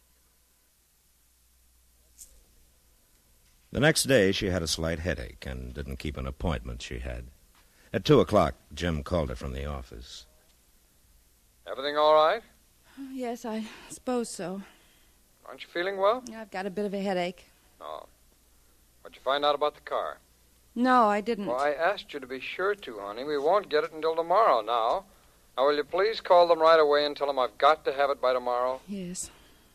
Irene, did you hear me? I said yes. What's the matter with you? I've got a headache. You've been listening to that radio all morning, haven't you? Now, look, fun's fun, but you're running it into the ground, honey. It's not good for you. Now, please, keep the thing off, will you? All right. You promise? All right. Jim came home at about 6 that night. Emma, the maid, let him in, and he had taken off his hat and was taking off his coat when Irene ran into the hall. Go up to 16C, Jim. What? Don't take off your coat. Go up to 16C. Mr. Osborne's beating his wife. They've been quarreling since 4 o'clock, and now he's hitting her. Go up there and stop it. Cut it out. Stop it. You don't have to listen to this sort of thing, you know.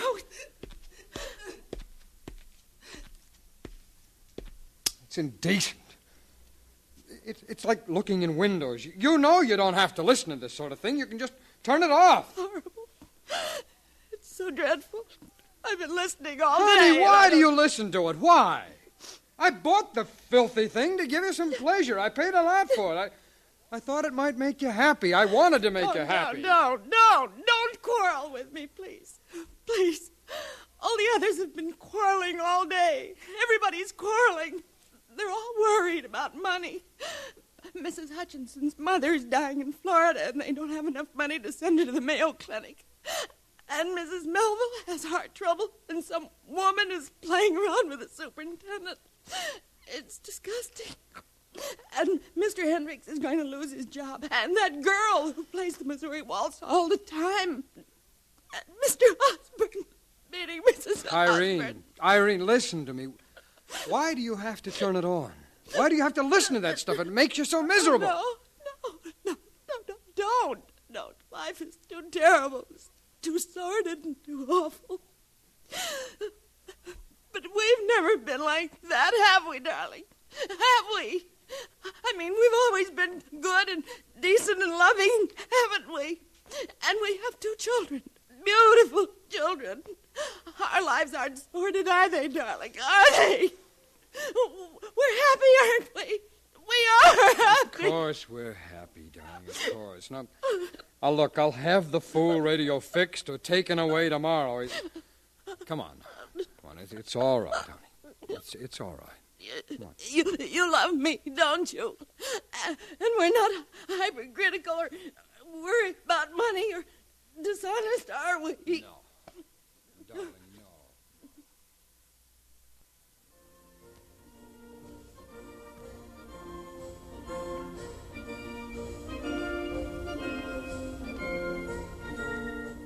A man came in the morning and fixed the radio.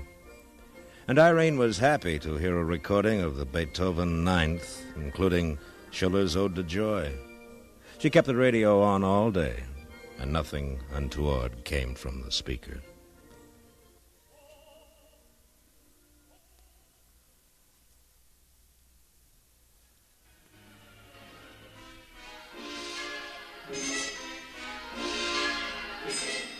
Debussy's La Mer was being played when Jim came home, and they went into dinner.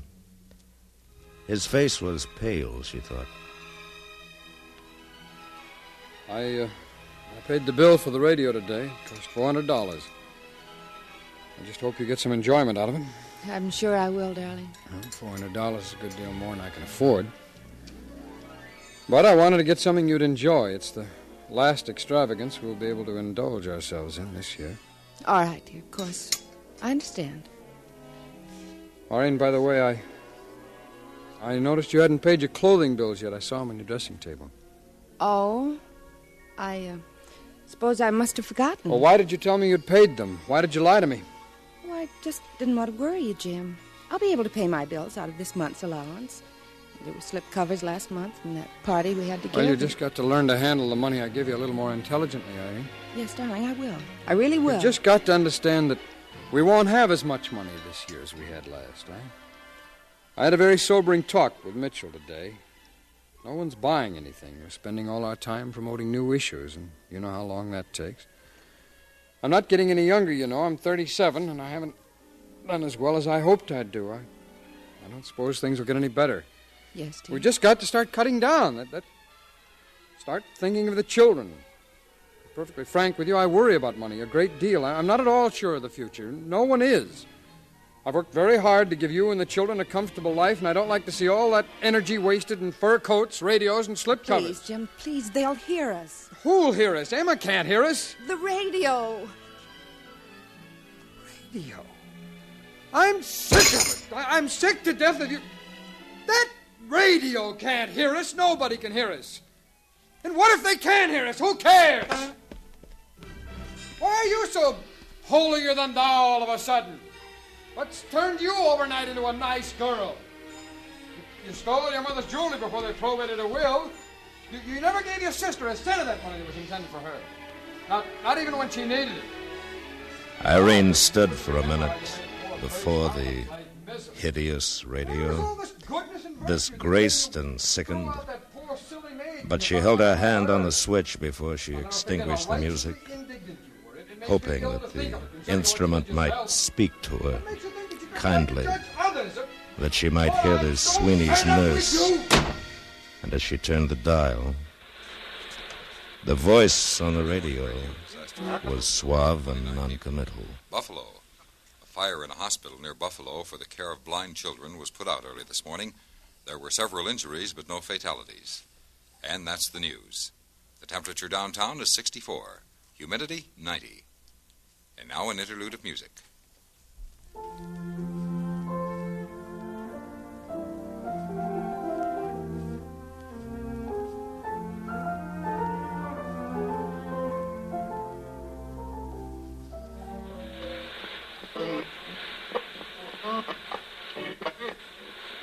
The CBS Radio Workshop has presented The Enormous Radio by John Cheever, produced and directed by Anthony Ellis. The script was adapted for radio by Mr. Ellis. The cast included William Conrad, Virginia Gregg, Stacey Harris, Eve McVeigh, Hans Conried, Charlotte Lawrence, Joseph Kearns, Paula Winslow, Herb Butterfield, Helen Klebe, George Walsh, and Irene Tedrow. Special effects were by Robert Chadwick, Bill James, and Clark Casey.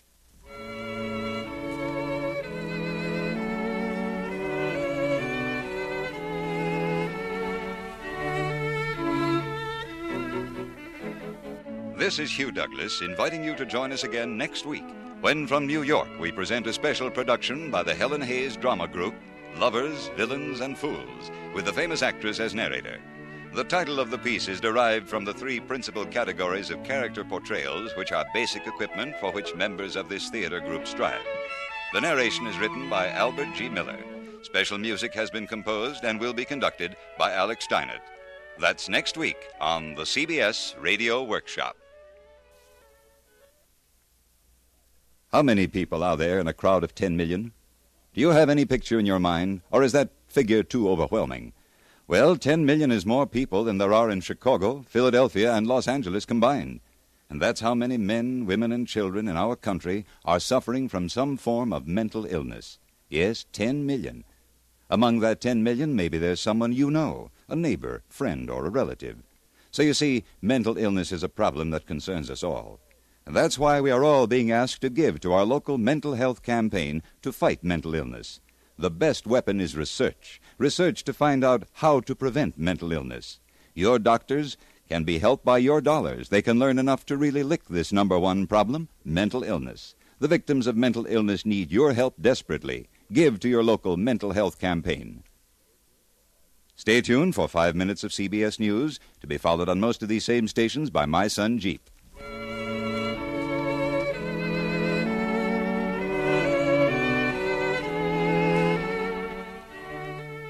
America listens most to the CBS Radio Network.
This is Helen Hayes, and this is a simple story about actors.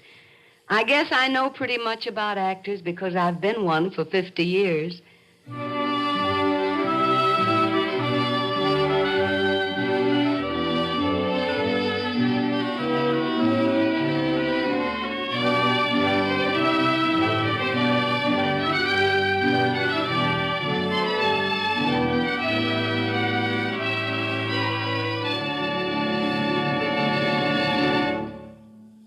The CBS Radio Workshop, dedicated to man's imagination, the theater of the mind. Tonight, the Helen Hayes Drama Group and Helen Hayes present Lovers, Villains, and Fools. Helen Hayes has been known for years as one of the leading actresses of the American stage, and lately as a New York theater. And now on tape, Miss Hayes. Thank you. I still haven't become accustomed to being a theater. But after all these years inside of theaters, I'm quite at home when talking about actors and acting. As I said a moment ago, this is a story about actors. Throughout history, strange opinions have been held about actors by people outside the profession, people sometimes known to theater folk as civilians. Actors have been accused of being childlike, vain, feather-brained, irresponsible, and, well, sometimes not even quite respectable. But whatever else they are, actors are artists. They work hard to learn their trade. It isn't easy to be called on to be a lover for one instant and a villain the next, and then turn from being a villain into a fool. And so an actor reaches for Shakespeare, whose plays provide him with all the examples of character he will ever need, no matter whatever or wherever he plays. Tonight, Jack Manning, my young actor friend, has brought our group to the studio with a Shakespearean repertoire of lovers, villains, and fools. And it might be wise to begin foolishly with a fool. The actor will be Dick Vere, reading a speech of Launce, a foolish fellow and two gentlemen of Verona.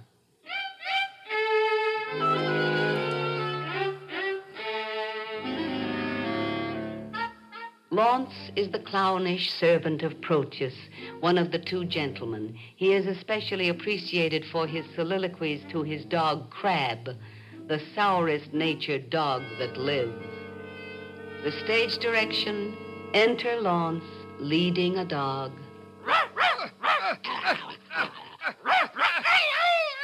Oh, when a manservant shall play the cur with him, look you, it goes hard. One that I brought up of a puppy. One that I saved from drowning when 3 or 4 of his blind brothers and sisters went to it. I have taught him, as you might say, precisely. Thus I would teach a dog. I was sent to deliver him as a present to Mistress Sylvia from my master. And I came no sooner into the dining chamber, but he steps me to her trencher and steals her capon's leg. Oh, 'tis a foul thing when a cur cannot keep himself in all companies. If I had not had more wit to take a fault upon me that he did, I think verily he'd have been hanged for it. Sure as I live, he'd have suffered for it. You shall judge. He thrust me himself into the company of 3 or 4 gentlemanlike dogs under the Duke's table.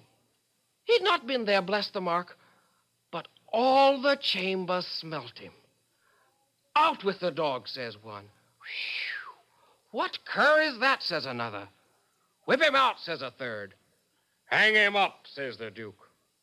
Well, I, having been acquainted with the smell before, knew it was crab. And goes me to the fellow that whips the dogs. Friend, quoth I, do you mean to whip the dog? Aye, marry I do, quoth he. You do him the more wrong, quoth I. 'Twas I did the thing you wot of. He makes me no more ado, but whips me out of the chamber. How many masters would do this for their servant? Oh, thou thinkest not on this now. Nay, I remember the trick thou served me when I took my leave of Madam Sylvia. Did I not bid thee still mark me and do as I do? When didst thou ever see me heave up my leg against a gentlewoman's farthingale? Didst thou ever see me do such a trick?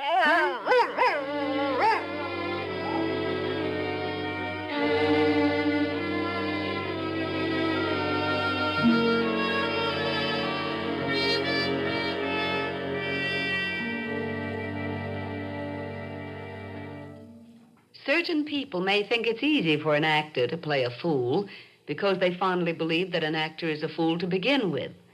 Well, is he really? Certainly an actor does his work earnestly and honestly. Mr. J.B. Priestley, the author, has this to say. I prefer acting that I see in the theater, says Mr. Priestley, to acting that I see in the Harley Street consulting room, in the law courts, or the Houses of Parliament. The man who openly plays a character part for 2 hours a night is more likely to remain in a healthy state of mind than the man who plays a character part day and night, using every room he enters as his stage. So much for who is the fool. Now, in Twelfth Night, Shakespeare tells a story of lovers and demonstrates his fondness for disguising his heroine as a boy, thus fooling a lovesick swain. Joseph Warren plays the Duke, and Terry Clark plays Viola.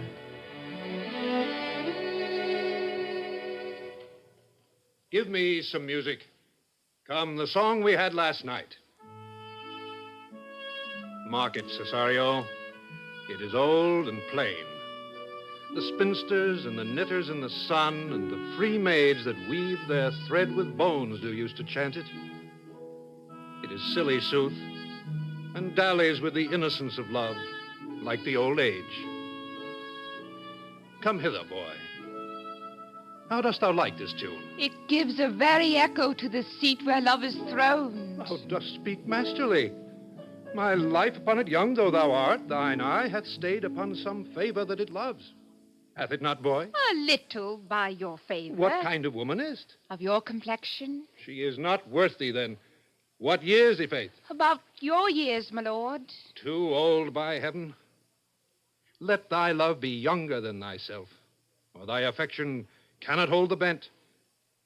For women are as roses whose fair flower, being once displayed, doth fall that very hour. And so they are. Alas, that they are so, to die even when they to perfection grow. Once more, Cesario, get thee to yon same sovereign cruelty. But if she cannot love you, sir. I cannot be so answered. Oh, sooth, but you must. Say that some lady, as perhaps there is, hath for your love as great a pang of heart as you have for Olivia. You cannot love her, you tell us, so must she not then be answered? There is no woman's sides can bide the beating of so strong a passion as love doth give my heart. Aye, but I know. What dost thou know? Too well what love women to men may owe. In faith they are as true of heart as we. My father had a daughter, loved a man. As might be, perhaps, were I a woman, I should your lordship. And what's her history? A blank, my lord. For she never told her love, but let concealment like a worm in the bud feed on her damask cheek. She pined in thought, and with a green and yellow melancholy she sat like Patience on a monument, smiling at grief. Was not this love indeed? Oh, we men may say more, swear more, but indeed our shows are more than will, for still we prove much in our vows, but little in our love. But died thy sister of her love, my boy? I am all the daughters of my father's house, and all the brothers too, and yet I know not. Sir, shall I to this lady? Aye, that's the theme. To her in haste. Give her this jewel. Say, my love can give no place, bide no denay.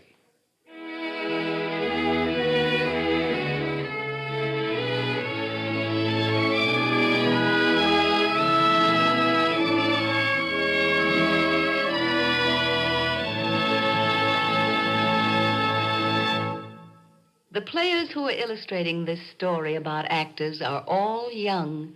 They're all artists, and they all make their living by acting on stage, screen, radio, or television. They formed their group because they felt a desperate need to learn their craft well by working. And they chose to study and perform Shakespeare because Shakespeare is the one dramatist who challenges every mood, every skill, and every emotion. Being human beings as well as actors, there are lovers among these young people, I'm certain of that. And there may be a fool or two. But I'm sure that there are no out-and-out villains. Actors leave pure villainy to the drama critics. But they can quickly assume the villain's sneer when the part calls for it. Villainous roles such as Gloucester in King Henry VI, Part 2.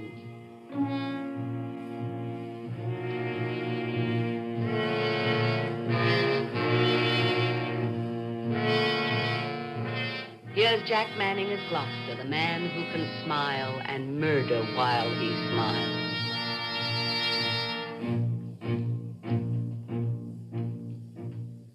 Aye, Edward will use women honorably. Would he were wasted, marrow, bones, and all, that from his loins no hopeful branch may spring to cross me from the golden time I look for. And yet, between my soul's desire and me, the lustful Edward's title buried, is Clarence Henry, and his son young Edward, and all the unlooked-for issue of their bodies to take their rooms ere I can place myself. A cold premeditation for my purpose. Why then, I do but dream on sovereignty. Say there is no kingdom, then, for Richard. What other pleasures can the world afford? I'll make my heaven in a lady's lap, and deck my body in gay ornaments, and witch sweet ladies with my words and looks. Miserable thought. And more unlikely than to accomplish 20 golden crowns. My love forswore me in my mother's womb. She did corrupt frail nature with some bribe to shrink mine arm up like a withered shrub, to make an envious mountain on my back where sits deformity to mock my body, to shape my legs of an unequal size, to disproportion me in every part like to a chaos, or an unlicked bear whelp that carries no impression like the dam. And am I, then, a man to be beloved? Oh, monstrous fault to harbor such a thought. Then, since this earth affords no joy to me, but to command, to check, to o'erbear such as are of better person than myself, I'll make my heaven to dream upon the crown. And whiles I live, to account this world but hell, until my misshaped trunk that bears this head be round empaled with a glorious crown. And yet, I know not how to get the crown, for many lives stand between me and home, and I, like one, lost in a thorny wood that rends the thorns and is rent with the thorns, seeking a way and straying from the way, not knowing how to find the open air, but toiling desperately to find it out, torment myself to catch the English crown. And from that torment I will free myself, or hew my way out with a bloody axe.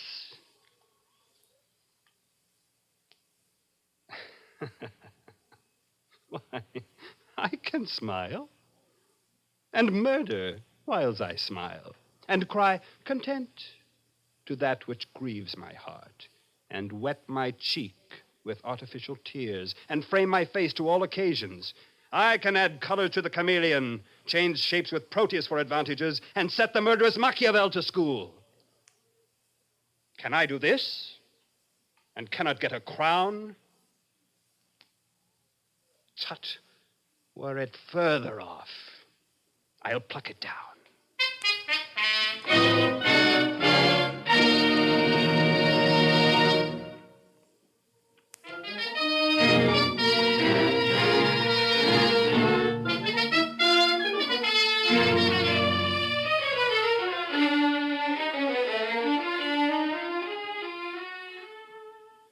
This is Jack Manning. In Shakespeare, as in life, we find lovers who are villains. And by being villains are fools indeed. Here are Macbeth and his lady passionately plotting the death of Duncan. Barbara Joyce as Lady Macbeth, and Douglas Gordon as Macbeth.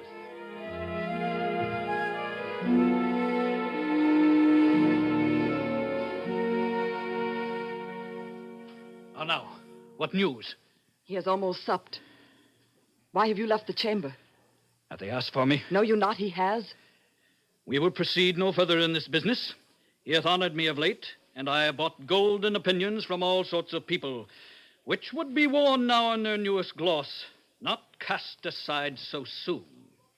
Was the hope drunk wherein you dressed yourself? Hath it slept since?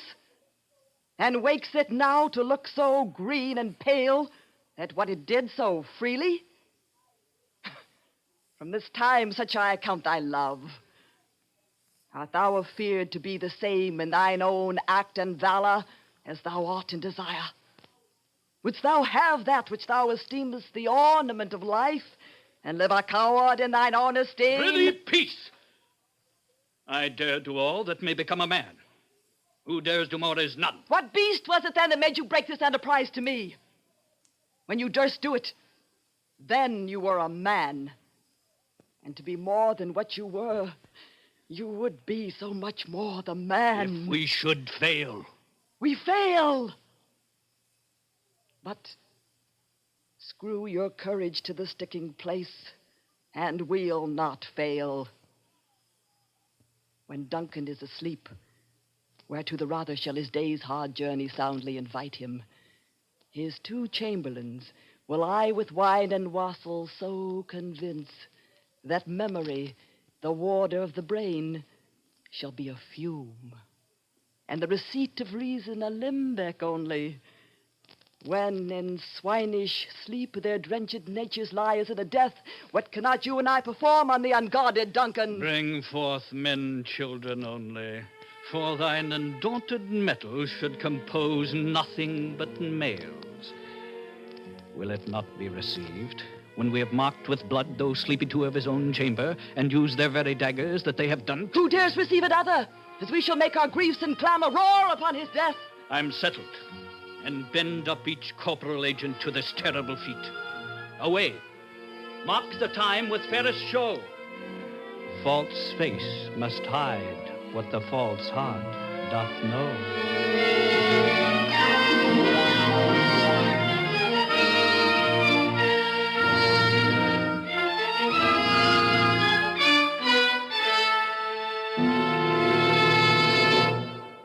The greatest ambition of all actors is to play Hamlet, and our acting group is no less ambitious than others.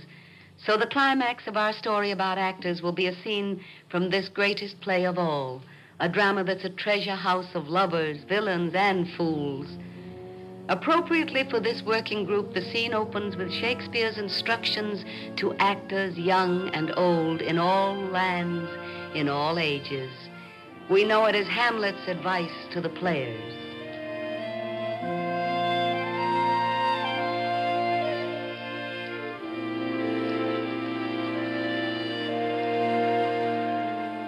Speak the speech, I pray you, as I pronounced it to you, trippingly on the tongue. But if you mouth it, as many of your players do, I had as lief the town crier spoke my lines. Oh, it offends me to the soul to hear a robustious, periwig-pated fellow tear a passion to tatters, to very rags, to split the ears of the groundlings, who, for the most part, are capable of nothing but inexplicable dumb shows and noise. Pray you, avoid it. I warrant, Your Honor. Be not too tame, neither, but let your own discretion be your tutor. Suit the action to the word to the action. With this special observance. The purpose of playing, both at the first and now, was and is to hold, as 'twere, the mirror up to nature, to show virtue her own feature, scorn his own image, and the very age and body of the time his form and pressure. Oh, there be players that I have seen play, and heard others praise, and that highly, have so strutted and bellowed that I have thought some of nature's journeymen had made men, and not made them well, they imitated humanity so abominably. I hope we have reformed that indifferently with us, sir. Oh, reform it altogether. And let those that play your clowns speak no more than is set down for them. For there be of them that will themselves laugh, to set on some quantity of barren spectators to laugh too, though, in the meantime, some necessary question of the play be then to be considered. That's villainous, and shows a most pitiful ambition in the fool that uses it. Go, make you ready. What ho, Horatio? Here, sweet lord, at your service. Horatio, there is a play tonight before the king. One scene of it comes near the circumstance which I have told thee of my father's death. I prithee, when thou seest that act afoot, even with the very comment of thy soul, observe my uncle, give him heedful note. For I, mine eyes will rivet to his face, and after, we will both our judgments join in censure of his seeming. Well, my lord, if he steal aught the whilst this play is playing and escape detecting, I will pay the theft. They are coming to the play. I must be idle. Get you a place.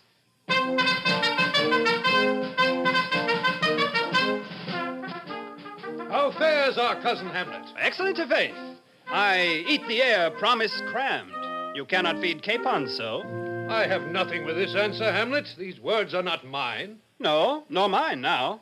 Be the players ready? Aye, my lord. They stay upon your patience. Come hither, my dear Hamlet. Sit by me. No, good mother. Is metal more attractive?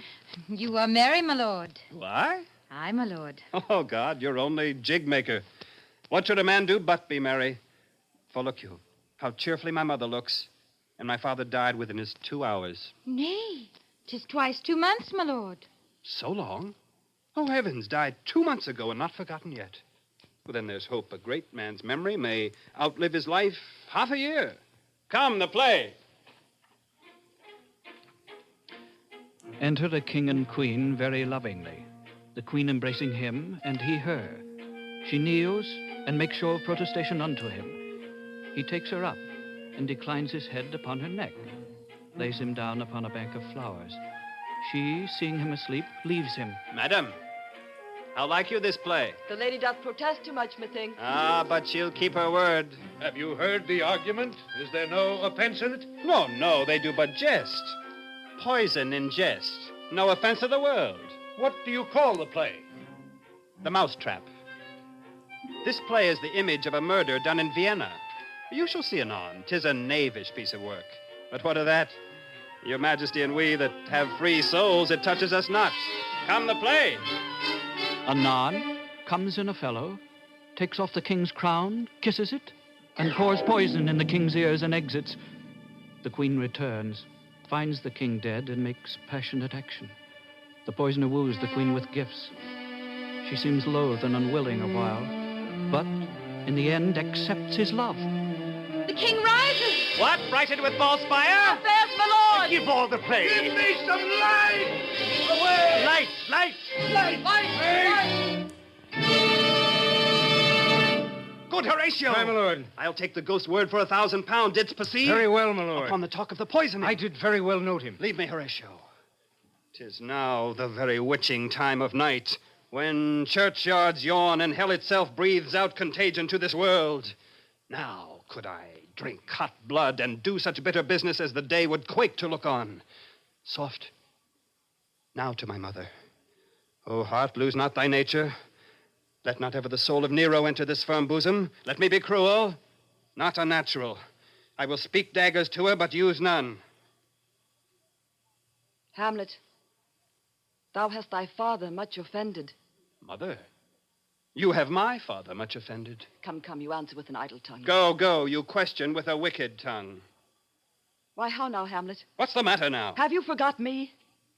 No, by the rood, not so. You are the queen, your husband's brother's wife. And would 'twere not so, you are my mother.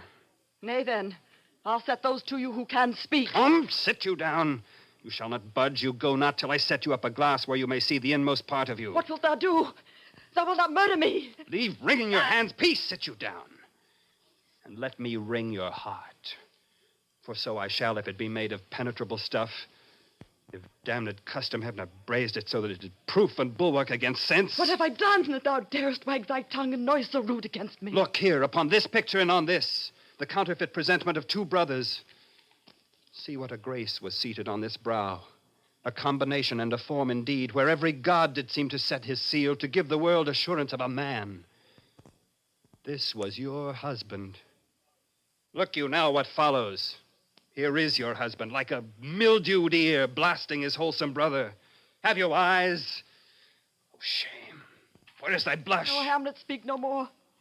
These words like daggers in mine ears. No more, sweet Hamlet. A murderer and a villain, a slave that is not 20th part the tithe of your precedent lord. No more. A king of shreds and patches. I am thy father's ghost. Save me, and hover over me with your wings, you heavenly gods. What would your gracious figure? Alas, he's mad. Do you not come, your tardy son, to chide that, lapsed in time and passion, lets go by the important acting of your dread command? Oh, say. Do not forget, this visitation is but to whet thine almost blunted purpose. But look, amazement on thy mother sits. Oh, step between her and her fighting soul. Conceit in weakest bodies, strongest works. Speak to her, Hamlet. How is't with you, lady? Alas, how is't with you? That you do bend your eye on vacancy, and with the incorporeal air do hold discourse. Whereon do you look? On him. Look you, how pale he glares. To whom do you speak this? Do you see nothing there? Nothing at all. Yet all there is I see. No, did you nothing hear? No. Nothing but ourselves. Why, look you there. Look how it steals away. My father in his habit as he lived. Look where he goes even now, out at the portal. This is the very coinage of your brain. This bodiless creation, ecstasy, is very cunning in. Ecstasy? Mother, for love of grace, lay not that flattering unction to your soul that not your trespass but my madness speaks.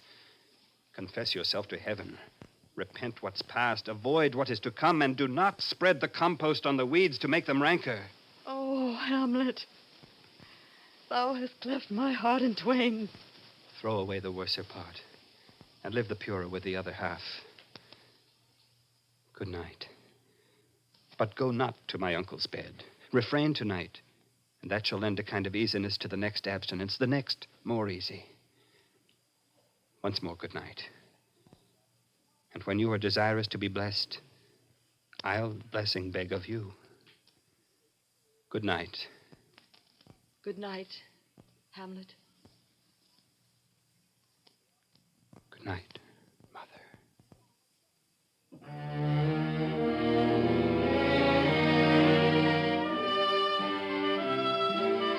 This has been a story about actors and actors at work. Our revels now are ended. We are such stuff as dreams are made on, and our little life is rounded with a sleep. Good night, everyone.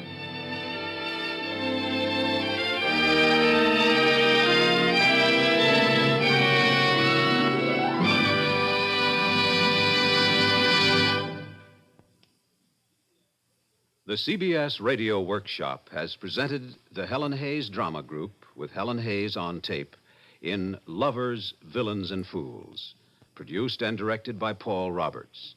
Narration was written by Albert Miller. Music composed and conducted by Alexander Steinert. Heard with Miss Hayes were Jack Manning, Dick Via, Barbara Joyce, Joe Warren, Terry Clark, Douglas Gordon, Betty Ellen, and Arthur Anderson. This is Bob Hite inviting you to join us again next week when, from Hollywood, we present a delightful and thrilling fairy tale by Antoine de Saint-Exupéry called The Little Princess. This is the CBS Radio Network.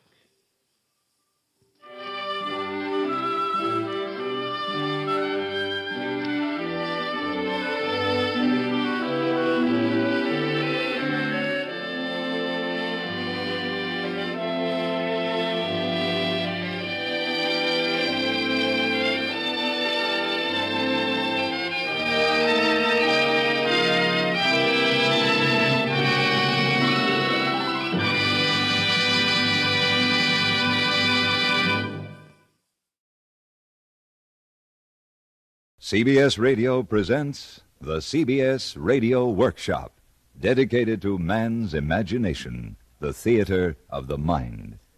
Tonight's presentation, The Little Prince, by the late Antoine de Saint-Exupéry.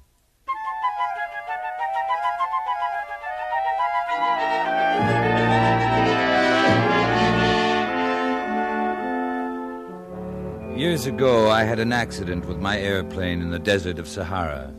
Something was broken in my engine. Being alone, I set myself to attempt the difficult repairs. It was a question of life or death. I had only enough drinking water to last about a week. The first night, I went to sleep on the sand 1,000 miles from any human habitation. You can imagine my amazement when at sunrise I was awakened by an odd little voice. If you please, draw me a sheep. What? Draw me a sheep. I jumped to my feet, completely thunderstruck. I saw a most extraordinary small person who stood examining me with great seriousness. He seemed neither to be fainting from fatigue or hunger, or thirst or fear. When I was able to speak, I said, "What are you doing here?" If you please, draw me a sheep. I don't know how to draw. That doesn't matter. Draw me a sheep.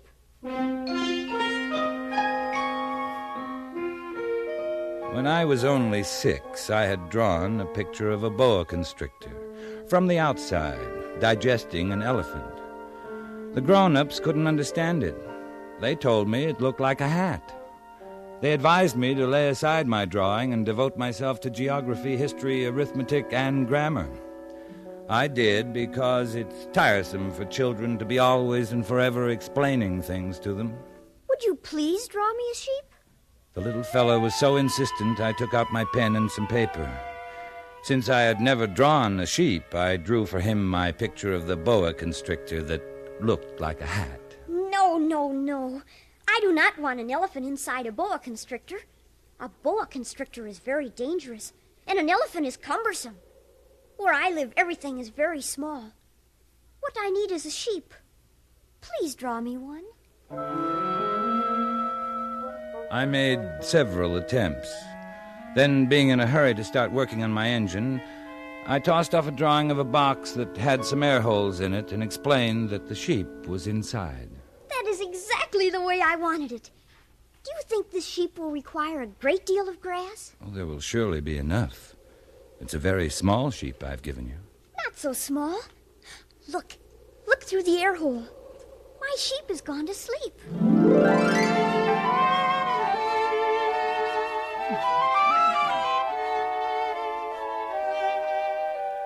It took me a long time to learn where he came from. It was only from words dropped by chance that little by little everything was revealed to me. I learned, for example, that the little prince came from another planet, and that his planet was scarcely any larger than a house. I should remind the grown-ups that in addition to the great planets, there are hundreds of others, some too small to be seen through telescopes, called asteroids, which are designated by numbers. The planet the little prince came from is asteroid B612.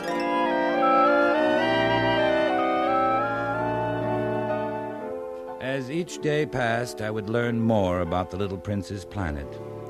On the third day, I heard about the catastrophe of the baobabs. Isn't it true that sheep eat little bushes? Yes, that's true. Then it follows they also eat baobabs. Baobabs? But it would take a herd of elephants to eat anything as gigantic as a baobab. Before they grow so big, don't baobabs start out by being little? Entirely correct. But why do you want the sheep to eat the little baobabs? I knew a planet inhabited by a lazy man. He neglected 3 little bushes. What happened? Catastrophe. The baobabs spread over the entire planet, bored clear through it with their roots, split it in pieces. So you must be careful. It is a question of discipline. I must attend to my planet each morning, as I do myself. It's tedious. I need the sheep.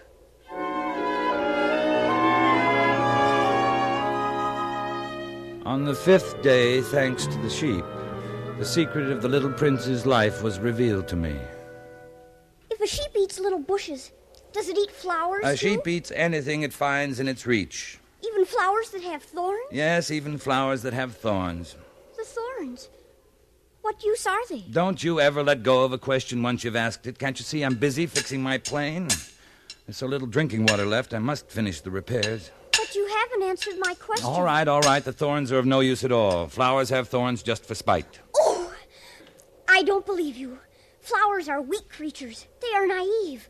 They reassure themselves as best they can. They believe that their thorns are terrible weapons. And you actually believe that the flowers... No, I don't believe anything. I answered you the first thing that came into my head. Now, don't you see I'm very busy with matters of consequence? Matters of consequence? You talk just like the grown-ups. The flowers have been growing thorns for millions of years. For millions of years, the sheep have been eating them just the same. It is not a matter of consequence to try to understand why the flowers go to so much trouble to grow thorns which are never of any use to them. Now, just a moment. If I knew one flower which is unique in the universe, which grows nowhere but on my planet, which one little sheep can destroy in a single bite some morning without even noticing what he is doing, you think that is not important? I'm sorry. I didn't realize. Now, the flower you love is not in danger. I'll draw you a muzzle for your sheep. I'll draw you a railing to put around your flower. I didn't know what else to say to him. Night had fallen. I'd let my tools drop from my hand. Of what moment now was my hammer, or thirst, or death? There was a little prince to be comforted. I felt awkward and blundering. I didn't know how I could reach him. It's such a secret place, the land of tears.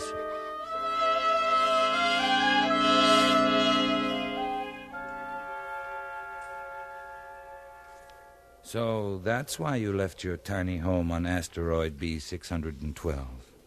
It was love. Love for a flower unique in all the universe. At first I was captivated by her beauty. Very quickly she began to torment me with her vanity, and soon I came to doubt her. Was she the only flower on your planet? Oh, no, but the others are very simple. They take up no room, cause not one bit of trouble. Your flower was different. Very. She came from a seed blown to my planet from who knows where. From the moment she first showed herself, she became demanding. She commanded all of my time. Even that time I had always devoted to the baobabs and my volcanoes. Volcanoes? I have 2 active volcanoes. Very convenient for heating my breakfast. I carefully clean them out every morning. If they are well cleaned out, volcanoes burn slowly and steadily, without eruptions. I see. I also have one volcano that is extinct. I clean it out, too. One never knows. No, one never knows. You were telling me about your flower. I ought never to have run away from her. I ought to have judged her by deeds and not by words. I ought to have guessed that behind her poor little stratagems lay real affection for me. But I was too young to know how to love her. The fact is that I did not know how to understand anything.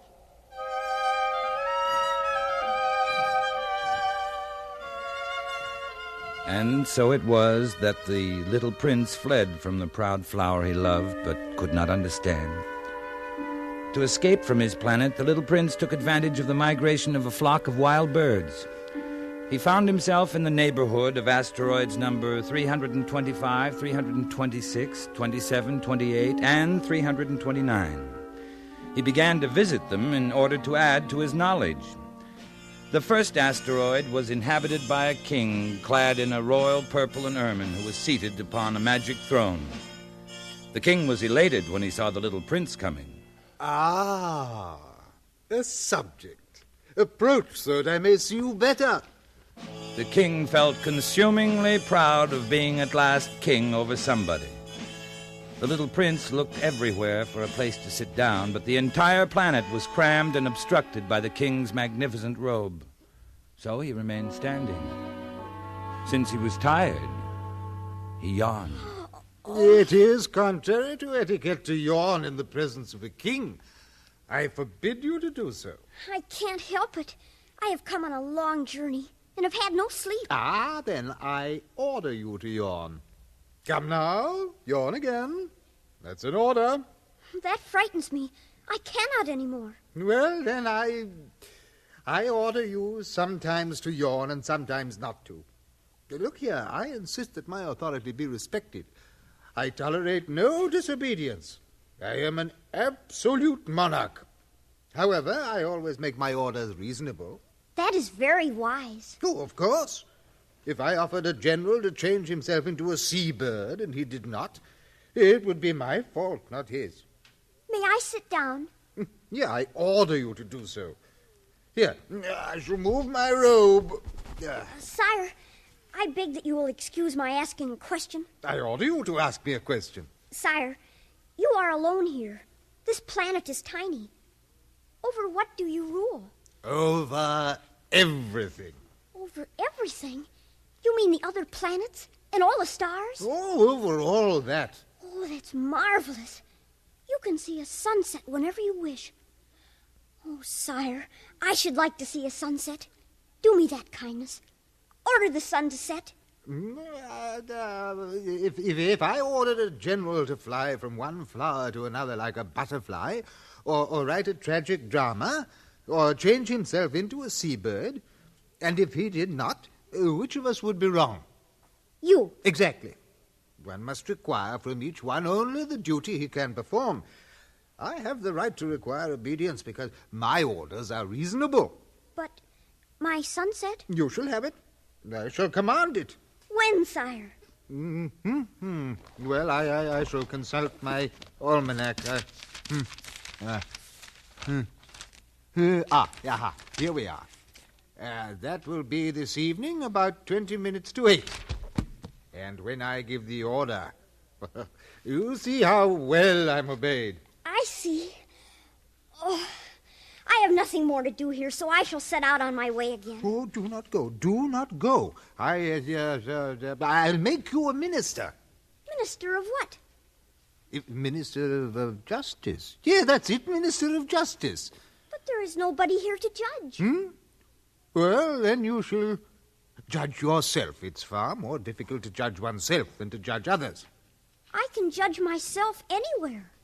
I have good reason to believe that somewhere on my planet there is an old rat. You can judge this old rat, and from time to time you will condemn him to death. But you will have to pardon him on each occasion. He must be treated thriftily. He's the only one we have. I wouldn't like that. I think I will go on my way. Oh, no. I am ready to depart. If your Majesty wishes to be promptly obeyed, he should be able to give me a reasonable order. Very well.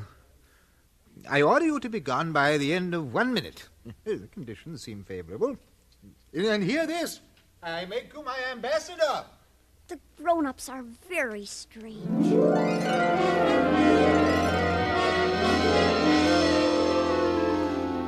The second planet was inhabited by a conceited man who thought the little prince had come to admire him. I am about to receive a visit from an admirer. Good morning. That is a queer hat you are wearing. It is a hat for salutes. I raise it in salute when people acclaim me. Oh, unfortunately, nobody at all ever passes this way. Oh? Clap your hands one against the other. All right. You see? I now raise my hat in salute. Do it again. Thank you. Thank you. Wouldn't you like to applaud me again? Well, no. But you really do admire me. What do you mean? Well, you regard me as the handsomest, the best dressed, the richest, and most intelligent man on this planet. But you're the only man on your planet. Well, do me this kindness. Admire me just the same. Very well. I admire you. Ah, thank you. Thank you, and goodbye. Now, what is there in that to interest him so much? The grown-ups are certainly very odd.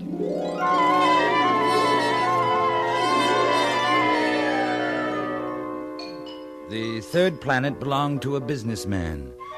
This man was so much occupied that he did not even raise his head at the little prince's arrival. 3 and 2 make 5. 5 and Good 7. morning. 12. Good morning. 15 Your and cigarette 7 has gone make out. 22. I haven't had time to light it again. That makes 501,622,731. 500 million what? I can't stop. I've got too much to do. I'm concerned with matters of consequence. 500 million what? During the 54 years I've inhabited this planet, I've been disturbed only twice by inconsequential balderdash. This is the third time. I was saying 501 million... Millions of what? Those little objects one sometimes sees in the sky. Flies? No, little glittering objects. The ones that set lazy men to idle dreaming. You mean the stars. That's right. And what do you do with the stars? Nothing. I own them. But I have already seen a king who told me... Kings do not own. They reign over. It's very different.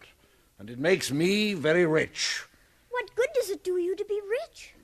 Well, it makes it possible for me to buy more stars, if any are discovered.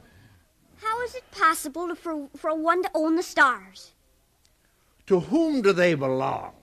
To nobody. Then they belong to me, because I was the first to think of it. I suppose that is true, but what do you do with them? I administer them, count them, recount them. It's difficult, but I am a man who is interested in matters of consequence. You cannot pluck the stars from heaven. No, but I can put them into the bank. Whatever does that mean? I write the number of my stars on a paper. I put the paper into a drawer and lock it with a key. Is that all? It is enough. That is rather poetic, but of no great consequence. Your ideas about matters of consequence are quite different from those of grown-ups. Quite. I myself own a flower, which I water every day. I own 3 volcanoes, which I clean out every day. It is of some use to my volcanoes and my flowers that I own them. You are of no use to the stars. Balderdash! Now, let's see, where was I? 342, 77 plus 89... The grown-ups are altogether extraordinary.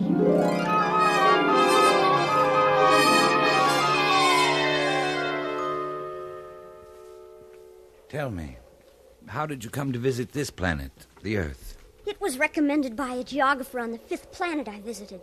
Do you like it? Do you intend to stay? It has been almost a year since I left my home, my flower, my volcanoes. I'm worried. The baobabs? I left them under control. Your flower, then? On my journey, I learned many things. I learned that flowers are in danger of speedy disappearance. Soon I must return.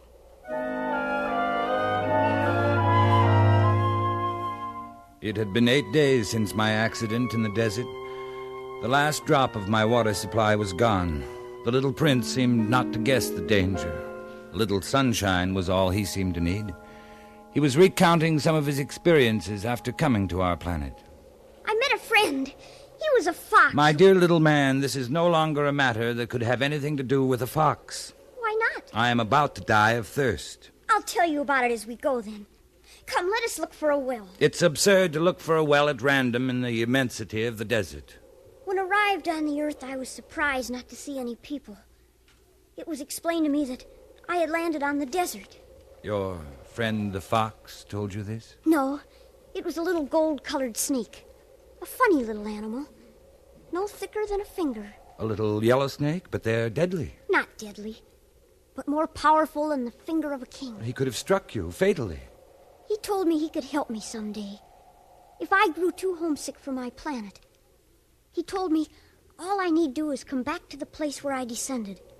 He would meet me there. Are you so homesick then? It is very close to the anniversary of my arrival. At that time, my planet will be right overhead. I shall be unhappy if you go. That is what the fox said. It was his fault. He wanted me to tame him. Tame him? It was when I wandered into a garden filled with flowers. There were thousands of them, precisely alike. They called themselves roses. I was broken-hearted. Because of the roses? They were all exactly like my flower. A flower I thought to be unique in all the universe. Oh. The fox made me understand, to have hope again. He wanted me to tame him because it would establish ties and make him different from all the other foxes. I'm beginning to understand. I looked again at the roses. They were beautiful, but one would not die for them. My rose is more important than all the others because it is she that I have watered. It is she I have put under a glass globe, sheltered from the wind behind a screen. Listened to when she grumbled or boasted. She is my rose. And your friend the fox? When I met him, he was as yet nothing. Just a fox like thousands of other foxes. But I have made him my friend. And now he is unique in all the world. You have learned a secret. A simple secret. It's only with the heart that one can see rightly. What is essential is invisible to the eye. Men have forgotten that you become responsible forever for what you have tamed. I am responsible for my rose.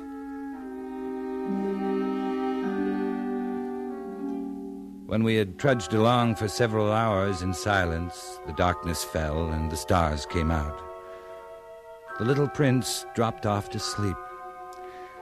I took him in my arms and set out walking once more. I felt the need of protecting him as if he himself were a flame that might be extinguished by a little puff of wind. I walked on. I found the well at daybreak. Now, you must keep your promise, you know. The muzzle for my sheep. I remember.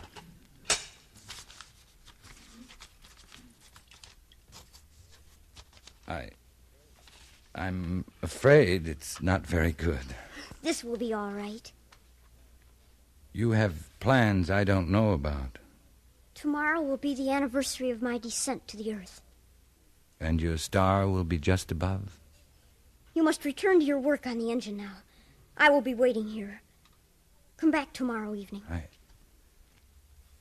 I'm a little frightened. Remember the fox. One runs the risk of weeping a little if one lets himself be tamed. I was not reassured. I did not want to lose my little friend. I pretended to go, but returned and hid behind a rock. I could not see to whom the little prince was speaking. This is the exact spot. At the right time. You have good poison. You are sure you will not make me suffer too long. My heart jumped to my throat. I looked around the rock. Before me, facing the little prince, was one of those yellow snakes that take just 30 seconds to end your life. I dug into my pocket for my gun and started to run. The snake let himself flow across the sand like the dying spray of a fountain and disappeared among the stones. What does this mean? Why are you talking with snakes? You will find out what is wrong with your engine today, and you can go back home. I, too, am going home today. It is much farther. Much more difficult. I want you to stay a while longer. I have your sheep and the sheep's box. And I have the muzzle. Little man, I want to hear you laugh again. Tell me it's only a bad dream, this affair of the snake, the meeting place, the star. At night you will look up at the stars. My star will be just one of the stars for you. You will love to watch all of the stars in the heavens. They will be your friends. I am making you a present. Little prince, dear little prince. I love to hear that laughter. That is my present. Just that. What are you trying to say? For most people, the stars are silent. You alone will have the stars as no one else has them. I don't understand. In one of the stars, I shall be living. In one of them, I shall be laughing. It will be as if all the stars were laughing when you look at the night sky. Only you will have the stars that can laugh. I, too, shall look at the stars. They will all be wells with a rusty pulley. You will have 500 million little bells, and I shall have 500 million springs of fresh water. Now, let me go by myself. You're afraid, little friend? I am responsible for my flower. She is so weak, so naive. She has 4 thorns of no use at all. Don't go. Please. Don't go. I seemed unable to move. The little prince hesitated, took one step. There was nothing there but a flash of yellow close to his ankle. He remained motionless for an instant. He did not cry out. He fell gently as a tree falls. There wasn't even any sound because of the sand.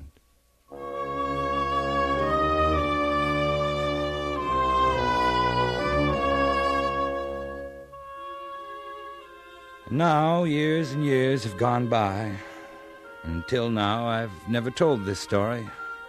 My sorrow is comforted a little. Not entirely, but I know he did go back to his planet. His body was not there at daybreak. At night, I love to listen to the stars. It's like 500 million little bells. But there is one extraordinary thing. When I drew the muzzle for the little prince, I forgot to add the leather strap to it. He will never have been able to fasten it on his sheep. So now I keep wondering what's happening on his planet. Perhaps the sheep has eaten the flour and the little bells are changed to tears. Here, then, is a great mystery. Nothing in the universe can be the same if somewhere a sheep that we have never seen has, yes or no, eaten a rose. And no grown-up will ever understand that this is a matter of so much importance.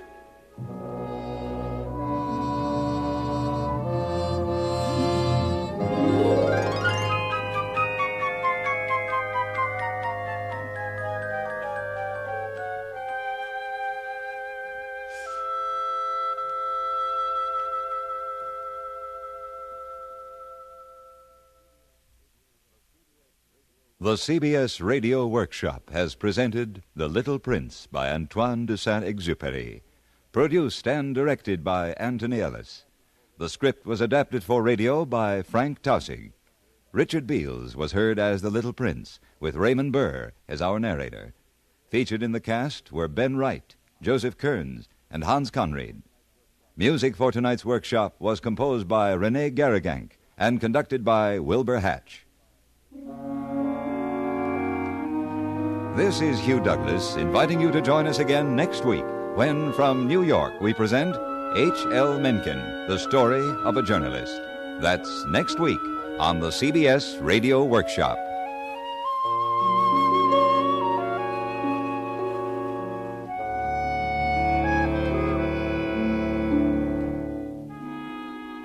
Stay tuned for 5 minutes of CBS News, to be followed on most of these same stations by My Son Jeep.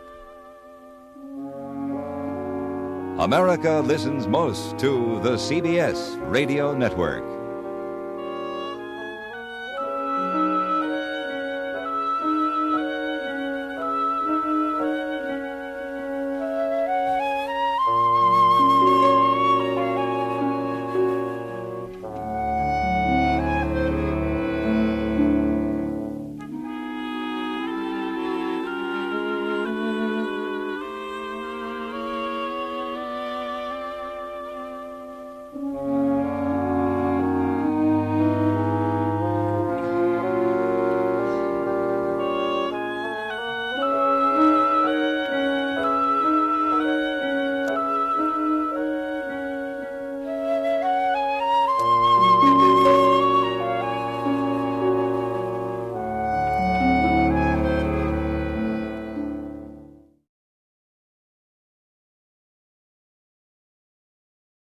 CBS Radio presents the CBS Radio Workshop, dedicated to man's imagination, the theater of the mind. Tonight, a study in semantics, or a play on words. It is written by Anthony Ellis and is called A Matter of Logic. All right, Bill, hold it. You mind, Bill? I'd like to get a timing on this thing. We're late now. Oh, I'm sorry, Tony. All right, hold it quiet now. We'll start again from the top. Keep it quiet, real quiet. From the top again. Hey, Tone. Yes, Bill. Look, seriously, while you stop, it's none of my business, but you got 3 titles in there. The show's confusing enough as it is without that. Can't you cut it? Bill, look, we've got an hour until we go on the air. Now, can we finish the dress rehearsal first? We've spent the whole bloody afternoon going through this. Okay. I'll keep my mouth shut. All right, once more, please. Cue from the top. Keep it quiet. All right, here we go. CBS Radio presents the CBS Radio Workshop, dedicated to man's imagination, the theater of the mind. Tonight, a study in semantics, or a play on words. It is written by Anthony Ellis and is called A Matter of Logic. Well, Bill, that's supposed to be a word cue for you. I'm sorry, Tony. I was just trying to figure it out, that's all. Figure what out? Well, how to do this thing, Tony. Well, don't you think it's a little late for that, Bill? Why don't you just try it all the way through? Maybe it'll come together. You've spent most of the rehearsal arguing about the logic. Now, perhaps if you try a performance... Oh? Well, if you don't like my performance, Tony, maybe you better get yourself another boy, I haven't heard a performance yet. Now, come on, Bill, please. Look, you've given me 26 minutes of monologue to play. That's a lot of double talk, and I don't understand it. Nobody in the studio understands it, and the audience is not going to understand it. But you want me to give a performance, huh? Wait a minute. I'll come out. We'll get this thing settled once and for all. Cast, you might as well take 5 minutes. I'll be right out. Where's the coffee? Yeah. Hugh? Yeah? You know what this is all about? Do you understand it? Well, don't ask me, Bill. I'm neutral. I just want to get a timing on my closing announcement. We'll probably have cuts, and I don't know what I'm going to do with it. You want coffee, Will? Yeah, Stace, would you? All right. I know he wants to do a dress, Stace, but what's the use? I don't know what the narrator's talking about half the time, and the other half's a lot of nonsense anyway. I don't know what he wants me to do. As far as I'm concerned, he might have just as well filled the time with a half hour of music. I can't do this thing. Oh, stop it. Sure you can. How do you want your coffee? No, black. Okay. Been on my back all day long. Well, maybe he knows what he wants, but I don't. All right. Now, just as soon skip the rehearsal if I can get you to understand the show. Take a chance of getting off the air on time. Cast, will you hold it down, please? Hold it quiet. Now, what's the problem, Bill? Are you kidding, Tony? I don't understand any part of this thing. Oh? Well, I don't see why not. Stacy. Yeah? Stacy, you want to tell him in a couple of words? Seems to me at this point it shouldn't take much more than that. Oh, you just leave me out of it, Father. I've been through this before with you two, remember? Well, Scotty, you want to call a coffee shop? I think there's a lot to be said for both sides. All right, Carly. Right now, I'd like to do the side that Bill's got to play. You want to tell him? Well, I see your point, Well, Bill, thank you, Parle. Well, Tony wrote the script, and, well, he must have known what he had in mind. Didn't you, Tony? Thanks a lot. Well, Fred? Fred? Oh, I'm sorry, Tony, I wasn't listening. What page you on? Oh, that's all right. It's all right, Fred. Mary Jane, you got any ideas? Well, I think, well, look, airwaves are something. You can't see airwaves, but they are something. And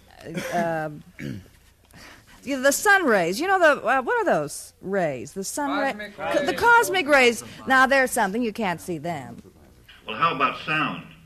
You know, the largest tree in the forest can fall, but unless the disturbed air caused by the crash reaches the eardrum of some living thing, there will be no sound. Oh, really? All right, hold it down. This isn't getting us anywhere. Quiet, please, Look, will you? Tony, don't worry about them understanding it. I'm the guy who has the problem. I'm the guy saddled with 99 million words. Look, why don't you worry about me understanding? And I don't understand it, and I don't know where to start. All right, Bill. Let's start at the beginning. We've been through that. All right, we'll do it again. Line 17. Hold it quiet, will you please? 17, definition, page 1. It's pointless, Tony. No. Not if it makes you understand. Line 17. Now, come on, Bill. Let's try it. All right. Nobody. A noun. Meaning, no person. No one. Hence, a person of no influence, importance, or social standing. An insignificant person. Okay, fine. Now, let's stop right there. Now, forget the script for a minute. I'd be delighted. Oh, come on, Bill. Now, I'm trying to get this thing I'm down. I'm sorry. Go ahead. All right, now. Nobody. Meaning, no person. No one. Hence, a person of no influence, no importance. But they're not the same thing, Tony. They're separate and distinct. And besides, that's not what you're saying in the script. Well, what am I saying? You're saying nobody, no-body, is really somebody. That's right. In order for there to be a nobody, there has to be has to have been a somebody. It's a play on words, then, Tony, but it isn't logic. But of course it is, Bill. Oh, no, it isn't. Now, wait Look, a minute. you can't... Wait a minute. Look here. Supposing you and Junior at home, telephone rings. Something says... Now, will you get that? It's probably for you anyway. Yeah, honey, I will. Hello. Hello.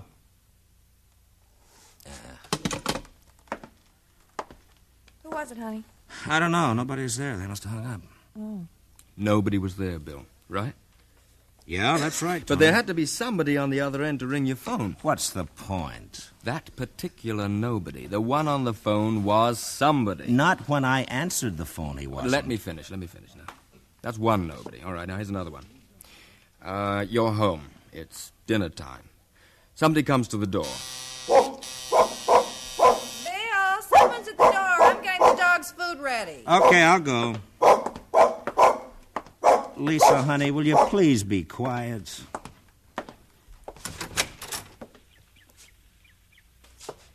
Huh. I wonder...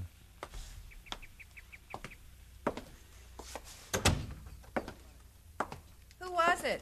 Nobody. Probably some kids. Nobody, Bill. But somebody rang the doorbell. Junie said someone was at the door, I'm not arguing with you, up to now, though, you follow me. I understand that when I go to the door, there's no body at the door, the absence of a body. Nobody. All right. Nobody. And the same thing with nothing. Nothing can also be something. Well, let's finish with nobody first. No, they tie up. Now, you don't understand what I'm trying to say in the script, Bill, that nobody is really somebody and nothing is always something.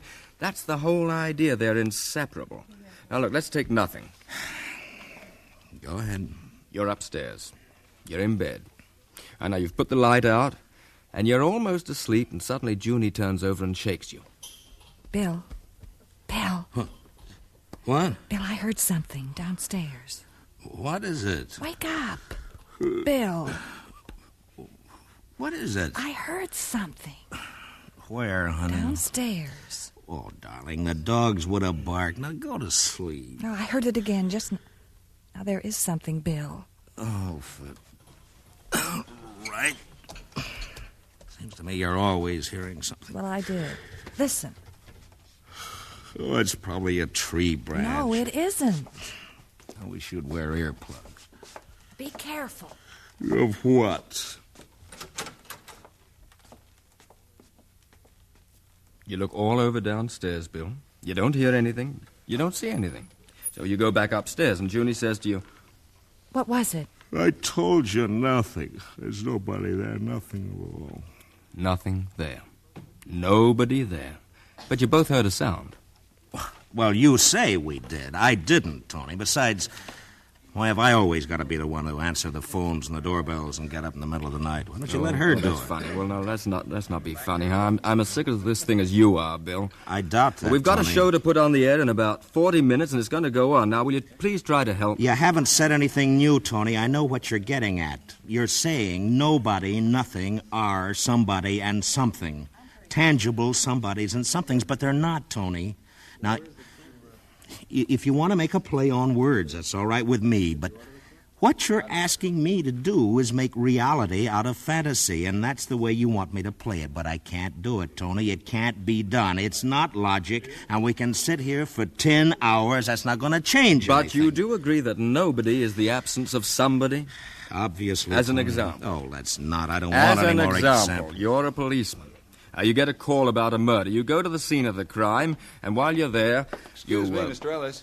Yes, Hugh? I'd like to be able to run through the closing before we go on the air. There are a couple of things... It's all right. We'll have time. Now, don't worry about it.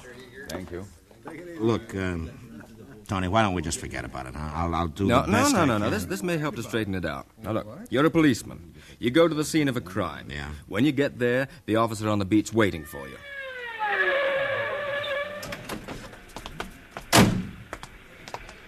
What happened? Near as I can find out, there's been a murder, sir. Witnesses report hearing shots and a scream. They're right over there. You want to talk to them? Where's the body? Well, that's the funny part about it. There isn't one. No body. What do you mean, nobody? You said a murder's been committed. Yeah, I know, but when I got here, there was no body anywhere around. Oh, what happened to it? I don't know, sir. Nobody seems to know.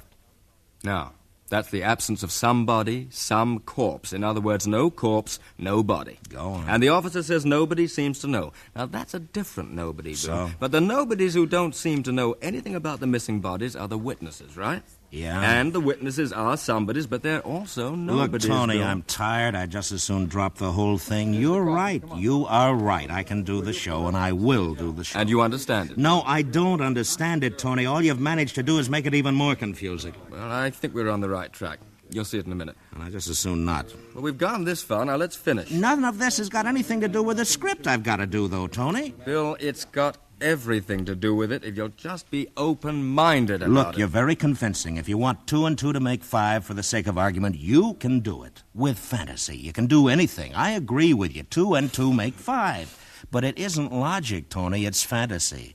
That I can play if you want me. But I don't want you to play it as a fantasy, Bill. I want you to play it as a realistic piece because it is reality. We're back where we started. Are you deliberately trying to be arbitrary, Bill? Oh, come off. Knock it off, I mean Tony. it. Listen, I'm just an actor. You wrote this epic. You're directing it. Now, if you can make me understand what you want, I'll play it for you. It's not my fault if you're inarticulate. Or you're so blasted obstinate that you won't see what I'm trying to say. What? What are you trying to say? All right, I wish quiet you'd down, tell will me. you, please? Look, if I can't understand, how do you expect the audience to, huh? I've got a wonderful idea. Why don't you play this thing yourself, and I'll go sit in your little control room and wave my finger at you. How about If that? it weren't so late, Bill, I'd try that. I'll bet you would, yeah. That's a nice piece of arrogance. Do you mind if we get into personalities after the show, Bill? I'm sorry, Tony. I'm That's sorry, all right. fellas. It's all right. It's all right. It's my fault, too. Now, look, I'm trying to see your side, Bill. I really am. Will you just do one thing for me? Now, maybe this will clear it up. Yeah, sure. What? Turn to page 21. 21. Yeah. Line 8. No. I'll start on 10. Yeah, that's it. That great assemblage of Yeah, nobodies, I got it. line 10. I got it. Who are they? That great assembly of nobodies. Where do they come from? But why should I be afraid? They're non-existent. They can't. They don't affect me. Well? Well? Well, that's it, isn't it?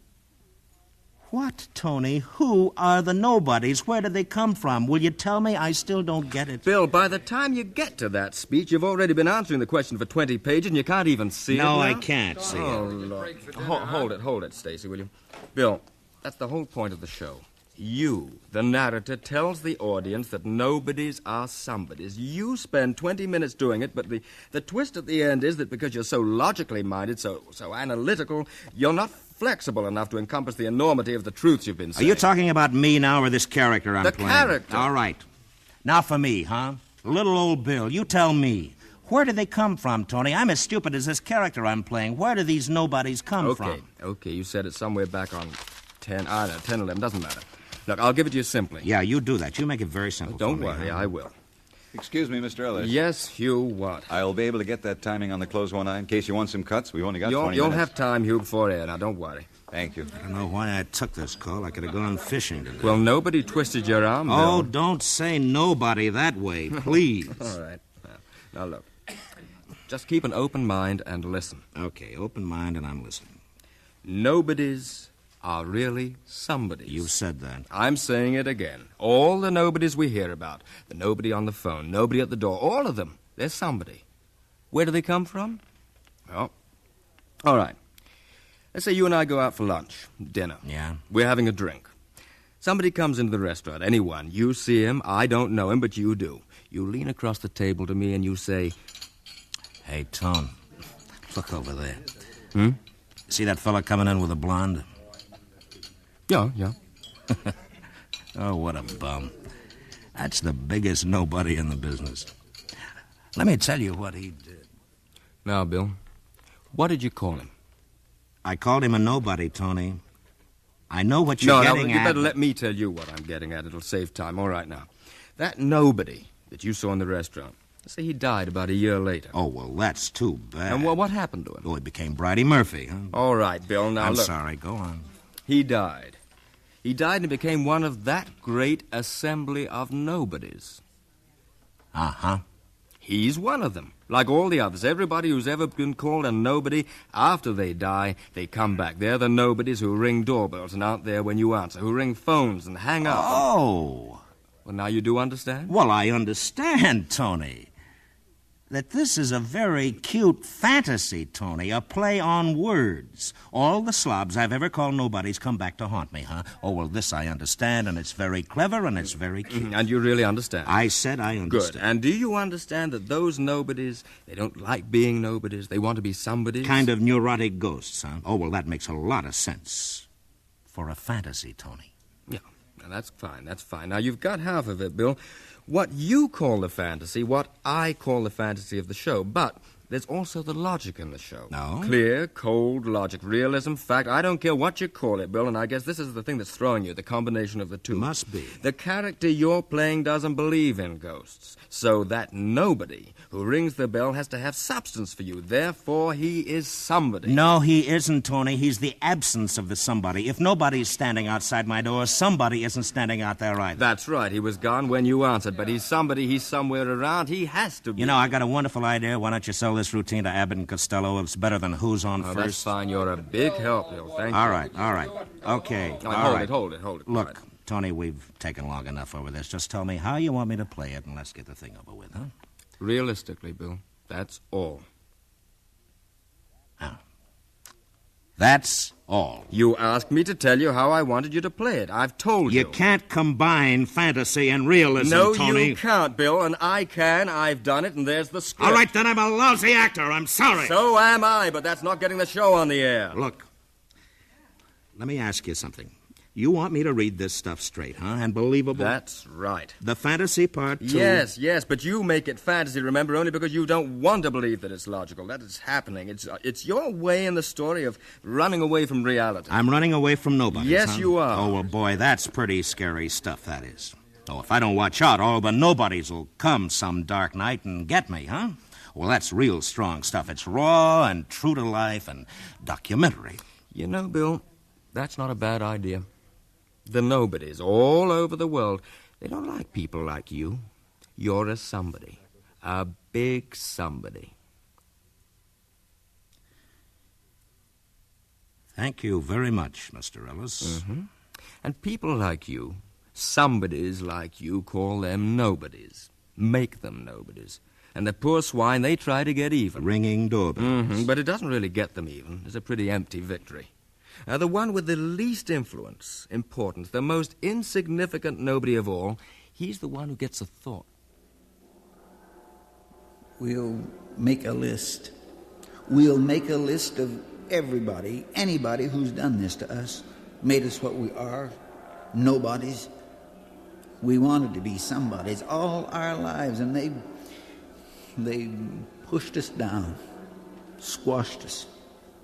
So we'll just make a list. You mean a list through all the ages? Oh, no, just the dangerous ones, the somebodies living today. What'll we do with them? What they've done to us. Make them nobodies? Well, why not? But how? We've tried murder. They always catch somebody for the crime. They don't believe that nobody did it. They don't believe in nobody. Well, we can make them believe. We'll make all those big, important, influential somebodies like us.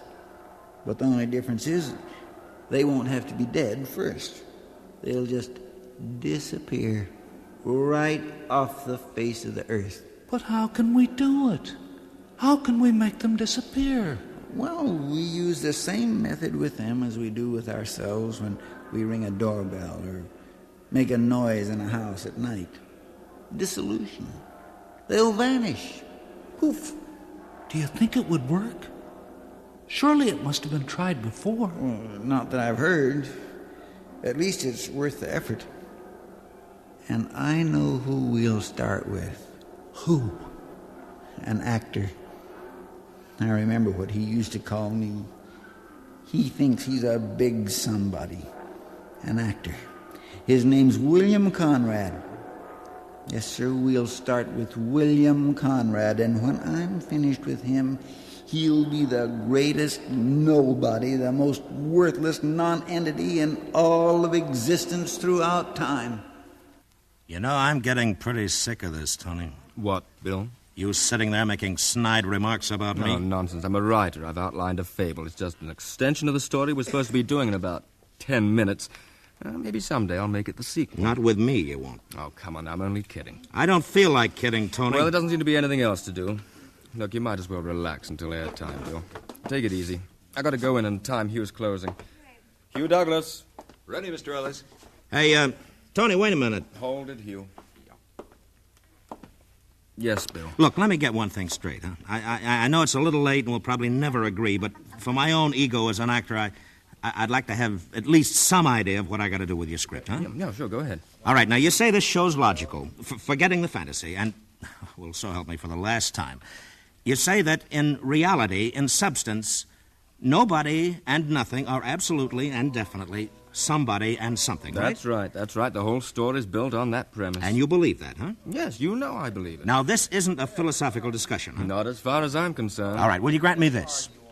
If I can prove to you that you're wrong, and, well, I'm not just saying this because I want to be right, but if I can prove to you that you're wrong, will you come over and, on my side of the... Are we going to do this thing, fellas? All right, now hold it quiet. Go ahead, Bill. I'm sorry, go ahead. Look, I'm just trying for the last time to understand this thing, huh? Now, look, if I prove that you're wrong, that you're making a play on words, that it's a matter of semantics, this nobody-somebody business, will you let me play the show for what I think it is, a very nice, imaginative piece, but not to be taken for anything else. Not realism, not logic, just pure romantic fantasy. Bill, dear old Bill, if you can prove that in 5 minutes, you sing the part if you want to. Do anything you want with it. But if not, will you do it my way? Will you try to make it realistic? Okay, Tom, you got a deal. Who's that behind you, Tony? Where? Nobody. Nobody there. Ah, there, you see? Nobody there. Nobody there. Am I right? Yeah. Did you hear anybody, Tony? Anything behind you before I told you to turn around? No. And there wasn't anybody, was there? No. You're sure now? Well, come on. Yes, I'm sure. So what? Hugh, no. Turn around. Face me, Tom. Hugh, you mind standing behind Tony and making a noise, saying something? Mr. Ellis, I wish we could time that closing. It's getting awfully close to airtime, you know. Did you hear him, Tony? Well, of course I heard him. Well, turn around. Oh, come on now, Bill. Is somebody there? Turn around, Tony, and take a look. All right. All right, now what does that prove? Somebody's there, Tony, right now. Hugh Douglas. But a minute ago, when you turned around, nobody was there. Nobody. You see? And that nobody wasn't somebody. Now, was it? All right, now, look at this table. Right here. You see anything? No. There's nothing on the table, huh? Nothing. No thing. You can't hear it, you can't see it, you can't feel it because it doesn't exist. Am I right? No, all right. There's nothing there. Please, let's have it quiet. All right, go on. All right, now. What's that, Tony? Well, It's a quarter, right? Yes, it's a quarter. A quarter. Something, huh? You see it, you feel it, you even heard it when I threw it on the table. But the nothing on the table a second ago wasn't something until I threw that quarter down there. Now, was it? Mr. Ellis, we've only got 3.5 minutes. If you're going to want to make any cuts, I've got all right, Hugh, all right. In a minute. We'll have time now, don't worry. Let me think a minute, Bill. Oh, well, go ahead, Tony. We've got all kinds of time. There's nothing. You see, Tony, that's what I've been trying to tell you. We got a nice fantasy to play wait here, a minute. but that's Wait all. a minute. Will you let me think, please? If you'll just accept the fact that it isn't logic and you let me play it as a fantasy, we'll have a good show, Tone. Well, a fair show, anyway. I'd know what to do with the part. I could understand how to play it, Tone. Bill, I hate to admit it, but you know something? What? You're right. It's a play on words. Well, thank you. 3 minutes. 3 minutes. Now it makes sense, huh? It just wouldn't have worked, Tony, the other way. Me trying to play against what you've written, that's why I couldn't figure it out. No, you're right, Bill. You are right, and I'm sorry. I'm sorry, and I've given you a bad time. Oh, forget it, Tone. I'll admit you had me going for a while. You can be awfully convincing when you want to be. I was beginning to wonder if 2 and 2 did make 4. Well, I'll tell you, I'll buy you a drink after the show. Now, I'll make it 2 drinks. Okay. Mr. Ellis? Yes, just a second, Hugh. Look, Cast, I'm sorry about that dress rehearsal, but will you just play it as you did on the first and second readings? It was fine, sounded fine. This nonsense of mine won't affect you. Bill knows what to do. My apologies. Mr. Ellis? Yes, Hugh. Yeah, look, why don't you just make an optional 10-second cut? That ought to do it, and if I need it, I'll give you the signal, all right? Well, I haven't even... Hey, Tone, look, there's just one more thing. Yes, Bill. Look, at the end of the script where I'm supposed to be afraid of the nobodies coming to get me, do you think if I cut line 25 that maybe... What? Maybe... Well, what, Bill? What's that noise? Well, I don't hear anything. Listen, Tony, you didn't hear it? No, it's just a ringing in your ears. Nothing.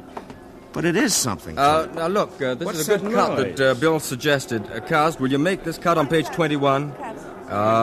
Page 21, line 25, and that's cut, all right? Yeah. 2 minutes. Now, is Bill going to finish the speech, or do I... What's the matter, MJ? Are you sick? Mary Jane? Bill. What? He's gone. Well, he's probably just gone out. No, he was standing there right behind you.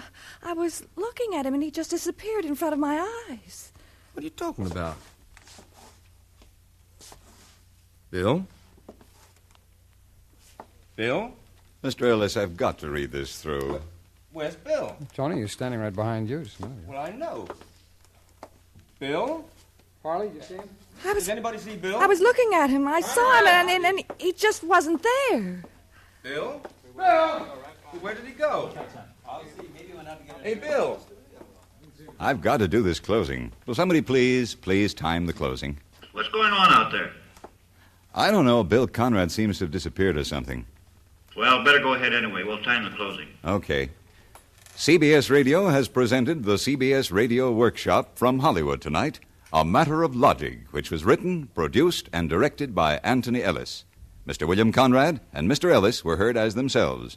Others in our cast were Stacey Harris, Mary Jane Croft, Hugh Douglas, Parley Bear, Fred Mackay, Ben Wright, Robert Chadwick, and Bill James.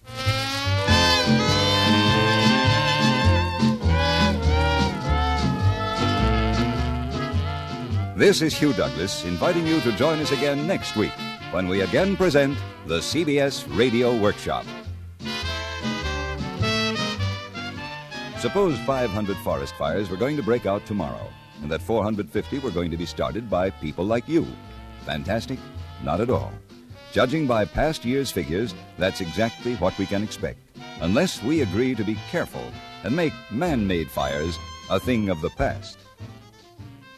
Stay tuned for 5 minutes of CBS News, to be followed on most of these same stations by My Son Jeep.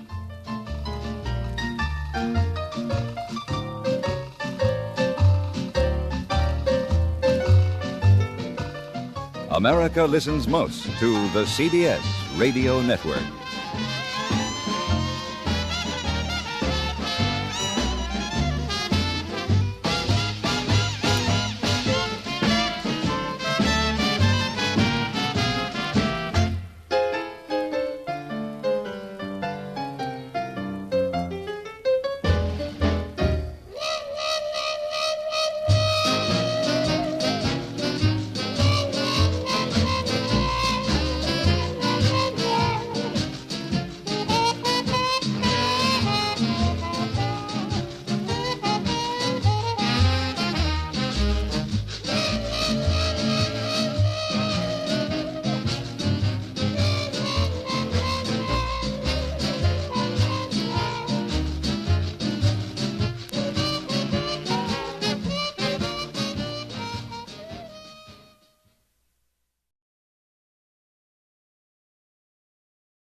It was the maddest, gladdest, damnedest existence ever enjoyed by mortal youth.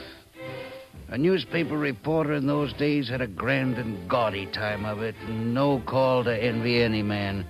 And yet I have marveled that the human race did not revolt against the imposture, dig up the carcass of Gutenberg, and heave it to the buzzards and hyenas in some convenient zoo. The CBS Radio Workshop, dedicated to man's imagination, the theater of the mind. Tonight, Bring On the Angels, an affectionate revival drawn from his own book newspaper days of the early life and times of Henry L. Mencken.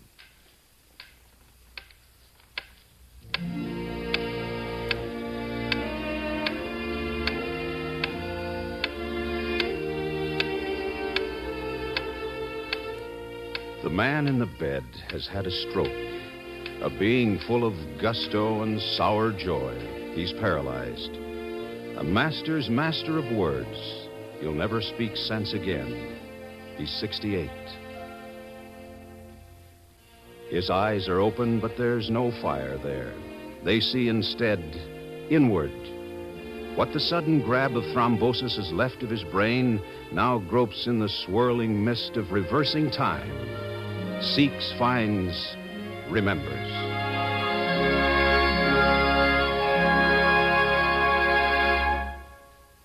I remember my father died on Friday, January 13th, 1899, and was buried on the ensuing Sunday. On the Monday evening immediately following, I presented myself in the city room of the old Baltimore Morning Herald and applied to Max Ways, the city editor, for a job. Mr. Ways, sir? I was 18 years, 4 months, and 4 days old. Wore my hair longish and parted in the middle, had on a high, stiff collar and an ascot cravat, and weighed something on the minus side of 120 pounds. Sir? What's your problem, Sonny? I'd like a job, a reporter's job. Got any experience? No, sir. Been to school? Baltimore Polytechnic Institute, but I've done some writing. Poetry. Well, yes, sir. What makes you think you want to be a newspaper man? Well, I think it'd be exciting. Huh. You working? Yes, sir, for my Uncle Henry at Mencken and Brother, the cigar factory. What's your name? Mencken, sir. Henry Lewis Mencken. Well, I'll tell you, Henry Lewis, we don't have any opening right now, but you drop in now and then evenings, say between 7:30 and 7:45, something might turn up. Hey, boy.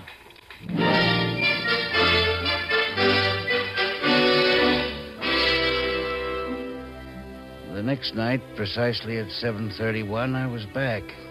Max waved me away without parley. The third night, he simply shook his head. The fourth, fifth, sixth.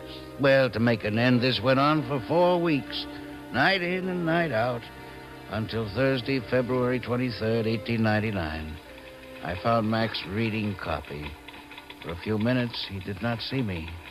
Then his eyes lifted, and he said, casually, Go out to Governorstown, see if anything's happening there. We're supposed to have a Governorstown correspondent, but he hasn't been heard from for 6 days.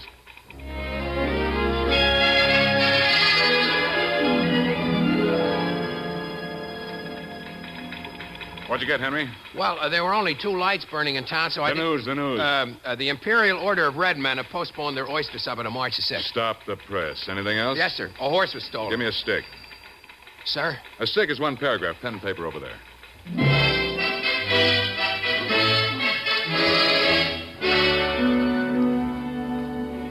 I was up with the milkman the next morning to search the paper. And there it was. A horse, a buggy, and several sets of harness, valued in all at about $250, were stolen last night from the stable of Howard Quinian near Kingsville. The county police are at work on the case, but so far no trace of either thieves or booty has been found. He didn't change a single word. I was hooked. I was in print. I was a reporter. I was hired. Sonny, I'm going to give you a start. I'm going to put you on the payroll at $7 a week. If you make good, you get a raise. Oh, that's wonderful, Mr. Ways. To $8, and the name is Mac. Yes, sir.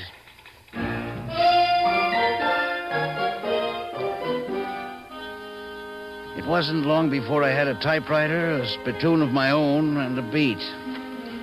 Oh, those were the days. The happy days. The days that chased each other like little kittens chasing their tails. The very first week, I landed in court, on the witness stand.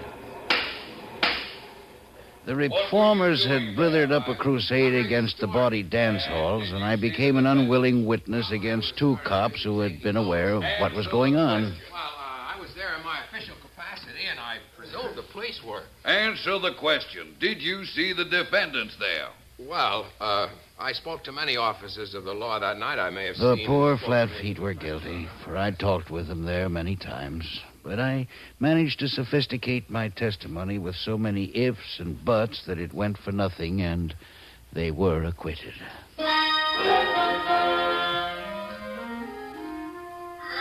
That was my first and last experience as an agent of moral endeavor. I made up my mind at once that my true and natural allegiance was to the devil's party. And it has been my firm belief ever since that all persons who devote themselves to forcing virtue on their fellow men deserve nothing better than kicks in the pants. Hence Mencken's law. To wit, Whenever A annoys or injures B on the pretense of saving or improving X, A is a scoundrel.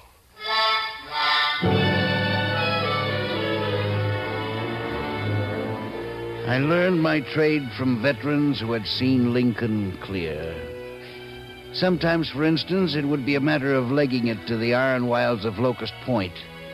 But De Becker was more experienced than I and had a beard to prove it. Come with me, Mencken. Where are we going? Never mind, come with me.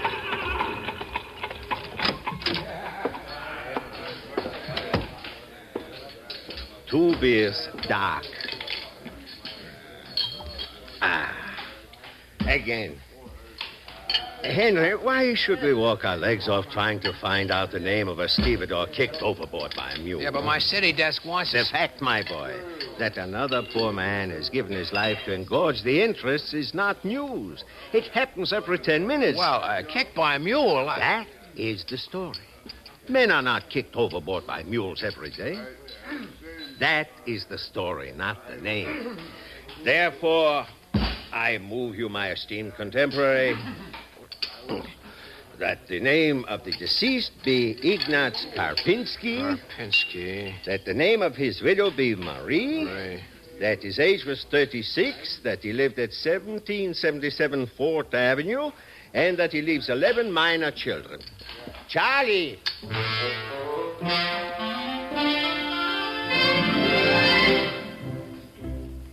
And so the sad facts were reported in all 3 Baltimore papers the next day, along with various lively details that occurred to De Becker with successive beers. This labor-saving device was in use the whole time I covered South Baltimore, and I never heard any complaint against it. Every one of the 3 city editors, comparing his paper to the other 2, was surprised and pleased to discover that his reporter always got names and addresses right. But we never stooped to faking. Well, hardly ever. Henry, my boy, that was a fine story on the judge and the wife beater. Did he actually... Where's that copy? I quote, "The crime you're accused of committing," thundered Judge Grannon, "is a foul and desperate one, and the laws of all civilized nations prohibit it under heavy penalties. I could send you to prison for life, I could order you to the whipping post, or I could sentence you to be hanged. But inasmuch as this is your first offense, I will be lenient. You will be taken to the House of Correction and there confined for 20 years. In addition, you are fined $10,000. Henry, did Gene Grannon actually say that before he suspended the sentence on the poor boob? Well, not exactly. In the bar next door to court, he said he wished... All right, Henry. Nice story. Nice color. Writing. That's the thing, my boy. From now on, $16 a week. But never forget, my boy, that the newspaper business builds its profits on the lifeblood and ambition of youth.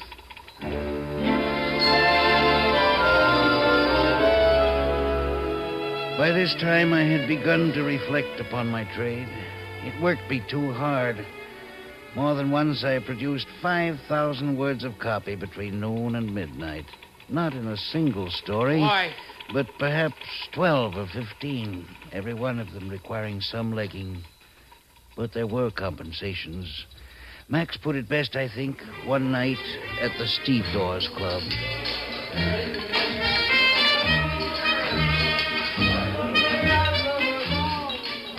Who touches the hair of John Greyhead dies like a dog. Henry, my boy, you're a good writer. Too good for this trade. Someday you'll get out. Well, I'd like to do a novel or a play. That's right. But where else, my boy? Where else can you see the show from a reserved seat in the first row, huh? You mean light? I mean humanity. 2 beers? Light for me, dark for my nephew here. Humanity, Henry. The rest of the boobs have to wait in line and shove for places, but we get in by the side door. Here's to the Fourth Estate. Long may it slave. Integer vitae scelerisque punis, non egit The Stevedores Club. Max proposed me for membership. I shall be grateful as long as my vital juices flow and tongue shall wag. I learned to drink a potion called handset whiskey. The linotypers throve on it. Now, don't tell the other boys the secret, see? You mix wood alcohol, snuff, tobacco sauce, and coffin varnish. It's the varnish gives it the body. The Stevedores Club.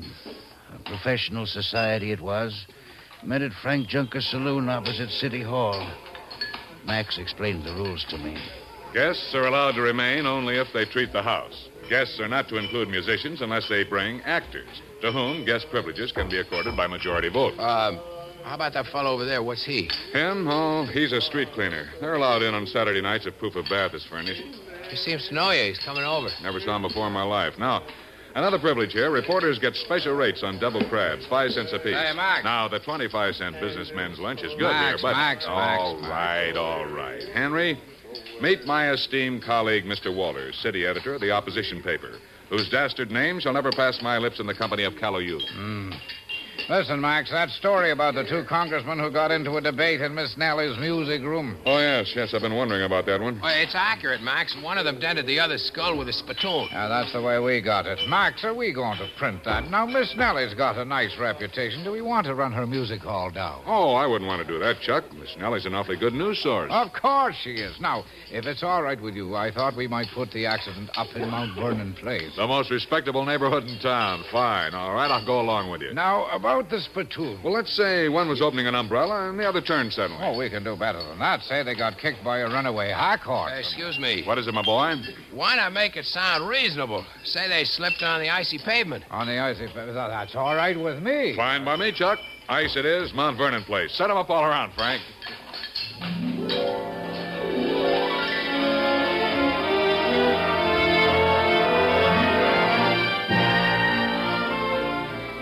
The plus the cooperation of the press to protect a respected establishment, Miss Nellie's Music Hall.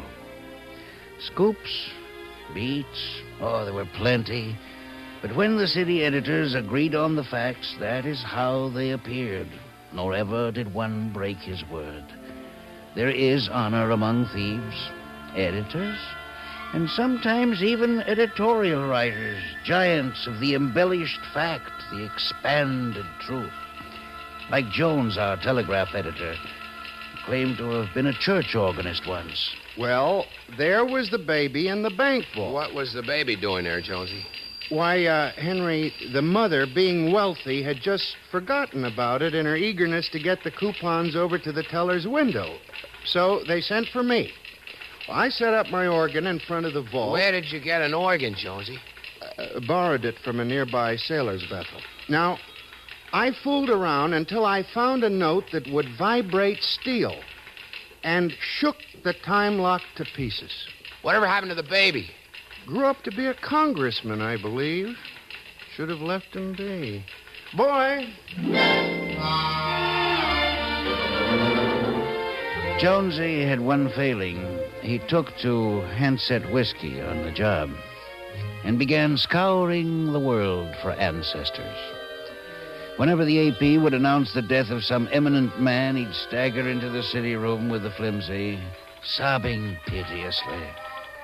What's the matter, Jonesy? Terrible thing, Max. Terrible. What is it, Jonesy? Let's have it, man. Bismarck is dead. Well, what of it? What do you care about him? You don't understand, boss.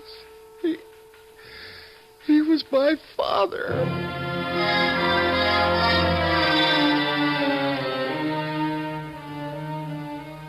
When, in the course of one day's international wire, Jonesy had claimed for his parents a Confederate general, a Boston suffragette, a Marshal Lieutenant Hung Chang, that was November 7th, 1901, Max had to let him go.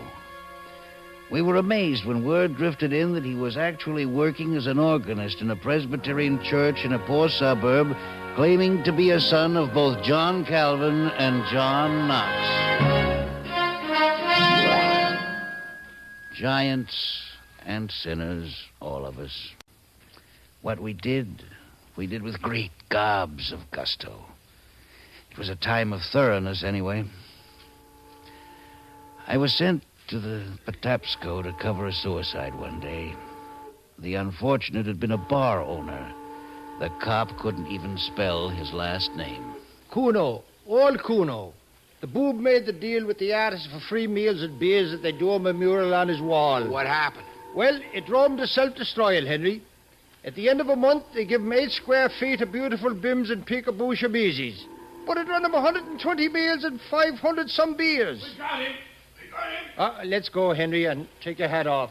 Now, the way we make it out, he climbed up on the rail, tied a rope to it looped around his neck, swallowed a dose of arsenic, shot himself through the head, then fell or jumped into the river.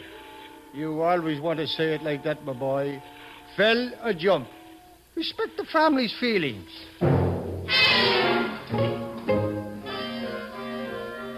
Sure, we worked sometimes and hard. Rewrite men were unheard of. Every reporter came back to the office and wrote his story himself.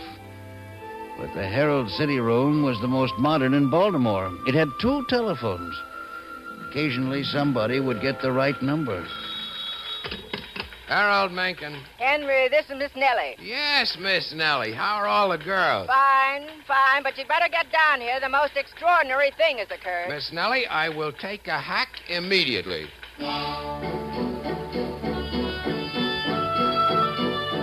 Miss Nellie had appreciated my part in moving the cuspidorian congressman out of her precinct, so she'd called me on this one.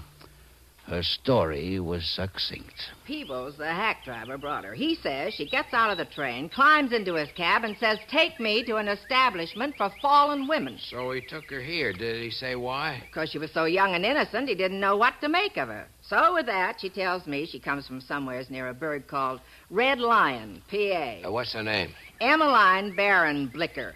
Her father's one of them old rubes with whiskers. Very strict people. Yes, sir. Now, Emmeline had a beau in York, PA, name of Elmer. Whenever Elmer could get away from his work as train butcher on the Northern Central, he'd come out to the farm and they'd do a little hugging and kissing. Well, one day, old Whiskers caught him at it and hollered Emmeline out of the house.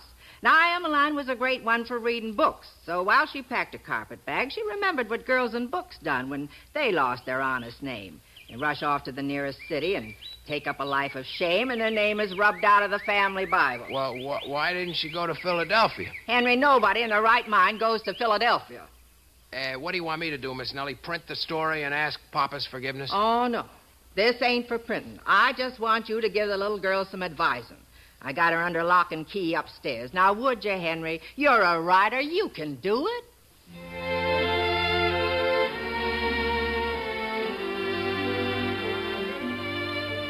Presently, Miss Nellie fetched in Emmeline.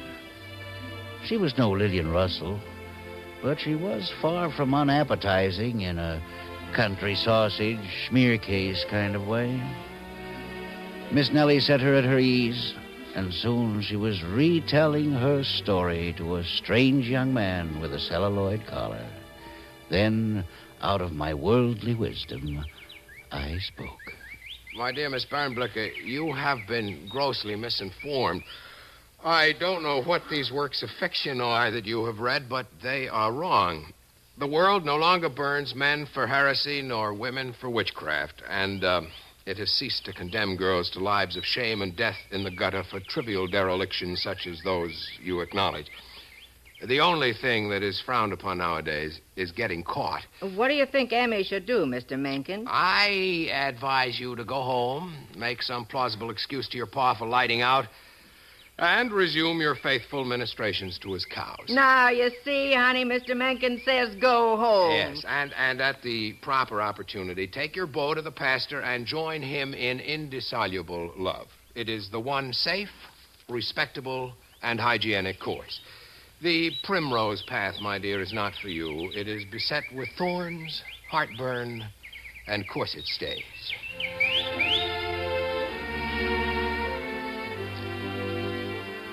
All the ladies of the resident faculty wept copious tears, took up a collection to which I added $1, the coachman another, and Miss Nellie ordered a box lunch for the triumphantly repentant return to the parental pastures. Emma promised to send Miss Nellie a picture postcard of Red Lion showing the new hall of the Knights of Pythias, but it never arrived.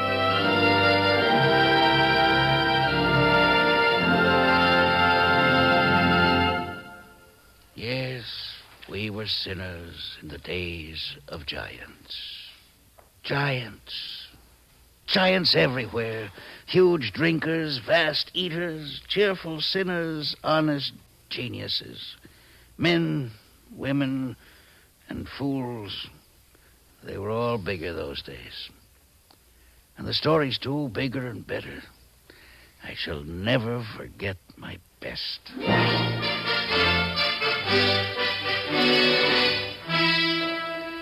At midnight on Saturday, February 6th, 1904, by which time I was city editor, I put the Herald to bed, then joined the exercises of the Steve Dawes Club until 3:30. Catching a Nighthawk trolley, by 4 o'clock, I was snoring on my celibate couch in Holly Street.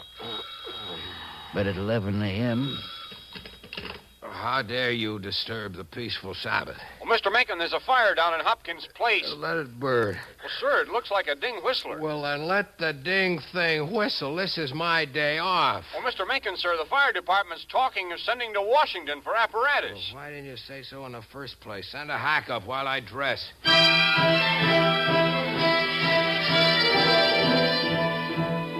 I hoisted my still malty bones from my couch, and 10 minutes later, I was on my way to the office. That was at about 11:30 a.m. on Sunday, February 7th. It was not until 4 a.m. of Wednesday, February 10th, that my pants and shoes, or even my collar, came off again.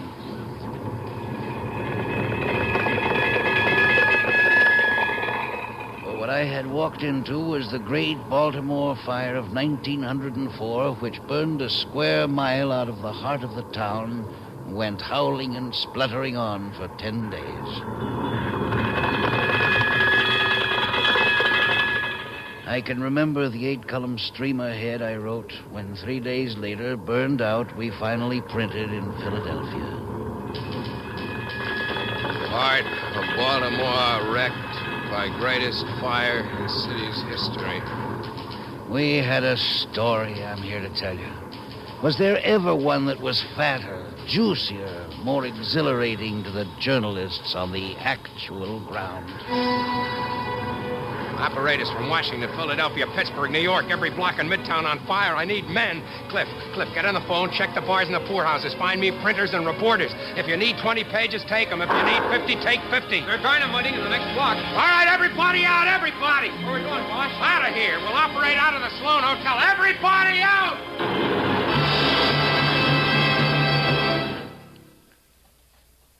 I went into it a boy. When I came out of it at last, I was settled and indeed almost a middle-aged man, spavined by responsibility. When it was all over, I returned to the ruins of the Herald. It was easy to find the place where my desk had been. The desk itself was a heap of white dust. My clippings were gone, my poems, rejected short stories, spare collars, and trolley passes. Even my collection of pieces of hangman's ropes, I had always intended to present it sooner or later to the Smithsonian. I did find my old copy hook, twisted as if it had died in agony. I took it with me. I was a man. I was 24 years old.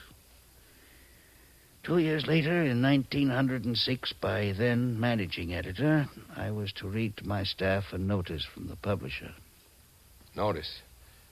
Tomorrow, the property of the Herald Publishing Company will pass into new hands, and there will be no further publication of the Sunday Herald, the Evening Herald, or the Weekly Herald.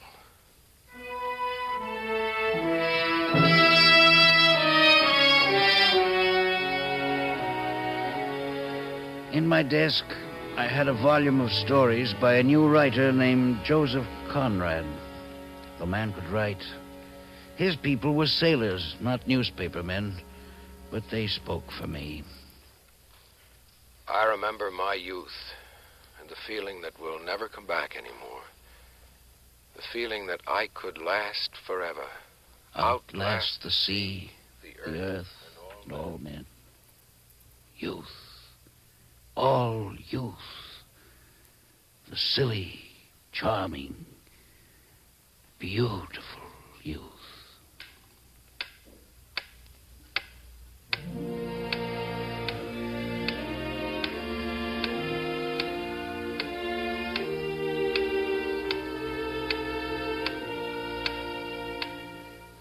The man on the bed has had a stroke, but he shifts his eyes. They fall on a twisted, agonized, old-time copyhook nearby on his desk. The eyes find fire somewhere, perhaps purloined from the past. He, a writer who is to be paralyzed, who is never to speak sense again afterward, opens his mouth and speaks. Yes, Mr. Mencken, what is it?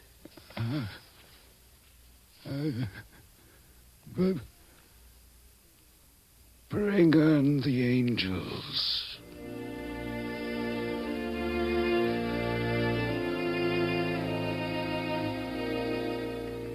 The angels will treat him kindly. Why? Simply for this alone of all his writings. If, after I depart this vale, you ever remember me and have thought to please my ghost, forgive some sinner and wink at a homely girl. Henry L. Mencken, 12 September 1880, 29 January 1956. Newspaperman.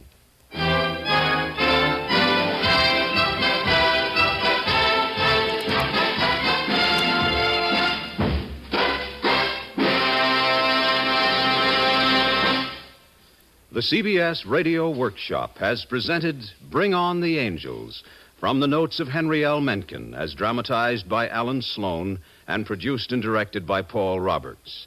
The music was composed by Ben Ludlow and conducted by Alfredo Antonini. Louis Van Ruten was heard as the elder Mencken, Mason Adams as the younger Mencken, Ed Prentice as Max Ways.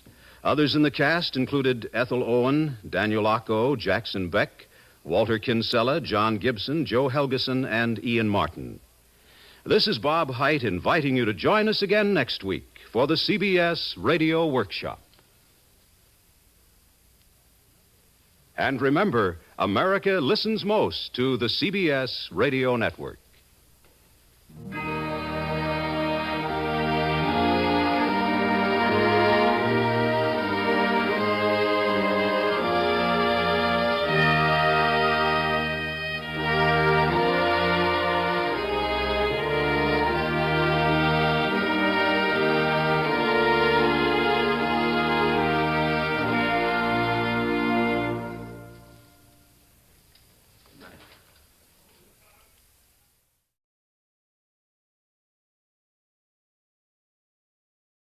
The CBS Radio Workshop, dedicated to man's imagination, the theater of the mind.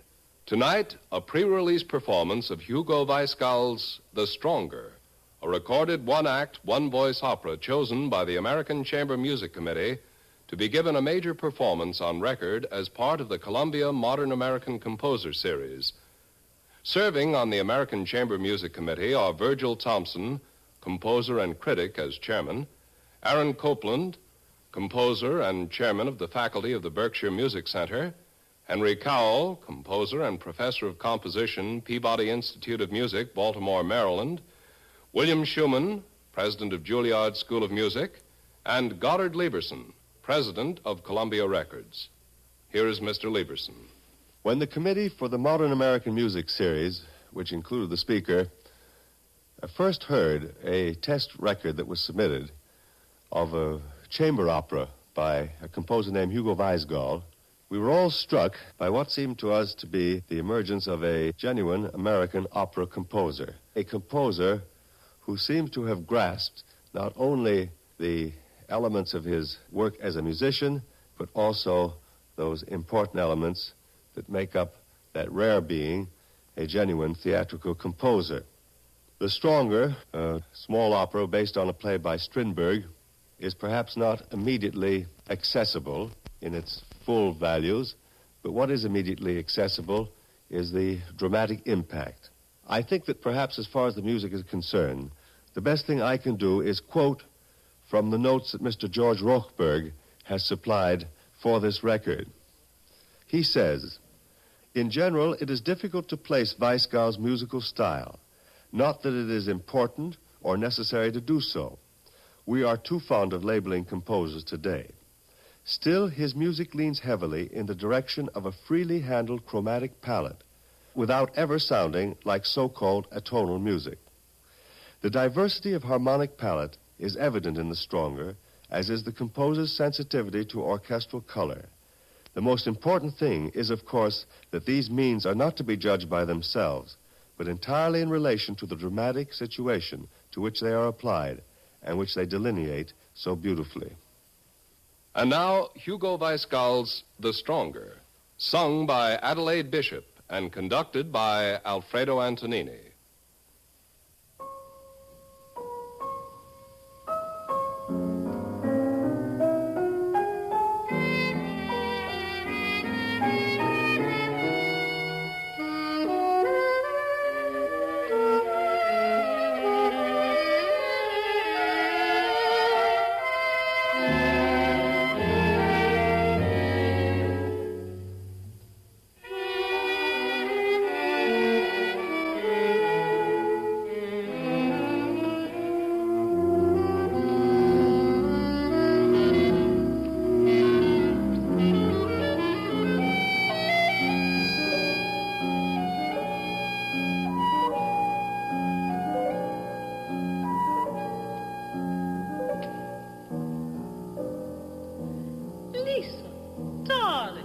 How nice to see you. But sitting all by yourself? like a bachelor at his club. I do hate singing alone on Christmas Eve in a restaurant. May I sit down? Even if you like to be alone, I don't think it's wholesome.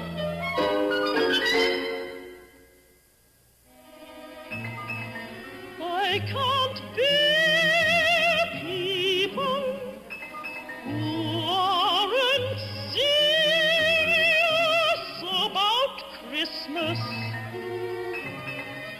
It reminds me of a wedding party I once saw in a Paris restaurant.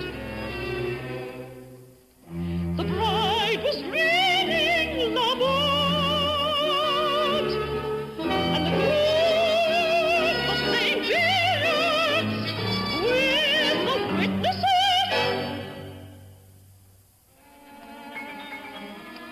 The French are so cold-blooded, really. I know you're bored with Christmas. I suppose it's only the children who keep me at it year after year.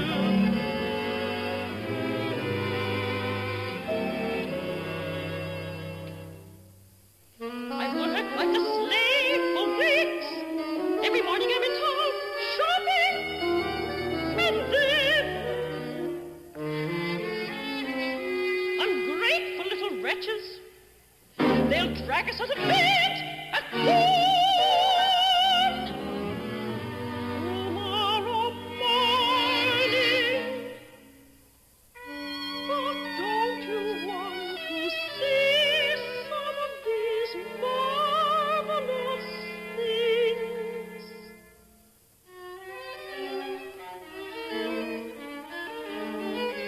Isn't this a sweet infant?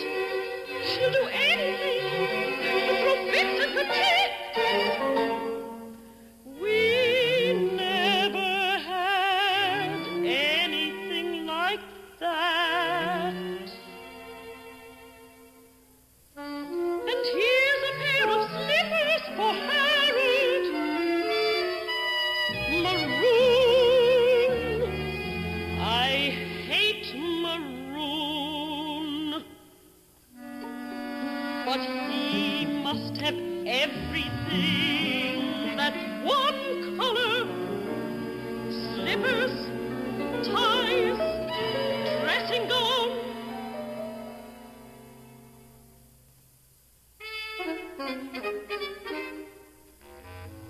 See what small feet he has. 7.5. But not effeminate.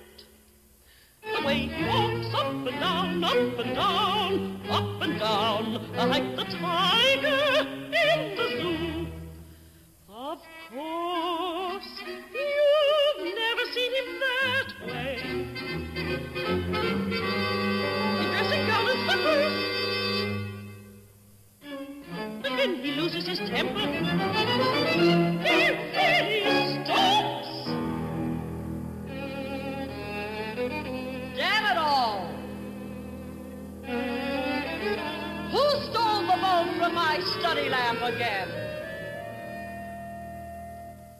Oh, when the lamp that breaks down and cold brown crumbles on the floor.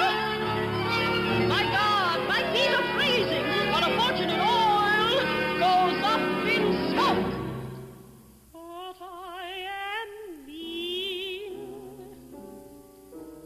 Bearing his little weaknesses in public is all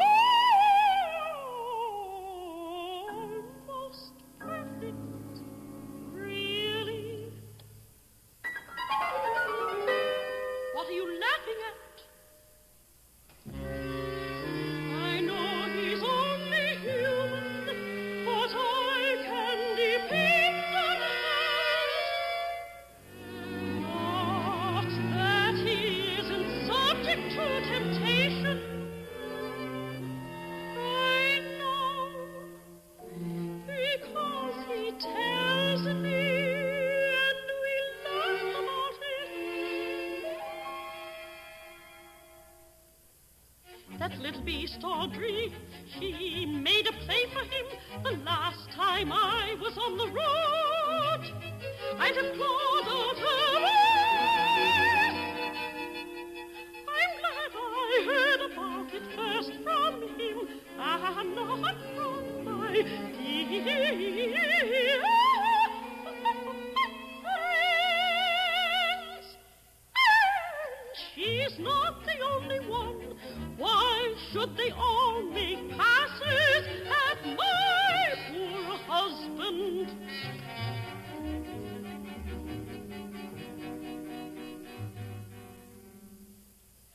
Maybe they think because he's a producer, he'll give them jobs and build them into schools. Why does every snip of a debutante fancy herself as another conceal? Maybe you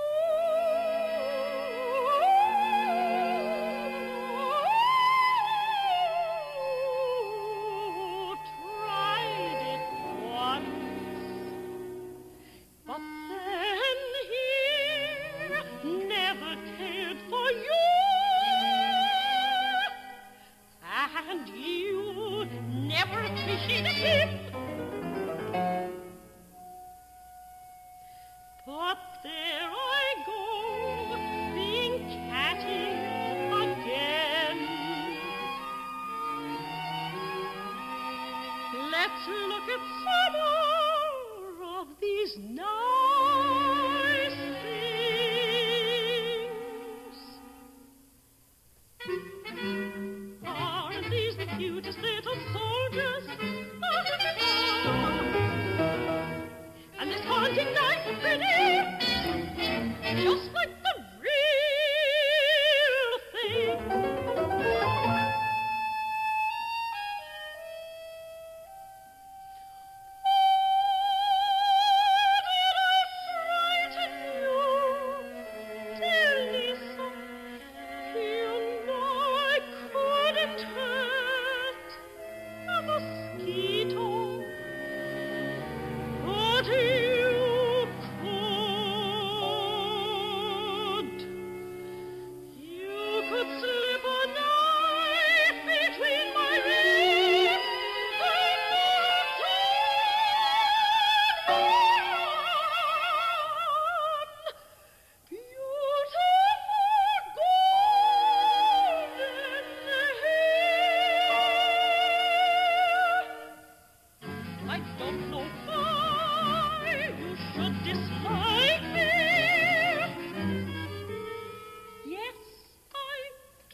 matter how I plan my day, I always end it somewhere near you.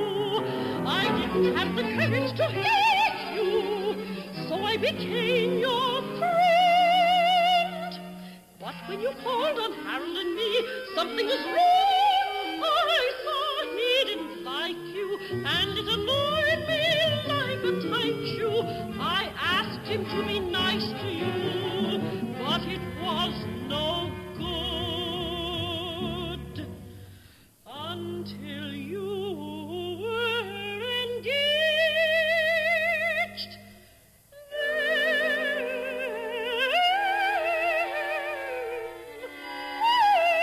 You became fast friends.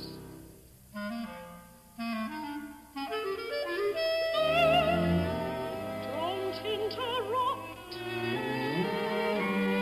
It was all so strange, so very strange. As though the two of you had been afraid to show how you really felt until it was safe. And yet I wasn't jealous. No, not yet. And at Freddie's christening, when you were godmother, I made Harold kiss you, as he did. You were embarrassed, both of you. You turned quite red, and he was pale. I scarcely noticed at the time. I haven't thought about it since. I never really thought of it.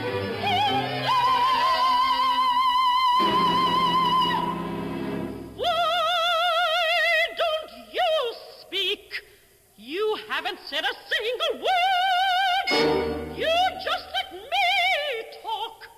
You sit and stare, like a spider catching flies. Your eyes have drawn out thoughts that I was never conscious of.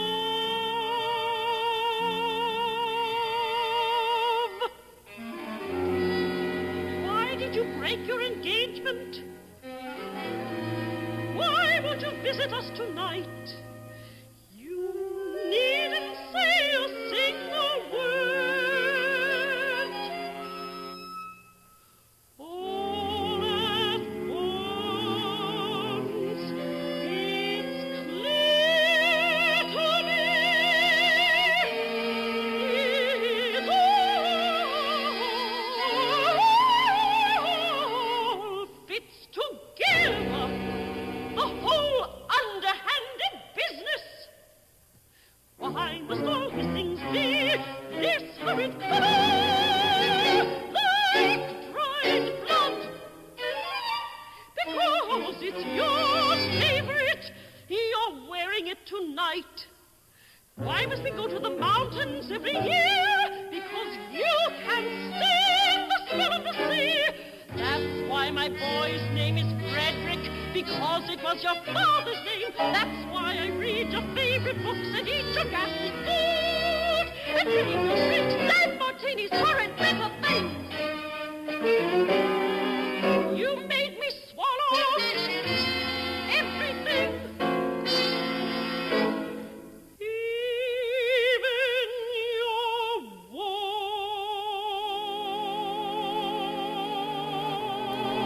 desires.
snowing or if the moon is out, whether it's Christmas or the middle of July.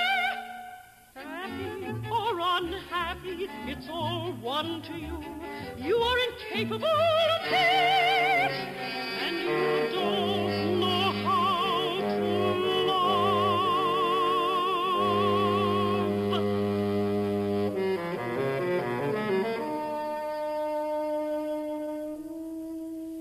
Here you sit and wait. Here you sit and wait in your cozy little corner, reading your papers to see who's in trouble, whose marriage is breaking up, whose show is closing. Here you draw in your silly little victims and let them talk themselves out.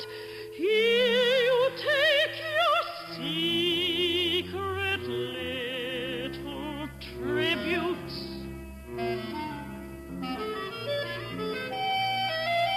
Oh, Lisa, really? You know I pity you. You must be unhappy in your lifeless way. I should be angry with you, but I'm not. Who could be angry with a dead woman? And as for that, why should I worry if you or someone else taught me to drink martinis?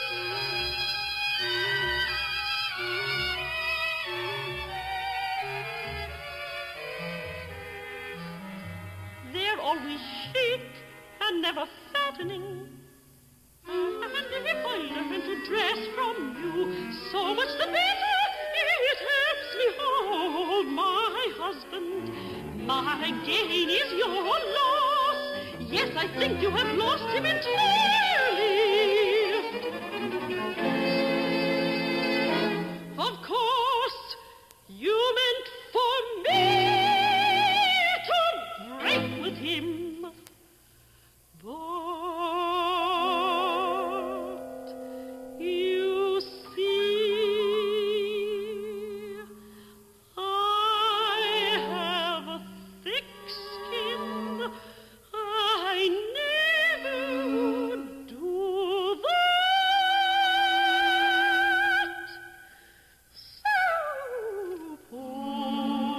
Suppose he did love you once.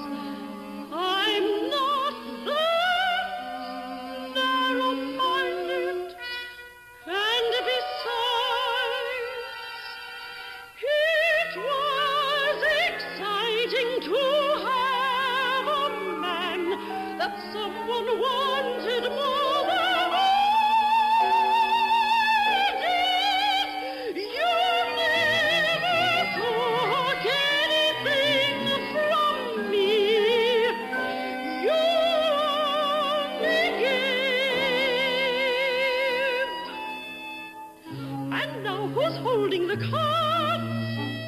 For a while it seems that you did. For a while you held his love, but it belonged to me. Frederick was a name you gave, but the flesh is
have been listening to the CBS Radio Workshop premiere performance of The Stronger, a recorded opera based on a play by August Strindberg, adapted by Richard Hart, with music by Hugo Weisskall, sung by Adelaide Bishop, and conducted by Alfredo Antonini. The Columbia recording of The Stronger will be available at music stores next week. This is Roger Foster inviting you to join us next week when, from Hollywood, we will present Hamlet Revisited, another point of view about Shakespeare's great heroic figure. The CBS Radio Workshop is produced in New York by Paul Roberts. In the current issue of TV Radio Mirror magazine is an interesting article on Who's Who on CBS Radio Workshop. TV Radio Mirror is now on sale at all newsstands. Stay tuned for 5 minutes of CBS News, to be followed on most of these stations by My Son Jeep. This is the CBS Radio Network.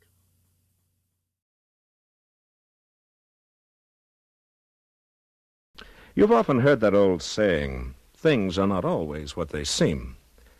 Well, let us be brutally frank with you tonight and say that it is our happy duty to demolish completely that ridiculous little phrase with this objective reappraisal.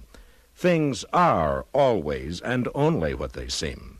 It depends entirely on the point of view. It is upon this premise, then, that tonight we would like you to take a closer look at Hamlet, Prince of Denmark.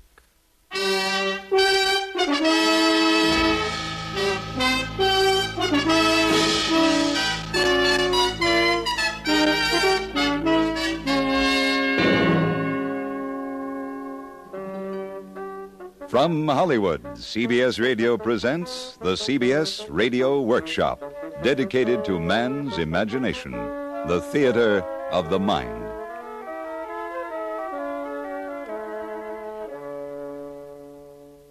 Tonight, transcribed for your amusement or fury, according to your temperament or philosophy, another point of view, or Hamlet Revisited, being an analytical misrepresentation of Shakespeare's greatest hero figure, compiled especially for the workshop by Ben Wright and William Conrad.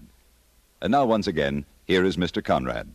Now, with regard to Hamlet, it seems a little more than strange to us, and historical debate gives us grounds, that if Hamlet were such a hero in Denmark, he would automatically have been elected king upon the death of his father. And yet, he was not. We wonder why. Again, it seems highly probable that Claudius did not kill Hamlet's father purely from jealousy or desire to usurp the throne, but simply because he was a patriot with the highest moral motives who realized that the danger to Denmark made the removal of a useless king a national necessity. And again, historical debate gives us most valid grounds for this supposition. And finally, it occurs to us that there was really nothing rotten in the state of Denmark, but Hamlet made it so. You will, of course, demand proof, and proof you shall have. Firstly, however, we must confess that though we use only the words of the Bard of Avon in our drama, we've had to make deep and prolonged cuts for the sake of timing, for the play, uncut, as of course you're all well aware, runs some 4.5 hours. Well, without further ado, ladies and gentlemen, we present, for your consideration, another point of view, or Hamlet Revisited.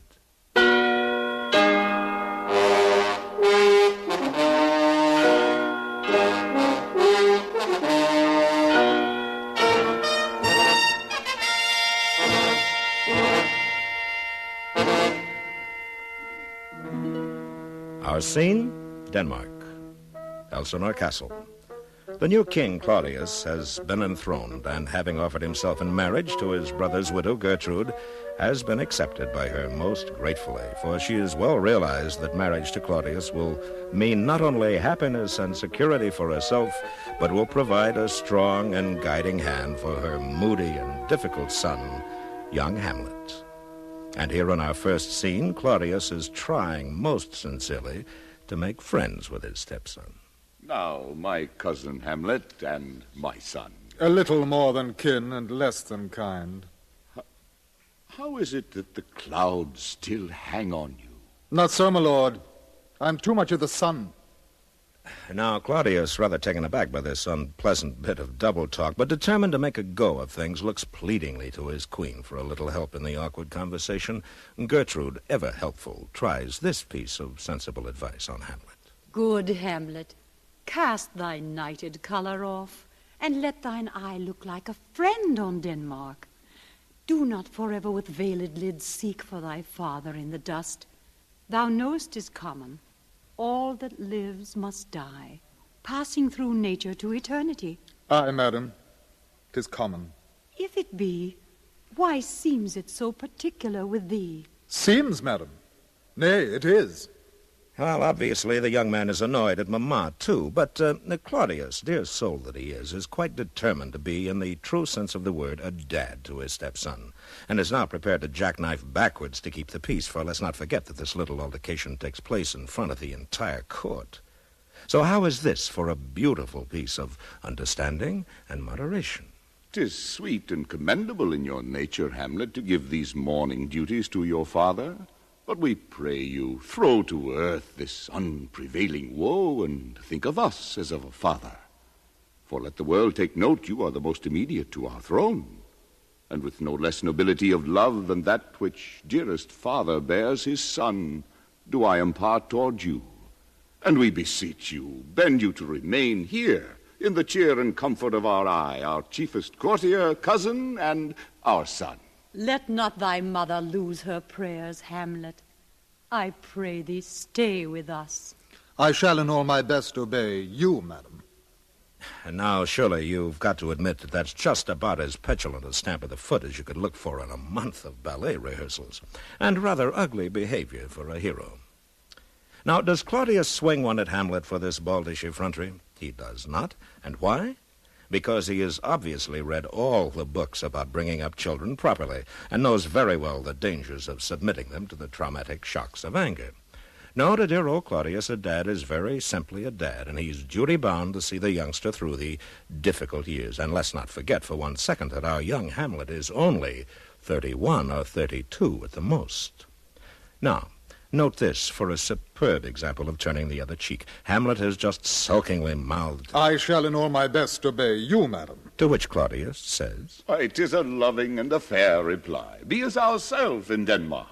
Now, quite honestly, have you ever heard anyone be so warm or charming? Yet this is Claudius speaking, the very man that we are asked, nay, forced to call villain.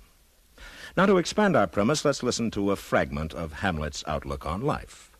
Of course, he comes down stage center for this, as he is wont to do with all his little pleasantries.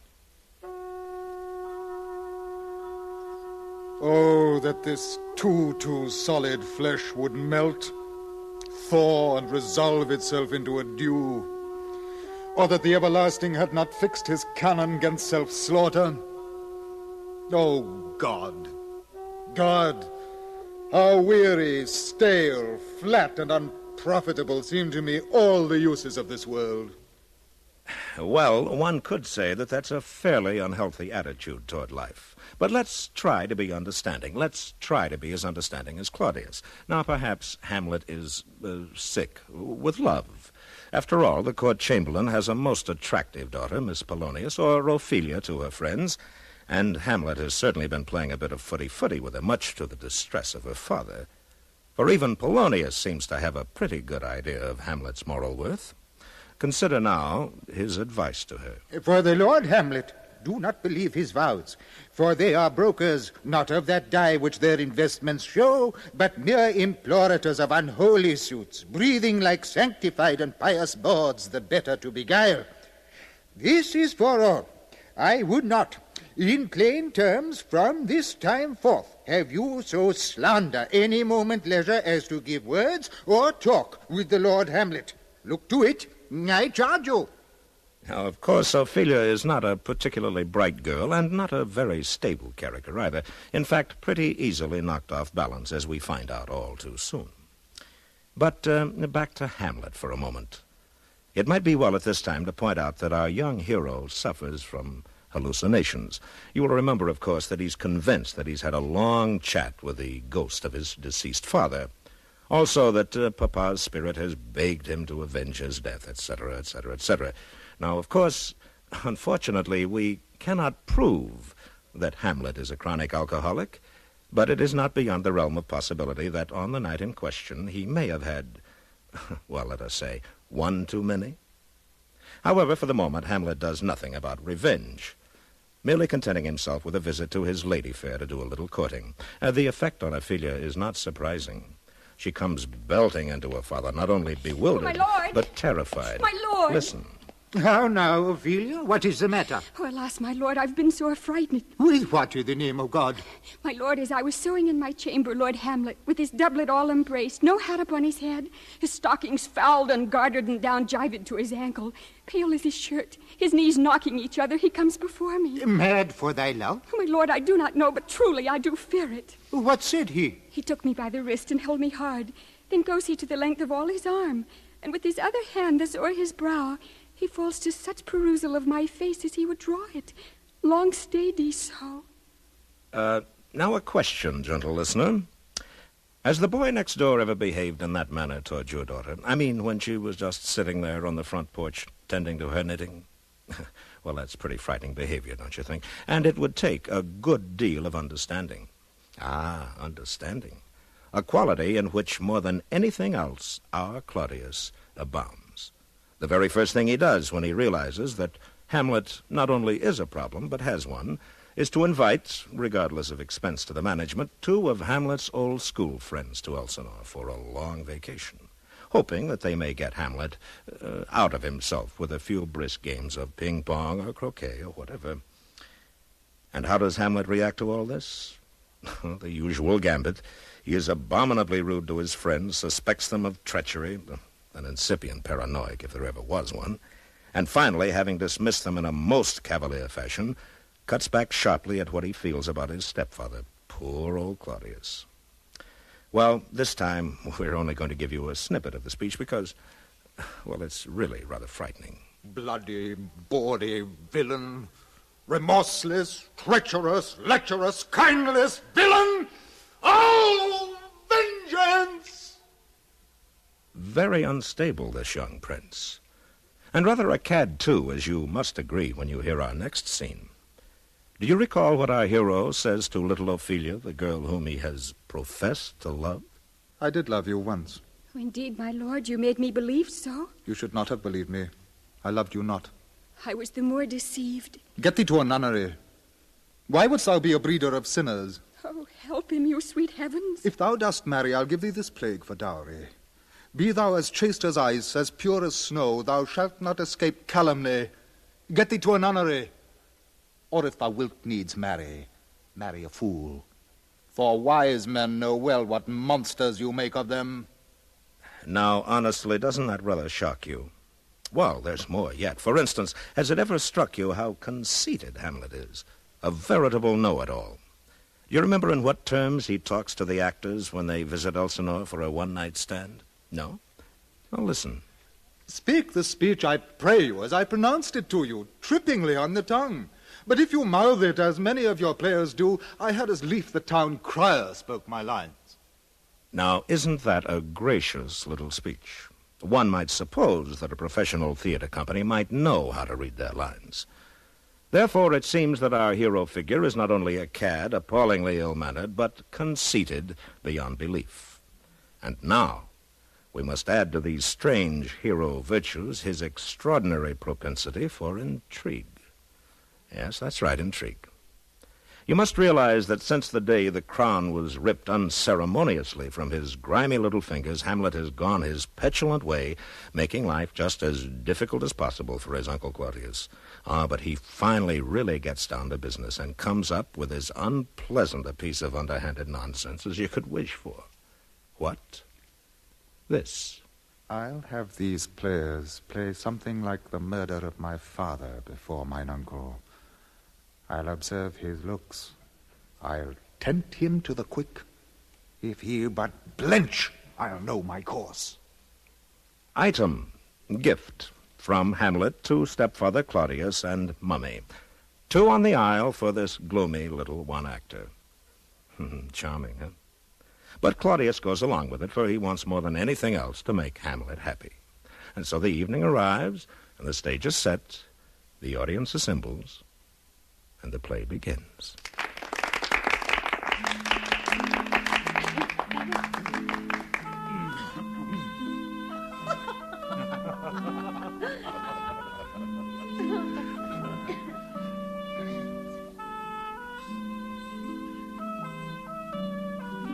The drama proceeds, and as it draws toward the end, a quiet uneasiness falls over the audience. And now the death scene. It takes place in a garden. The player king lies down to take a nap. The onlookers have long since caught the parallel to their own king, and they wait expectantly, breathlessly, for the entrance of the serpent. Ah, but wait, there will be no serpent. In a moment, an entrance will be made by the king's brother. He will creep quietly to the king's side and pour a vial of poison into the king's ear. Ah, he's making his entrance now. Listen. Oh!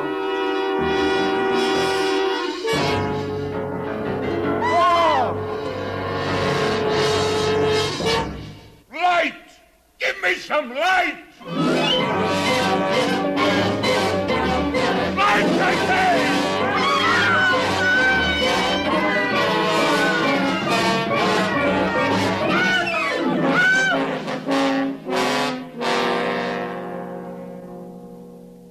Ah, poor old boy. You know, it's no wonder he's upset. Who wants to be continually reminded of past unpleasantnesses of that sort? After all, it was a necessity of state, wasn't it? Ah, but Hamlet, well, our hero is feeling just dandy, thank you. Here he is now, after he has so successfully cleared the hall. 'Tis now the very witching time of night, when churchyards yawn and hell itself breathes out contagion to this world. Now could I drink hot blood and do such bitter business as the day would quake to look on. Soft. Now to my mother. Well, that's about as quaint a set of night thoughts as you could wish for. Yet it is in this same frame of mind that our young friend trots upstairs to kiss Mummy good night. But en route, he happens to pass the open door, beyond which he sees his badly shaken stepfather at his prayers.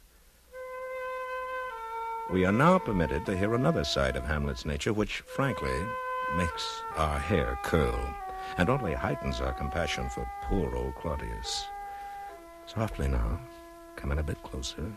What then? Ah, that's it. What rests? Now. Try what repentance can. What can it not? Oh, wretched state. Now might I do it, Pat. Now he is praying, and now I'll do it. And so he goes to heaven? No. Up, sword, and know thou a more horrid hint, when he is drunk, asleep, or in his rage, at gaming, swearing, or about some act that has no relish of salvation in it, then trip him, that his heels may kick at heaven, and that his soul may be as damned and black as hell whereto it goes. Now, we feel that is pretty revealing. However, having delivered himself of these few kind words, our hero pops in to say goodnight to Mama. Well, now, we're very sorry, but we simply cannot bring ourselves to tell you what he says to Mummy in there, nor what he does in her bedroom. But you can take it from us that when he leaves, Mama is due for quite a heavy dose of phenobarbital in order to catch 40 winks that night. The following scene, however, will give you a pretty fair inkling as to what happened as Gertrude rushes madly into her husband's chamber. Oh, my good Lord, what have I seen tonight? What, Gertrude? What does Hamlet? Mad as the sea and wind when both contend which is the mightier. In his lawless fit, behind the arras, hearing something stir, he whips his rapier out and cries, "A rat, a rat!" And in this brainish apprehension, kills the unseen good old man. Oh, heavy deed. It had been so with us had we been there. This liberty is full of threats for all. To you yourself, to us, to everyone. Alas, how shall this bloody deed be answered? Well, there you are. Do you have a penknife handy? Good. Notch one killing for Claudius, done for the common good. Call him villain. Now notch one murder for Hamlet, done solely because Polonius happens to have been eavesdropping in the Queen's bedchamber. However, call Hamlet hero. So far, so good. One apiece, even Stephen. But meanwhile, back in the throne room, Claudius, realizing that things are getting a little out of hand with his fractious boy, has made a decision. He subtly leads up to it. Now, Hamlet, where's Polonius? At supper. At supper? Where? Not where he eats, but where he is eaten. A certain convocation of politic worms are e'en at him. What dost thou mean by this? Where is Polonius? In heaven. Send thither to see. If your messenger find him not there, seek him in the other place yourself. But indeed, if you find him not within this month, you shall nose him as you go up the stairs into the lobby. Hamlet, this deed, for thine especial safety, which we do tender as we dearly grieve for that which thou hast done, must send thee hence with fiery quickness. Therefore prepare thyself. The bark is ready and the wind at help. The associates tend and everything is bent for England. For England? Aye, Hamlet. Good. Did you expect a touch of remorse from our hero, perhaps? Oh, no, not a bit of it. One word, that's all. Good. However, you haven't forgotten Ophelia, have you? Well, we should hope not. That's right, the rather dim but pretty young thing that Hamlet has cared for so gently. Ah, here she comes now. And sad to say, as nutty as a fruitcake. Well, with reason, though. After all, her lover has just made a pincushion of her poor old father. Well, there's nothing to be done about it, though. But there's rosemary. That's for remembrance. Pray, love, remember. And there's pansies. That's for thoughts. And there's fennel for you and columbines. There's rue for you and here's some for me. We may call it our grace o' Sundays. And will he not come again? And will he not come again? No, no, he is dead. He never will come again. And there she goes out of doors down to the nearest stream and then plunk right into the middle of it to do a little boating on her back with flowers for company. Fatal, of course. She drowns. However, box score for murder. Claudius, villain, 1. Hamlet, hero, 2. Unless you want to quibble about Ophelia's death being accidental. We don't. We say murder. Notch 2 for Hamlet. But at least Claudius has finally gotten Hamlet out of the country with his 2 chums, Rosencrantz and Guildenstern. And that certainly must have been a relief. But it didn't last long, though. No. Back bounces happy Hamlet, having in the meantime contrived the death of both of his dear old school chums. And why? Oh, some delusion that they were going to have him killed in England.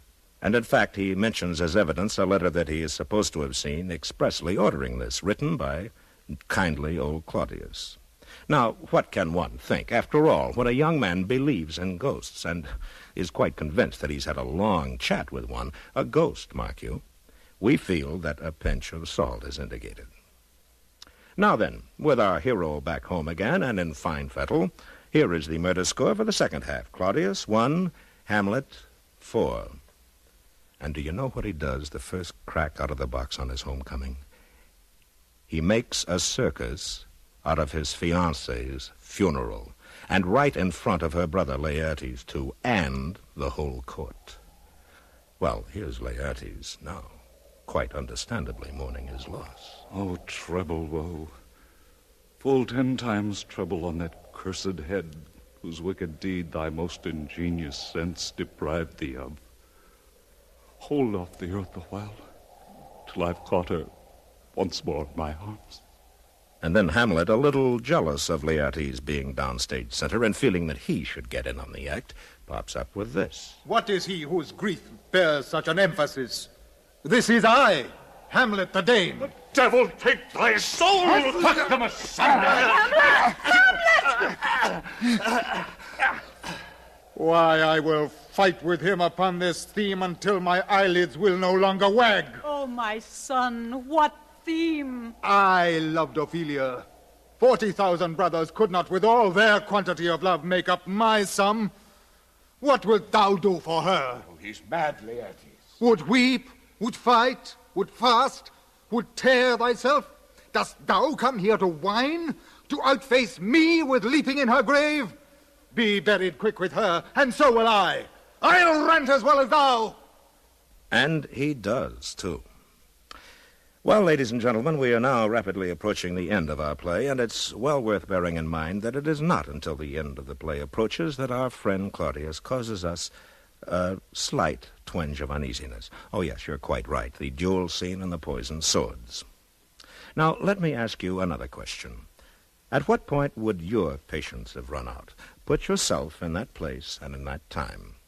Now, here is Claudius, the head of a state, threatened with invasion by the power-hungry young Fortinbras of Norway, and Claudius is trying desperately to put that state in order. And he might well have had a good chance had it not been for his stepson, Hamlet.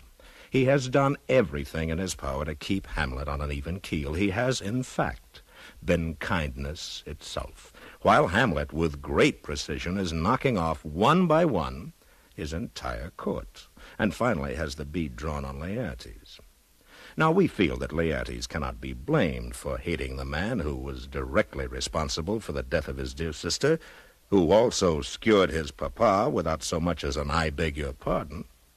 And in all fairness, we cannot blame Claudius for helping Laertes to his revenge. Now, unfortunately, being a little pressed for time, we have had to condense the last scene, the dueling scene.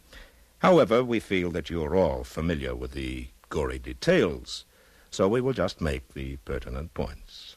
And they are as follows.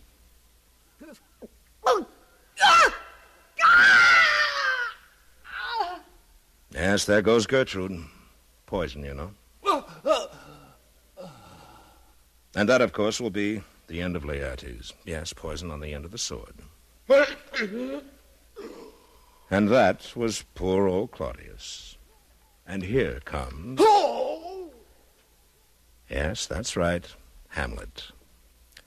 Now, let us move in, ladies and gentlemen, and hear Hamlet's last speech, his dying speech. For here we make a point, and a big one, as you shall discover, for with his last breath, our hero proves himself beyond a doubt a traitor to Denmark.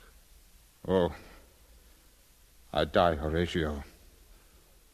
The potent poison quite o'ercrows my spirit. I cannot live to hear the news from England. But I do prophesy the election lights on Fortinbras. He has my dying voice. You have just heard Hamlet, Prince of Denmark, cast his vote for Fortinbras of Norway, relentless and savage enemy of Hamlet's own country. And that is our last point, ladies and gentlemen. To recapitulate, then, qualities for our hero, Hamlet. He is vain, bad-mannered, suffers from paranoid delusions, is an intriguer, a cad, and a traitor. But for our villain, Claudius, he is patient, kindly, and understanding, abounds with moral courage, love, and selfless patriotism. Final score in the Scandinavian murder stakes, villain Claudius, 1. Hero Hamlet, by means both direct and indirect, 7. There you are, ladies and gentlemen. That is our case. And we rest it. One final note. Did you realize that the Danish name Ambleth, or Hamlet in its anglicized form, means the bungler? Good night.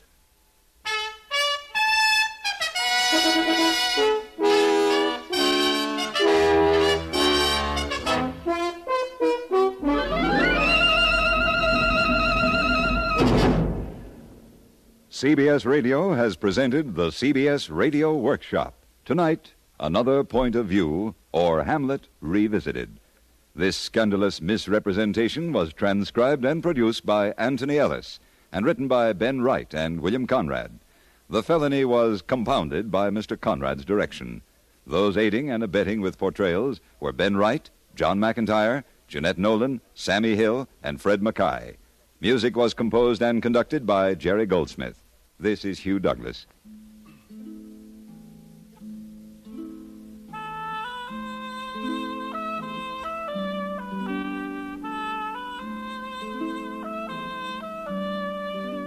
here's exciting news.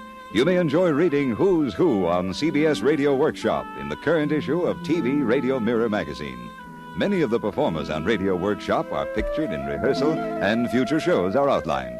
All of us associated with CBS Radio Workshop say thanks to TV Radio Mirror. Stay tuned for 5 minutes of CBS News, to be followed on most of these stations by My Son Jeep.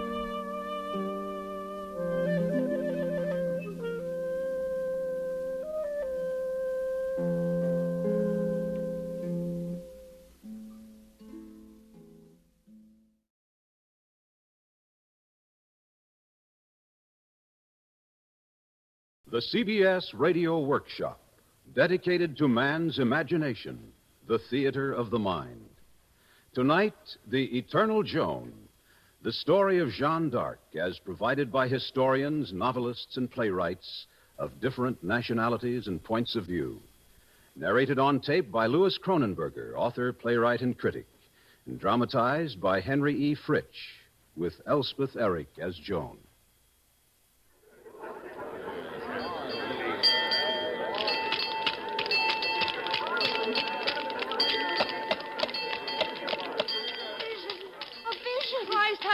Saint Margaret, have pity. Pray for her, all ye saints. Oh, Lord God, deliver her. Have mercy on her. Burn the witch! Death to the witch! Have pity, warm her up, the soldiers!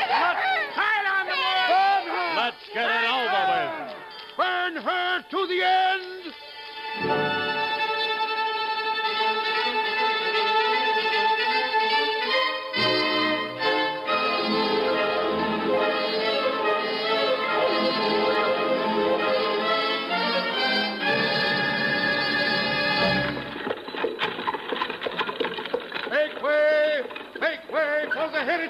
Make way for the guest of honor. The Master General. A witch, a maid of France. It's stupid. Hey, do you see what it says? No. Where? On her cap. Heretic, relapsed, apostate, idolater. Have mercy. We beseech thee, good Lord. Make way! We are burning a saint.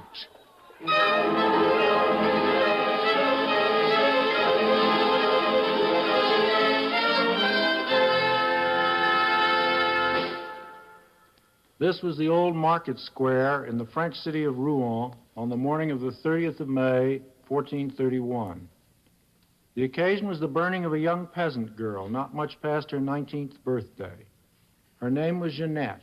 Her family name was d'Arc, first without an apostrophe, then with one, after Joan had got her family ennobled. We now know her as Jeanne d'Arc, or in the English equivalent, Joan of Arc. Joan died a fearful death on that pleasant May morning more than 5 centuries ago. She was tied to a wooden stake, standing on a pile of kindling and firewood, and slowly charred. She had first been excommunicated by her church.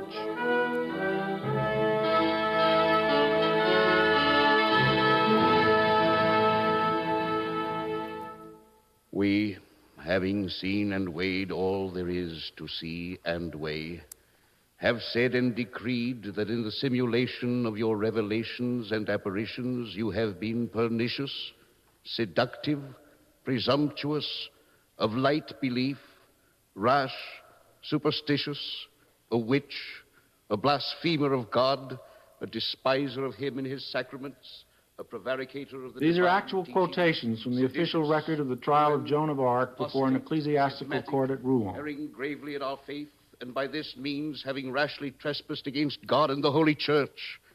Therefore we denounce you as a rotten member which must be cast out and given over to the secular power. The secular power to which Joan was given over by her own countrymen, that is, the English Army of Occupation, did not even take the trouble to hold a trial or to make formal charges. Her sentence took less than a minute. What now, priest? Are you going to keep us here to dinner? Take her! Take her! Jesus! Jesus! A cross!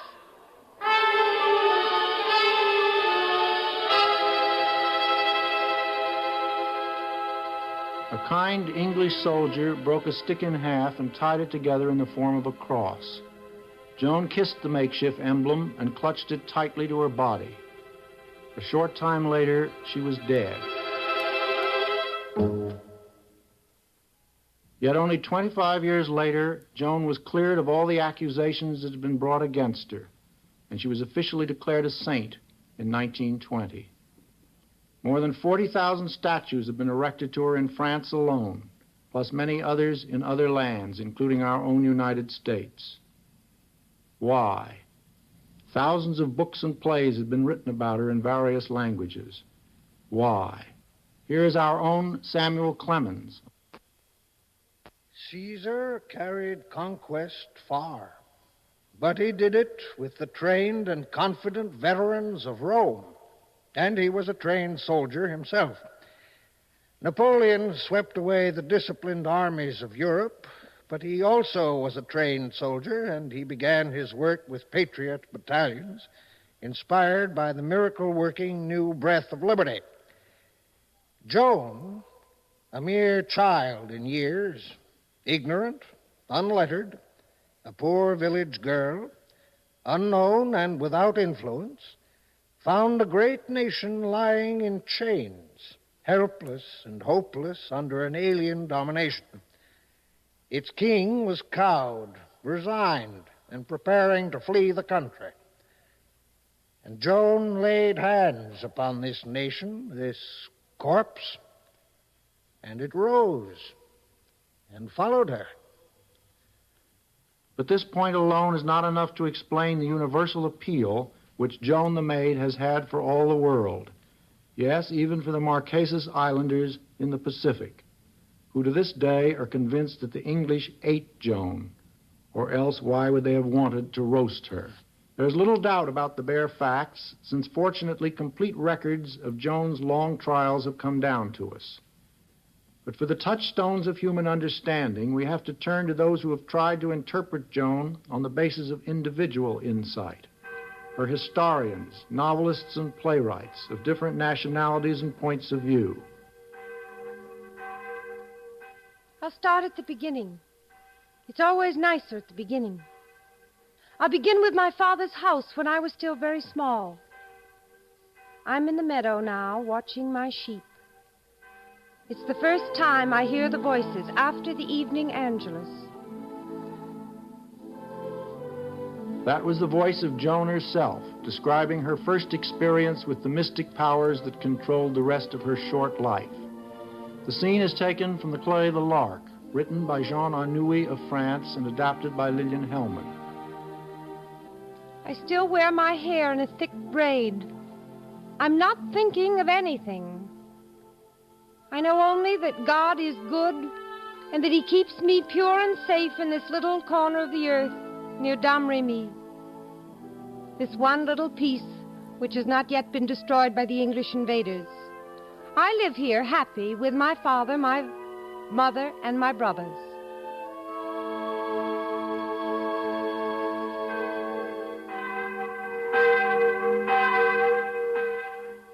Then suddenly, someone behind me touched my shoulder. I know very well there is no one behind me. I turn. And there is a great blinding light. The voice is grave and sweet. I never heard that kind of voice before. That day the voice only said, "Be a good girl, Joan, and go often to church." Well, I was good, and I did go often to church, so I didn't understand why the voice spoke that way, and I was frightened. But I didn't tell anybody. I don't know why.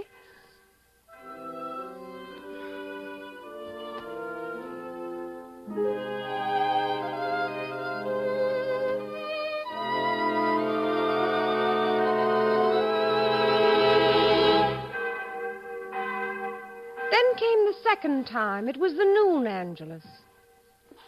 A light came over the sun and was stronger than the sun. There he was. I saw him. An angel in a beautiful white robe that must have been ironed by someone very careful. He didn't tell me his name that day, but later I found out he was Monseigneur the Blessed Saint Michael. Joan, go to the aid of the King of France and give him back his kingdom.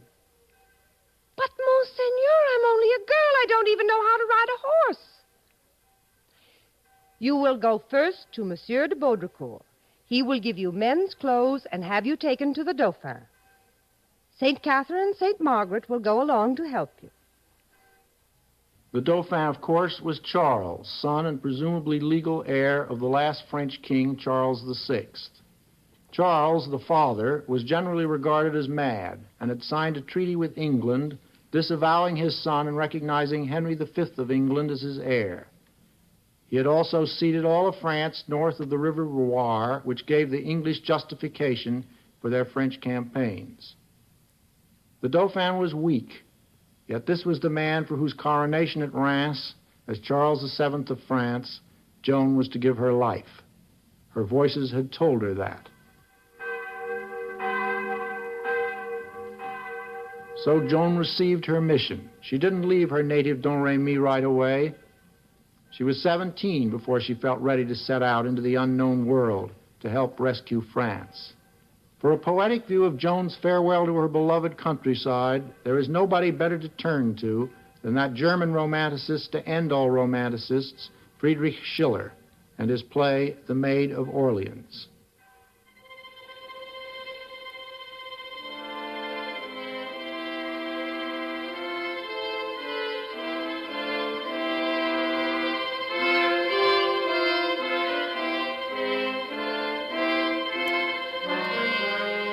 Farewell, ye mountains, ye beloved glades, ye lone and peaceful valleys. Fare ye well. Through you, Johanna nevermore may stray. Johanna goes and ne'er returns again. Such is to me the Spirit's high behest. To Gaul's heroic sons deliverance bring. Relieve beleaguered Reims and crown thy king.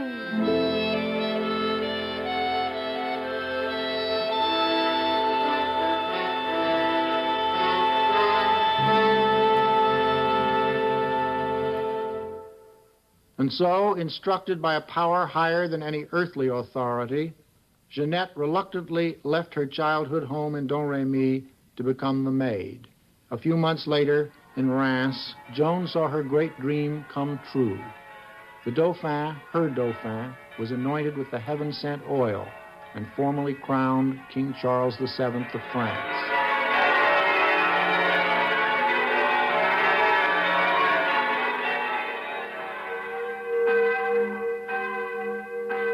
When Joan left home, Papa Jacques and Mama Isabel knew only that their daughter was going to visit her favorite uncle in the village of Bury. But Bury was near Vaucouleurs, the residence of Messire Robert de Baudricourt, whom the Archangel had directed Joan to see as the first step in her mission. The actual meeting, when it took place, may well have been one of the most hilarious interviews of all time. Here is the version of Bernard Shaw, whose play St. Joan is generally regarded as the classic interpretation of Joan's character and behavior.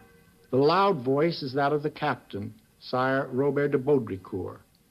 But the first voice is that of his unhappy steward, fresh out of eggs.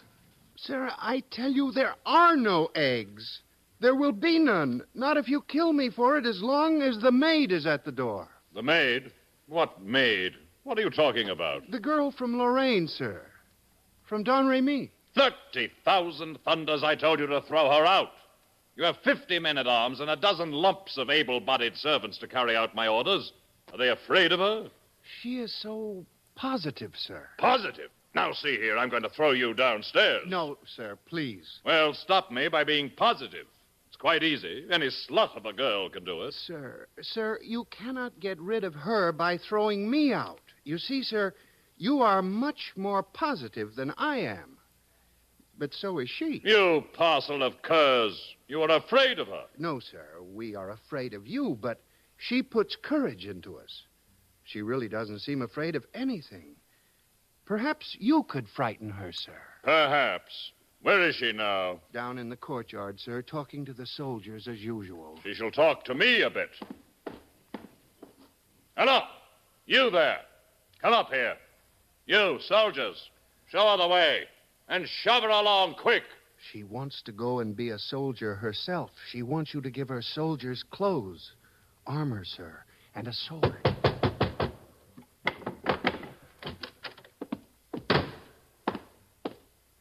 Good morning, Captain Squire. Captain, you are to give me a horse and armor and some soldiers and send me to the Dauphin. Those are your orders from my lord. Orders from your lord? And who may your lord be? Go back to him and tell him that I am neither duke nor peer at his orders. I am Squire of Vaudricourt, and I take no orders except from the king. Yes, Squire, that's all right. My lord is the King of Heaven. Why, the girl's mad. They all say I'm mad till I talk to them, Squire. But you will see that it is the will of God that you are to do what he has put in my mind. It is the will of God that I shall send you back to your father with orders to put you under lock and key and thrash the madness out of you. You think you will, Squire, but you'll find it all coming quite different. You said you would not see me, but here I am. Now listen to me. I am going to assert myself. Please do, Squire. The horse will cost 16 francs. It's a good deal of money, but I can save it on the armor. I shall not want many soldiers. The Dauphin will give me all I need to raise the siege of Orleans. To raise the siege of Orleans? Yes, Squire. That is what God is sending me to do. Well, I am damned. No, Squire. God is very merciful. You will go to paradise, and your name will be remembered as my first helper.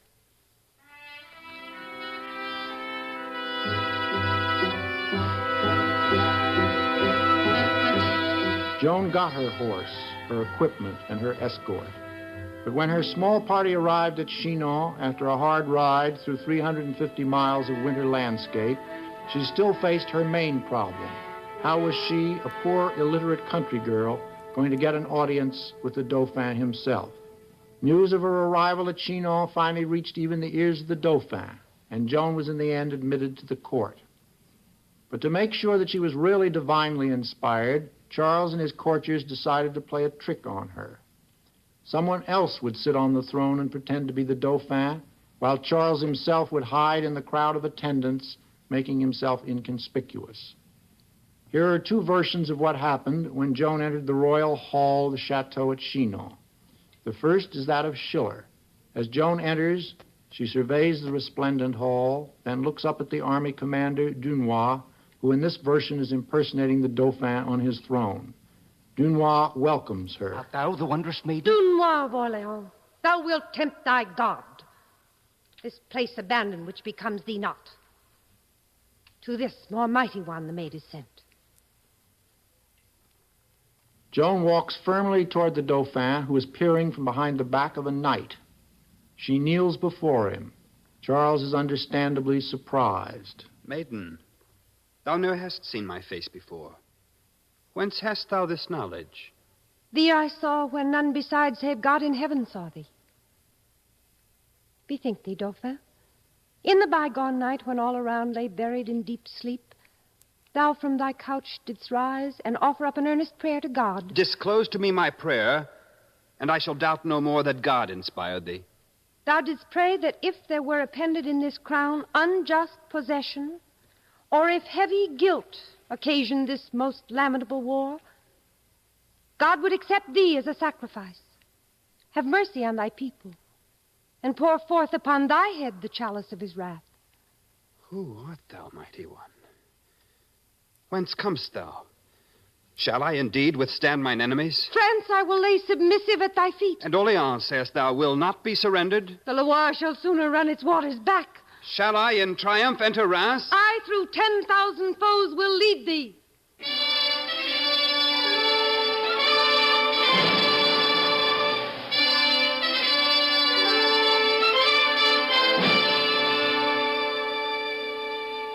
In the modern Anouilh Hellman play, the Dauphin is no storybook king. As the scene opens, Charles is lolling indolently on his throne, playing with one of those cup and ball toys that still delight children today.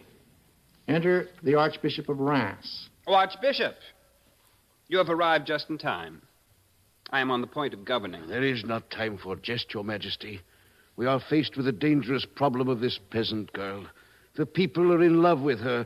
They're convinced that God has sent her to you and that she alone can save France. They think she works miracles. I have sympathy for them. They are as desperate as I am. As for this girl, I have no curiosity about her. I know too many people as it is. And a messenger from God doesn't sound very amusing. But I want to be a good king and please my people. Therefore, I shall see this girl. I think I might like to play a trick on her. Let's put a page upon the throne. Let's clothe him in the royal doublet with the fewest patches. He'll look better than I do. And let us enjoy the sight of God's envoy pleading her cause to a page boy. And so, when Joan timidly enters the throne room, it's a young court attendant who is impersonating the Dauphin. She sees through the deception, however, just as quickly as she did in the case of Dunois in Schiller's play. She surveys the crowd and walks straight to Charles, who tries to run from her. What do you want? Noble Dauphin, I am Joan the maid. The King of Heaven has sent me to tell you that you must be anointed and crowned in the city of Reims. Well, that is splendid, mademoiselle, but Reims is in the hands of the English, as far as I know. How shall we get there? We will fight our way there, Noble Dauphin. First, we will take Orleans, and then we will walk to Reims. God told me, Noble Dauphin. You haven't come here to kill me? No. No, of course not. You have an honest face. I've lived so long with these pirates that I've almost forgotten what an honest face looks like. Are there many people who have honest faces? Many, sire. Well, I never see them. But all right, start boring me. Tell me that I ought to be a great king. Yes, Charles.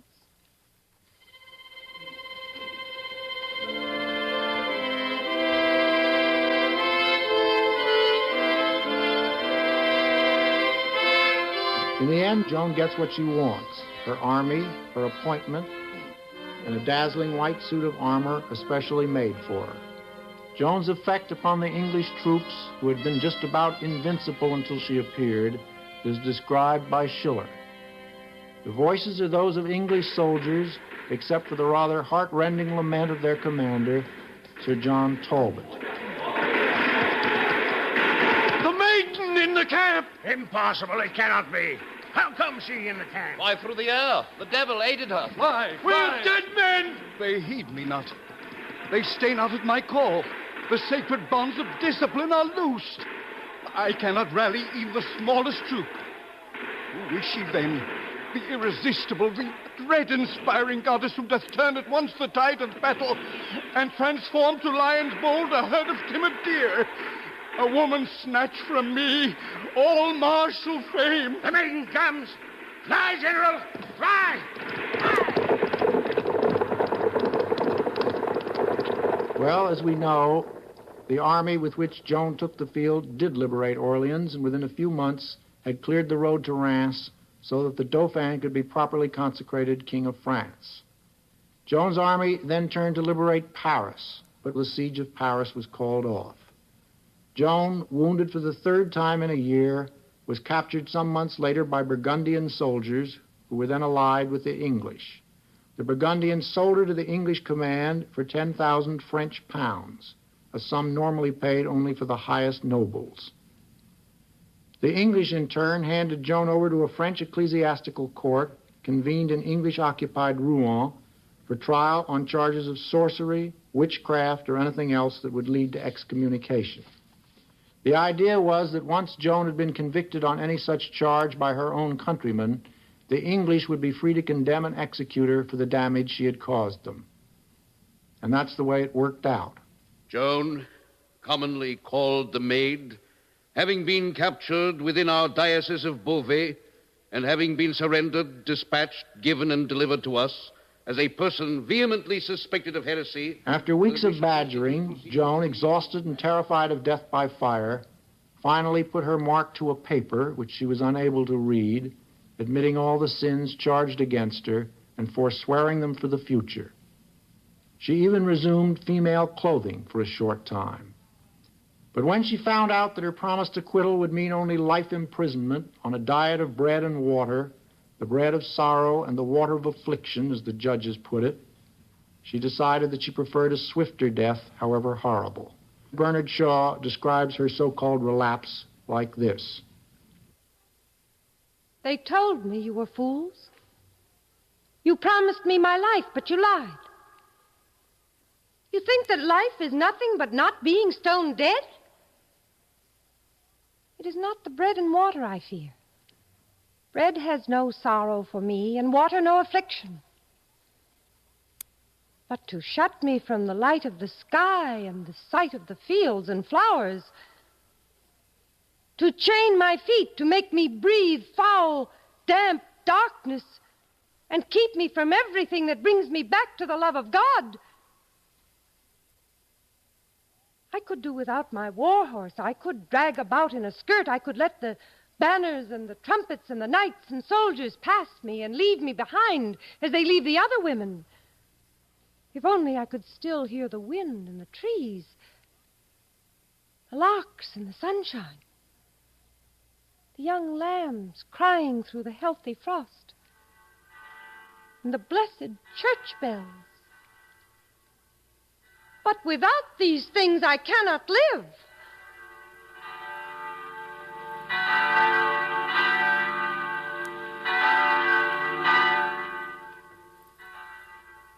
What I am, I will not denounce. What I have done, I will not deny. And we still have from Joan what is perhaps the most touching answer ever given to a life and death question in the history of Inquisition.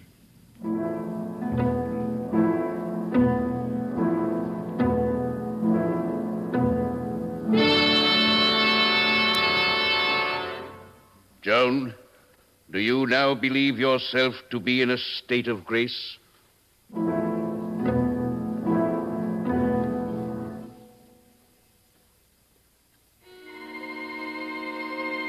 If I am not, may God put me there. If I am, may God so keep me. That was Joan of Arc. Did anyone ever understand her? Do we understand her today? Perhaps Jean Anouilh said it best.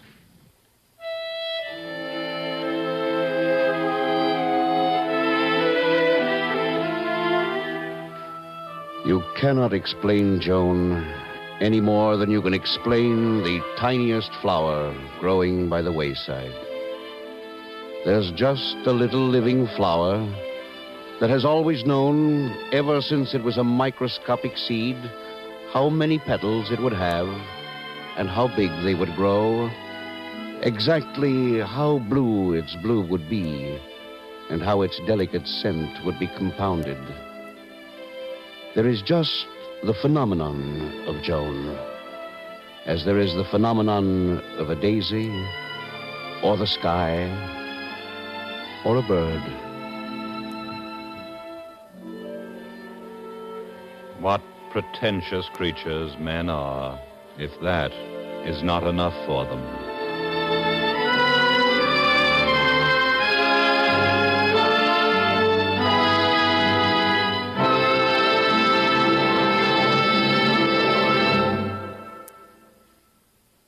You have been listening to the CBS Radio Workshop and The Eternal Joan, a treatment of the Joan of Arc story. Written by Henry E. Fritsch, with Elspeth Eric as Joan and Louis Kronenberger, drama critic for Time magazine, as tape narrator.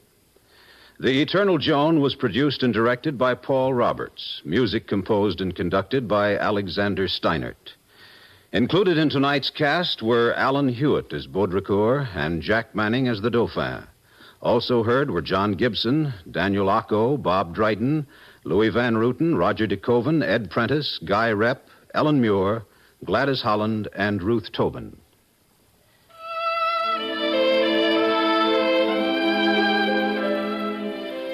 This is Bob Hite inviting you to join us next week when, from Hollywood, we'll present A Portrait of Paris, a word picture of the French capital, recorded by David Schoenbrunn, chief of the Paris bureau of CBS News. America listens most to the CBS Radio Network.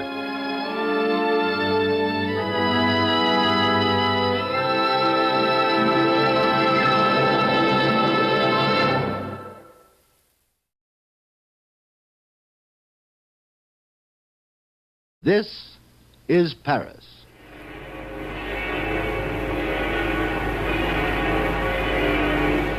The great bells of Notre Dame Cathedral chiming across this timeless town, echoing from the River Seine up to the hill of Montmartre and across to the tip of the Eiffel Tower. And this, too, is Paris. Yep. A boy and a girl in love in a handsome cab, clip-clopping through the Bois de Boulogne in the pink dawn of a Paris summer. And this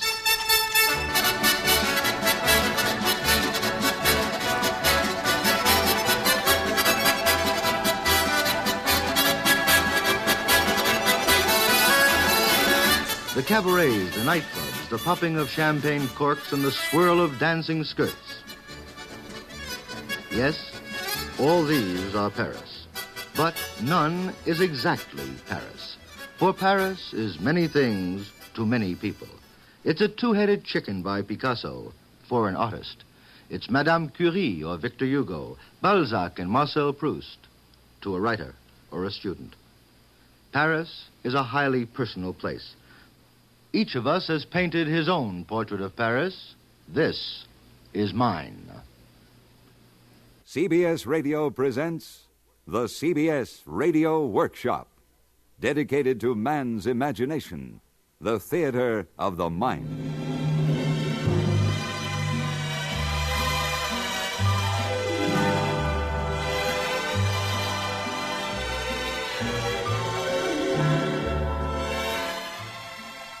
Tonight, one man's portrait of Paris. The man, David Schoenbrunn, CBS foreign correspondent, winner of this year's Overseas Press Club Award for the best reporting from abroad, and author of the forthcoming book, As France Goes. If any American knows how France goes and why, it is this veteran Paris correspondent who has been reporting the news from Paris ever since the liberation 12 years ago this summer. Yet he remains objective, an American observer with an American wife, and as we shall see, a very American daughter, even though she is a native-born Parisienne. We take you now by tape to Paris and David Schoenbrunn. This is Paris, oldest, best known, least understood capital in the world. This is a city of contradictions, where every valid generalization has an opposite which is equally valid. It is the gayest, saddest, most sinful, and most virtuous of cities. Paris is communist and Catholic. It is a rich city inhabited by a great number of poor people. Paris is as young as atomic energy, as old as Caesar's legions. It is both cosmopolitan and provincial, with an international core surrounded by a group of little villages. It is a city open to all, but accepting none, with one exception: its children. Paris is a great city for children, as you will hear from one of them. You've got to live here and have children to learn this secret side of Paris, a secret which is a key to France itself. From the children and from the way they treat their children, you can learn more about France and the French than from a library of books. I am sitting on a bench in the Champ de Mars, a lovely green park lying between the Eiffel Tower and the École Militaire, just one of the dozens of perfumed floral bouquets that the people of Paris have offered to their children to keep them out of the crowded, dirty streets of a modern city. A part of Paris few foreigners know and few tourists ever get to visit. A sand pile for kids, a carousel, hidden away among the trees, only a few yards from the Eiffel Tower. A group of little girls is dancing right near me. They've locked hands in a circle, and they're singing an old French song. Let's move a little closer and listen.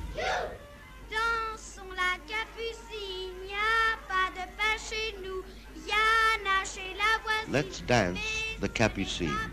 We have no bread at home. Our neighbor has bread, but there is none for us. Our neighbor has bread, but not for us. That's very French, you know, very sad but very true, in a nation that has suffered foreign invasions, civil wars, or revolutions every generation for hundreds of years. These people and their children have learned the hard way the bitter reality of the expression, every man for himself, or as the French put it, chacun pour soi. This is really the basis of what is called French individualism. France, for almost 2,000 years, has been the crossroads of a dangerous world, and each child has learned from its father how to survive in that dangerous world. And France has survived, and Paris has become the oldest capital city of the West, so there must be some wisdom in their lessons to their children. The kids seem to love it. I'd like you to meet one of the children who's dancing and singing in that group right near us. She is 9 years old, born and raised in Paris. Her name is Lucy. She is my daughter, and she's very much a part of what Paris means to me and what I've learned about Paris from her. Lucy, Lucy, viens ici.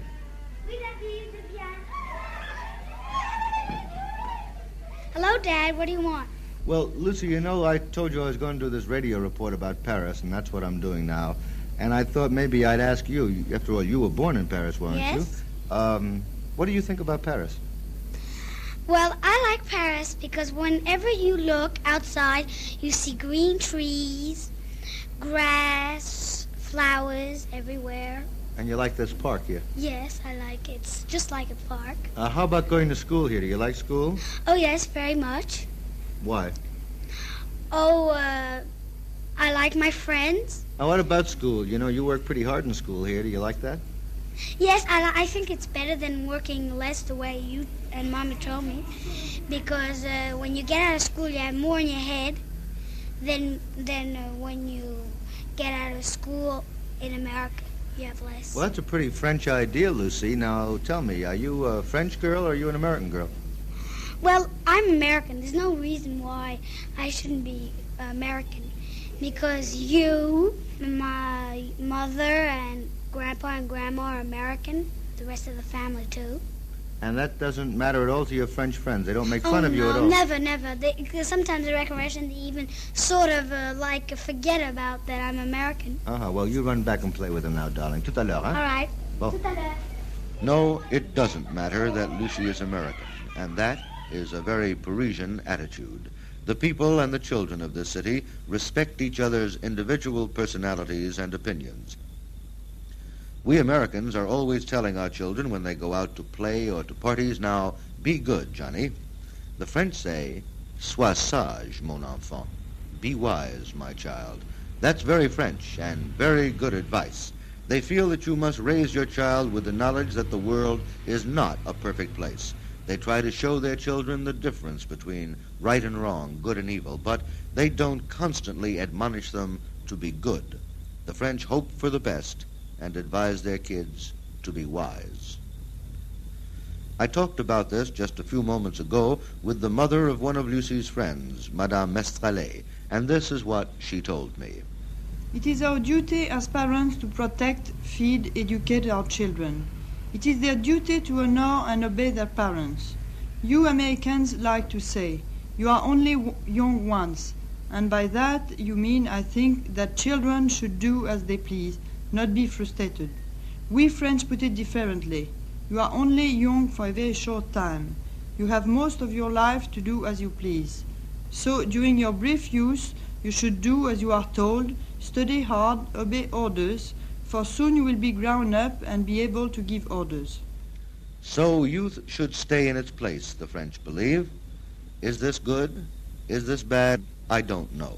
The older I get, the more I live in Paris, the less sure I am about many things. And that also is a part of the story of Paris. For this is a city of doubt, of intellectual curiosity and soul-searching.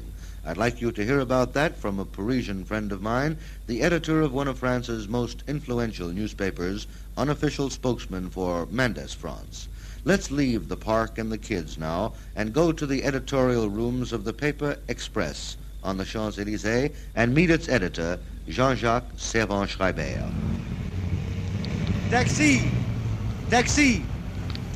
91 Champs-Élysées, s'il vous plaît. Oui, monsieur, 91 Champs-Élysées.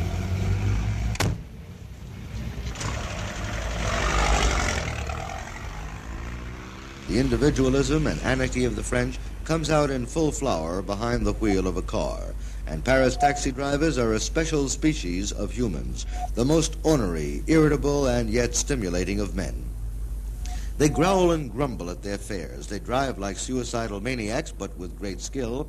They curse all pedestrians and policemen and are cursed back at with equal vehemence. The myth of French politeness, and I wonder whoever invented that legend, is soon dispelled by a cab driver. But you can get a valuable insight into the French mind by talking to cabbies. It's one of my favorite sports in Paris. The other night, I was in a cab coming home from the CBS studio. It was about midnight in Paris, and I noticed that when we came along to one crossing where there was a red light, my driver simply slowed down a little bit and continued right through the red light. I rapped on the glass, leaned over and said to him, "Now, why did you do that? Why didn't you stop for that light?" He turned around to me and he said, "Monsieur, have you ever thought what a red light was there for?" He said, "A red light is just a machine, monsieur. It operates mechanically, and the whole purpose of it is to stop traffic in one direction to allow traffic to go by in the opposite direction. Now, monsieur, I am a man, not a machine. I don't have to have some automatic signal up there tell me whether it's safe to go or not. It's midnight in Paris now," said the driver. "There are no cars around," and I slowed down. I looked carefully to the right and to the left, and I saw there were no other cars. "What would you have me do?" he asked. "Just sit there like a dumb machine and wait for that other machine to change and tell me what to do? No, monsieur. I am a man, not a machine." Well, I must confess that I was very excited by that description. It means all of France and all of Paris to me. It's all that is good in this country and all that is bad at the same time. For this is really a country of contradictions. The individual spirit of the French has permitted them to overcome disasters through 2,000 years of their history.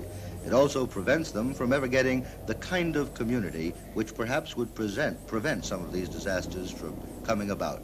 Sometimes I don't know whether these things are good or bad. I can only say that intellectually I am thrilled by a man who says to me, "I am a man and not a machine." We're going to meet another man now who is a man and not a machine. The man we're about to meet, Jean-Jacques Servan-Schreiber, is always right in the middle of a storm of some kind or other. Jean-Jacques, today at 32 years of age, is the youngest editor of a major Paris newspaper. He is a brilliant man, but a tortured intellectual. And in that sense, he reflects two of the qualities of his native city of Paris, the most brilliant and tortured capital of Western Europe. Voici 80 Champs-Élysées, monsieur. Well, here we are at the Paper Express. Monsieur Servan-Schreiber, s'il vous plaît. Vous avez rendez-vous? Oui, monsieur Schönbrunn. Bon, voulez-vous entrer par ici, monsieur? Hello, David. Please sit down. Thank you, Jean-Jacques. As I told you on the telephone earlier this morning, I wanted to introduce you to some of my American listeners to show them what I think is a typical Parisian. Jean-Jacques, you run a very important weekly newspaper here, and you're considered one of the spokesmen for Mendez France, although I know you deny it all the time.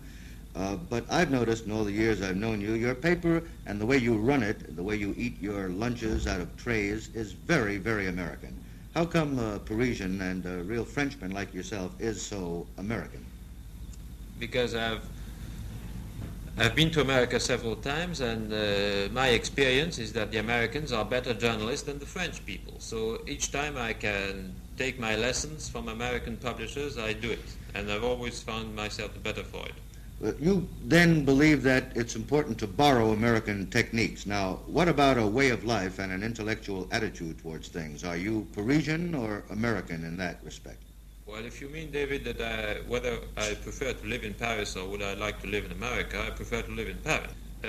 Each time I go to America, I feel very much at ease, and I like being in America. These days and in the recent years, I seldom agree with the State Department, with the foreign policy of America, but that has never interfered with my great love of the way of life in America. Well, I wasn't really talking about way of life or where you live. I was thinking of your approach to your work. You have an American technique in making your paper. What would you describe as the Parisian about you? What is the thing that you think distinguishes a young French intellectual like yourself from an American counterpart in general? Well, maybe it would be very pretentious to say so, but I think we are less prejudiced on many problems. I think we as French journalists or French young people in politics, we ask ourselves more questions than our American friends.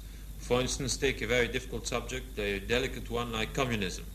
We don't classify it as easily as the Americans do. We try more perhaps to understand it, to see what is the future of it, what will be the European future towards communism. And we are not so, I would say, perhaps, we are not so satisfied as the Americans are with our own explanations. Would you say then that you believe that the essence of being Parisian in the sense of French culture and civilization is the universalism of French thought, the openness, the curiosity, the ever-seeking and constant doubt and examination, which is so French? Well, yes, I would say some more intellectual instability, which is a good thing. Makes yourself ask more questions, you see. Yes, and nonconformism. Well, that would be pretentious to say so. I don't think the Americans are conformists, but we are more ill at ease, so we are seeking more, perhaps. Jean-Jacques, would you care to say anything about Mendes and what you think the future of Mendes France is in this country? Well, as you say, David, I'm not his spokesman. Well, now, what's your You'll opinion? have to go and see him. What's your opinion, your personal opinion? These days, I have no opinion. I mean, it's very difficult, and I don't think it's the problem of one man. I think the crisis now is much larger than the problem of one man. It is indeed. Thank you very much, Jean-Jacques.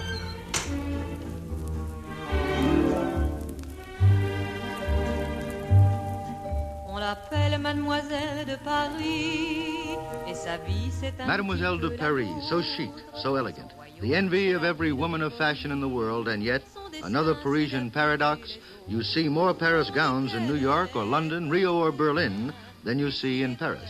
For the haute couture, one of Paris's most important industries, is mainly an export business, a big business, quietly, elegantly conducted, as the new fashions are shown to buyers from all over the world. Good luck, peace. Numéro 55, suivez-moi. Number 55, follow me. Numéro 78. This is the showroom of one of France's great fashion designers, one of the great designers of the world, Pierre Balmain. And the voice you've just heard announcing the numbers in his latest collection is that of a great friend of mine. Her name is Ginette Spanier. If there's anybody who means Paris and is Paris through and through, it's Ginette. Yes, David, I am Parisian through and through. And yet, you know, I feel completely English.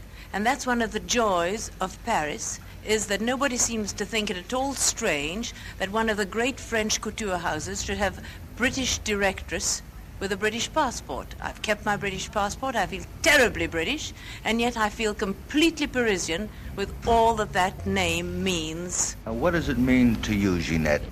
It means being able to work here easily, live as I feel like living, with great freedom of mind and spirit.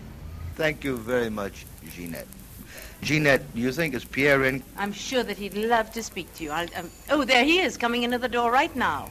Monsieur Balmain, vous voulez venir ici une minute, s'il vous plaît? Oui. Hello, David. What are you doing here today? Well, Pierre, as usual, giving you some free publicity. Thank you very much. Pierre, I'm here doing a show about Paris for the CBS Radio Workshop, and what I'm doing really is describing my Paris.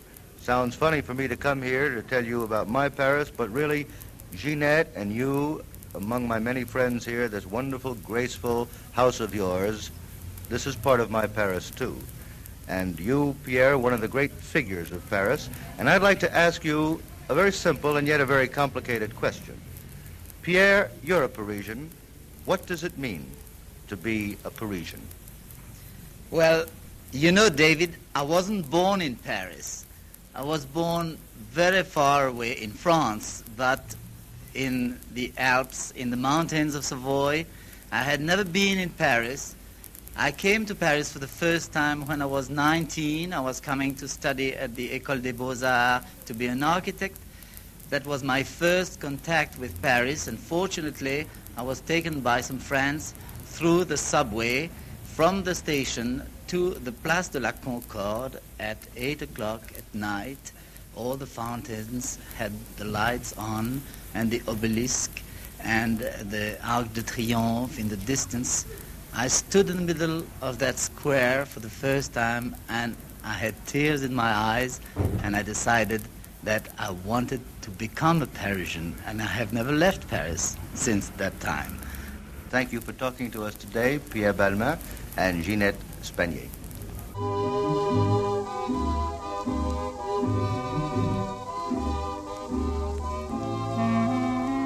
Thus, the Paris of fashion, of politics, of children, well, it's only one of the Parises. There's the Paris of song. Certainly no city in the world has ever been the subject of as many songs as Paris.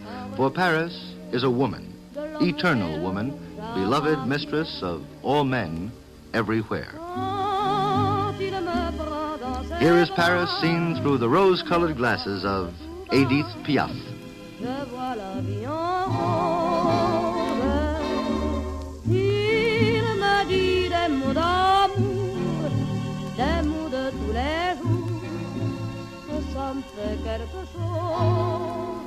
And here is the Paris of Maurice Chevalier.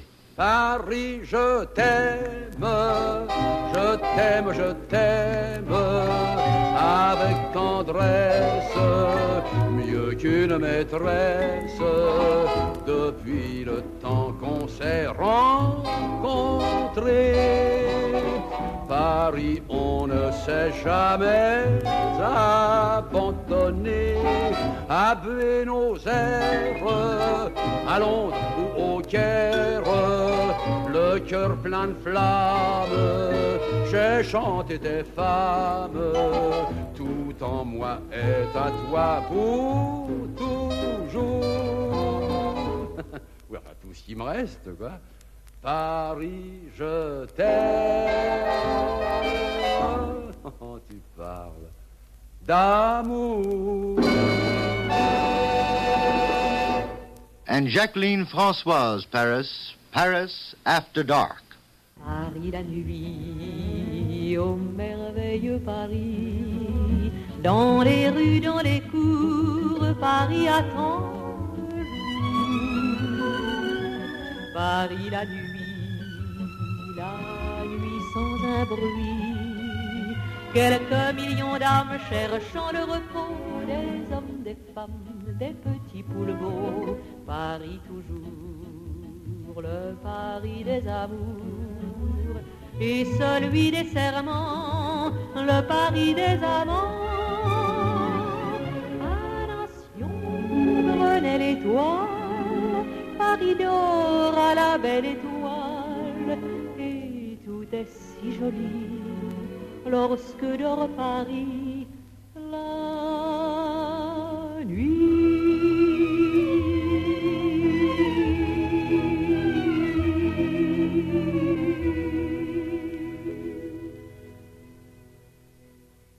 A Parisian is someone who loves Paris and who loves life. By that definition, there must be hundreds of millions of Parisians in the world, for millions of visitors come here every year, and most of them love Paris, as did their fathers and their grandfathers. For Paris has been a mecca of the Western world for centuries, not only for expatriates, but more importantly, for patriots, for men who love their own countries best of all, but who found room in their hearts to love Paris too, men from all walks of life. Statesmen, writers and painters, businessmen, scientists and philosophers, all have found new inspiration here in Paris without ever losing their own originality, their own nationality. Picasso, the Spaniard, Modigliani, the Italian, Marie Curie, the Pole, Karl Marx and Lenin, Leibniz and James Joyce. No more typically American novel has ever been written than James Farrell's Studs Lonigan. It was written here in Paris. Surely there's no more homespun American folk song than Home Sweet Home. It was composed here in Paris. And surely no greater American patriot ever loved his country more than Thomas Jefferson? Well, the day that Thomas Jefferson left Paris, where he had been our ambassador, to return home to become President George Washington's Secretary of State, this is what Thomas Jefferson wrote in his diary. He said, "The hospitality of Paris is beyond anything I had conceived to be practicable in a large city. Their eminence, too, in science, the ease and vivacity of their conversation give a charm to their society to be found nowhere else. Ask any traveled inhabitant of any nation, in what country on earth would you rather live? Certainly my own, where are all my friends, my relations, and the earliest, sweetest affections and recollections of my life. Which would be your second choice? France." Thus wrote Thomas Jefferson in the summer of 1789, just a few weeks after the storming of the Bastille, the birth of the French Revolution. Many other men have since echoed or paraphrased those words of Jefferson. Every man has two countries, his own and France. And when you say France, you mean Paris, for Paris is the heart and soul of France.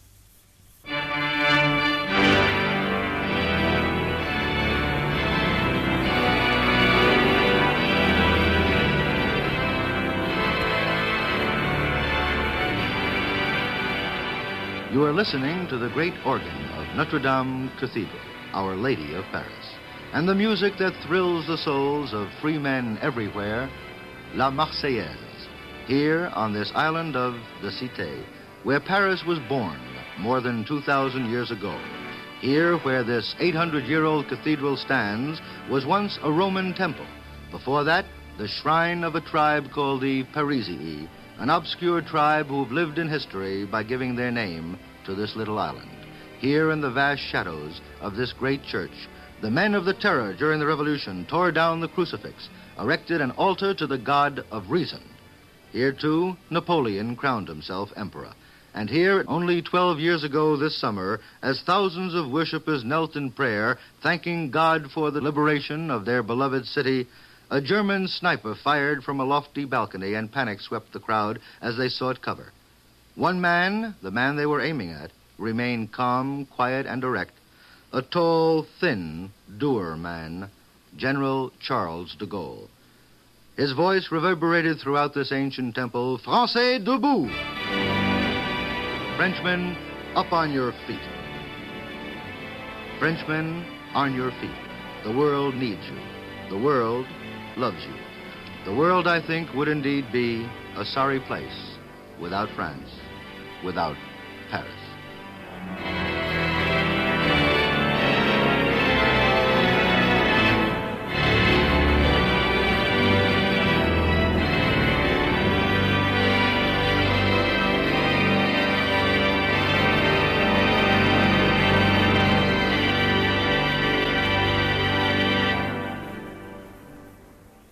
This is David Schoenbrunn reporting from Paris and returning you now to the CBS Radio Workshop in Hollywood. You have been listening to the CBS Radio Workshop, which tonight has presented transcribed Portrait of Paris by David Schoenbrunn, CBS Paris correspondent. The CBS Radio Workshop is produced in Hollywood by William N. Robeson. Hugh Douglas speaking. Next week, at the same time, the workshop will present from New York, The Case of the White Kitten, a satire on modern mystery stories. Interested in earning extra money easily? Let improved Series E bonds earn it for you now. Series E bonds earn more money in less time than ever before. And now they pay back $4 for every 3 in less than 10 years. You can hold your bonds 10 additional years at the same high interest, too. Stay tuned for 5 minutes of CBS News, to be followed on most of these same stations by My Son Jeep.